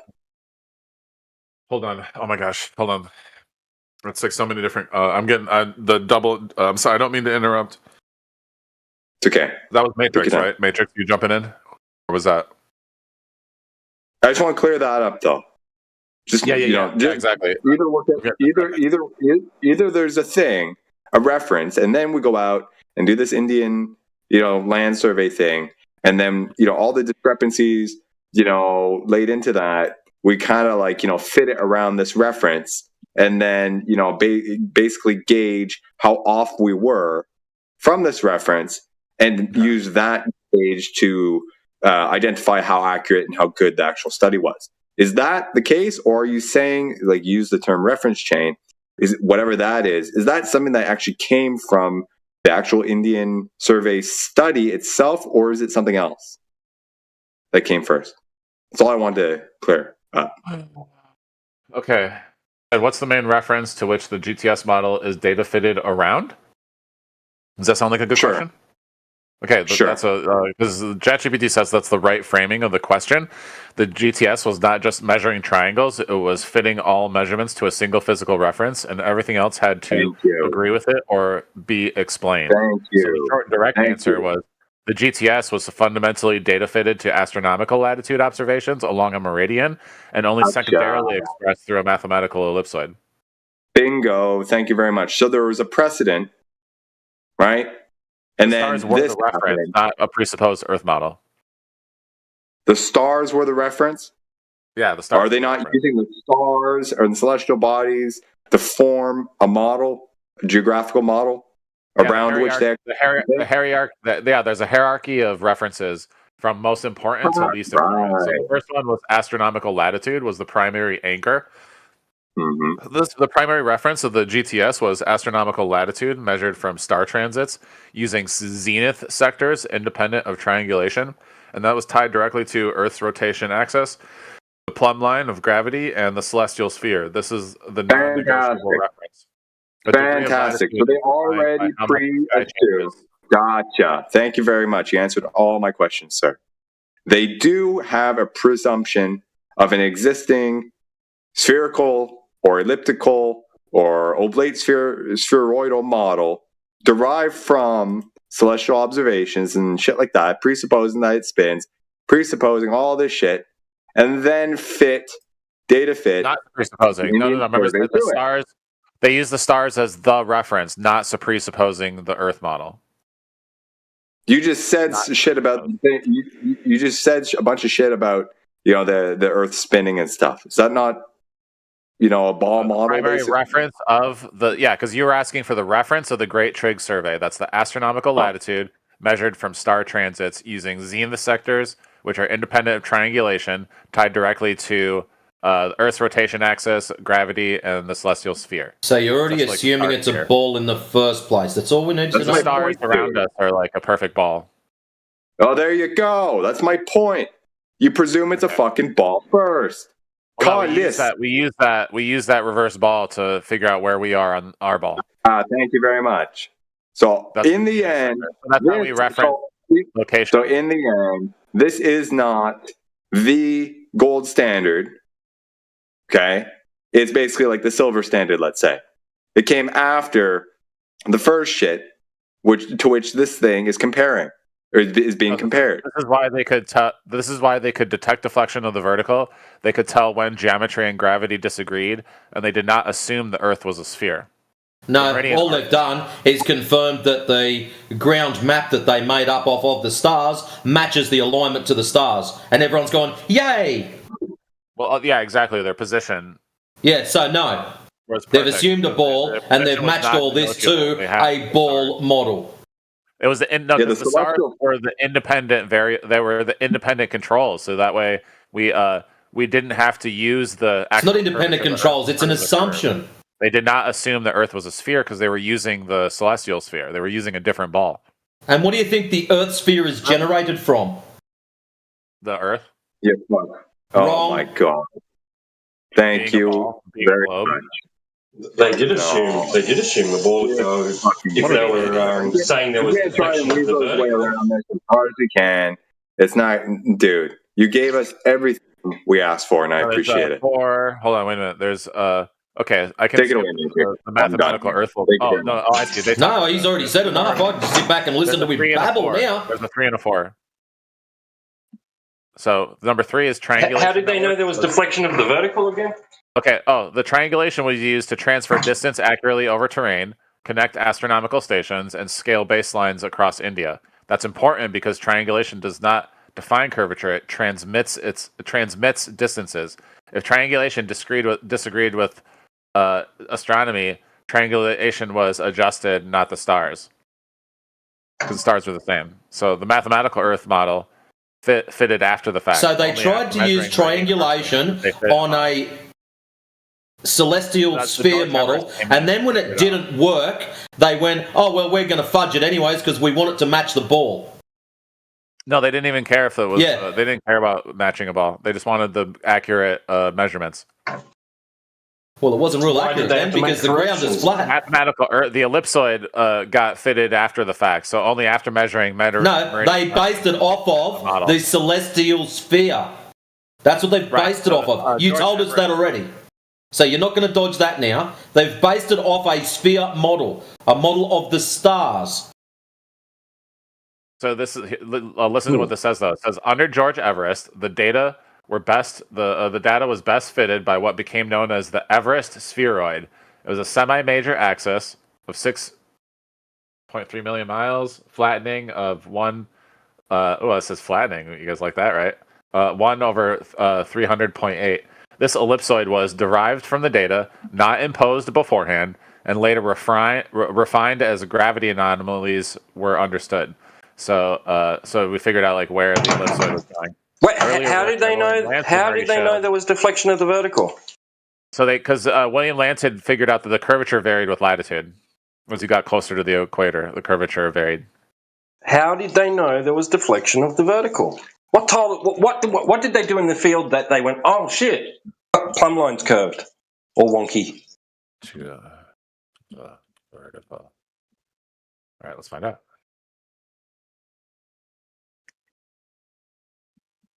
They knew deflection of the vertical existed because two independent norths stopped agreeing, and the disagreement was systematic, repeatable, and location dependent, not noise. It lay out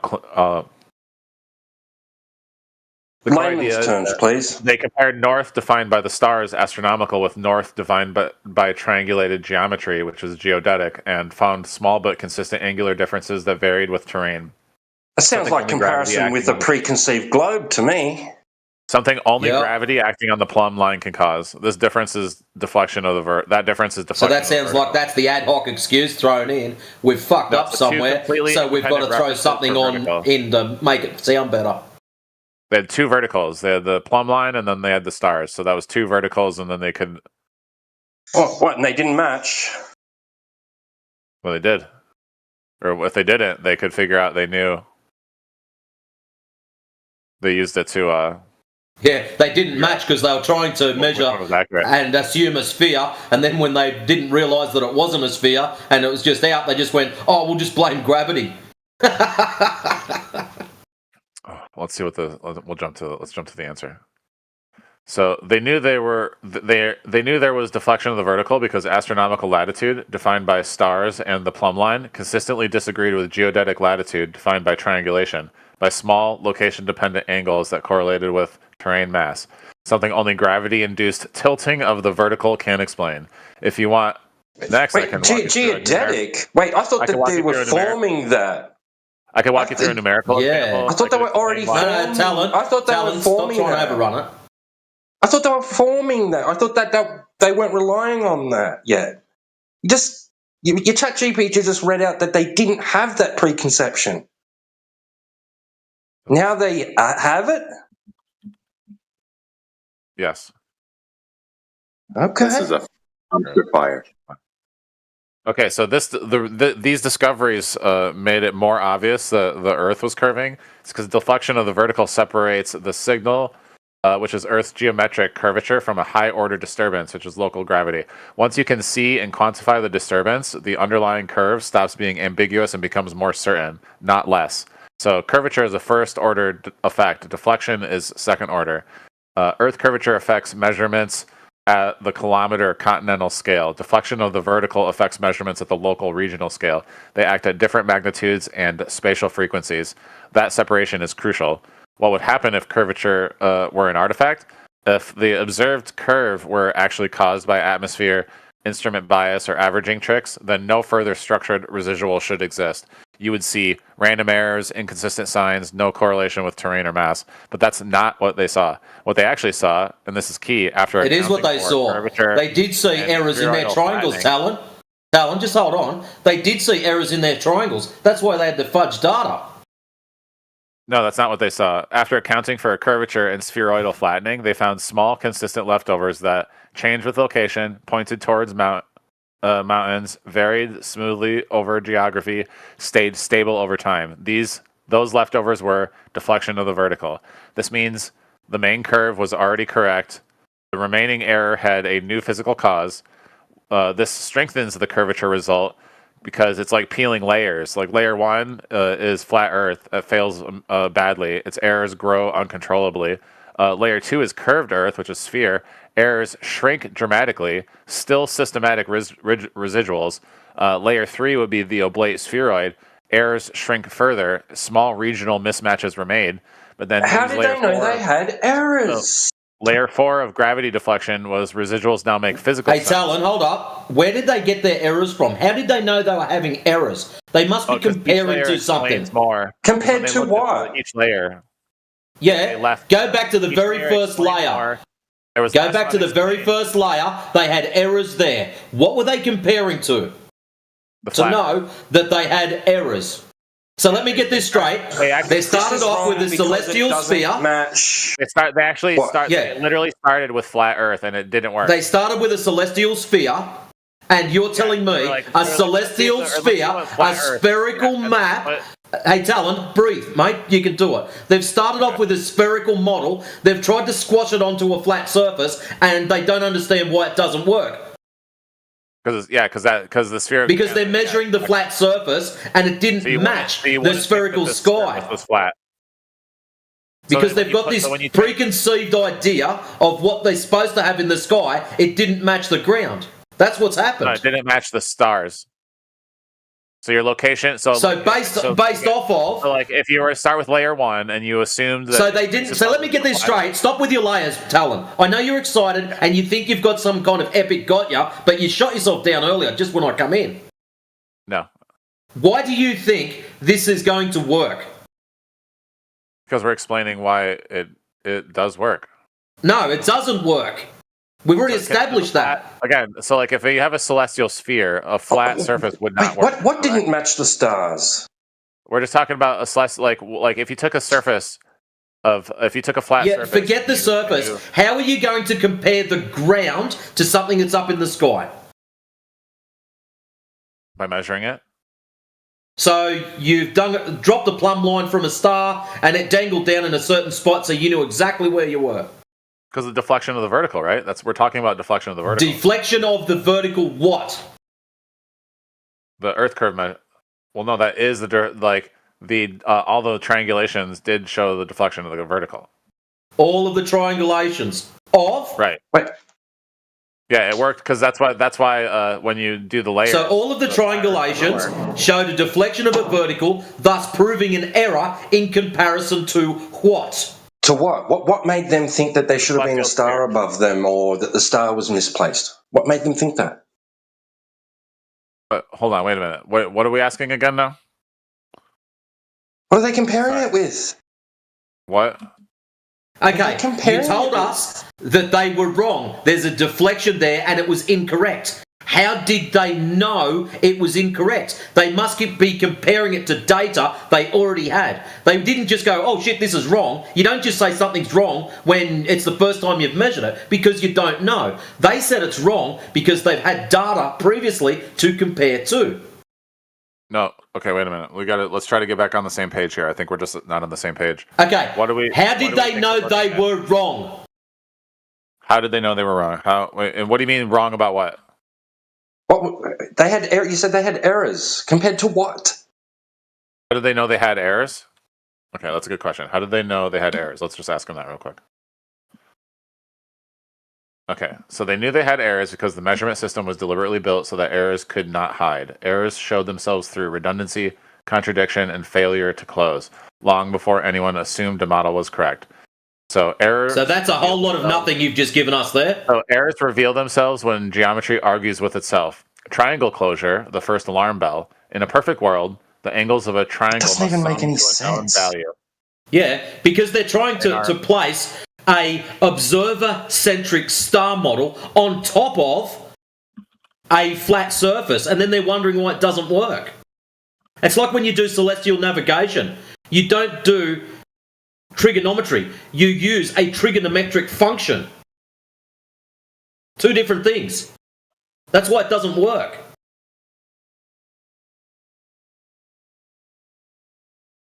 Okay, they were not trying to project a celestial sphere onto a flat Earth. They were comparing two independent ways of defining up and north and discovering that a flat surface cannot satisfy both at once.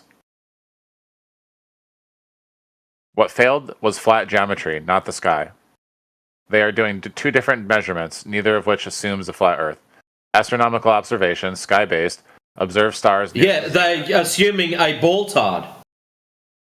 And that's how we know, because you keep saying they knew they had errors. So if they knew they had errors, they are comparing the data to something. Okay, since they knew they had errors, they compared the data to something.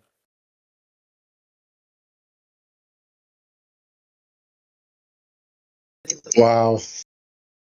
Yeah, that's okay. Once they knew errors existed, they did not compare the data to an assumed Earth model first. They compared it to an independent physical reference in a strict hierarchy. That's how they decided. What independent physical reference? You're measuring the ground. What was new physics? You're measuring the ground, and now they've got an independent physical reference. The ground. You just measured the bloody ground. Wait, no, okay. So they compared their measurements against independent references that did not share the same error sources. chiefly astronomical observations. So not the ground, stars plus the plumb line. So back to the celestial sphere again. Okay, so then they wonder why that didn't work. We measured baselines. Only after those agreed did they fit in an Earth model. So after they agreed, after the independent references agreed with each other, did they decide what the model of the Earth is? They compared the geodetic latitude with the astronomical latitude. They used this was decisive because star positions are independent of ground surveying. Gravity defines up physically. No geometric assumption about geodetic required to measure. Yeah, latitude. Exactly. So that means they're comparing it to a model they've already had. Yep, to a geoid model. To a geoid model. If these disagreed, the disagreement was real, not a computational artifact. This comparison revealed Earth curvature, ellipsoidal flattening, deflection of the vertical. This is why astronomy sat at the top of the hierarchy.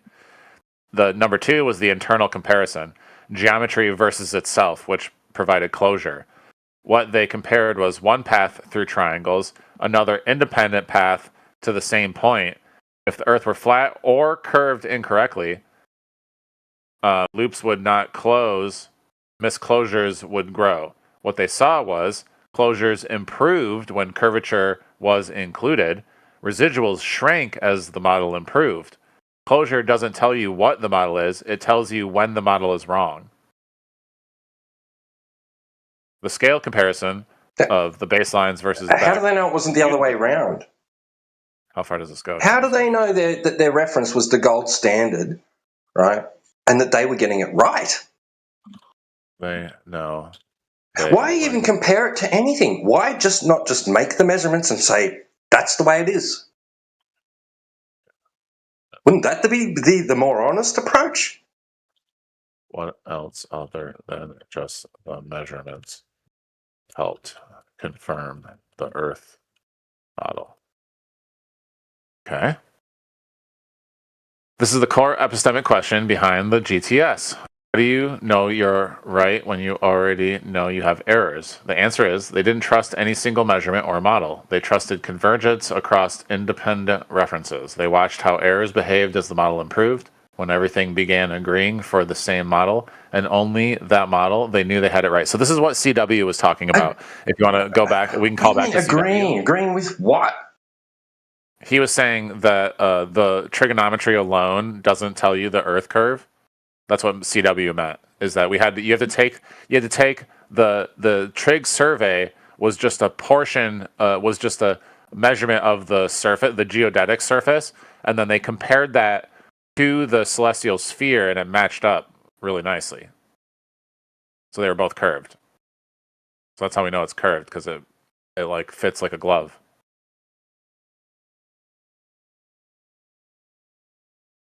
But by itself, you don't necessarily. You can just say it. Like you can see the Earth model was not assumed. It was only after one. It was the only one that survived after every comparison, because they would do every. It was like I said, it was like. Then there wouldn't have been deflection of the vertical then. There was deflection of the vertical. So it didn't line up like a glove then? Yeah, it did. Because of that. No, it didn't. Yeah, there was two, because they were, not only were the deflections of the vertical, but they were able to match up the deflections of the vertical on 2 independent references. So the geodetic surveys and the celestial sphere, the astronomical positionings. They would have had to infer deflection of the vertical based on it not lining up with the celestial sphere. Okay, wait a minute. So, is that what they mean by like they wanted to find out when it was wrong? Because I think we're understanding like they were the way I like this line of discussion, because we're figuring out whether or not they were doing like We've mentioned you've mentioned a couple of times now. Well, you mentioned once that your ChatGPT said there was no preconception of a geoid model, and then several times afterwards it's mentioned, with comparison in reference to geodesy. So let me geodetic surveying. Yeah, so okay, so I'm skipping huge portions of the chat GPT because it's fucking like I don't want to bore the fuck out of you by like lecturing for like 17 paragraphs. So I am like trying to like jump around a little bit, and so that's what I'm saying. Like we can totally if like the jumping around is making you think that I'm like missing steps to explain to you like what you want me to explain, then we can like work on where what part of the what information you want from me, and then I'll pick it out so that way I don't skip it.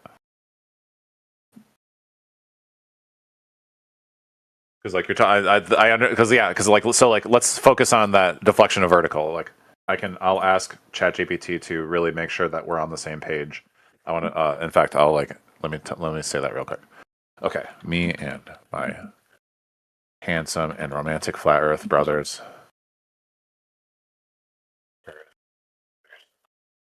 Upset about the whole deflection of vertical and Alan is cooking.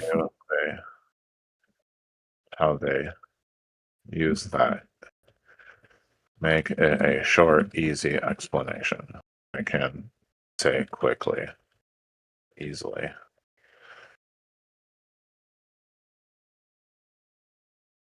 So deflection of the vertical didn't create Earth's curve. It showed gravity tilts the plumb line a tiny bit. Surveyors first proved the Earth is curved using stars and long distances. After that, they noticed small leftovers where the plumb line leaned toward mountains. They didn't erase the curve. It explained the remaining error. Curvature is the big effect. Deflection is a small correction on top of it. If we were to like try it even shorter, like they found curve first, then deflection of the vertical just explains why straight up it isn't perfectly straight everywhere. And so that's the simple way to look at deflection of vertical. Yeah, so they use deflection of vertical to figure out the ellipsoid. Seems to me that deflection of the vertical is just a mismatched calculation, expecting to have a sphere in the sky, and the flat ground didn't match the sphere in the sky. So of course it's going to be offset. And they use these excuses, ad hoc excuses. Oh, it must be gravity. Like, seriously, bro, when have you ever dropped a plumb line and then gone and dropped the second one and they've both pointed in towards each other? Like, fuck me.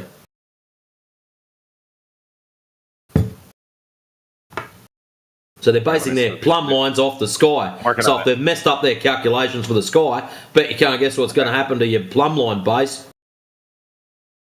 Okay, yeah, they didn't force the sky to match the ground. That's what you don't want? You're concerned, right? You do not want to force the curve. No, I'm not concerned at all, because this is the problem you've got. These guys have allegedly gone and measured all this bullshit. Here we are with today's technology measuring zero curvature. Why is it we're measuring zero curvature over longer distances than what their theodolites were capable of doing? And yeah, here you are telling us about all this cool stuff. I would love to see your measurements of 30 to 50 miles of theodolites don't go 30 to 50 miles. Great theodolites do. Great ones do. What, as in better than average ones? They're great. Are you talking about total station? Check this out, Matrix. I don't know if you were there for it, but Talon was basically arguing that this Indian survey thing, right, done back in the day, that the theodolite used at that time, even though I drilled down trying to get an actual range recommended limit. Hold on, right? Even though I was trying to get that out of him, like a recommended range, he argued that they basically didn't have to have that, or they didn't have one, preemptively and built the thing to spec accordingly. They basically built one that was like high performant, went out in the field, and then gauged that, it seems like 30 to 50 miles is where we get, the least variance, right? So therefore, that's the range. Even though it doesn't quantify by how accurate within that range is, so to speak, there's like a carte blanche, kind of like 1 arc second accuracy or precision, but it doesn't specify, if it's, I guess it's assumed that it's like that for the entire thing. But anyway, so that's where he's getting that. So apparently these old theodolites are superior in their ability to shoot at larger ranges compared to modern day ones. And he's speculating that, oh, well, maybe, it's probably because we're using, digital ones and these ranges are bounding, rounding errors in the computers or some shit. Right? So the old ones are superior compared to today, according to him, in that regard. Okay, hold on. I'm going to figure out the difference between modern and the great ones.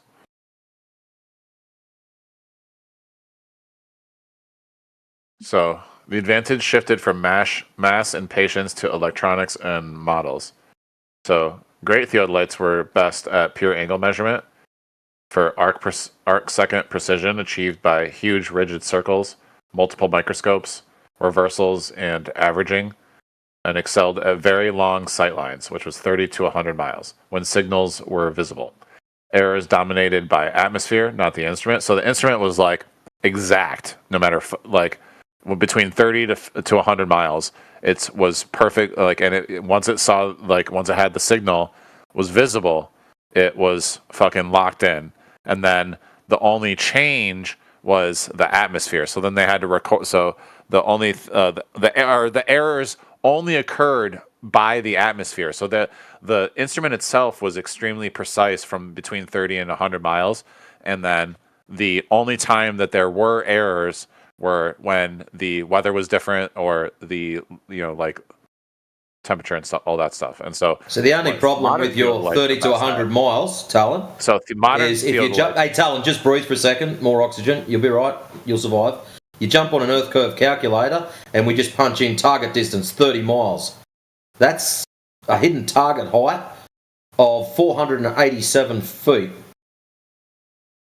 That's at 30 miles. Let's go to 100 miles. Let's have a look. Right. 100. Great. Check it out. 100 miles. Hidden target height, 6,276 feet. So at 100 miles, anything you're looking at needs to be over 6,276 feet, or you're not going to see it at all because of the alleged curvature. So how were they hitting those targets, Talon? Okay. How did they hit targets with old-timey theodolites that new ones can't do? How much spherical excess was measured? Just 6,276 feet by the sound of it. All right. Old-timey survey. All right. Okay, so for the great theodolite, they didn't rely on lasers bouncing back, which is what the modern ones do. They built bright targets that could be seen hundreds of miles away. Modern instruments mostly wait for a return signal. That's the key difference. So the core trick was the heliotrope. Hundreds of miles away? What are these locations? They used the heliotrope, precisely aimed mirror that reflected sunlight directly into the telescope. Nice, dude. They fucking use sunlight. Hey, ask it what location they're looking at from one to the other that are hundreds of miles apart.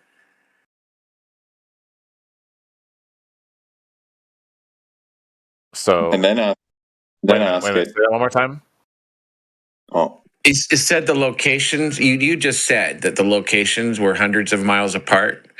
What is A and B? What are the locations? Okay, wait a minute. The sunlight straight to this is the amount of the way it does for modern EDM gear.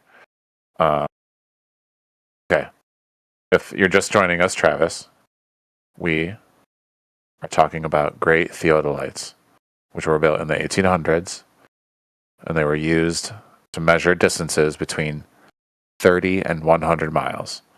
I know. But like not even 90 seconds ago, you said they did some observations that were hundreds of miles apart. Your words. Okay. What is those two locations? What is A and B? I said over. No, it's like again. Let me clarify. I don't need it again. Just what are the locations? That's all. They did the continent of India. In this case. Okay, so I plant my theodolite in the ground. I'm looking at another location that you said hundreds of miles away. What are those two locations? We're talking between 30 and 100, please. Correct. You said hundreds. No, I was please. I did not mean to. I meant to say between 30 Okay. and Well, 100. you said it. I'm just so you're clear. Okay. What is the location that was 100 miles away? There's From 1,000. one They location. did with the survey, the GTS. I which need is what we're talking about. specificity. Do you understand? Do you know what specificity means? Right. Okay. I need some specificity in your answer.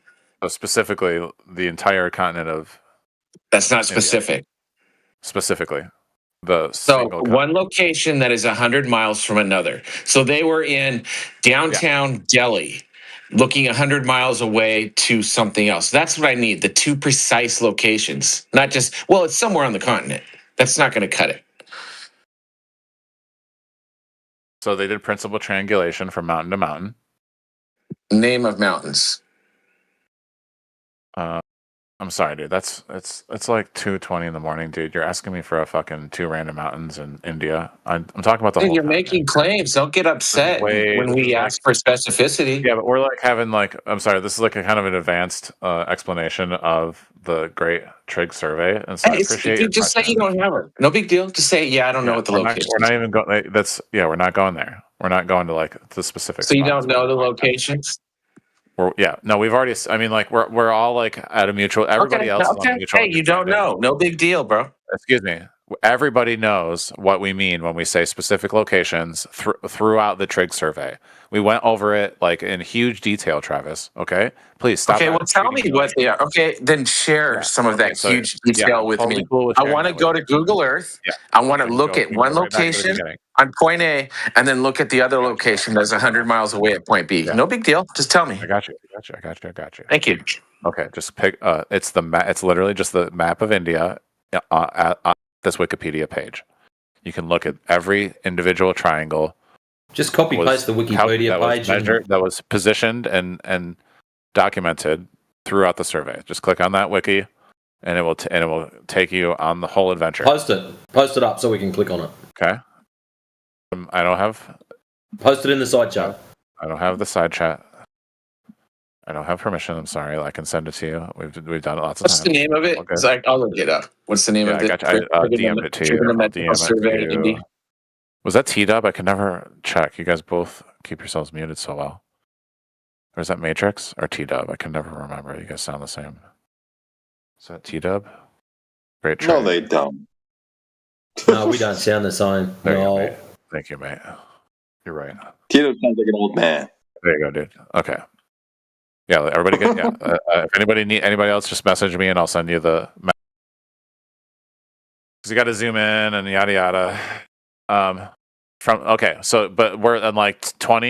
Me and 20K have been like doing so much work for the Trig survey and like actually helping understand it because it was like so much more complicated than what even I thought. And so it's been really productive. We've been really, really productive, Travis. I want you to know it's been a very positive conversation where we've been building on what we've been talking about and answering all your questions. I think it was all right, and there are a few things still left unanswered. Like knowing that it was like compared to the celestial sphere is like a whole new like avenue that we have to extrapolate and dissect. Yeah. Like so much. One final question I would ask though. Okay. Maybe ask ChatGPT just to summarize it. In the wiki or the Wikipedia, does it make mention of any locations where shots were taken between 30 and 100 miles, close to sea level or on sea level directly? Because I think that's where the baseline was taken. Yeah, I know. But the reason why I'm asking for this is because if they're taking shots that are relatively close to the baseline, right, from another point that's also relatively close to the baseline, right, that would basically mean, like, let's say, okay, here's a shot.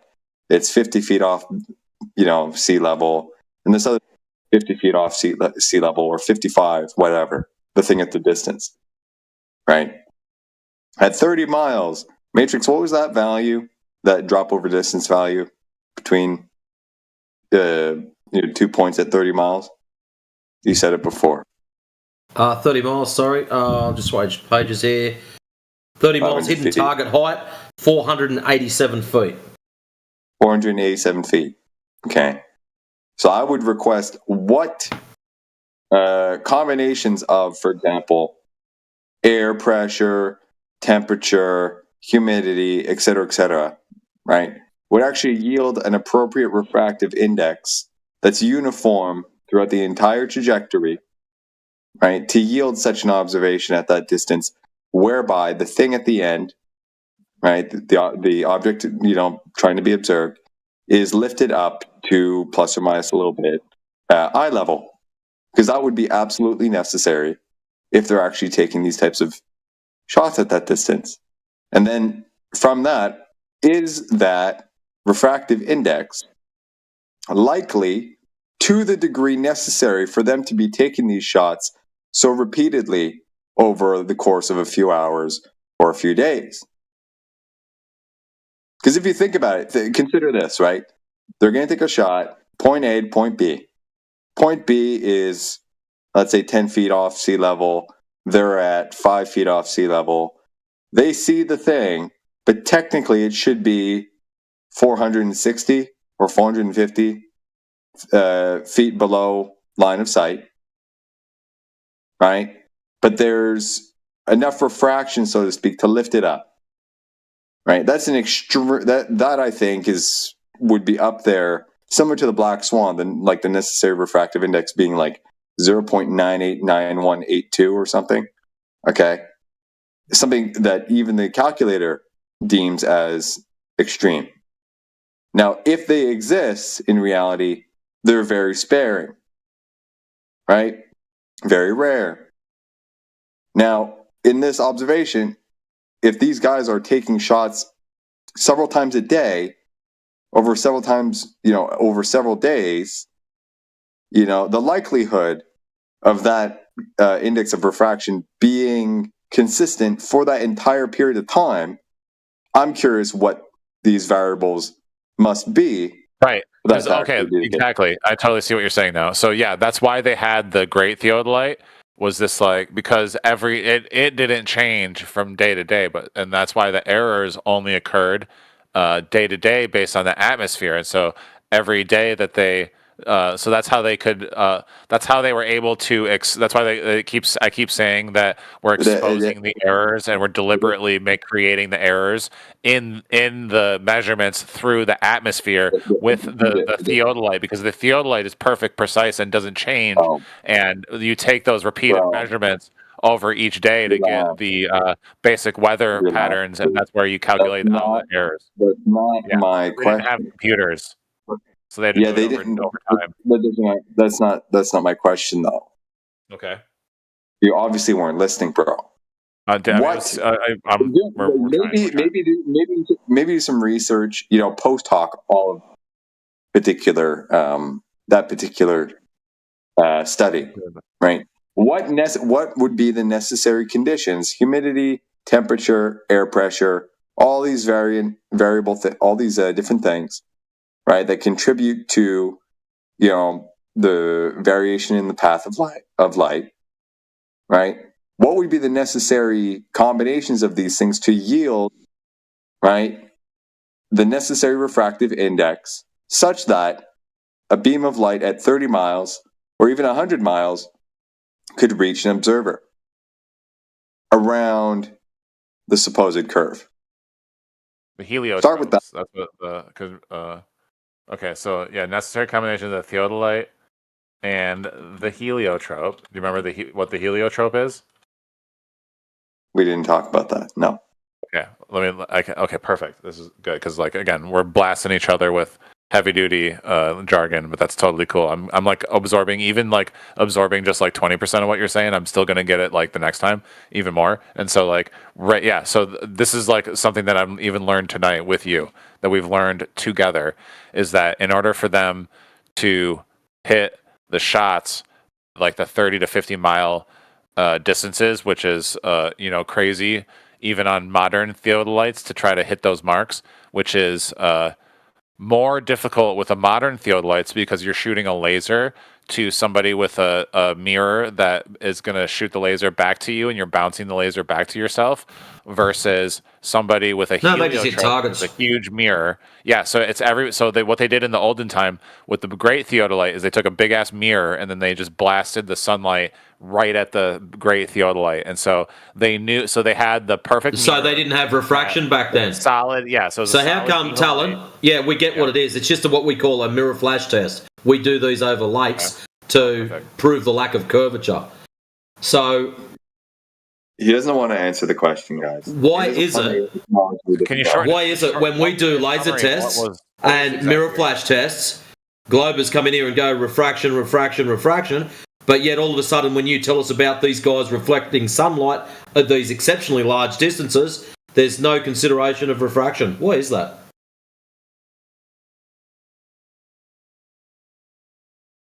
Time.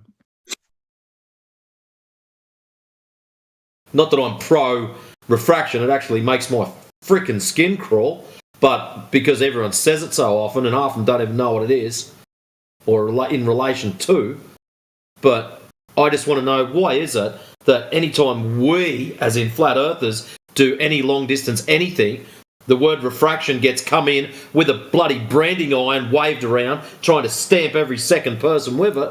And when you guys do these long range observations, it's all just sweep that under the rug. We'll forget about that for now. No, we account for refraction too. So where was it accounted for in this?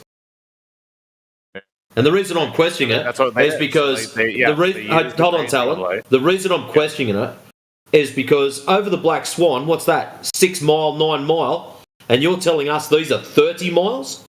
Yeah. So would there be more or less, given similar conditions, in a 30 mile versus a 9 mile shot? It would have to be more. Exactly. There would be just enough. It wouldn't be that much. And it would be consistent. Well, actually, it wouldn't be. If you'd have a look at the weather conditions of India, it's exceptionally humid and nice and hot with lots of up and down temperatures, massive variations. So that shit would have been all over the place, bro. No, that's why they did it over like the course of a month, and then they would do the average it out. Yeah. What I'm getting at with this question, though, Talon, hold on. Let me see if I can find this screenshot. More than just averaging it out, they're like measuring it consistently. What are they measuring though? They're measuring the angle, and then they infer what the refraction ought to be. Right?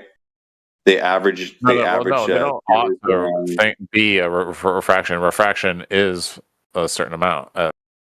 But how did they determine what amount that is? Oh, okay. How do they determine whether it's high or low? So the further away, the more refraction. So it's like 30 miles. Then there's like, how do they determine can they quantify it though? Of refraction and quantify that into the calculation of check what. Check out what I'm getting at. Yeah. Okay. While you're typing that out, let me just kind of preface this. Okay. In the chat. Colin, hold on a second, dude. Bro, hold on. Type it out and listen for a second. Okay. In the chat, at 33 minutes past the hour, I posted 2 screenshots. Okay. What I did here is modeled the Black Swan observation, the one that was taken at 1 foot observer height. Okay. Whereby the furthest oil rig was at 9.41 miles. Okay. The height of that oil rig is approximately 98 feet above the ground. Above the water. Yeah. Okay.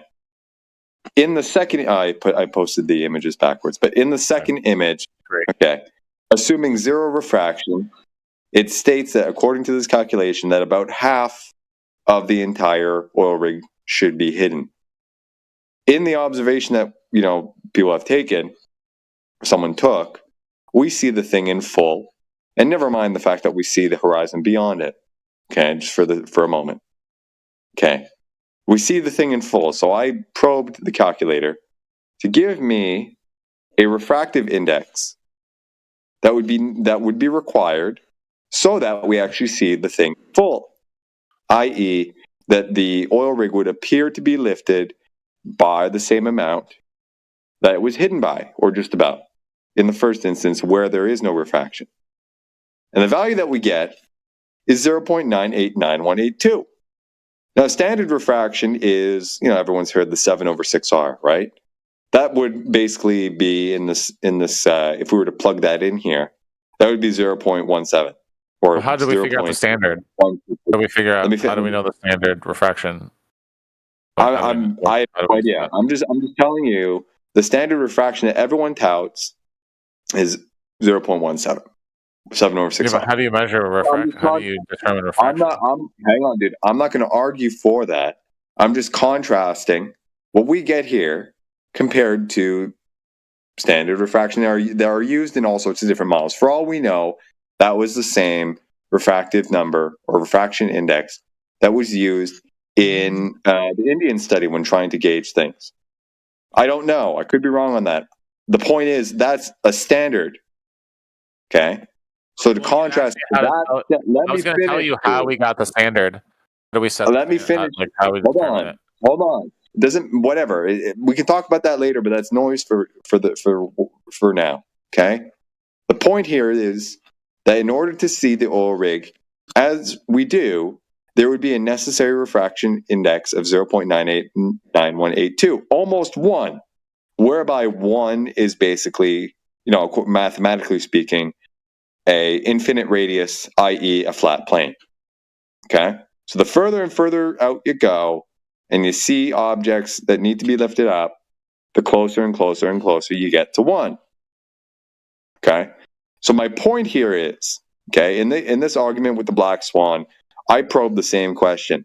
What fucking variable combinations of humidity, air pressure, water temperature, air temperature, et cetera, pressure differentials, temperature differentials, whatever, are necessary, okay, to yield this? And they have to be consistent throughout the entire line of sight, right? Okay, so I ask you the same genre of question for these 30 to 100 mile long observations.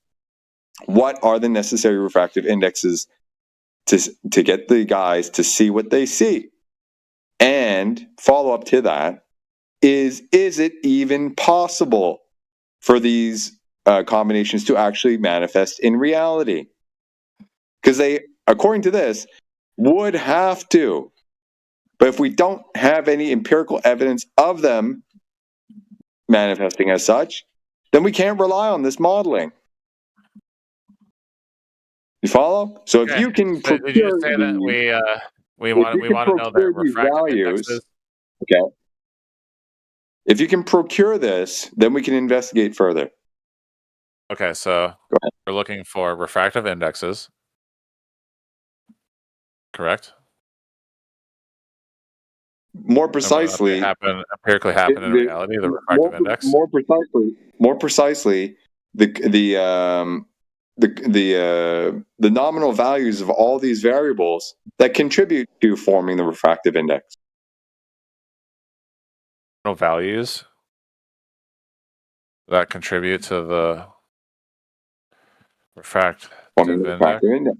So how about this? Right? Why don't we do a little test? Okay? How about How about, for example, you whip out the Walter Bislin calculator and walk through it with us. Put ChatGPT aside, reclaim your mind, reclaim your brain, and do an exercise. I'm Globe Jesus. Okay? I'm just giving you the power of God, of Globe God, through ChatGPT. Yeah. Of course, ChatGPT and I are one. I actually pay for it, and of course, ChatGPT I've merged my brain. Yeah. We have plugged into the Matrix. Of course, ChatGPT is your God. Who am I kidding? Well, I mean, so if you're gonna ask me for because I'm a millennial and I invented the internet, so I didn't have to memorize refractive indexes. I mean, bro, I didn't ask you to memorize it. I'm asking you to think about it, go do some research, and uncover it. Why? Right? Why am I doing that? Just so you know, dude, hang on, just for the record, okay? I'm a fucking millennial too. I'm not plugged in like you are. Okay. So your millennial excuse is horseshit. You're lazy. Period. Unite. Okay. Unite. So let's AI do the with exercise. flat earthers. Open up the Walter Business Calculator, and we'll do it. So, if of course the room allows the courtesy to do so, because I don't want to take up too much time.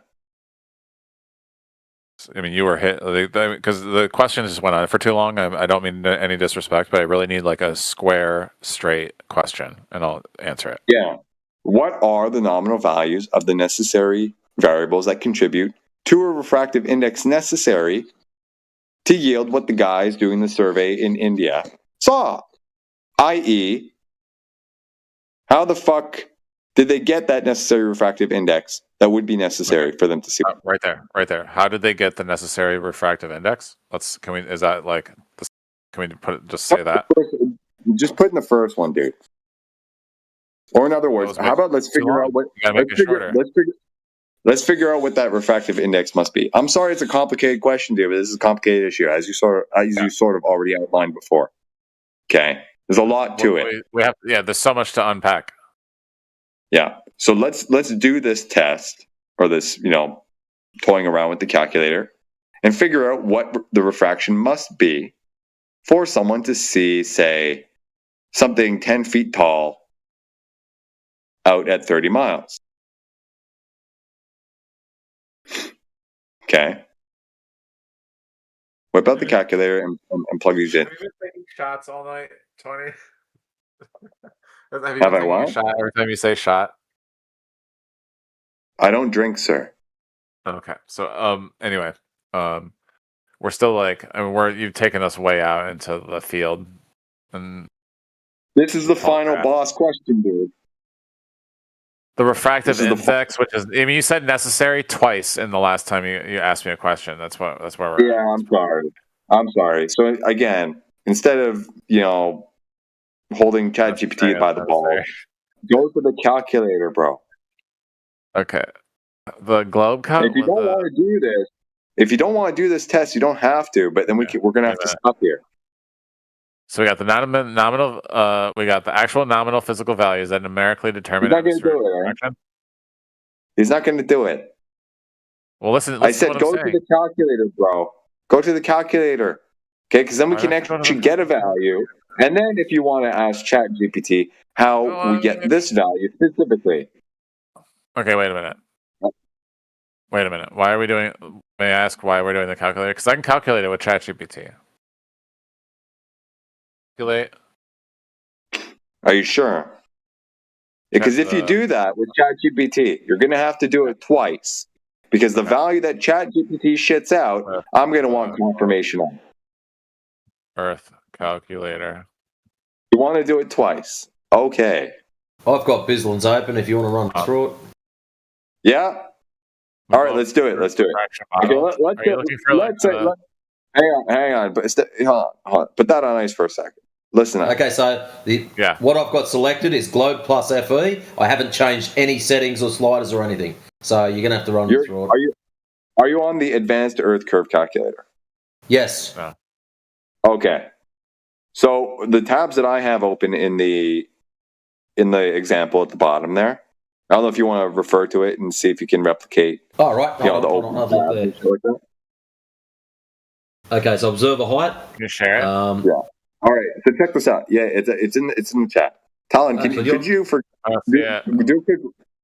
share screen? 33 minutes past the hour. Hold on, I'll share my screen too, so you can there you go. So you just tell me what you want to change, and I'll just do it. Things into the channel, like there's literally my citation is literally in there at 222 matrix sharing the matrix clipboard. Thank you. Talon, maybe do a little favor here, okay? Ask ChatGPT or refer to whatever you were referring to before, and ask how high off the ground were the observer heights for those using these great theodolites. Okay, perfect. On average, fair enough. Yeah. The GTS. Just say GTS is the best shorthand. A couple of 1,000 pounds around, remember? On average in the GTS. Yeah, perfect. In the GTS, observers were typically tens of thousands of feet above the ground, depending on the They're carrying 1,000-pound equipment up hills, right? Up mountains, 10,000 feet, right? Most important observations were made from elevated stations, not from the ground. Oh, okay. But fair enough. But I mean, on the ground, where they stood, how tall were these things? Yeah, the theodolites themselves, you can see the specs on the picture. They were like, 5-10 feet. Oh, 10 feet. Okay, let's. They're like big, right? They were 1,000 pounds because they're a big like steel circle. Gotcha. Okay, let's go with 10 feet. So Matrix, can you replicate? Can you set up your thing to be in feet and miles? Where's that at?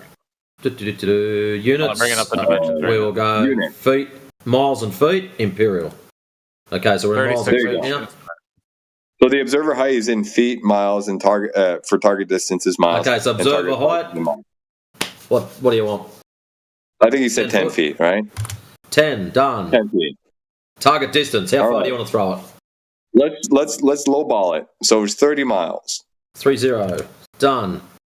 Target size. And let's say, for example, let's ballpark it, right? Let's take a 10-foot object, because let's say or even worse. I mean, for all we know, let's go. How big were these mirror things that he was talking about?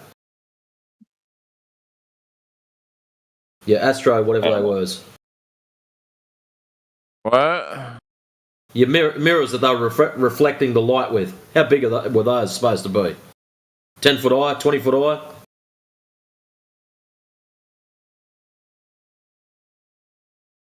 I'm sorry, you're really quiet. Let me turn you up real quick. You what?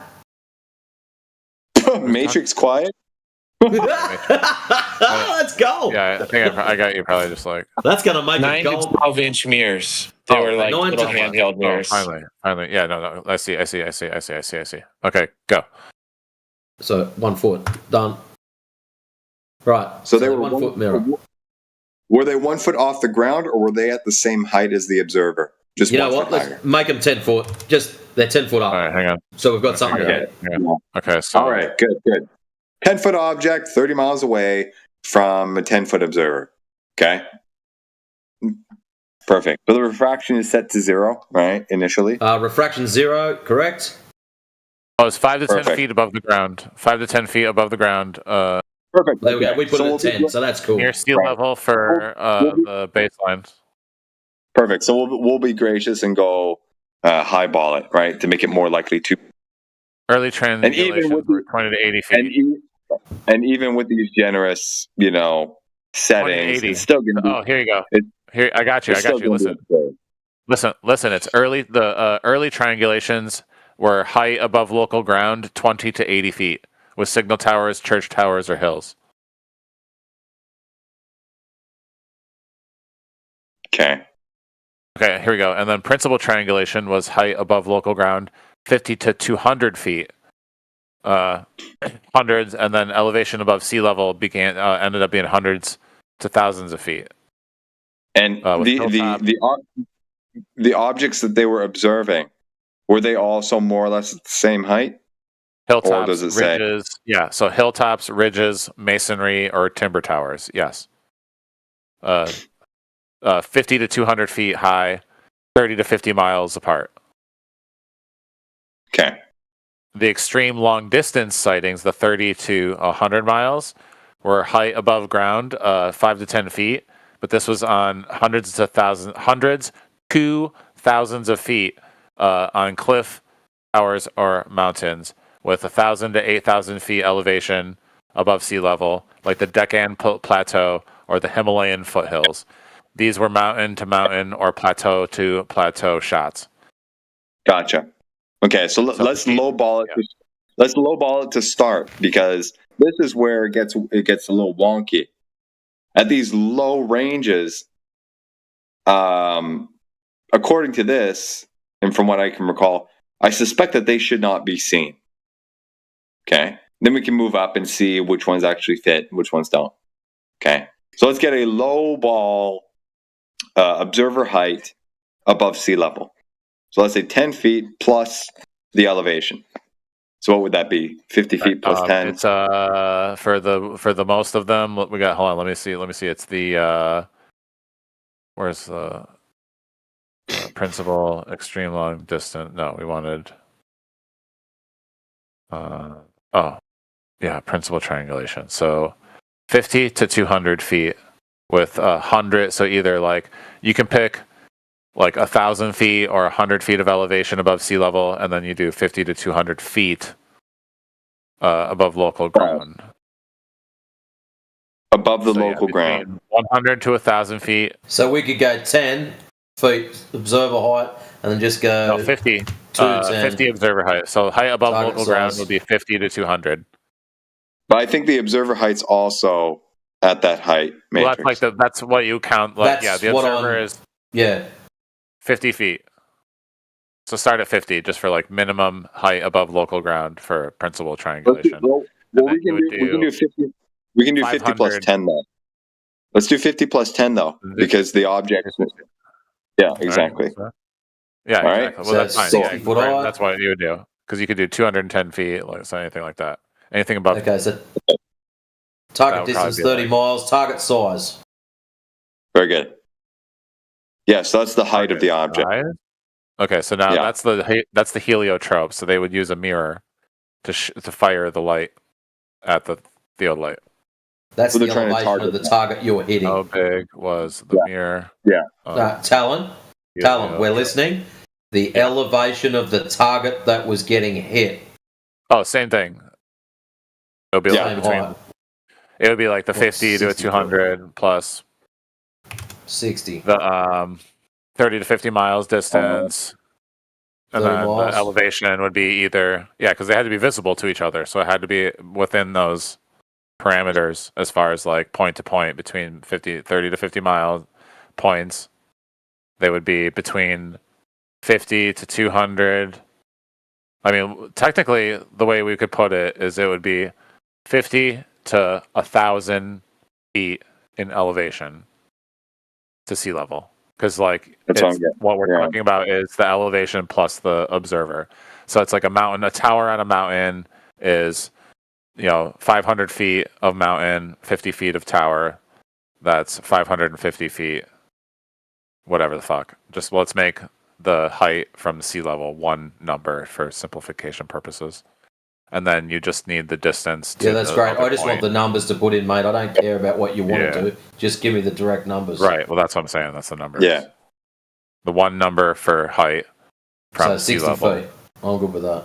60 plus, do like 160 or like 150. Do like, you got to add just like a good chunk of elevation from sea level. You don't want to be close to sea level because you can't see very far from sea level.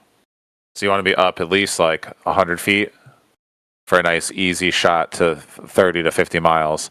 Because then if something's within 30 miles, you got a fucking great shot. You're not telling us what you want. We want to know what happened. Right. That's what I'm saying. We're doing 100 feet, 30 miles, straight shot from all the 3 points.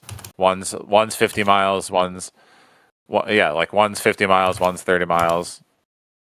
You can fuck around with it all you want. And there's one caveat in this, okay, is that this calculator, okay, the issue would arise if, for example, the entire object, according to this calculator, with zero refraction, would be hidden, okay?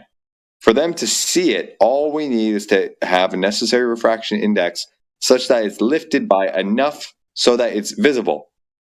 Okay, it's a little bit different than the black swan thing where we know that the entire object was visible, right? Which object? So the oil rig. No, the entire oil rig is not visible. The very bottom you can't see. It is visible. It is visible, sir. Yes, we can. No, we can see the whole fucking thing, and we see the horizon beyond it. Okay, it might be squished a little bit because of refractive effects. There might be some squashing or whatever it is. Okay, that's what I'm talking about. That's why you can't see the whole thing. The bottom of it is on the C4. It's just that what you're looking at might be thinner than it otherwise would be if you're close, right? But it's still there. Is the point?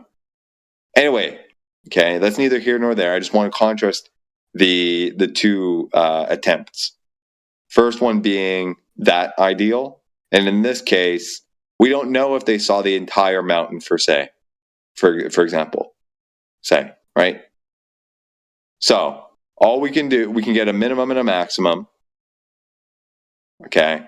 For the minimum being what's the necessary refractive index such that the object is at all visible, and then what it would necessarily need to be if you could see the whole thing. Okay? So Matrix, get sliding, bro. All right, so what am I sliding? The red one, the refraction? Yeah. Which way are we going to slide him? Up, up, up? I think it's right. Yeah, right will lower the hidden height. Okay. Oh, so you want the hidden to get down to 0? To start, let's get it down to, what was it at when refraction was 0? Let's get that back to 0. Right there. 210. 210. Okay, so if the observer height is 100, okay, the hidden height is 210, get it so that the hidden height is just 110, right? Elevating it just so the top of the object is within the line of sight. Very good. I'll actually control that. Yeah. No. Close enough. Oh, no. Okay. Okay. So refraction index of 0.299997. Okay. Now that is a bare minimum. It's twice or just under twice in a standard refraction. Okay. Now, if we change it so that everything, all the hidden is, absolved of. Okay, so down to 0. Down to 0. When it first hits 0, there we go.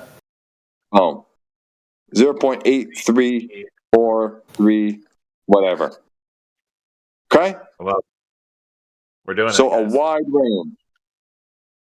Hey? What was that? All right, where are we at? We figured it out? Yeah.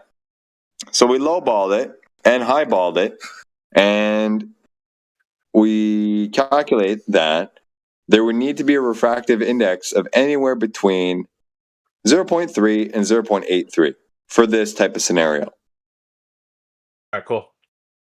Okay? Sounds good. Now, this is the ultimate question.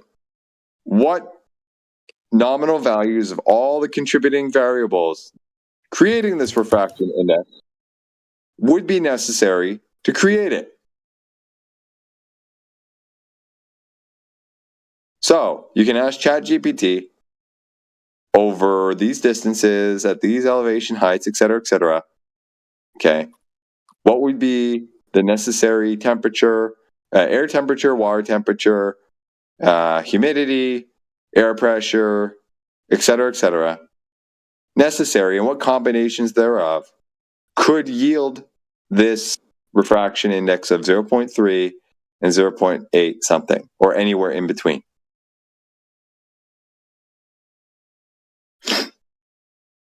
Like 20. The refraction index of 0.83 to 0.8. No. 0.3 up to 0.8.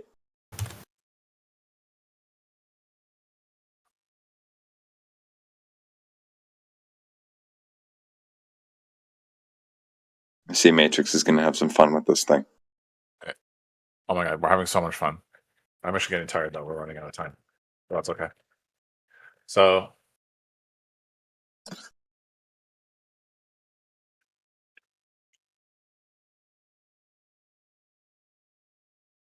and of course, this assumes uniform distribution of all these things throughout the entire line of sight. And we know that doesn't exist. So there's still problems. That, unfortunately, yeah. Huh? My 75 by 300 lens turned up today. Getting closer. So these values correspond in real life to strong temperature inversion, early morning over water, calm conditions, and last minutes to hours. So what temperatures, what combinations of all these values would yield it? I don't care about the day or the time of day that it can happen. I want some real concrete values. Ask it to give us some examples and how it derived them. I mean, it's God. Ask it to give us some example values, right? And ask how it derived them. I mean, it's the new God, right? It has to know, right? Did it say that was over water? Is that what you said? Like a relevance check. I'm just like, where are you going with this? That's the problem, Travis. It's not over water. It's over land. Yeah, that's a good point. Yeah, I made a mistake earlier by asking about water temperature. That's not necessary here. Well, I thought Talon said the condition needed for those was over water or early morning. Is that was how you would get those conditions? Isn't that what he just said? Did you say over water, Talon? I'm saying that was that would be one of the atmospheric values that you could get that That's from. not a value. It's not a value. There were a few.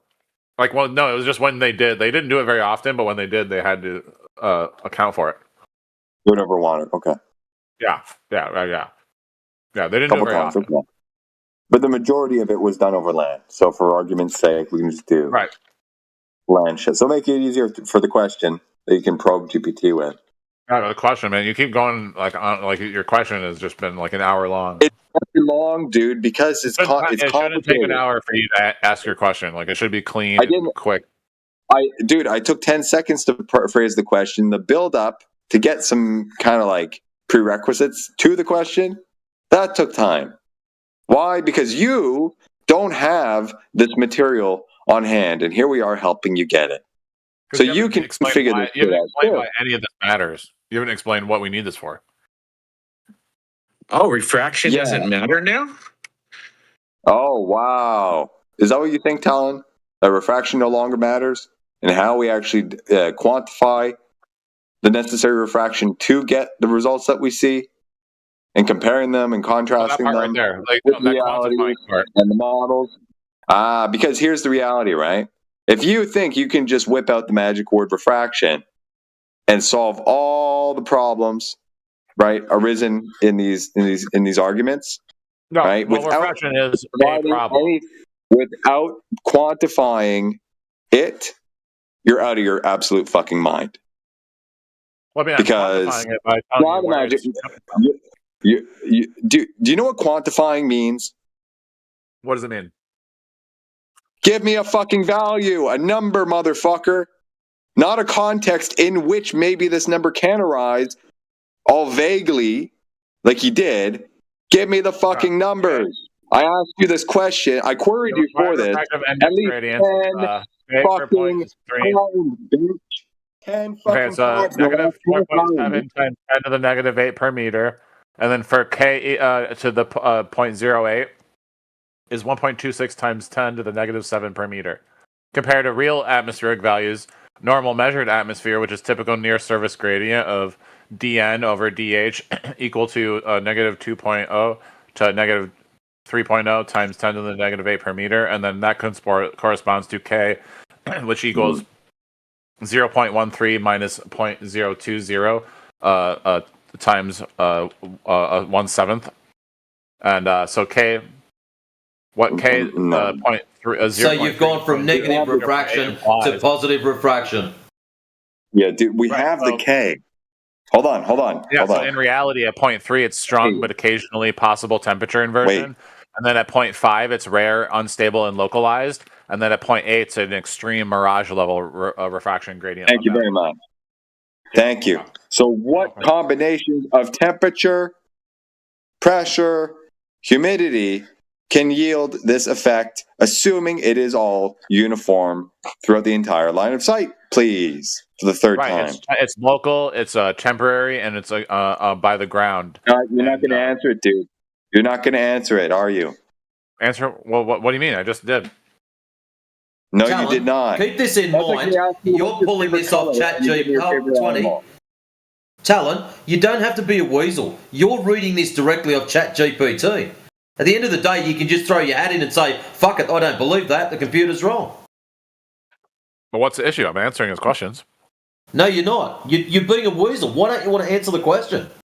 That's why I do want to answer the question. That's why I'm using. Then answer it. Stop being a clown. All right, what was the question again? I asked you, okay? Ask ChatGPT to give you examples of values. Actual values. You know what value is? Like a number? Like a temperature number? Yeah. A pressure number? Yeah. Of the Dear ChatGPT, what pressure, what temperature, what humidity levels would be required to give this kind of result? Assuming it's uniform. That's another assumption that you absolutely have to adopt. Okay, you said examples of values. It's too complicated. Is that what you're going to say? No, you got it. I just want you to give me the clear question. Examples of values of what? Oh my God! You didn't temperature. Remember, Matrix interrupted you before you said actual values. And I said of what? Temperature, humidity, pressure. Okay. Let's start there. So what do you mean? Why would that's just? Oh my God. This guy's absolutely fucking retarded. I'm sorry, guys. I tried. Really hard to work with you, dude, and did okay, except for the fact that you outsourced your entire thinking to an absolute fucking. I mean, your values. Here you are asking you for the fucking punchline, and here I am asking you for the fucking punchline, and you're flopping. You don't even understand what I'm asking. Why are you arguing this, dude? If you don't know this stuff. Because again, what is the point of the temperature, humidity, and pressure values? Because they are what contribute to refraction. And if you're just going to whip out a refraction number hang on, dude. I explained this about 3 times already. Okay, if you think that you can just whip out a retroactively imputed refraction number in the way that we did on that calculator, and that'll solve all your answer all your questions for you, you got another thing coming, man. Do you know what plain English is, 20? Because you're completely lost. Absolutely. I can tell you, right? I can put it in layman's terms for you because Brave, the conditions necessary to produce the result could not possibly be present at that location. Then it doesn't explain the result. Yeah, it's just a fill in the blank number to fit something. Okay, 20. Check my stream. Yeah. Check my stream. I just jumped onto. I'll scroll back up. Onto DeepSeek. Hi, Deep. What temperature, pressure, and humidity values would be required for a refractive index of 0.83? And it had its little spiel. Core issue: refractive index of air is 1.0003. Vacuum is n equals 1 exactly, and it gives me the whole write-up. And when we get down to the bottom, summary, n equals 0.83 for air, impossible. It requires light to travel faster than in a vacuum. And plasmoids, yeah, so you can read it. It's all there.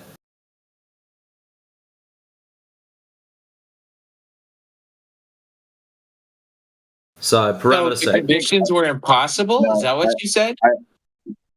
No, hang on. Let's clear something up, okay? Because there's a refractive index standard whereby I think it was water or air is set to 1. Air in a vacuum is set to 1. Yeah. Air in a vacuum is set to 1. Thank you. Hold on, where is it? Hold on. Yeah, vacuum. Air in a vacuum. N equals 1. What the fuck does that mean? No, yeah, a vacuum. Yeah, is n equals 1. Watch this, okay? There's a bit of a discrepancy between the modeling, okay? So the standard in a vacuum is 1, okay?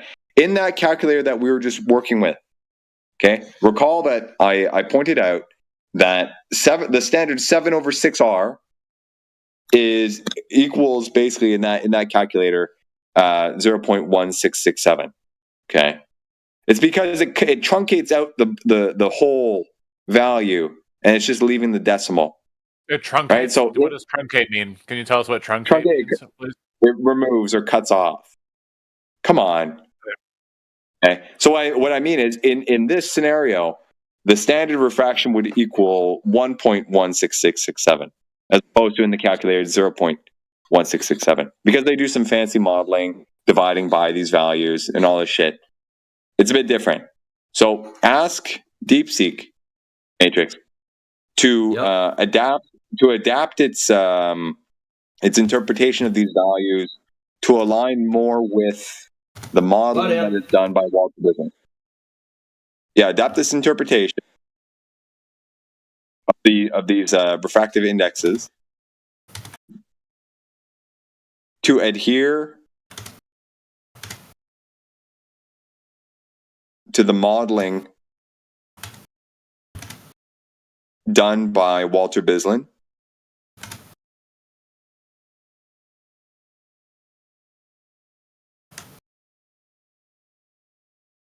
In his advanced Earth curve calculator.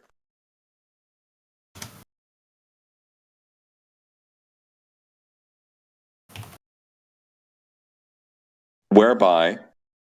Oh, fucking sorry, dude. Sorry, dude.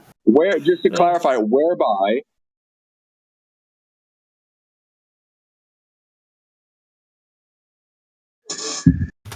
What is this, the Declaration of Independence? Yeah, dude. If I tell you something now, if after this Duke tells me to piss off, you better look out. Dude, I'm sorry, man. I'll drop levels at some point. Yeah, whereby. I'll come down to your level at some point, dude. Don't worry about it. Colin, yeah, I tried. But anyways, whereby standard refraction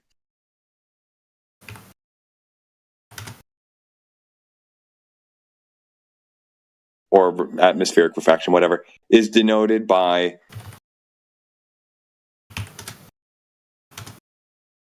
0.1667. You might want to put the 0 because it's kind of retarded sometimes. Instead of 1.1667.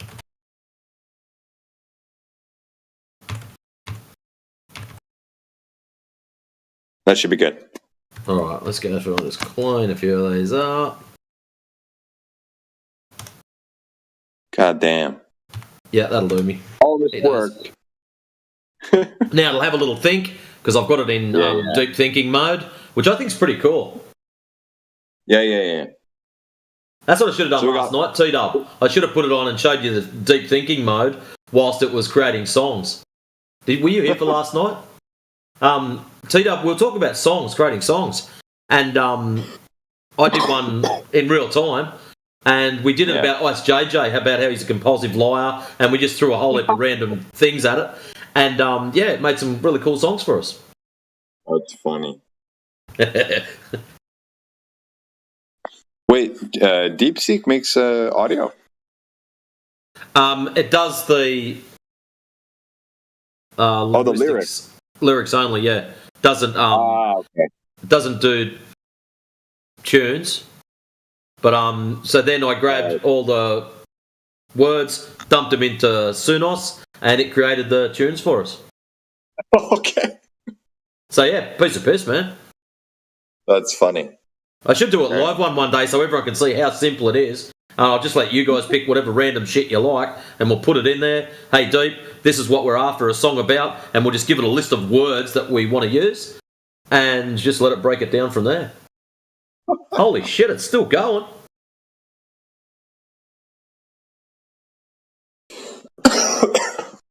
Is that what you think about it? Are you guys reading this? Are you guys not reading this? No. This is the processing mode. This is it processing what it's about to put down. The longest one I've ever done was 96 seconds. Where are we at now? I don't know. Where does it say? I think it does say at the end when it spits out how long it. Or okay. I don't know if it still does. However, we can say that the standard refraction in Bislin's model is 0.1667. Yeah, and that's why it interpreted the values kind of all messed up, because typically values are greater than 1, right? So when we gave out the 0.3 to 0.8, This is not the standard effective Earth radius factor. Okay. Is the curvature of the light ray relative to the Earth's curve?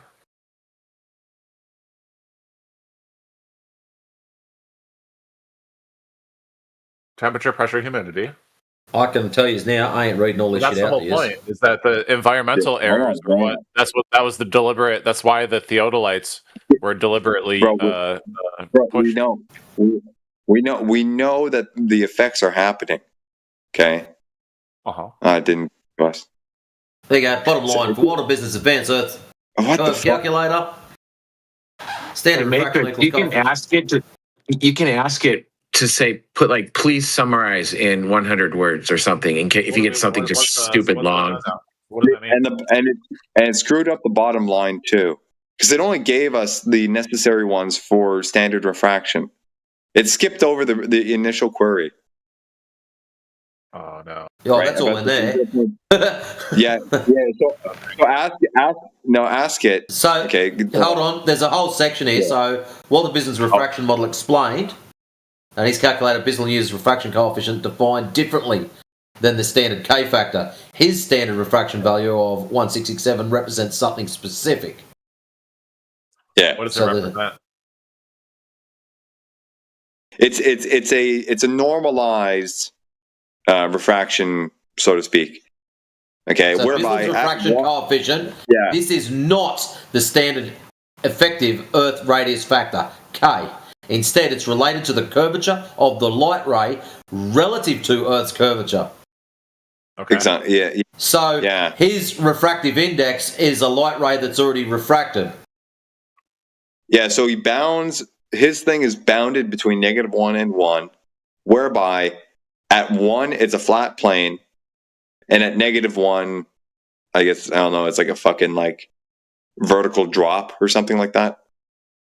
No, excuse me. Yeah, something like that. One bends one way, one bends the other. Like it makes the radius smaller or bigger, right? And the biggest it can be is infinite. Okay. So what we need to know is, given we have this. Oh my God! Just shut up, Talon. We'll figure it out and we'll let you know. Okay. Doing your homework, you'll know in a minute. Okay. Matrix, ask it, like to adapt this this output with the coefficient being 0.3 and 0.8, just to round it off, and ask it what the necessary temperature, pressure, and humidity would need to be. Okay, adapt this output with the coefficient of. Yeah, was it of what? What was it? Yeah, you give me like 1,000 things and I was up to like 4. Oh, sorry. Adapt the output with the coefficient of 0.3. Okay.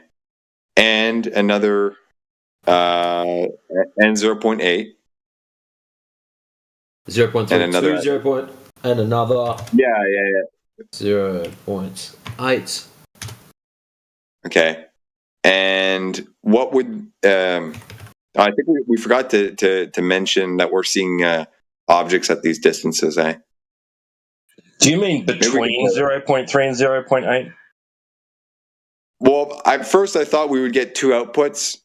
It would give us a lower bounded and upper bound. Oh, okay. Right? And then anywhere in between, it's just so variable. It might just be gibberish. It's already giving us a lot and we haven't even started yet. So 0.3 and 0.8. It's going to do those 2 separately, right? Yeah, start with 0. Yeah. Yeah.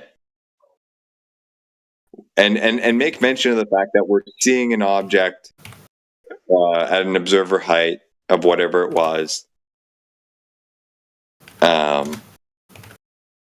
And however far the thing was.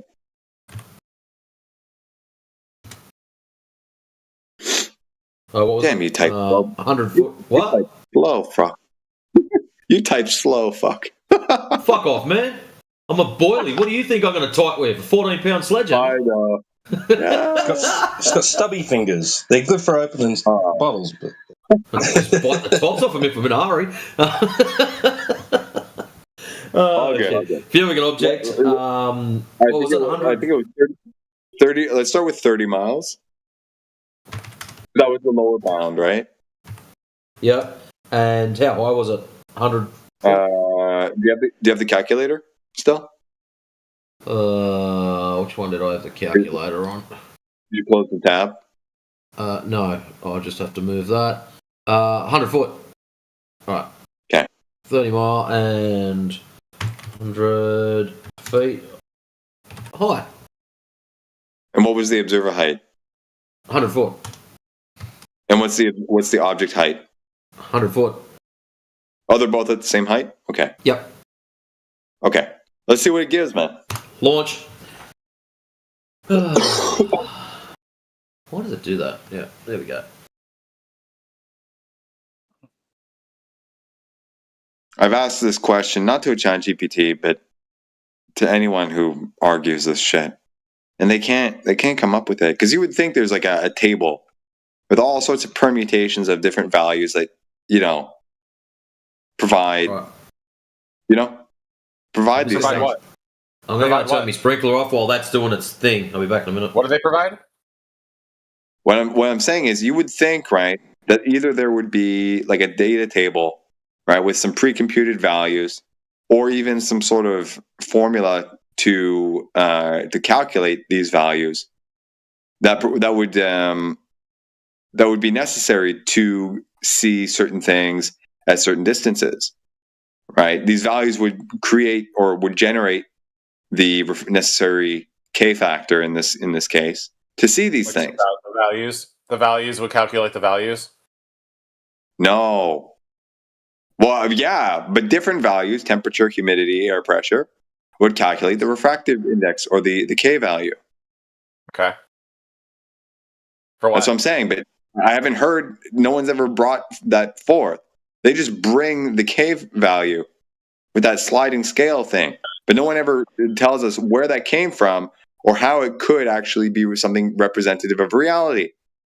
What real world scenario would be necessary to create this?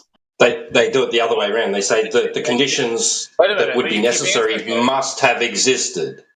But it keeps telling you. It says temperature, humidity, and pressure. You're not reading, dude.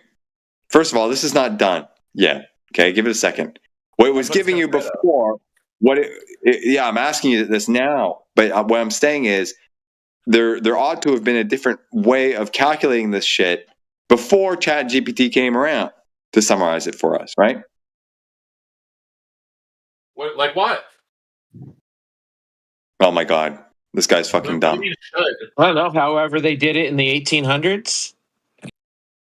Yeah, they didn't have computers back then, right? Oh, how did they determine the refraction values in the 1800s? They had prisms, and they understood. Oh my god! I'm not talking about refractive indexes of different materials, dude. We're talking about atmospheric refraction that everyone, bagocks about to explain why we can see shit farther than we should, according to the model.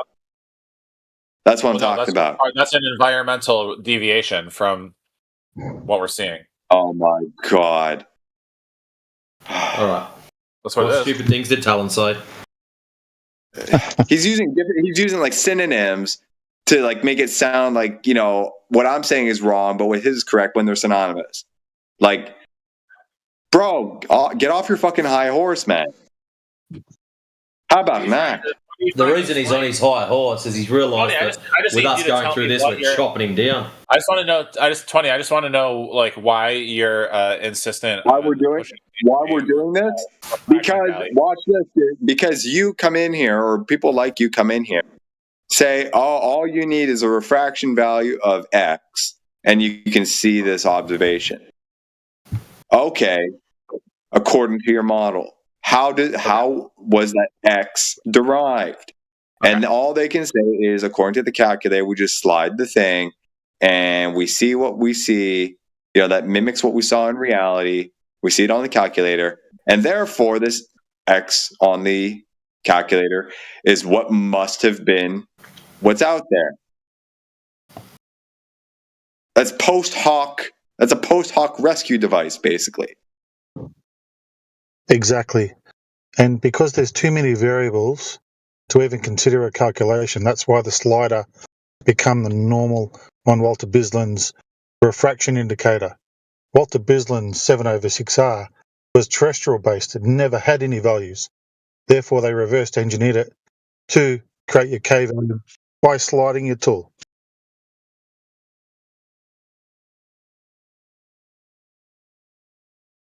Well, because back in the 1800s, they didn't calculate refraction from temperature and pressure tables first. They measured its effects directly by observing the same line in opposite directions at different times and comparing it to known geometry. The refraction value came from the data, not theory. Fantastic. So how they actually knew refraction values was through reciprocal observations, which was the most important. They compared the observations to geometric curvature. They were doing time of day testing. They had many locations in the same average. Compared to geometric curvature. Dude, this is the whole point. We're trying to figure out if there is curvature using the tools that you need to assume curvature is there in the first place to derive. Like, how fucking stupid is this? It's like the epitome. It's the epitome of fucking circular reasoning, dude. That question is not smart. Yeah, because you fucking said it. You fucking said shit that is fucking stupid. It's circular reasoning. And all I'm doing is repeating back to you the circular reasoning that just came out of your fucking mouth that slipped by your awareness, apparently, because you're too dumb to realize it. And you think I'm saying stupid shit when I'm just repeating what you're saying. But you're not repeating what I'm saying. Oh, listen, tabarnak, man. You know what? Guys, do you want to continue with this? Really? I didn't bring up refraction values. No. Well, he said geometric curvature, though. I brought up the necessity to inspect all this because apparently you're too dumb to recognize that it's important digging into the details. Because you and everyone else just spew out the K value, ignoring the possible precedents that actually yield that, and if it actually can manifest in reality in the first place. You just assume it can. And you assume it's a ball in the first place. Yeah, a lot of words, dude. You can't fucking handle it. Yeah, you can't just throw assume and then say that like the you can't. No, the problem is you can't. You all you can do. Refraction could be wrong, and it's not. No, you haven't proven it's actually accurate. It's only accurate according. Dude, then tell me the fucking necessary values, motherfucker. I've been asking you this for fucking like 2 hours now. And we had to go do the work for you, and we still couldn't figure it out. Because Matrix cut his... Tell you the values for what? The values for what? Oh my god. You're fucking retarded. Temperature, humidity, air pressure, temperature differentials between the air and the water, if applicable, temperature differentials between the ground and the air, and you have to prove that it's uniform throughout the entire line of sight. Humidity. You've got to account for these things, motherfucker. Can we just write a nasty song about him and get it over and done with? Like, seriously. I guess so, guys. Please do. I mean, I'd argue like a fucking permaban at this point. He's been in here for hours, day after day, talking shit. I'll open another screen up here. This is going to be good. Man, this guy skates so fucking much. He can fucking apply for the audition for the fucking Olympics. Christ. What a bitch, man. He's either doing it intentionally, like an asshole, or he's actually that fucking stupid. No, he's just being a weasel because he fully understands that what you're going to do is expose all the ChatGPT bullshit that he believes in that's correct. And he understands that parts of it are not correct and that we're just going to expose it. That's why he won't give those numbers, because he's probably already looked into it and realized it doesn't work. You know, I'll give him the benefit of the doubt that he's actually not stupid, because he sounds very intelligent. Right? He's able to articulate shit. You know, he skates around like a motherfucker, but that's okay. Still takes intelligence to do that.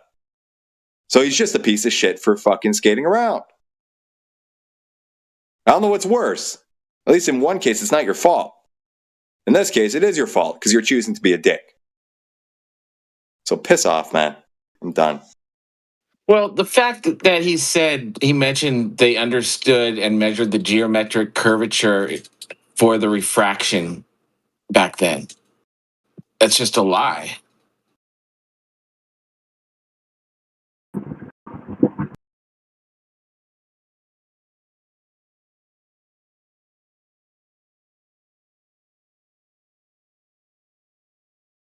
Fuck, man. If he thinks I talk a lot now, it's 4:30 in the morning and I'm sick.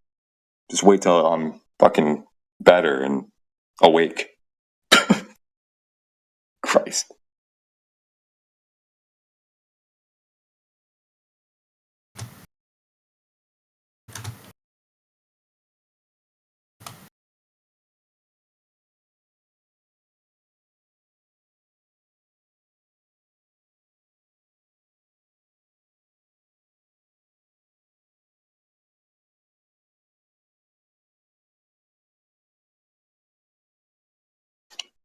Anywho, thank you all for your patience.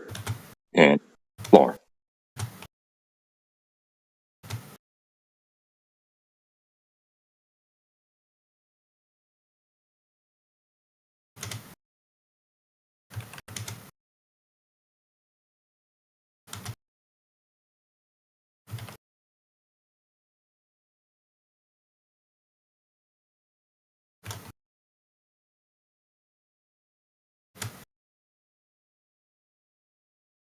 All right, what horrible things are we going to throw at this song?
Any words that we should be definitely using to describe this?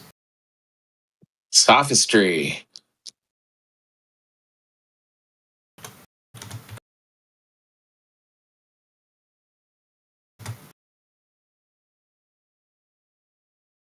Weasel.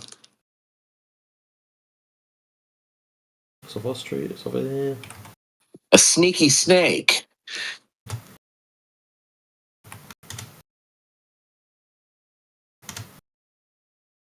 Worm tongue.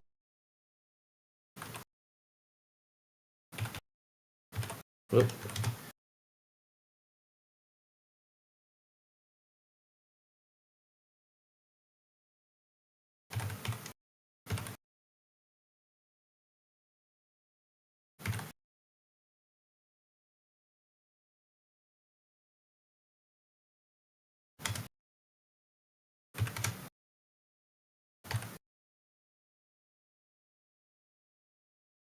Yep, that's enough.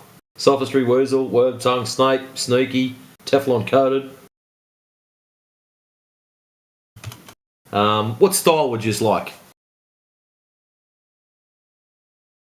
90s rock. Ooh, how about an '80s Journey style? Yeah, '90s rock's good though. Yeah, look, done. Who cares if I spelled it right? Let's launch.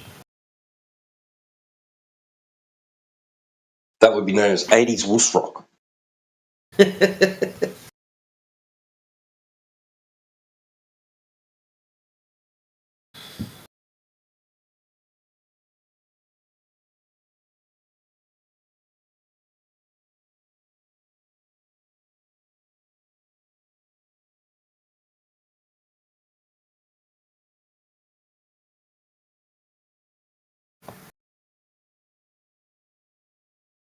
All right.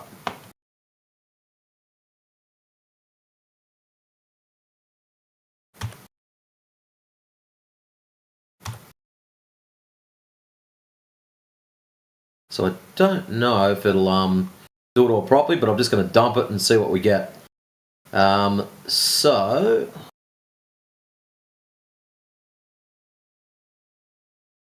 how about I copy that section?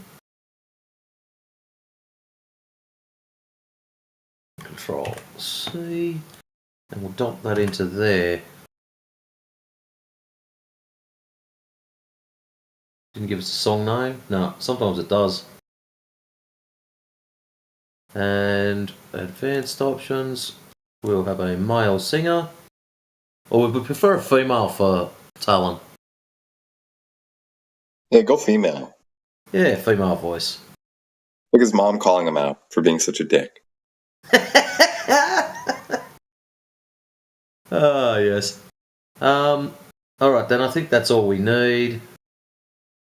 So that first section we can take out, so I can delete that. Delete. Delete. Right. Then I'll just hit the create button and they'll appear here. Yeah, if you got Weasley, sidestepping, manipulative, can't answer questions directly, shit like that, I think he'll be gold.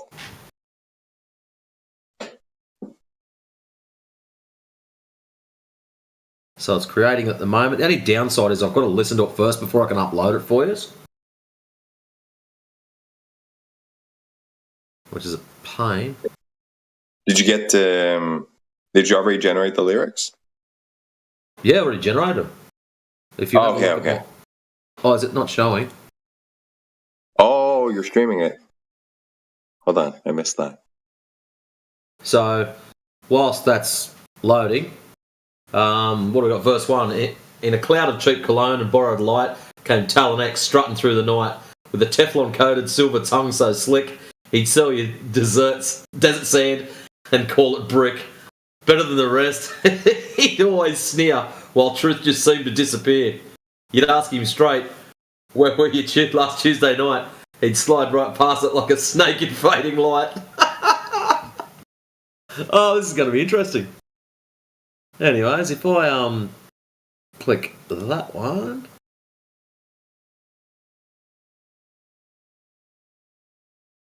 Can you play it? Oh, nice. I'm going to turn it down so I can't hear it, and I'm going to let it play through. And when it's done, I'll post it in this. I can't. No. The sound won't run through. Yeah, I want to hear it. It was. I heard it start there. Oh, did you? Yeah. Oh, hold on then. If you can hear that, I didn't know. Sorry, my bad.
gonna fuck up the X ball.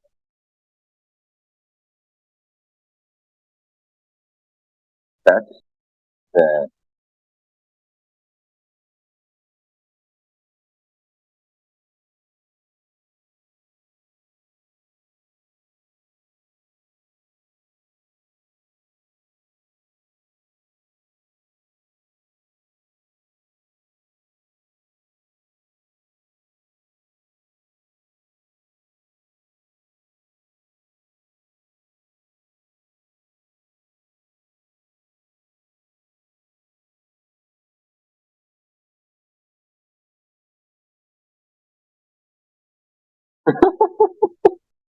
This is pretty good, actually. That's all right.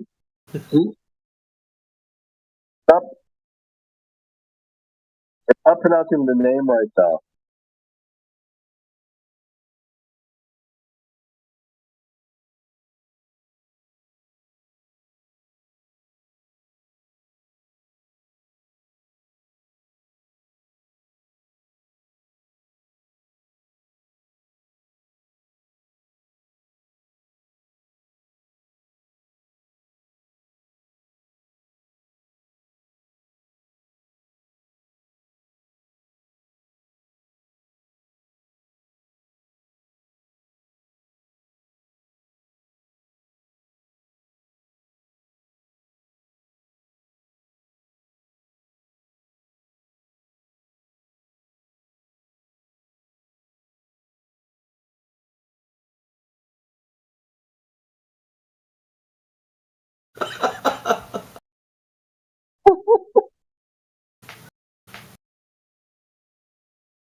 That's pretty funny, man. We're gonna have to edit it though. We gotta fix some shit. So yeah, there's a couple of little. The vocals are not pronouncing the name as we are. Yes. There's a few little things like that, but that's just one of the things you deal with. But that was just slammed straight into Sunos and press play. That was it. Yeah. That was pretty amazing. Took all of like 5 minutes. Fuck. So, yeah, all you've got to basically do is tell it what you want roughly and use these words. So you can actually smash out some pretty awesome songs in a very short amount of time. And I don't pay for anything on any of these services. So these are all free. And that's what you can create.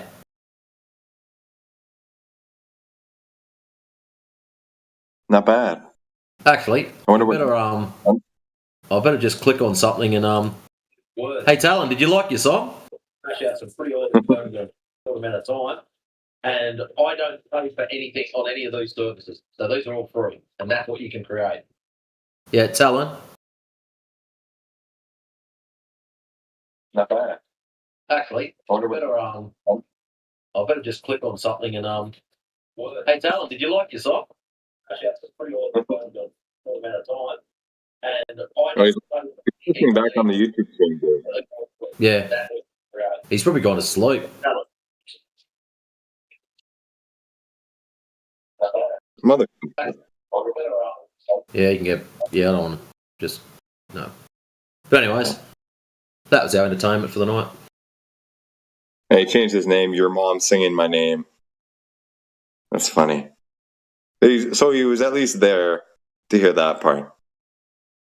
and tried to twist it, you know. Just slimy fuck. You know. So each time you do it, you get a couple of songs. So that was the second one. The first one's done now. The first one goes for 443.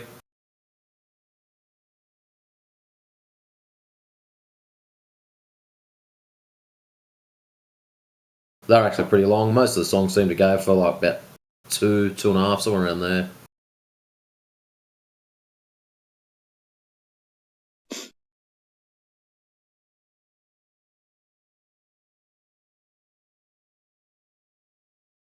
Are you able to specify like the genre? Oh yeah. You can go through and when you tell it create, so in the section where you go style, you can early 90s rap. What was the one we did yesterday for JJ Fish? It was an 80s white rap or 90s white rap or something like that. I wasn't there for that, so. Hold on, where is that folder? Downloads.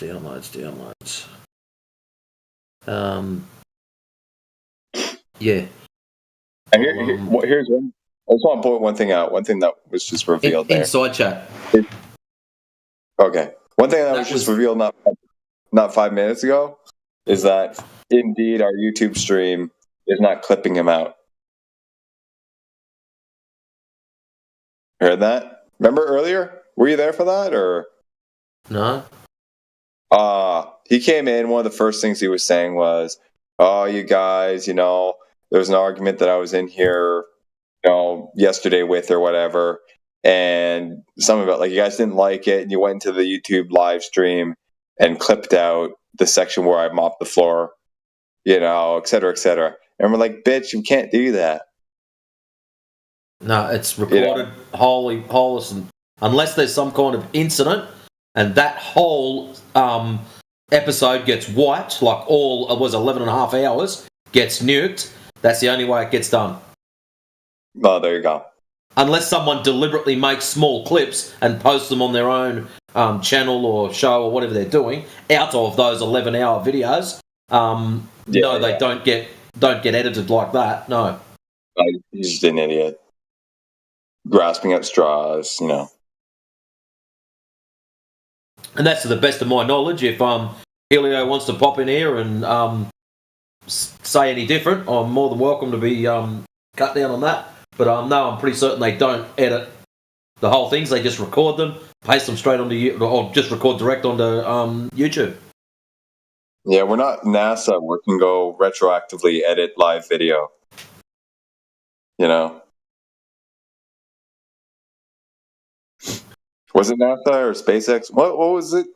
One of the, you know, these agencies had live feed or something like that, and something was revealed, and then in the live footage, another day, someone went in and didn't see the thing that was evident in the live stream, indicating that they went in and edited it. That was something like SpaceX. I remember that. Oh, okay. Yeah, we don't have those. Don't have those connections, bro.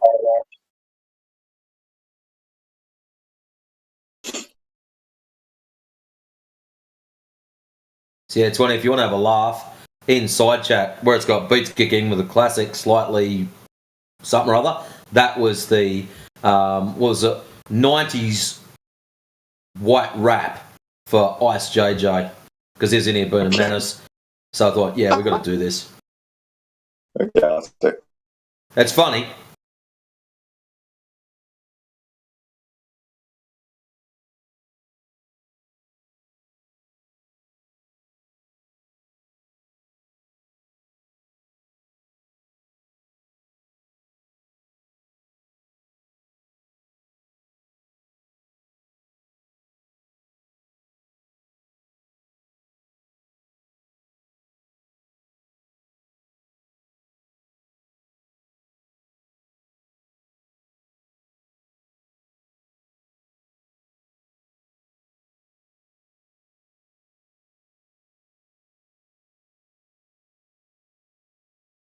You guys want to hear an interesting conversation I had with Google AI?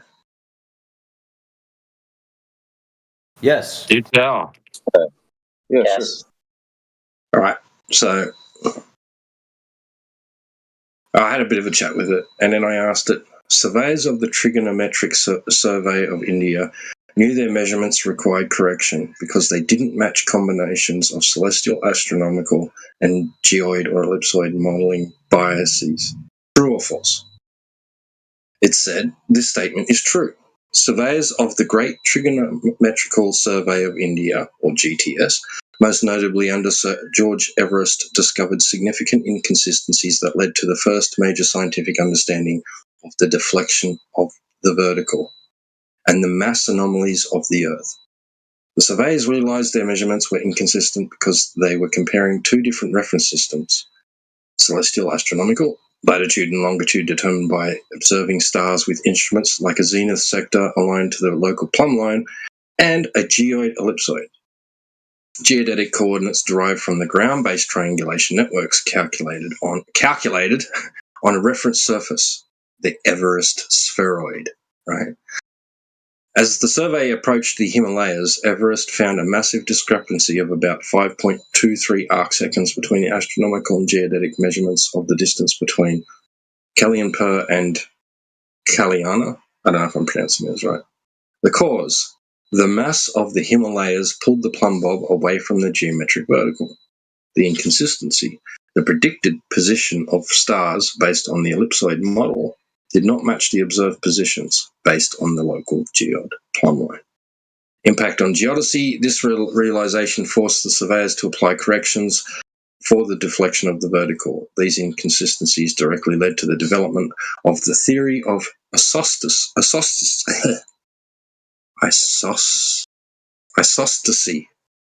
I think that's how you pronounce it, which explains how the Earth's crust compensates for topographical loads like mountains.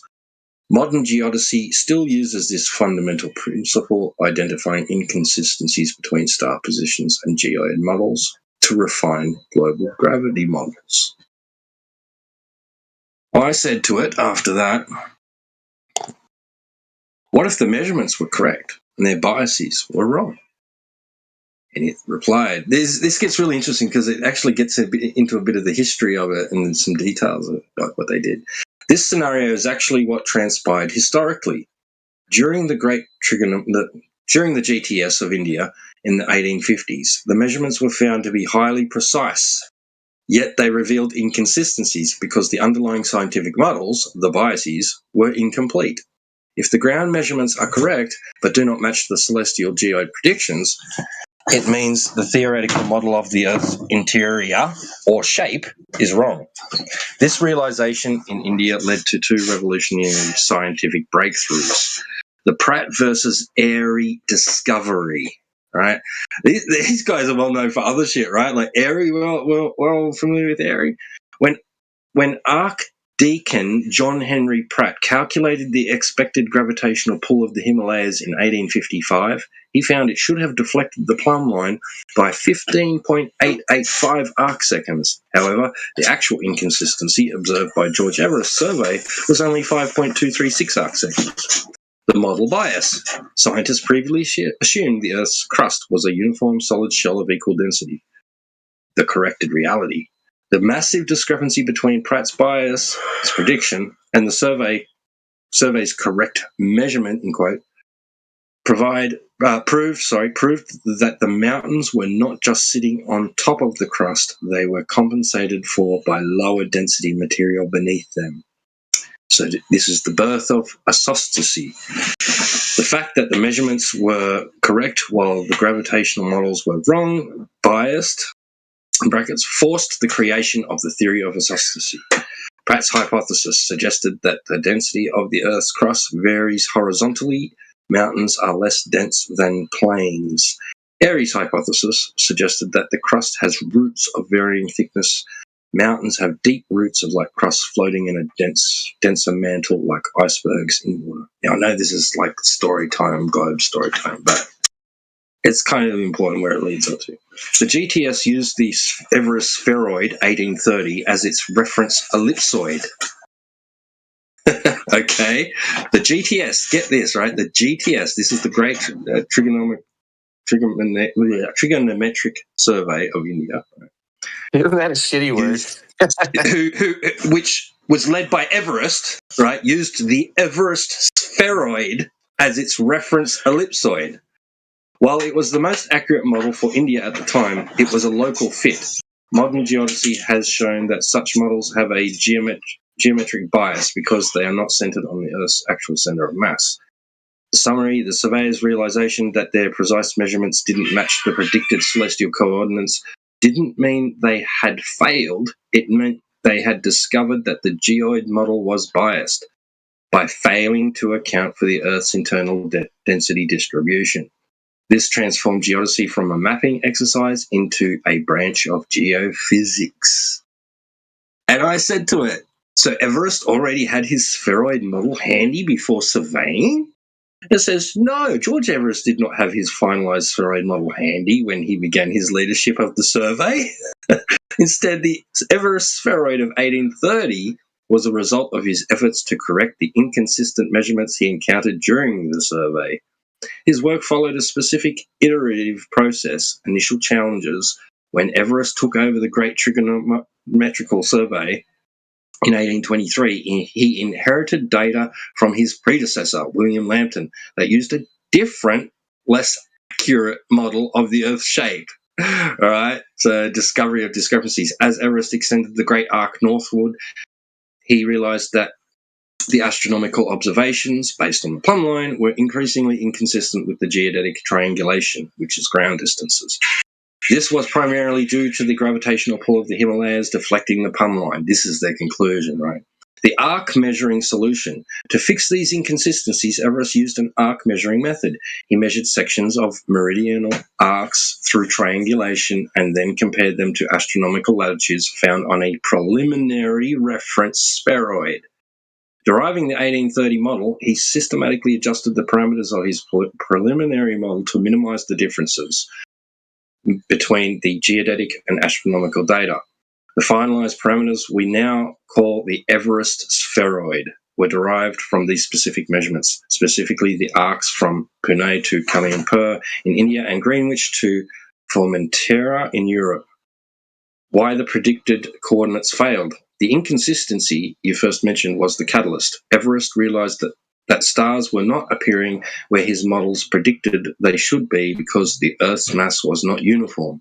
He had to reverse engineer the spheroid model from these errors to make the map of India mathematically sound.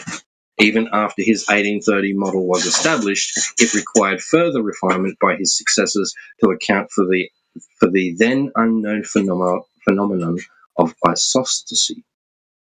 I said to it, it's not much longer, guys, bear with me.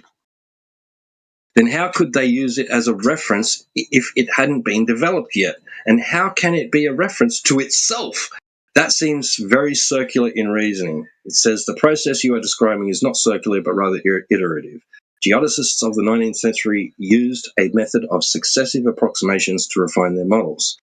They didn't start from zero. Everest did not invent the concept of a spheroid. By 1800, the scientists already had developed several completing global models of the Earth's shape, such as those by Bessel or Delambre, based on arc measurements in Europe and South America. Everest used these existing models as a preliminary reference to begin his calculations.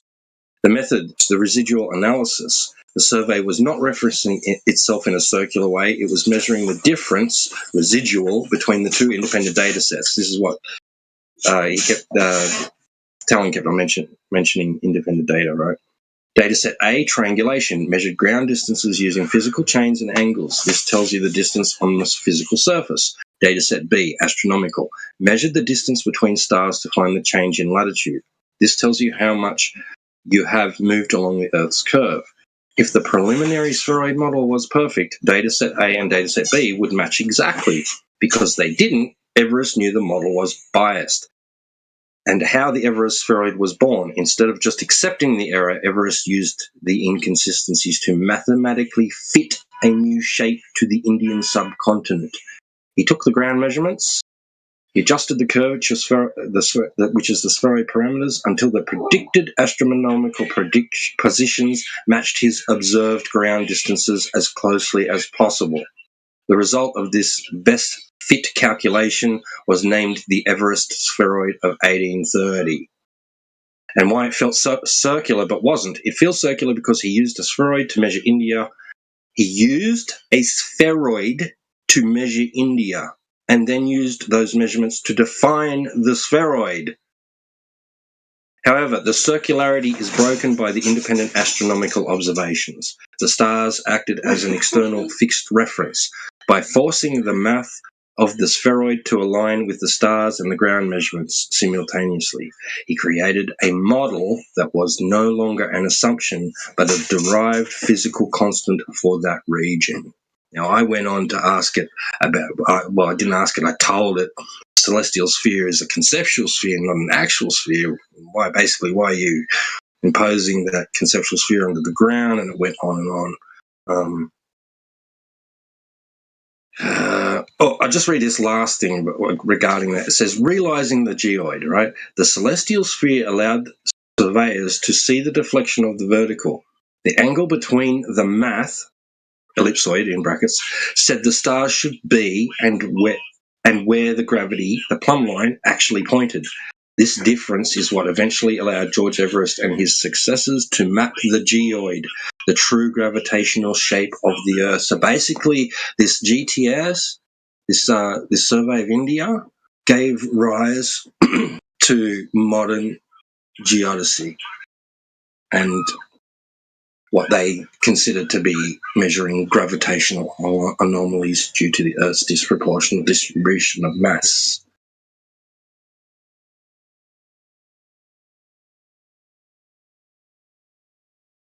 That's pretty wild. You had said that when they did the plumb line measurements, there was was it like a deviation? You cut out there. What the arcs for the plumb line deviation? Was it 15 arc seconds? Is that what you said? That was the prediction, but they got 5.8 or something like that. And I'm guessing this plumb line is probably 4 to 6 feet tall or something. I didn't ask it. I'm not sure.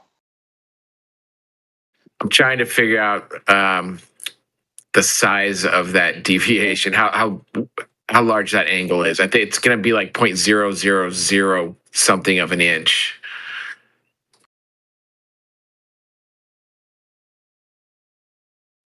Well, they were using, what was it? Oh, shit, hang on. I ended up getting cut off. So they were using some instrument. What did it say it was called? Zenith something or other. Where was that? Let's scroll back up.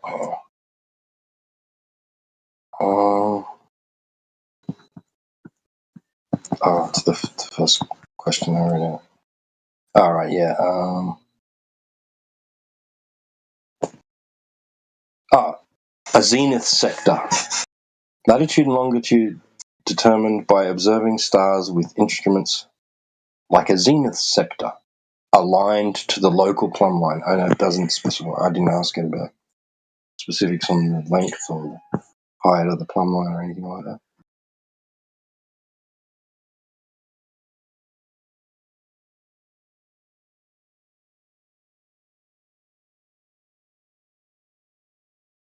So if you want to look into that, well, I can ask it if you want.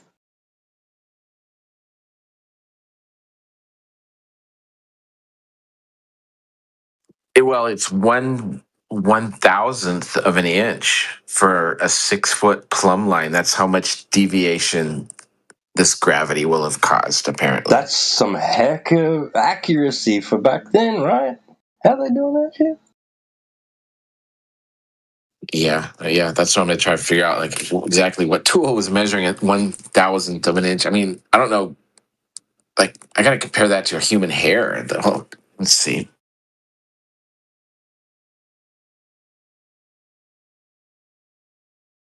One thousandth of an inch is usually measured with like very fine feeler gauge for close fit bolts in aviation equipment.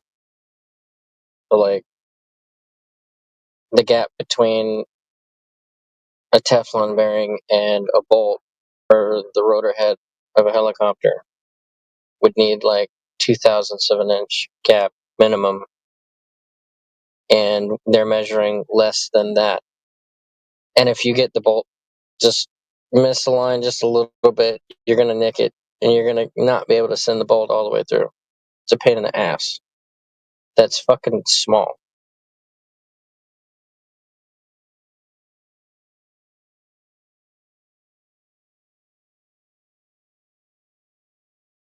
So it says a zenith sector is a specialized astronomical telescope designed to point nearly straight up to observe stars crossing the zenith, a point directly overhead.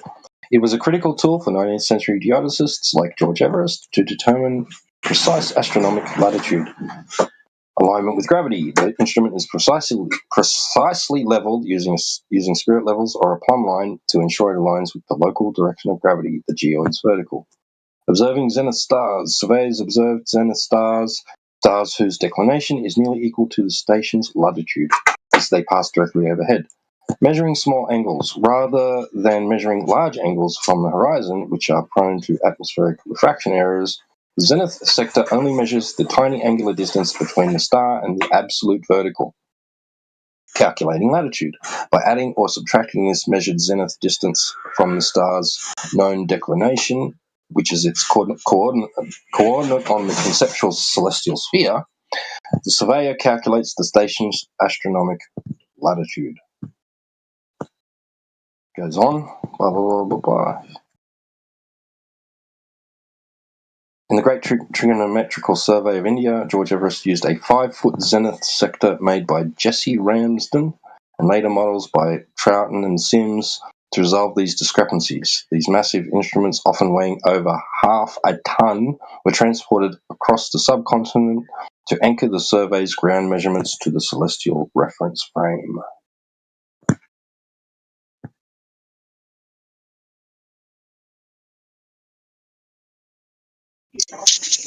So they were measuring angles to the celestial objects, correct? Yes, sir. And underneath that celestial object, its vertex would be a right angle, perpendicular to the plumb? That's correct. Okay, got it.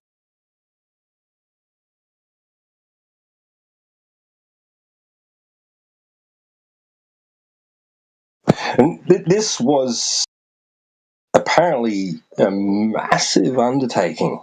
I mean, it did take them years, and they used this ridiculously heavy and complex equipment that went through rigorous scrutiny and development and testing prior to use in the field, apparently, and all the data and all the literature on all of that can be found at some royal institution, museum thing in India and Britain, right? Like, they're apparently the guys that were involved in the development of it. Because Everest was not a mechanic, he was not an engineer, he just was a surveyor. He needed some other guy, I can't remember his name now, to make all this stuff for him, design it and make it and build it. And it apparently went through rigorous testing. All these theodolites and these things, the zenith sector instrument and whatever else. The chains had to be designed in a specific way. And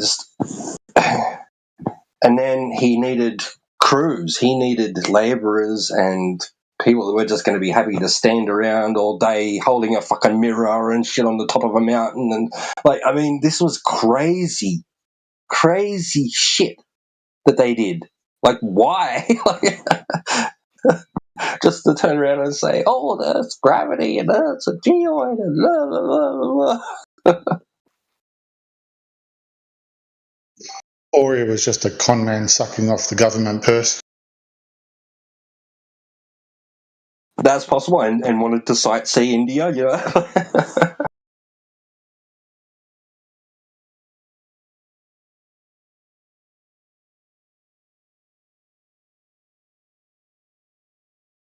I mean, it's pretty rude, really, that that mountain is named after him. Like, I'm sure it has a native term, a native name. What's that? Right? Why isn't it known as that? Bungee. It's known as bungee. Bungee. Well, there you go. Is that where the term bungee jump comes from? No, bungee is the creator of all creations in original folklore.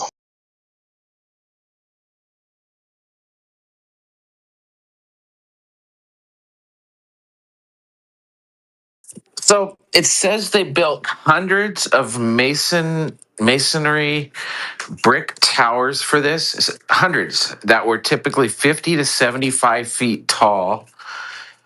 I mean, that kind of endeavor would take a lot of people, a lot of logistics as transporting materials, and you have to have people who know how to make a 75-foot brick tower that you're not going to fall off from or have it fall over. I mean, this is crazy.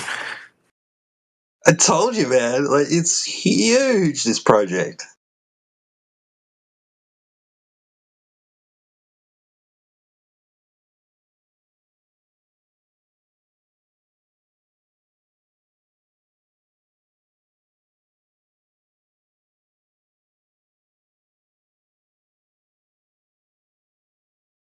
So, like, the paperwork involving, like, a lot of the preparation and stuff, that's all, like, it says that it's found in, you can access it through museums and stuff. A lot of it's hidden behind paywalls, but most of, like, what we understand took place came from Everest himself, like, talking about all the whole process, basically writing biographies and things.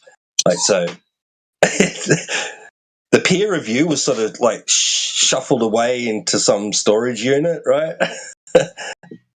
And what we get is basically, like, for publication, for public access, is the words of Everest himself, like, basically big noting himself. So this says these hundreds of towers had archways built inside of them, internal hallways, and each one was constructed to support the weight of the 500 kilogram theodolite or whatever it was that they made.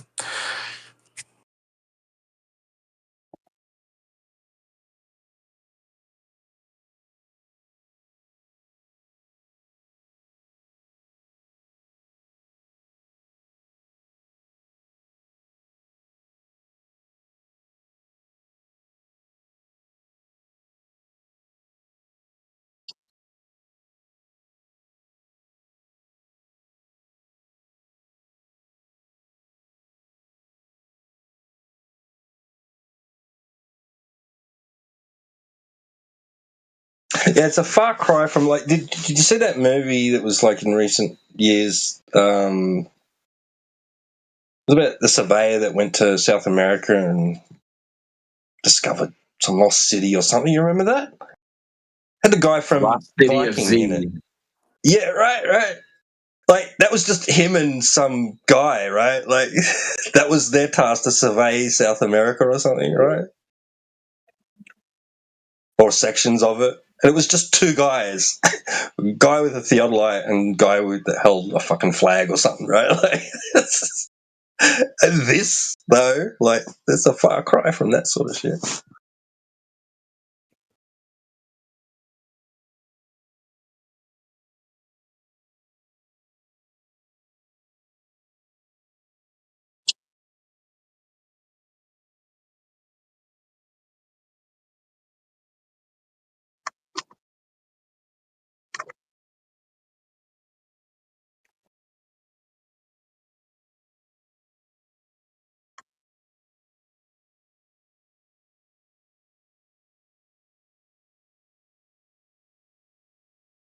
seems like they had a lot of time and energy and manpower and resources and money to throw around back then, right? Like, because we don't just see this in this field, like you're talking about these towers and that. Like, what about all these like amazing buildings that were apparently built in that era? Like, so intricate and detailed and superb, like astounding architecture, astounding masonry work. Like, I don't know.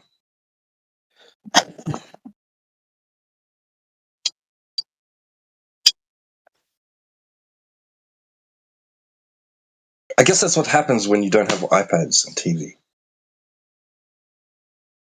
I'm bored.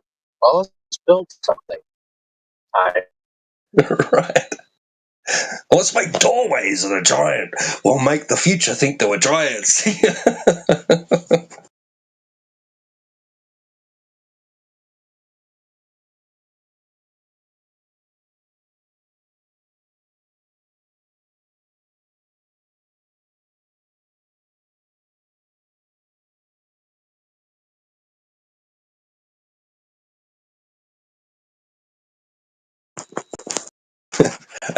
And like 30 years later, we'll raise the streets to first floor level. All the basements, the actual first floor will be underground, become a basement. That'll stuff them. That'll make them think there was a big mud flood. What the fuck, bro?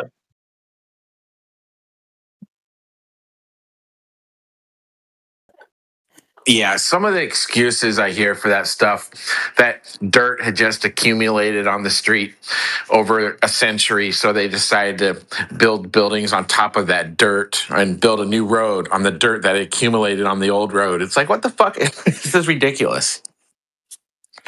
Yeah. People shovel snow off their fucking driveways every year. And those guys think, I should probably get rid of this dirt.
Yeah, here's a little more, which goes against Talon was saying. Yes, Everest began with the preconceived notion of an oblate spheroid. By the 19th century, this was not a guess, but a scientifically established fact based on Newtonian physics and prior expeditions. I'm not condoning this. The inconsistency, you noted, was not a choice between a flat or round Earth, but a search for the exact dimensions of that spheroid to make maps accurate. And it goes on, blah, blah, blah.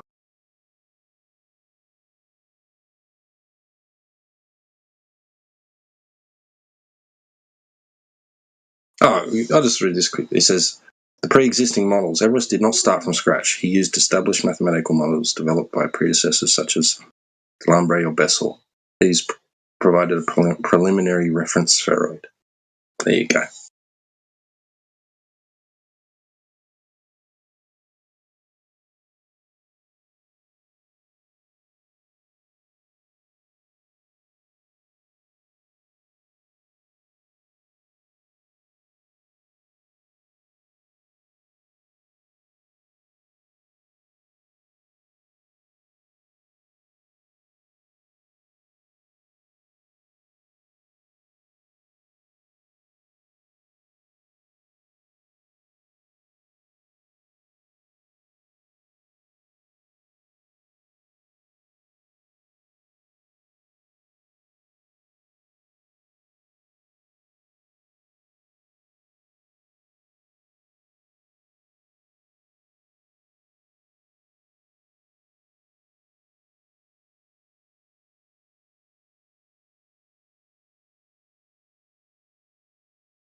What's up, flat earthers?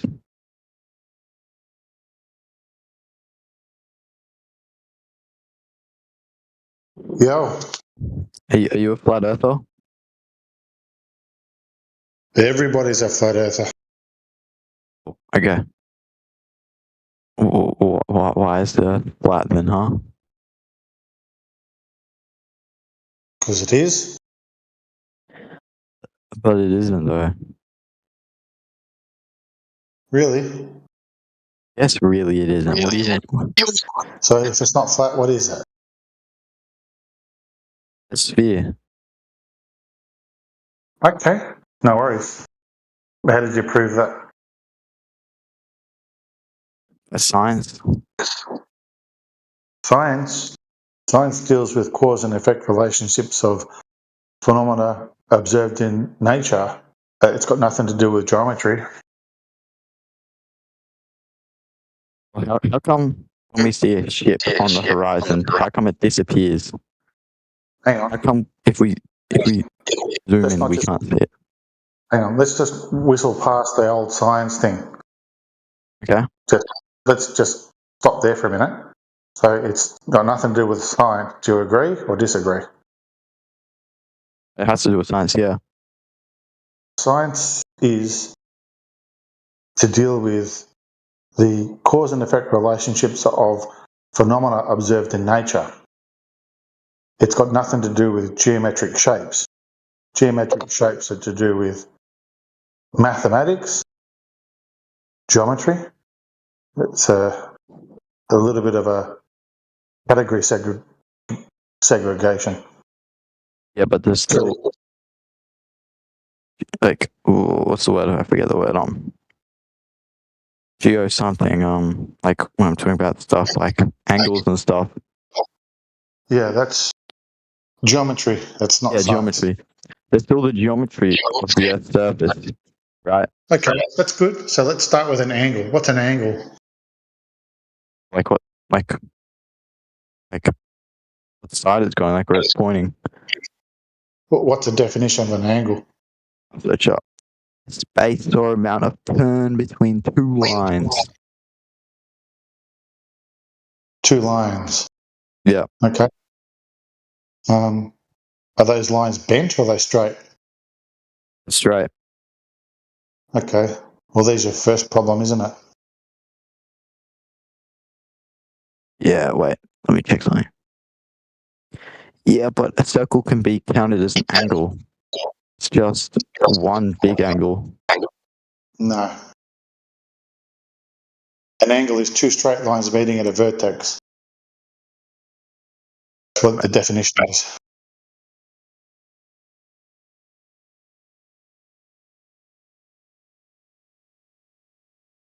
You can take a sine, cos, from the center of a circle, but it's still two straight lines meeting at a vertex. Yeah, I guess. Right. Okay, well so then, how do we measure this curve there? and sure, but I ain't the sharpest tool in the shed. Okay. Other question. How come when we see things from space, right? Yeah, dude, pump the brake. What we do here is we follow each question, each idea to a full, complete conclusion, a full logical conclusion. Because otherwise you'll never get there. You'll keep just like, they call it scattergunning or gish galloping. Let's follow this geometry line of thinking to a full logical conclusion. Let's go. I don't know shit about geometry, bro. Well, you know about lines and angles. Yeah. So what would a surface of a circle be? I just get the surface. It would be unresolvable geometry-wise. Yeah, I guess. Wait. Okay, so now you got that part. That geometry would break down on the sphere tard. Mm-hmm. All right, let's go. What's next? My thing is right. Is that how come when you see stuff from space, it's a circle? Like what stuff? Like when you see Earth from space, like when you see photos. Yeah, do you got one? Yeah, right. Wait. Let me see it. Yeah, you said when you. I don't. I don't do that. Yeah, that's what I was hoping he'd show me something like something new. One thing. Can you have some photos? I'll just send it to you. Yeah, you can post them in the text chat there, can't you? But no, I don't think I can.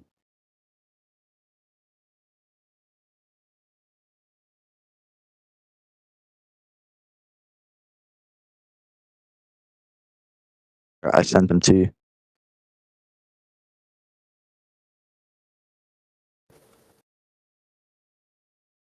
All right, let's have a look at this. I'll send it to you as well.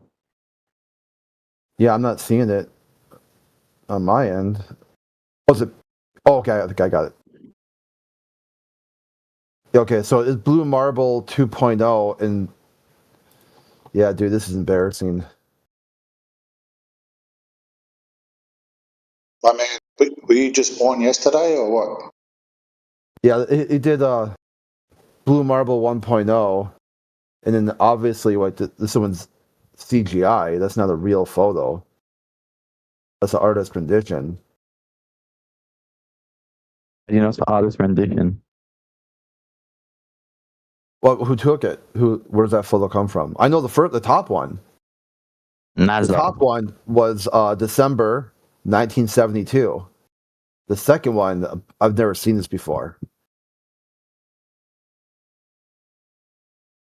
You know where that comes from? Yeah, I'll check where that comes from. Okay.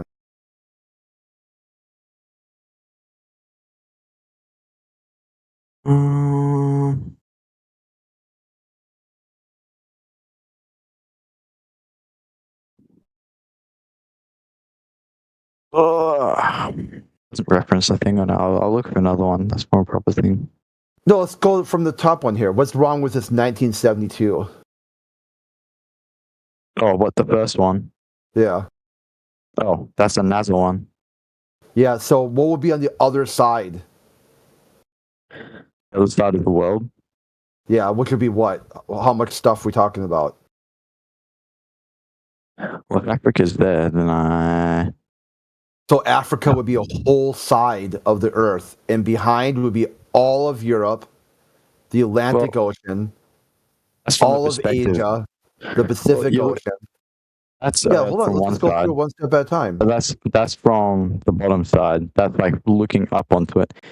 You're looking down on it. I guess you'd be looking down on Europe. And then on the other side, be like the Pacific So if you were to Ocean. rotate this ball like 90 degrees, because 180 degrees, you'd see the rest of the world on the other side. It's in Pacific Ocean. Yeah, how about America? Yeah, you probably see a bit of America. You see Alaska. Still got to fit Australia on there too. Don't forget. Yep. Yeah, how about this on one? there. Look up weather reports from Madagascar, December 7th, 1972.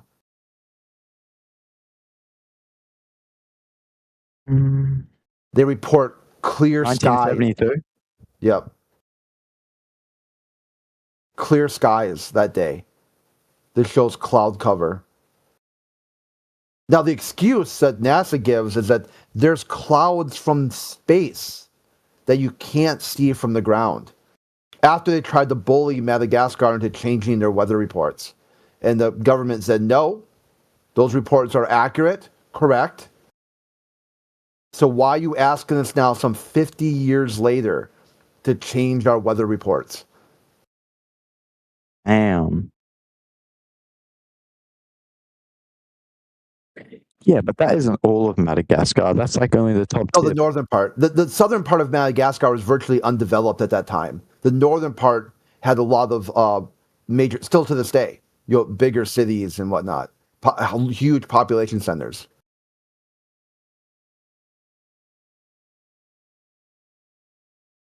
Yeah, but don't like clouds like change? Like, don't they move? Yeah, but when the photo was taken, there was clear skies reported that day. You could look up on some of the other cities, like Cape Town. They report heavy rain that day. So some of the places match. But the problem is not seeing what should be there. You're also looking what shouldn't be there.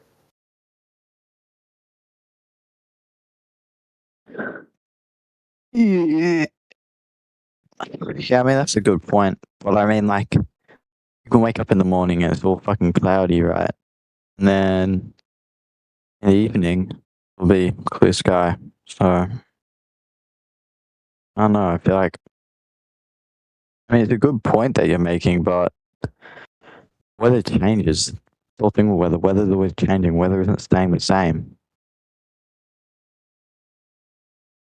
So you got the size of continents, Africa, huge problem. Weather reports inconsistencies. What else do you got going on here?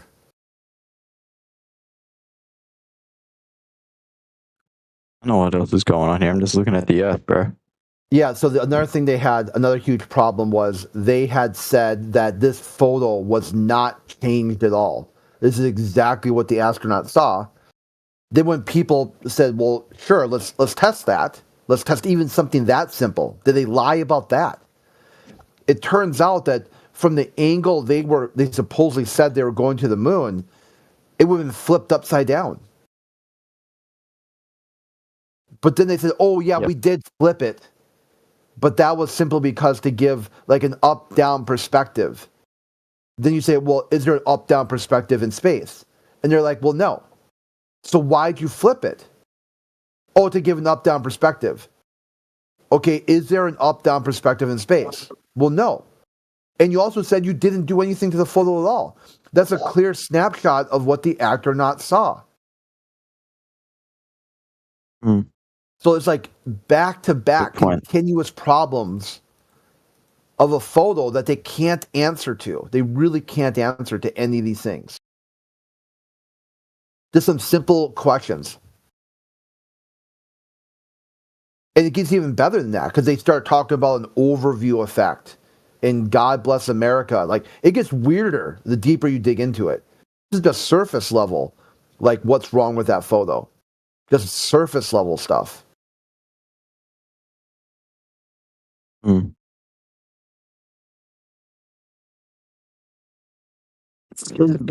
I'm looking at it. It says the blue marble is a photograph of Earth taken on December 7th, 1972, upward to 11. It was from 29,400 kilometers out. Yeah, you read it wrong. Apollo 17. Oh, yeah, sorry. What am I saying? A cropped and rotated version has become one of the most reproduced images in history. Another interesting thing that the Apollo missions, right? It came to light later on through Bart Sobral. He obtained footage. Now, it wasn't of this mission associated with that photo, but it was of Apollo 11 crew faking Earth shots through a window of an aircraft at high altitude while they were supposed to be halfway to the moon. That sheds some doubt. Any further imagery that they present to the world. You have like pictures of that? Absolutely, lie once. Why? You know, you're not gonna fool me twice, bro. I'm just wondering if I could see him. That's all. Oh right, yeah. You want to see the footage? Yeah. Okay. I'll grab the video for you because it's a full length documentary of Bart Sobral's. Right, and he's a glober. He's not a flat earther. Right.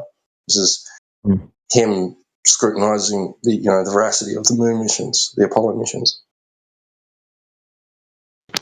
It's called "A Funny Thing Happened on the Way to the Moon."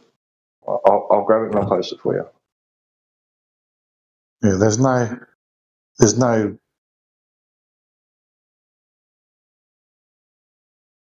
point in watching snippets. He needs to watch the whole documentary.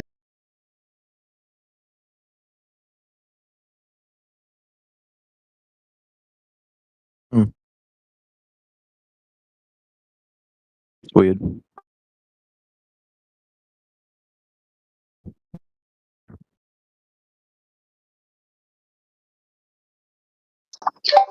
So while I was posting that, where was this picture supposedly taken from?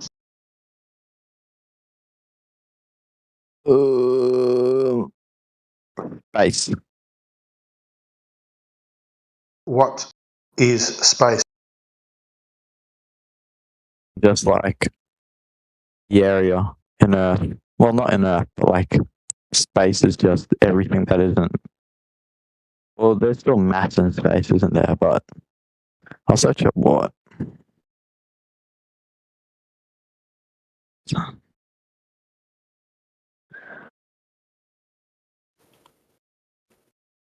The dimensions of height, depth, and width, which all things exist and move. Correct.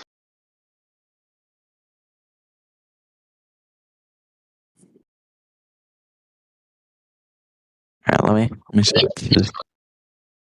What's outer space? Get it up.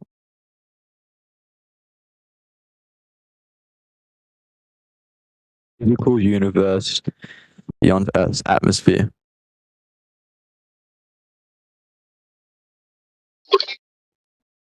Can you see any issue there? Well, it's just saying, pretty much. It's space beyond, and the things beyond Earth. I mean, there are different meanings, though, technically. What's space and outer space, man? But it kind of points towards the same thing. Yeah, no, you've already categorised that very clearly. Space is 3 dimensions, like breadth and width. The outer space is somewhere outside of supposed Earth's atmosphere. So, what comprises Earth's atmosphere? Isn't it just gas and like what's that shot? Yeah. And Is that what it is? yeah, and can you have gas pressure without a container? No, but I don't think so. If you open up your can of Coke, what happens? What comes out? You hear a little. Yeah, once the gas comes out. Yeah. Yeah. Why is that? It says it's held by the gravity. I search it up. Gravity pulls molecules towards the surface, creating atmospheric pressure. Does anybody else enjoy becoming wealthy, watching your bank account rise in numerical value? That can be the problem. Yeah, anyway, it's just saying that it's the molecules being pulled down by gravity because of the sun. Okay, so if molecules are being pulled down because of gravity, we're talking about Newtonian gravity, which is out of date by 114 and a half years. But in saying that, if molecules are being pulled down by gravity, what about the clouds? Well, clouds are pulled down to some extent. Also, wait. Such a why?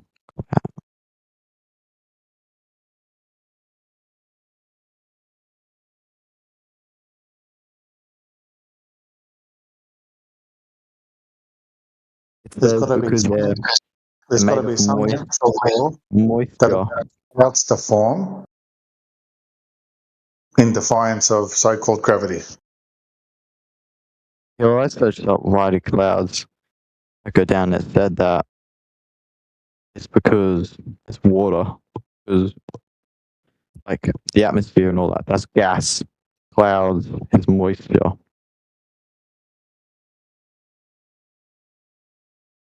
Where are the clouds? Like in a lower atmosphere, I think. I'm not sure. So the clouds are up, yeah? Above us. Okay. Gravity didn't do a very good job on the clouds then, did it? Yeah, but it's water molecules. Also, it does come down, doesn't it? When it turns into like heavier things like rain, when it really properly forms, it all comes down, doesn't it? So up and when down. it condenses and attaches itself to a particulate, it will fall. But the fact of the matter is there's always moisture in the air, gas pressure in the air. It doesn't just fall down to the ground. Yeah, but let's up.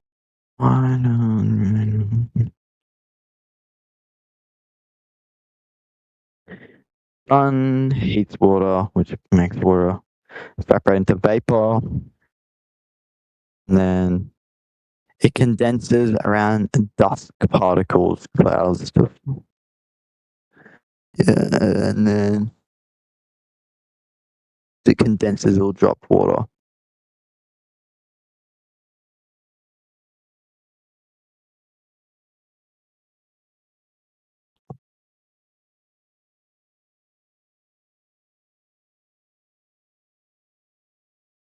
Oh, I'll give you a clue. It's called the hydrological cycle.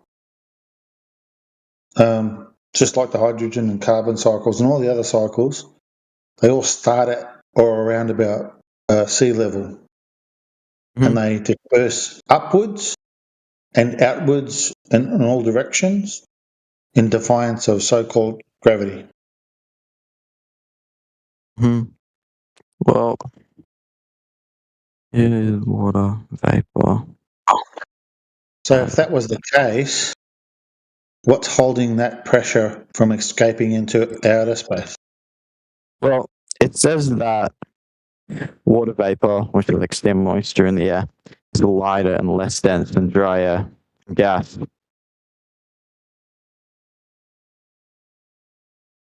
Obviously, there's like a tipping point where gravity pulls it down or not.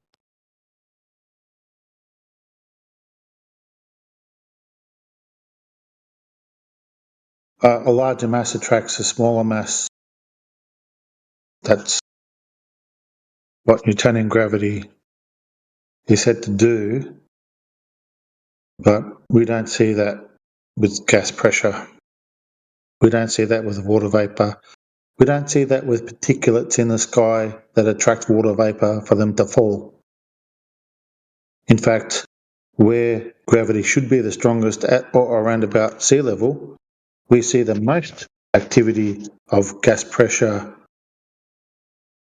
escaping upwards, outwards, and in all directions. Well, I'm looking at something right now. It says helium leaks out of the atmosphere. So helium comes out of the atmosphere, right? We look at helium. Helium, when we put helium in a balloon, it goes up in the air, right? Yes. Why is that? Because it's light. Yeah, but does helium have like moisture? Does helium have mass? Yeah, helium is massive. Why is gravity not pulling helium down? Because light, you know. Well, it probably is pulling it down, but pulling it down to the same extent that it will with something else. And the buoyance, which is pushing it up, is stronger than the gravity that's pulling it down, I guess. So gravity is so strong that it pulls one of the lightest elements down, but only a little bit that it goes up. Yeah. I'm not sure. Okay, so if helium goes up at sea level, and hydrogen goes up at sea level, and all the other gases go up at around about sea level, why do they not all escape into the extreme vacuum of outer space? Wait, sorry, I didn't hear that. I was looking at flying. I said if helium, one of the lightest elements, escapes the force of gravity and hydrogen and pretty much all the other gases, because gas behavior is that gases expand in all directions unless they hit each other or a container, which where we derive pressure from. Then why is our atmosphere, which is full of all those gases, not escaping into outer space? Because the gravity's pulling down because they have more mass, they're heavier. Like, I'm looking at right now. I was right. It says that upward buoyancy, it outweighs the gravity because it's so light in mass. I was saying like the small g in buoyancy is exactly the same as a small g in what derives the 9.81 meters per second fall to Earth.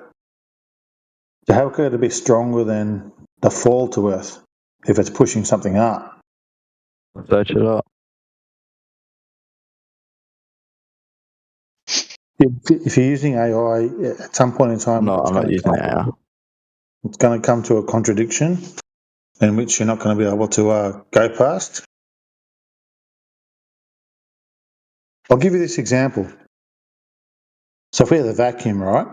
So one of my jobs is I install and service vacuum systems for universities and schools, high-end schools. We have vacuum tanks that we set, prepare, and calibrate. If I have a little plastic container of air that I've gathered from the atmosphere, and I put it in one of those vacuum chambers, and I evacuate the vacuum chamber, and I open up that container of air that I've gathered from outside, what would happen to that air? Vacuumed up. No. Well, I've just released it into the vacuum, so what would happen to the air? Wait, what? Well, wouldn't it just recirculate? Like, wouldn't it just hold on. Yeah, hold on. Back out one way or another? It would. It would move in all directions, and it would try and fill the vacuum. Yeah. Yeah. Right. Well, I guess when you turn the vacuum off, that vacuum expand out of the vacuum hose.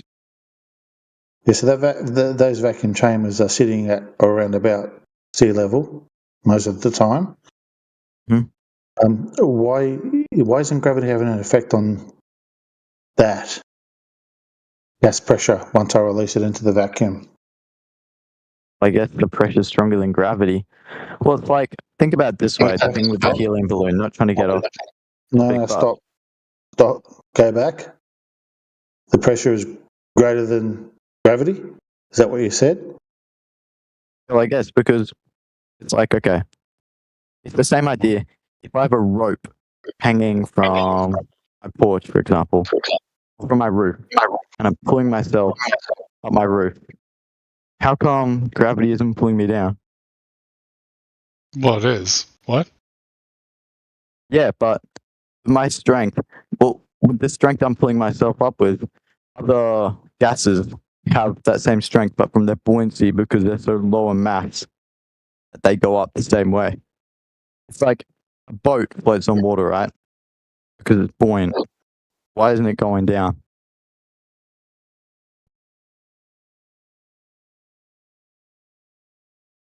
Because its net surface area is less dense than the medium that it's sitting on.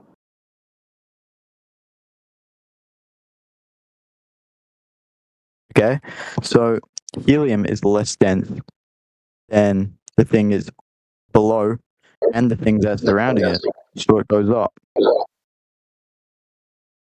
Yeah, but it has mass. So why isn't it going down? Because the thing around it is much heavier than it. It's like a boat, like I said. If the thing around the boat was, well, had the same mass as a boat, right? The boat would go Yeah. down, but it isn't. All It's that water all around it's got more mass. Yep. So we're talking about a fluid. Yeah, no worries.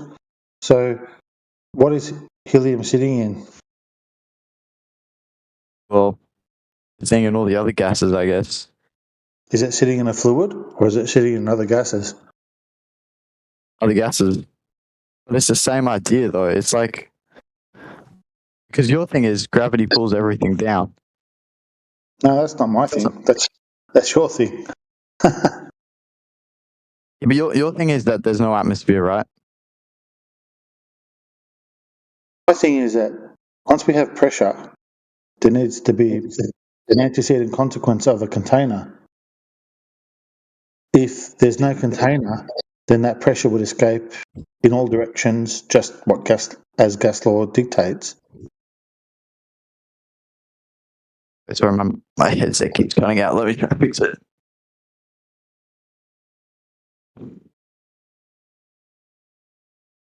That's working. Oh, it's working now. Do you mind repeating that? Sorry, my headset completely cut out for a moment. So I'm not quite sure where we're up to, but no, I don't dictate anything. What I say is that what is a natural law? A natural law is that energy systems will dissipate over time from a high energy state to a low energy state. That's the second law of thermodynamics. Therefore, gas pressure will find or equilibrate to a lower gas pressure. That's a law of nature. It won't do that if there's a container. If there's a container, we will have pressure because there's something for the gas to push against. If there's no container, the gas will just keep going on and on and on into infinity until it pushes against something. So what I'm concluding is there must be a container. It's an antecedent consequence relationship for gas pressure. But can't gas go through solids? Like, or is that just a type of solid?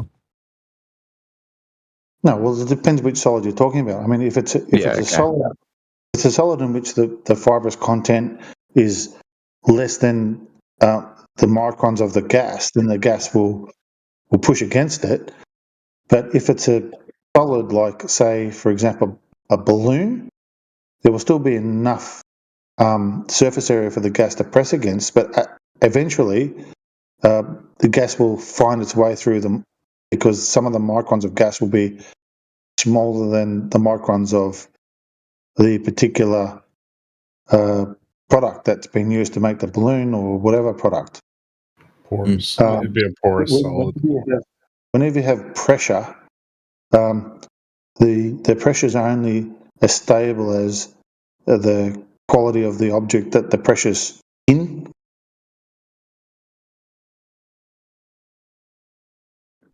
Yeah, look, I'm just. I don't really know physics and stuff. I'm just, for the sake of argument, I think it's interesting though. But my thing still is that. The reason I brought this up is because one of your proofs was you brought up a picture of space. Yeah. From space, supposedly. So what I'm challenging is, okay, where was this picture taken? Oh, it was taken from space. Well, what is space? Space is the extra low pressure area of area that they say that they went to. And my challenge is they didn't go there because there's no such thing as space. There can't be space because if there was space with a 10 to the negative 17 tour, then our 770 tour at sea level would evacuate into it. That's my challenge. Okay, well that's a good point. I mean, I have a question though. You don't believe in space, do you? Sorry, you don't think space. You don't believe in space. No, so there can't be space. As what they define it as, no, there can't be. Do you believe? Do you believe in like some sort of space? Sorry, again, I missed that. Like, do you believe in some sort of space, like something outside of Earth, like something around Earth?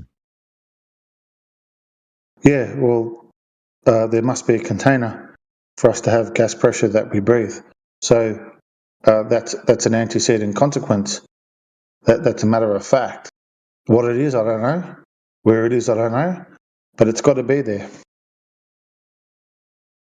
Do you think this because it's like a religious belief, or is it just because you purely believe like? No, it's a natural law. Got nothing to do with the religion. It's the second law of thermodynamics. So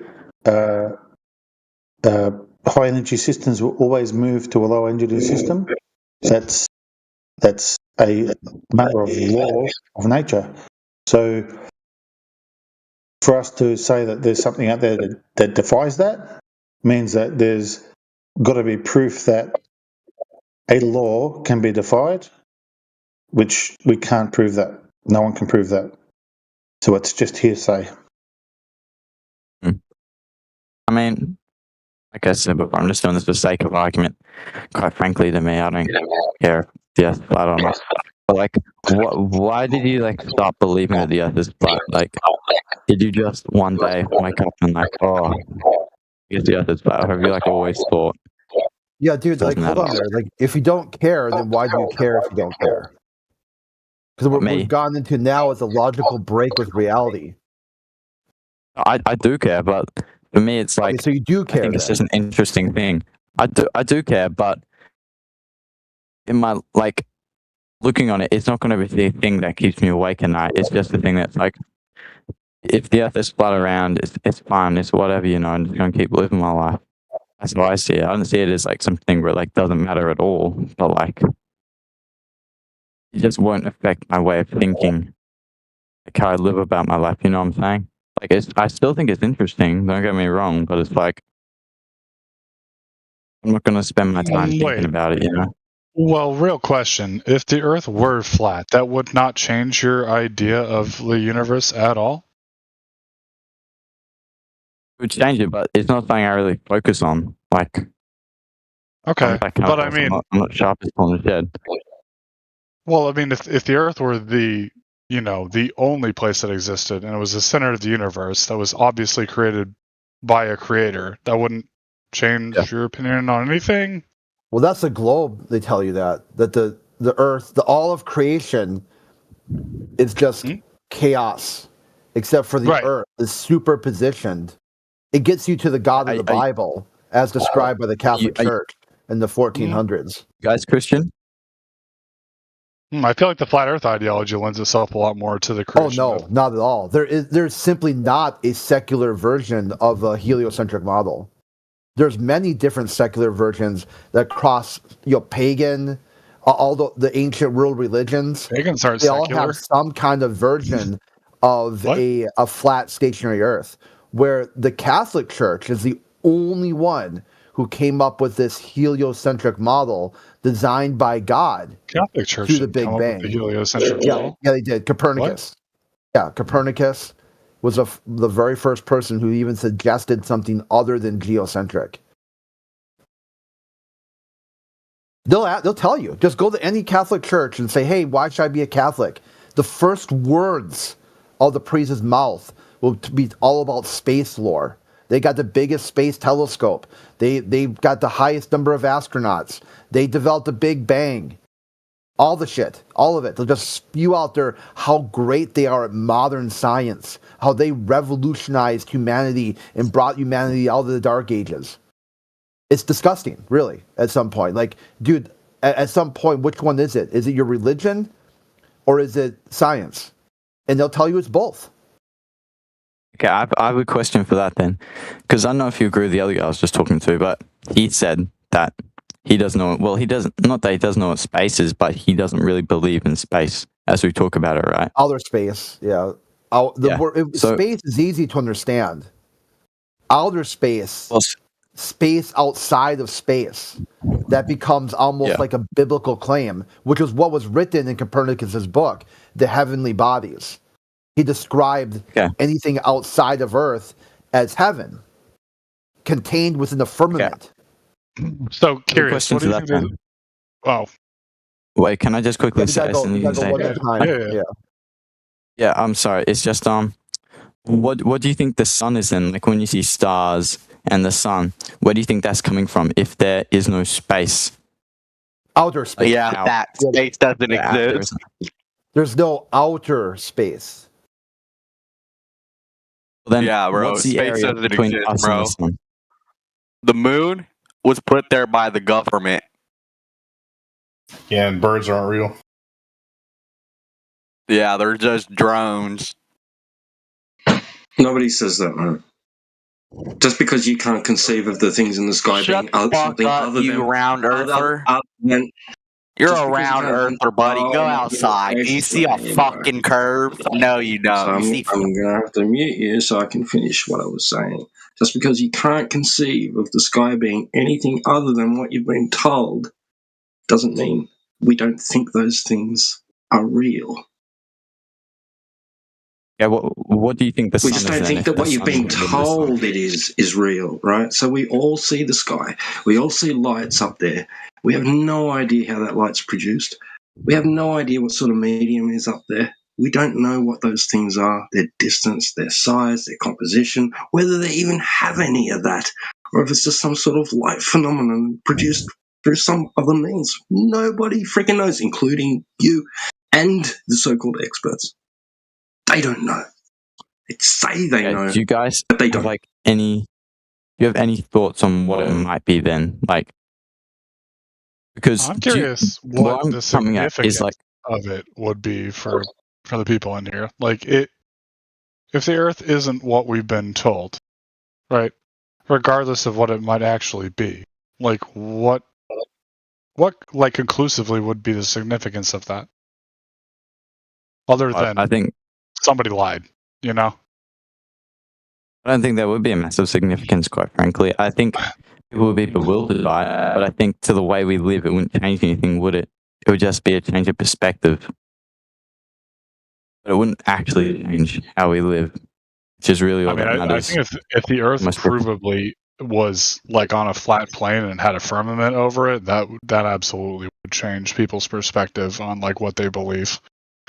Yeah, it's quite the opposite. A Globe said it was going to change perspective. They went out into space some almost 60 years ago, and they told you this is going to be a giant leap forward for all mankind. Everyone. Everyone's going to take one huge, giant leap forward. It's going to change everything. It's going to be, at some point, you got Brian Cox. Brian Cox had said he wanted to update the calendar. You had before Christ and after Christ, BC and AD, and then he wants to have before Apollo and after Apollo, a new age, a space age. But yet nothing changed at all. Carl Sagan called it the most ironic token of all of human history. All of it. You take all of human history, that was the most ironic token that could ever be marked. He said, here's a giant leap forward, going to change everything. Humanity goes to the moon, and nothing changed at all. Nothing. Zero change. Nothing changed at all. You don't think anything about the world changed? Nothing changed. He said that the other guy said, perpetual war continued, domestic surveillance continued, the war on drugs continued, everything just continued without pause. It wasn't even a pause. It didn't even stop for the day. They had a thing where in World War I, where some of the soldiers in the trenches during Christmas Eve stopped and had a snow fight. They had a snowball fight. They paused to just reflect on the birth of their Lord. and stop fighting for one day. The Apollo program didn't even get people to do that. The Vietnam War continued unabated, even escalated. They started bombing Cambodia. This giant leap forward for all mankind resulted in the carpet bombing of Cambodia, destabilizing the region and causing the killing fields to happen. Ironic. The most ironic token of all of human history. Edgar Mitchell, this is a conspiracy theory of reptiles and government. Edgar Mitchell, the pilot for Apollo 14, came up with this concept called the overview effect. That when you see the Earth from space, you get an instant, he called it instant, bang, an instant cognitive shift. That you see like he leveled up what it says in the Bible. Treat your neighbor like you want to be treated. He said when you view the Earth from space, instantly you treat others exactly the way you want to be treated because you're all interconnected. There's no difference between any of you anymore. You got this small blue planet in the middle of a vast sea of darkness, and your story is everyone else's story too. And the politicians laughed at him. Oh, you're a kook. You're an idiot. Like, why do we send this guy to the moon? He's clearly some hippie, communist, liberal nutcase, like kumbaya, save the world type crap. So he said, okay, let's drag you out into space. His direct quote is, I want to take these politicians, grab them like a little child on the scruff of their neck, drag them out into space a 250,000 miles out and say, look at the Earth, you son of a bitch. Look what you're doing. Look what you're doing to the environment. Look what you're doing to each other. You need to change your ways. And they laughed at him again. They didn't even take time to even think about what it would mean to see the Earth from space. So then he said, and no joke, they're reptiles. They're shape-shifting reptiles from outer space. Because they look human, but they're not. They have this reptilian brain. They don't care about the Earth. They don't care about each other. They don't care about other nations or the downtrodden. All they care about is themselves, enriching their pockets, grinding up the Earth until there's nothing left. So they're reptiles, since they can look human, but they don't care about Earth or other people. So when people say, oh, reptiles and government, that was brought to you by the Apollo program. The astronauts were so dumbfounded that nothing changed. Not a single thing changed. That the only logical conclusion they could come up with was shape-shifting reptiles from outer space. So are you saying that like metaphorically or like literally? You literally think like literally? Yeah, you could look it up. It says they call them a kook. You said like the Air Force is. You go look up Army Times, a few other reports that said Edgar Mitchell went cuckoo. Like we all had hoped he had been the shiny, example of Navy avionics, but yet he turned completely cuckoo conspiracy theorist after going to the moon. They're embarrassed by it. When they should have listened. They said, what does a giant leap forward for humanity even look like? I wouldn't say. I feel like that's more of a statement on the fact that we live in a small planet. Broken there. Can you say it again? Yeah, sorry, my mic's dodgy. But I wouldn't say it's reptilians, but I feel like he's kind of obviously he's making a bit of a kooky statement, but like no, not a kooky. He said that when you see the Earth from space, they wrote a book about it with Frank White. Frank White wanted to interview all the Apollo astronauts before they died. And ask them, what does this mean? What did the Apollo program mean? The cause and effect, science, cause and effect. Seeing the Earth from space, going to the moon, what effect did that have?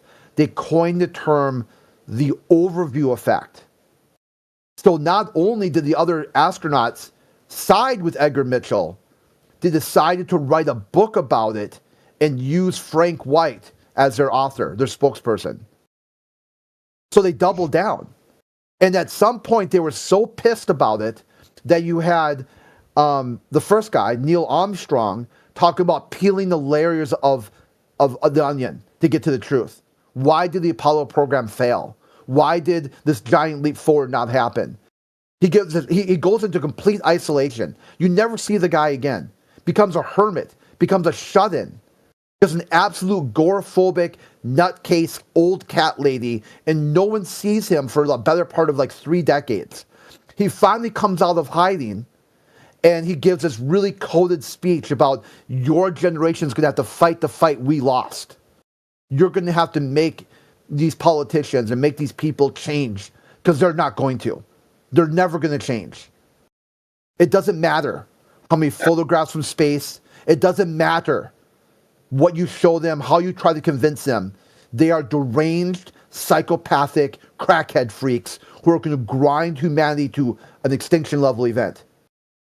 And they're like, okay, yeah, take that mic away from that guy. I don't know what the hell he's on about.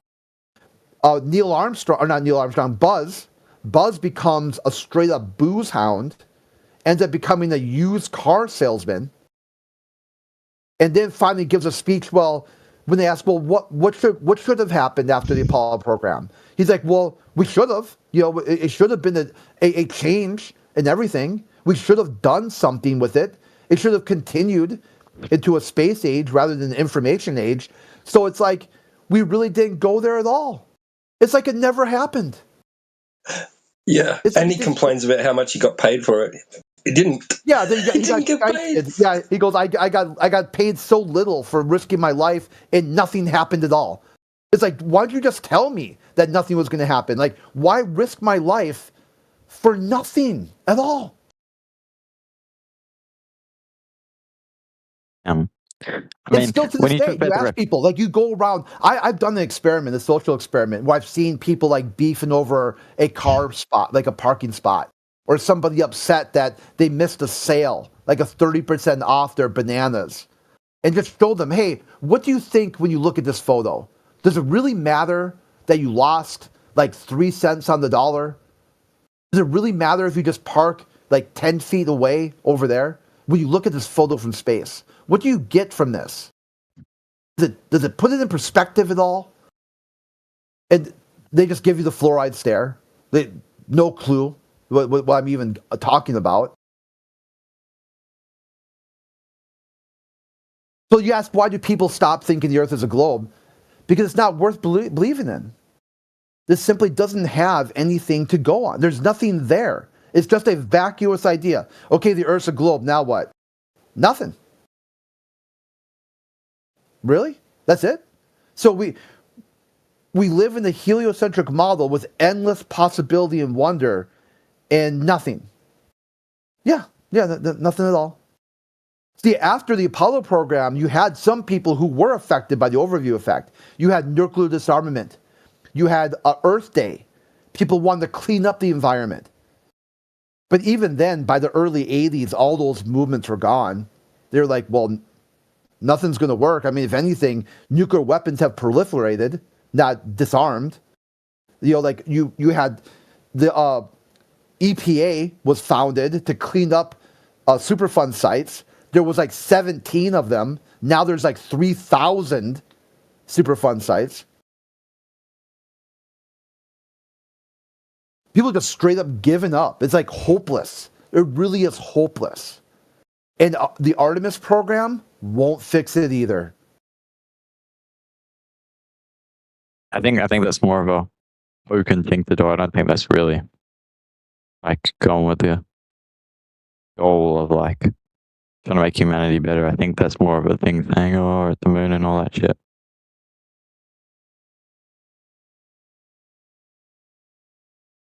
Nah, how's it going to do that? You do what? That's all right. Go on. Just continue. Ask what you were going to say. I was going to ask the guy I was just talking. Do you like literally believe in like the reptilians, or just like the idea that there's people who put themselves first and don't think about the others, one big group, and want the best for themselves, pretty much? That's the real question, though, isn't it? Is it metaphorical or is it real? Is it literal? Yeah, that's that. Yeah, it was literal. That's wrong.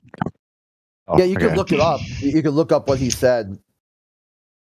He went straight cuckoo for Cocoa Puffs, like straight up, like he thought aliens had found Earth because of the Apollo program, and then came here and replaced shot callers, world leaders, with shape-shifting reptiles.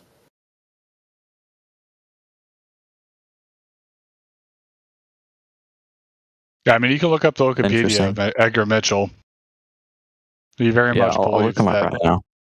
the U.S. was in contact, or at least someone on Earth was in contact with extraterrestrials. Yeah. What's his name? Edgar Mitchell's. Edgar Mitchell, yeah. Yeah. Yeah. Buzz also showed interest in the alleged tower on one of the moons of Jupiter or moons of Saturn. There's like this anomaly, this tower that sticks up, right? So they say. And he was like, "Yeah, that's interesting. It needs investigation." Like, alluding to the idea that it's artificial.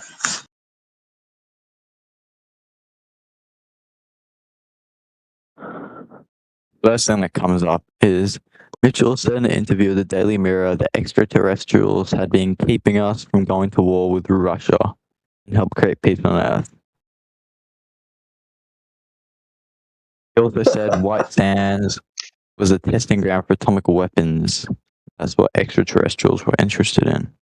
I mean, it does seem fairly consistent. A lot of the early UFO, sightings were over nuclear test sites and launches. Oh yeah, one report where it disabled all the warheads and like the codes wouldn't work and everything went wrong. Yeah, I remember something like that. Yeah, I do wonder if maybe we would have probably destroyed ourselves, because it does seem very lucky that we've never, launched all the nukes. I wonder if they've just stopped us from doing it. Or they don't exist. I think that there's zero chance that they don't exist. I think the only real question is, are they physical entities or are they interdimensional? No, I'm talking about the nukes. Oh, the nukes not existing at all? Yeah. I mean, I doubt it. If you guys think about flying saucers and stuff, maybe nukes don't High Jump? exist. I mean, maybe nukes don't exist in the traditional sense that they want you to believe, but they definitely have bombs that are big enough to do what nukes are claimed to do. So it doesn't really matter. They've got heavy artillery. There's some massive, super duper firepower they've got. Maybe nukes don't work the way that they claim, but they have bombs that can destroy cities in one blow. So it doesn't matter to me. What do you guys think about? You can search up Operation High Jump. It's about UFOs and stuff. And it's I love the story of High Jump. Yeah, Admiral Byrd. Yeah. Yeah, it's a pretty questionable one. He took a whole fucking fleet down to Antarctica for a supposed test exercise and came back early, supposedly defeated by it's never been explained what. So, I mean, when I watch stuff on it, it's basically extraterrestrials and Nazis working together. But I don't know. Maybe there is a breakaway civilization. Yeah. Haven't you seen The Secret Land? They did a doco on what they were doing down there. I mean, myself personally, I think that there is, in fact, land inside of the Earth. I don't know about this idea that the entire inside of the Earth is hollow, but I think there's vast canyons inside of the Earth that are bigger than small countries that we don't know about. Like Garth or something. Maybe.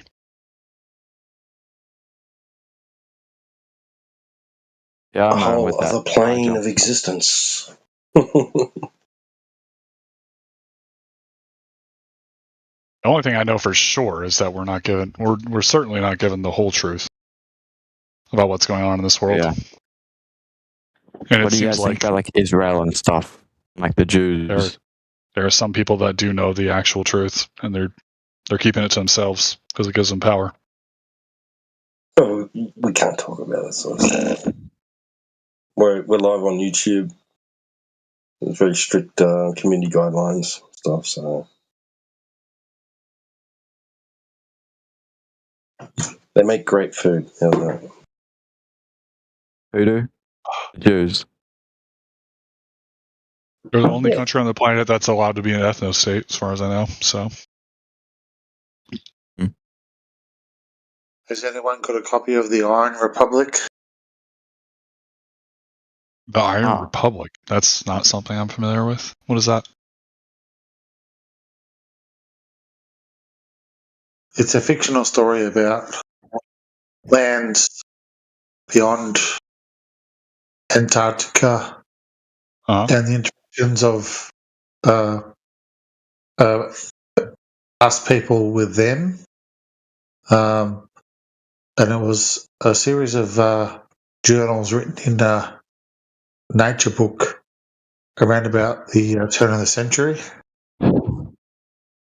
Yeah, it was a science fiction novel, basically. Mr. E.W. Barrington. Haven't heard of him. Found a passageway through the ice wall and found a highly developed civilization. Yeah, highly developed, like at our level, like we are now, but back then. Like maglev trains, and Is it TVs written and as fiction? wireless I feel like phones and fax machines and all sorts of shit. this description that I'm reading, like, seems like it wants to walk the wall between fiction and fact. Is it written as an actual like biography, or is it written as a fiction book? I think it's like the first instance of like the Blair Witch Project style genre. Yeah, Yeah, that movie was scary as hell back then. People probably laugh at that movie now. Or Paranormal Activity, or the Alien one. Yeah, I mean, let's be honest. You read the fine print at the end, and it's like all the characters are For anybody fictional, here blah, that's blah, blah, gone blah. camping, like solo or even just with one other person, the forest is fucking scary. Last time I went camping, Yeah, I like the forest. I heard a deer getting straight up mauled by a bear. And that shit sounds that shit sounds scary as fuck. Deers can. Yeah, I'm always watching videos of like people in the woods, and I just hear a scream out of nowhere. Yeah, animals make a lot weirder noises than like most city people think that they can. Yeah. When I heard that deer dying, I thought that it sounded. If I didn't know what it was, I easily would have believed that it was like a demon screaming, for sure. Because it sounded like it. Yeah.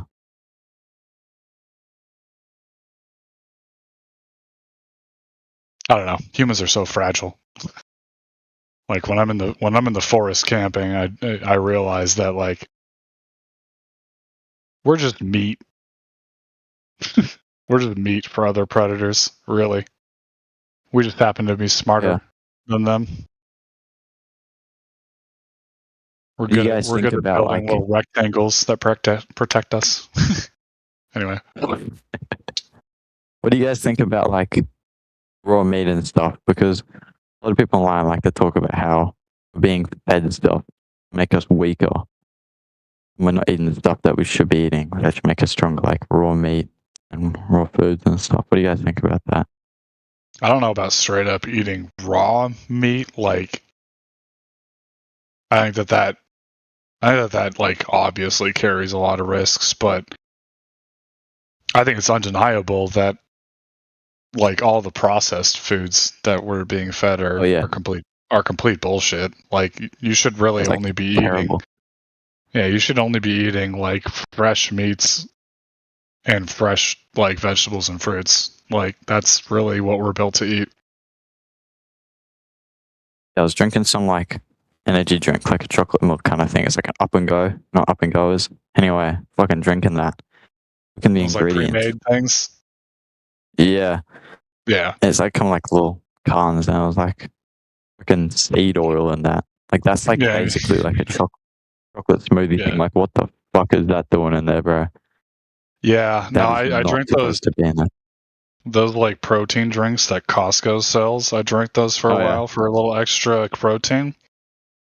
And then I looked into the ingredients and I realized I was basically drinking a shitload of heavy metals. Yeah. With a little bit of protein mixed in. Like, it's fucked up. It's fucked up because, like, there's really no reason for it outside of, like, just pure either malice or profit motive. Like, we could just grow whole foods, you know? Like, we don't need to be doing this.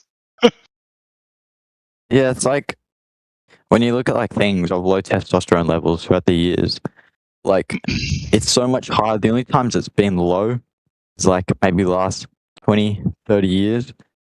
And then when there's been famines or like financial collapses and stuff. Aside from that, the testosterone levels are way higher than they are now. Way higher. Yeah. No, I mean, I was talking to my buddy about this earlier, actually.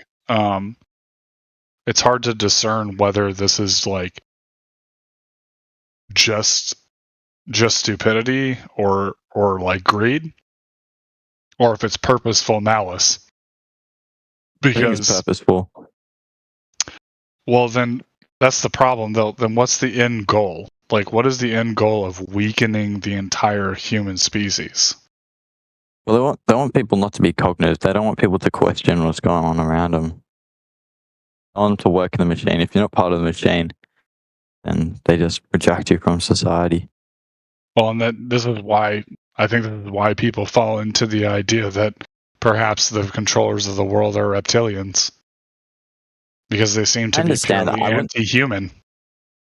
I wouldn't say they're my personal. I don't think they're reptilians, but I think it's the same principles where it's some people just psychopathic to some extent, where they feel no remorse. They just want the best for themselves, no matter what. Yeah, that's kind Push of for that. yeah, that's my perspective on it as well. Is that people believe, especially like David Icke, who pioneered the idea of the reptilians. What it really is that like there are some people that they operate purely off of their base mammalian instincts. Yeah. And they don't give a shit about anything else. They don't care about empathy. They don't care about compassion. They don't care about morality. They don't care. But they need a system that does. Yeah, to sustain their desires, they need a system that does. Otherwise, it would collapse on itself. It would be counterproductive. If you had Sure, a but society, all of them, that's just anarchism. In my if you opinion, had that's what every single humanity person. needs to wake up to. Humanity needs to wake up to the fact that we've let a bunch of psychopaths take the reins. Yeah. If we can't, then I guess we just deserve subjugation. Yeah, and I think given stuff to evidence- make us less motivated. Yeah, I mean, the Given all the evidence shit. just keeps coming out repeatedly that the people in power are pretty much sociopaths. So, like, are we going to do something about it as humanity, or are we going to just sit back and be like, well, as long as I have my house and my kids, I don't give a shit about the bigger picture. Like, As long as I got That's the mine. thing. yeah, no, we're yeah, talking about- exactly. As long as I got mine, you're right. We were talking about perspective before, though. I think like, the flat earth thing is perspective, but things like this, I think the reason why a lot of people focus more on politics and things like this is because it directly affects them and feel directly emotional about it. But Yeah. quite frankly, Well, most like- people never act on how they feel. So. Well, in my opinion, why flat Earth might be significant, whether or not it's true, is it might lead to an ideological shift within people where they believe that like the greater good might actually be worth something over your individual like happiness. I think a big effect of it, if we're all told the Earth was flat, we would never be told by the government, but it would be that there'll be major distrust. Just people we trust literally with our lives, and these people deceive us for what? We have a different perspective on how we live. Yeah, people start waking up to other problems.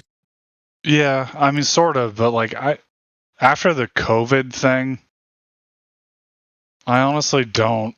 I don't think that anybody that like totally bought into the.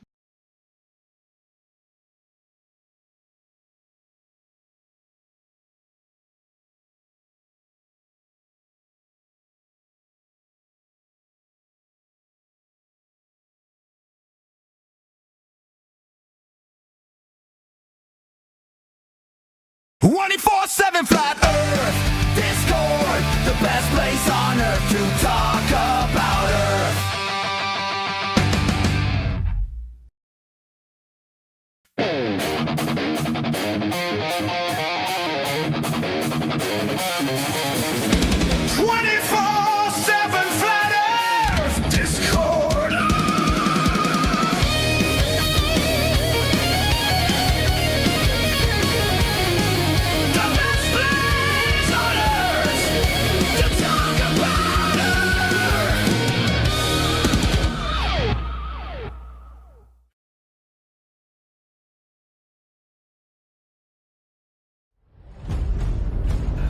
You're watching 24/7 Flat Earth Discord live.